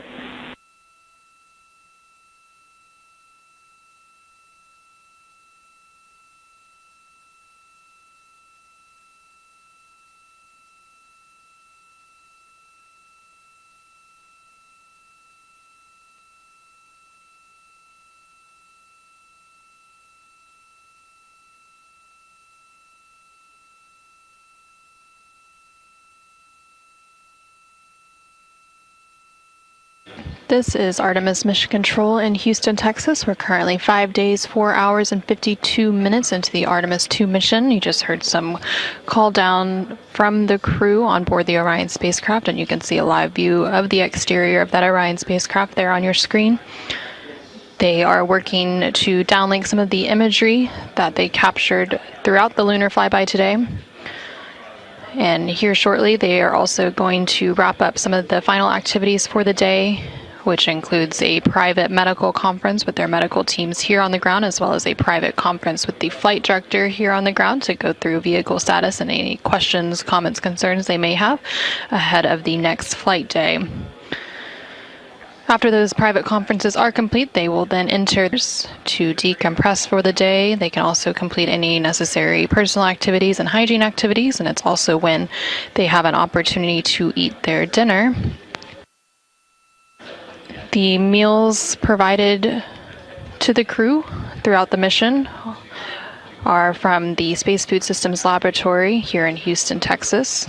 That team works closely with every human spaceflight crew, both on the Artemis missions as well as missions to the International Space Station ahead of launch, to taste their food and go through their standard menus and what they will expect, as well as some training on how to use the food warmers, as well as how to rehydrate some of that food. Some of the food that the crew may be eating for dinner tonight includes chicken with corn and black beans, sweet and sour pork, rice pilaf, spicy green beans, citrus fruit salad, maple cream cookies, as well as shrimp cocktail, Turkish fish stew, Caribbean chicken, mashed potatoes, cauliflower with cheese and butter cookies.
Integrity Houston, OE2 is configured for your conference with Mr. Radigan.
This is Artemis Mission Control.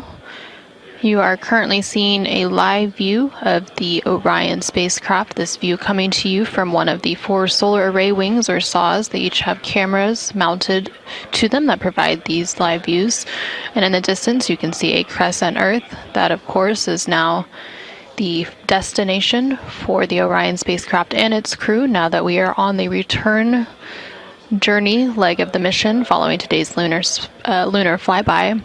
We are targeting a splashdown in the Pacific Ocean off the coast of California on Friday, April 10th. That splashdown will take place in about 3 days, 20 hours, and 13 minutes. The crew is wrapping up their 6th flight day. They are currently in a privatized conference with the flight director here in Mission Control. They typically have a private conference at the end of every flight day.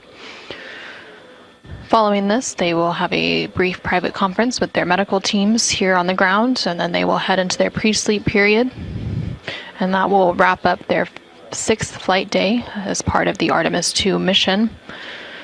Going into the 7th flight day, they will have quite a bit of time off duty, but they will complete a post-lunar flyby conference. During this time, they will have the opportunity to discuss their lunar flyby observations with the science team on the ground, while some of that is still fresh and top of mind. And then a little bit later in the day, there is the opportunity for a RTC-1 burn. This is a return trajectory correction burn, should it be needed, and it will allow, it would be a short thruster firing to allow the Orion spacecraft to fine-tune its trajectory on the return leg. And then in the second half of the day, they will work on a radiation sheltering demonstration.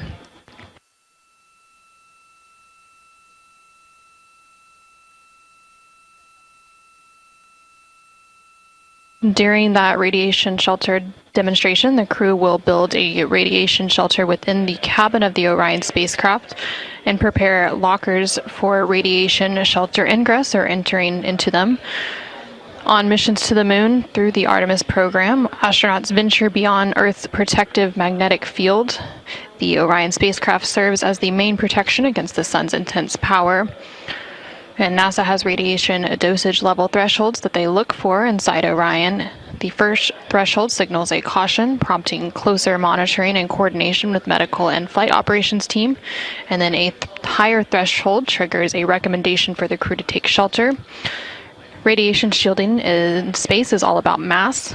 Charged particles are slowed and absorbed as they pass through matter, so astronauts are trained to reconfigure their cabin during a solar particle event, removing stowed equipment from storage bays and securing it along areas of the cabin to add mass between themselves and incoming particles.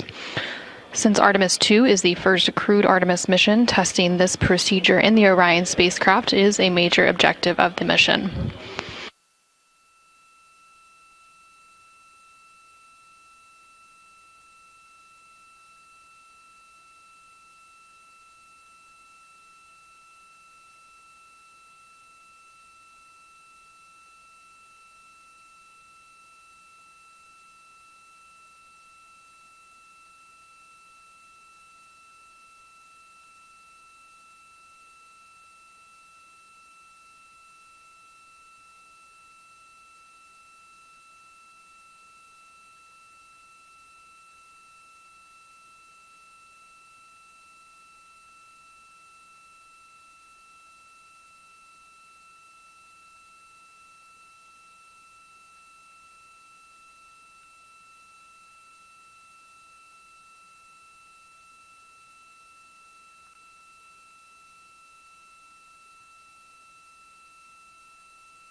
This is Artemis Mission Control in Houston, Texas. We are currently 5 days, 5 hours, and 19 minutes into the Artemis II mission and counting.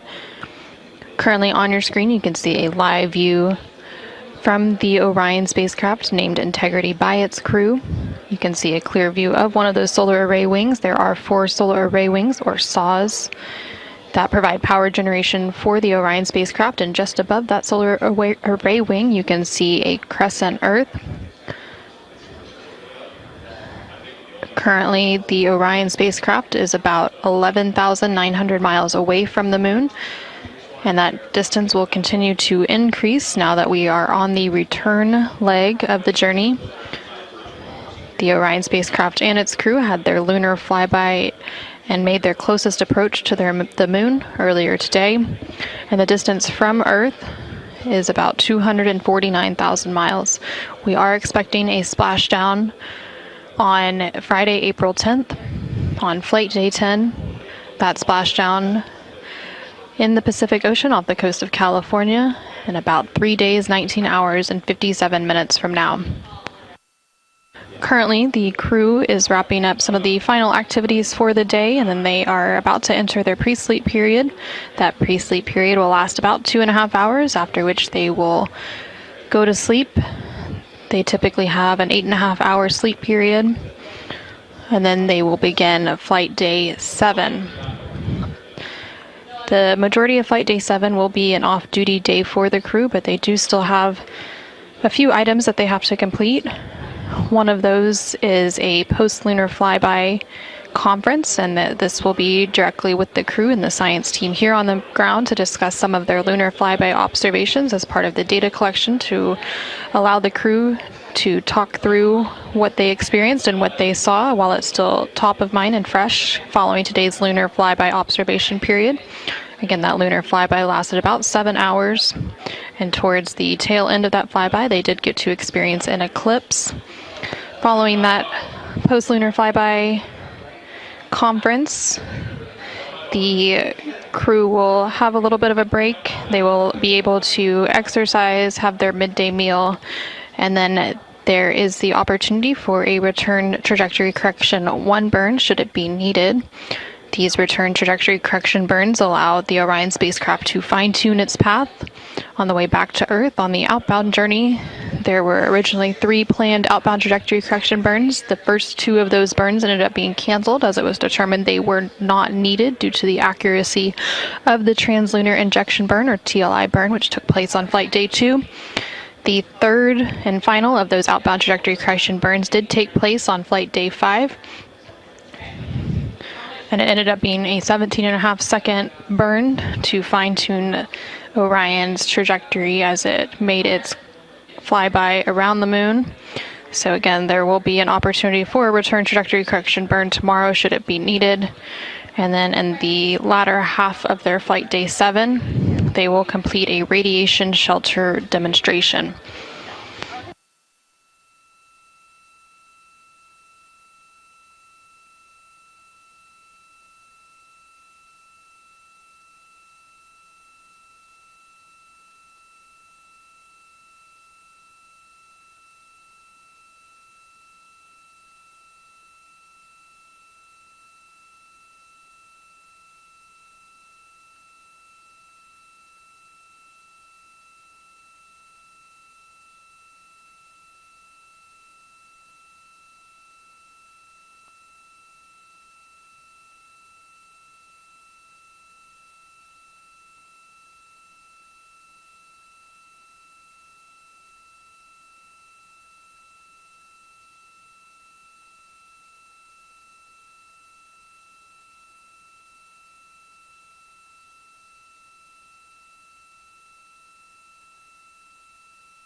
This is Artemis Mission Control in Houston, Texas. Currently on your screen, you can see a live view of the Orion spacecraft on the left-hand side. Those views coming to you from the solar array wing cameras. The crew is currently in their pre-sleep period. During this period, they have the opportunity to eat dinner and also perform any necessary hygiene activities and other personal activities ahead of going to sleep. We do expect the crew to enter their sleep period in a little under 2 hours, about an hour and 45 minutes from now. Also in that view on the left-hand side, you can see a crescent Earth in the distance, just above that solar array wing. The right-hand side of your screen shows a visualization from the Artemis Real-Time Orbit website, or ARO. This website is available at nasa.gov/track-Artemis for the duration of the Artemis II mission and provides updates on the spacecraft's velocity as well as its distance from the Earth and the Moon as it makes its journey back home here to Earth, again with that splashdown targeted for Friday, April 10th. Following a lunar flyby observation period of about 7 hours earlier today, the crew then worked to clean up some of their observations as well as the imagery and data that they captured and collected and began downlinking that. And we do expect to have some of that imagery available here shortly. During the Artemis II lunar flyby, the crew collected 3 primary science data sets, which included images, verbal descriptions, and written annotations to be able to provide scientists with multiple layers of context for each observation. The handheld imagery was captured using Nikon cameras, including an 80 to 400 millimeter zoom lens dedicated to lunar targeting. And those images were designed to capture regional context and relationships among large geologic features rather than fine surface detail. And then the verbal descriptions were the highest priority science data set on Artemis II. The astronauts recorded real-time observations through a dedicated application on their crew tablets, which are sometimes referred to as PCDs or portable computing devices. Through those verbal descriptions, they were describing what they were seeing, how the features related spatially, and how conditions were changing as the lighting evolved. And then the crew annotations were recorded in OneNote. We are complete with the conference on too. You can normalize that. Thank you. In work. Thanks.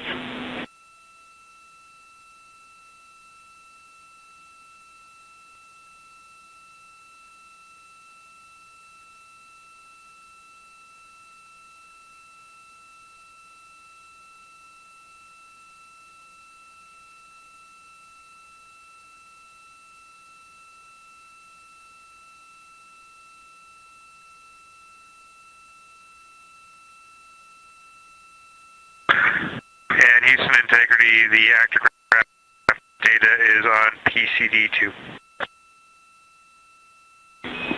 We copy.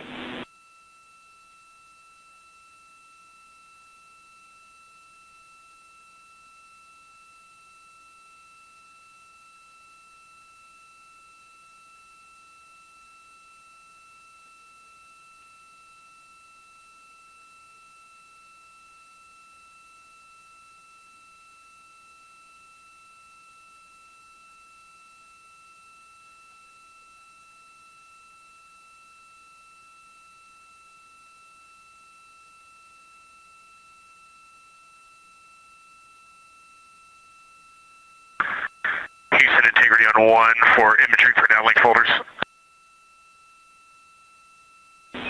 Go ahead.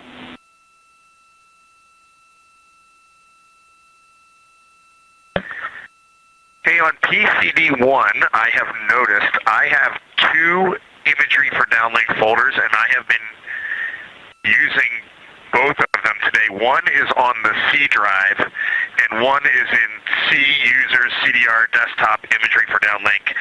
So when they're downlinking from PCD1, please have them check both folders, and then after, it looks like there was an alias placed on my desktop, and that has caused that confusion. So likely my fault, don't recall.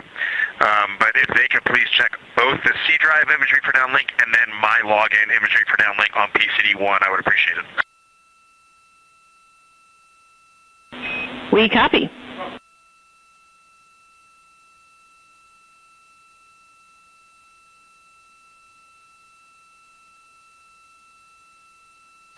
And we just heard some communication there between the crew on board the Orion spacecraft. Some of that first communication was coming from NASA astronaut Victor Glover, who was wrapping up a crew preference conference. These are private conferences, often between the crew and their family and friends on the ground.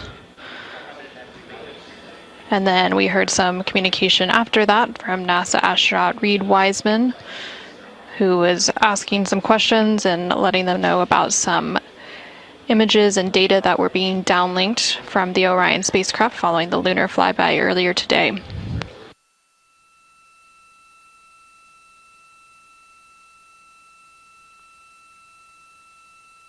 During the lunar flyby, in addition to the images and verbal descriptions and written annotations that the crew was collecting, the Orion spacecraft's vehicle-mounted cameras also supplemented the crew's observations by providing high-resolution still imagery and lower-resolution video before, during, and after the flyby from perspectives unavailable inside the Orion spacecraft itself.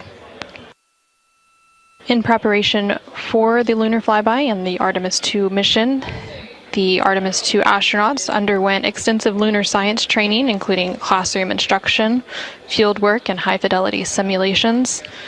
They had training expeditions that took place in analog environments, such as the Icelandic highlands, where crews practiced identifying and describing geologic features under varying conditions. And then Orion mock-ups were also used to rehearse crew choreography, including three-dimensional space management with an inflatable moon globe to simulate the flyby.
integrity on 1 for the overboard dump.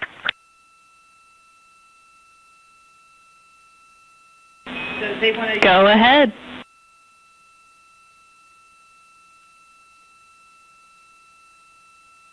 If you could secure the overhead dump, we would like to use non-urine toilet, and then we'll call you when we're complete.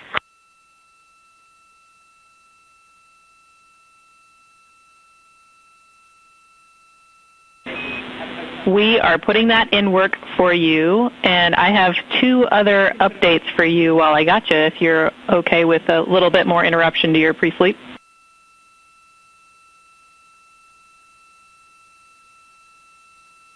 Send it.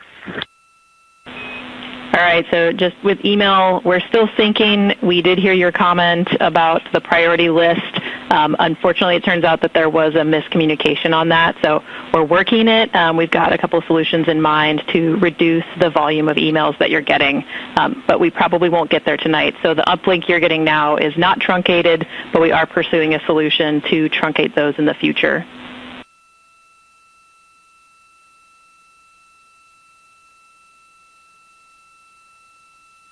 Okay, and what's your ETA on how much longer you want us hands-off email, or we're just not going to have access tonight?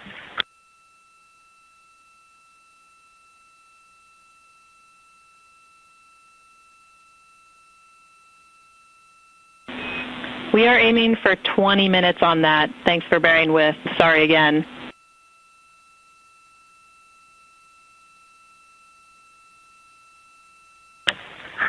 Yeah, it's no big deal. Email around the moon was not something we expected to have anyway. Well, you guys regaled us with so much moon joy today. We were really hoping to pay you back. But we'll let you know as soon as that sync is complete. The second thing we had for you is that we are going to start doing some playback from the ACU. So on OE2 will be unavailable for about an hour while we are playing back some of your comm from earlier.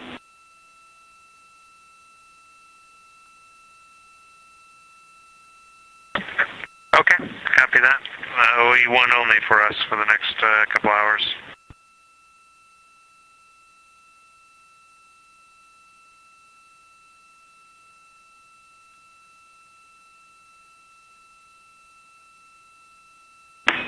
And last but not least, the overboard vent valve is closed, so you are go to go.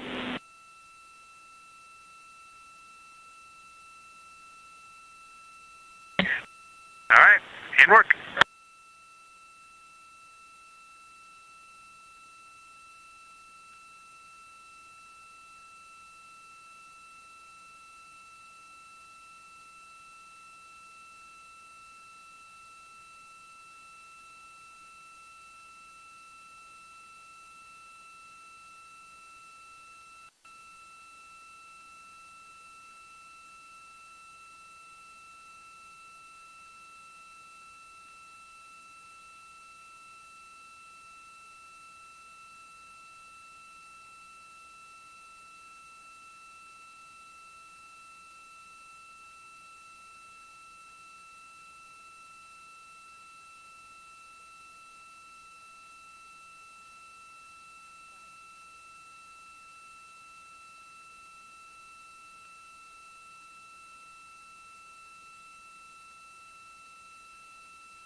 This is Artemis Mission Control. You're currently seeing a live view of the Orion spacecraft. This view coming to you from one of the solar array wing cameras.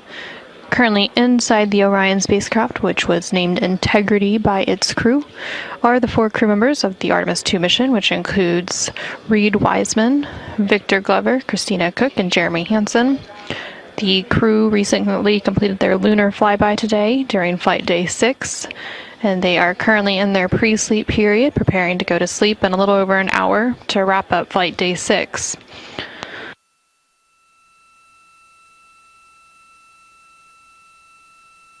During the upcoming flight day 7, which will begin upon crew wake, the crew will have a relatively light duty day. They will have a post-lunar flyby conference with the teams here on the ground, specifically the science team here on the ground, to discuss some of their lunar observations that were made during the flyby period today. And then they will have a little bit of a break after that before they have their midday meal and then move into the RTC-1 burn, or the return trajectory correction 1 burn, should it be needed to further fine-tune the trajectory of the Orion spacecraft on its return leg of the journey. After that burn is complete, they will again have a couple of hours of free time, as it's going to be a mostly off-duty day for the crew tomorrow. And then in the second half of their day, they will spend a couple of hours completing a radiation shelter demonstration. And during this radiation shelter demonstration, the crew will build a radiation shelter within the cabin of the Orion spacecraft and prepare lockers for radiation shelter ingress. On missions to the moon through the Artemis program, astronauts venture beyond Earth's protective magnetic field, so the Orion spacecraft serves as the main protection against the sun's intense power. Radiation shielding in space is all about mass, so charged particles are slowed and absorbed as they pass through matter, and astronauts are trained to reconfigure their cabin during a solar particle event by removing stowed equipment from storage bays and securing it along areas of the cabin to add mass between themselves and incoming particles. Since Artemis II is the first crewed Artemis mission, testing this radiation sheltering procedure in the Orion spacecraft is one of the major objectives of the mission. During the uncrewed Artemis I mission, Orion was blanketed in 5,600 passive and 34 active radiation sensors, and the information they gathered assured researchers that Orion's design can provide protection for crew members from hazardous radiation levels during lunar mission. That doesn't mean, though, that scientists don't want more information. So similar to Artemis I, there are 6 active radiation sensors, collectively called the Hybrid Electronic Radiation Assessors, that will be deployed at various locations inside the Orion crew module. And then the crew also wears dosimeters inside their pockets, and these sensors are providing warnings of hazardous radiation levels caused by space weather events made by the sun, and if necessary, this data will be used by mission control to drive decisions for the crew to build a shelter to protect from radiation exposure due to space weather. Additionally, NASA has also partnered with the German space agency DLR for an updated model of their M42 sensor for the Artemis II mission. The new version of this sensor offers 6 times more resolution to distinguish between different types of energy compared to the Artemis I version, and it will allow it to accurately measure the radiation exposure from heavy ions, which are thought to be particularly hazardous for radiation risk.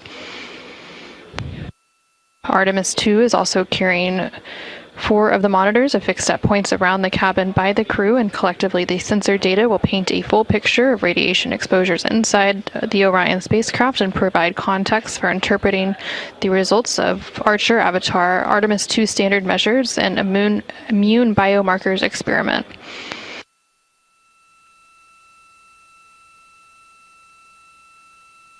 Currently on your screen, you can see a view of the Artemis Real-Time Orbit website, or ARO.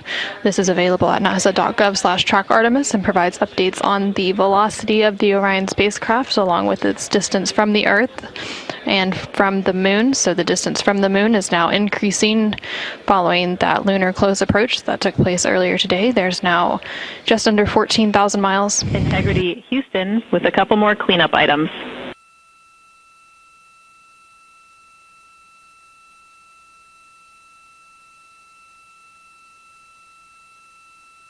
And Houston, go ahead.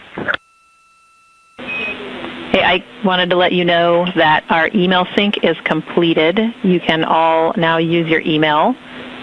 We also wanted to give Reed a heads up that we are merging those imagery from our downlink folders into one. So going forward, he should only see one on his PCD. Not to be alarmed if you see one disappeared. And then last, thought you guys would be happy to know we have implemented your feedback for tomorrow. So we are ensuring that everyone will have exercise.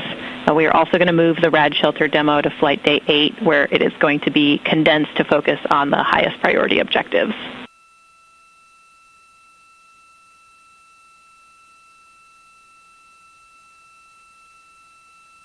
Awesome. That's great news on all accounts. Thank you. Thank you. Have a great night.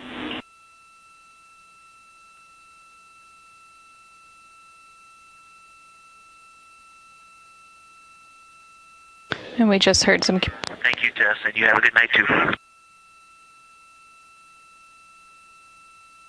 And we just heard some communication there between NASA astronaut Victor Glover on board the Orion spacecraft and the Capcom, or capsule communicator here in Mission Control, Tess Caswell for Orbit 2. They were discussing an update that was being made to the crew's email on board the Orion spacecraft. That update now complete, and they were also discussing some of the activities that were scheduled for Flight Day 7, which is tomorrow. They did mention that they are actually going to move that radiation shelter demonstration that I was just mentioning a few moments ago. So that demonstration is now moving to Flight Day 8 to allow the crew to have a larger, more off-duty day tomorrow with less tasks on the timeline.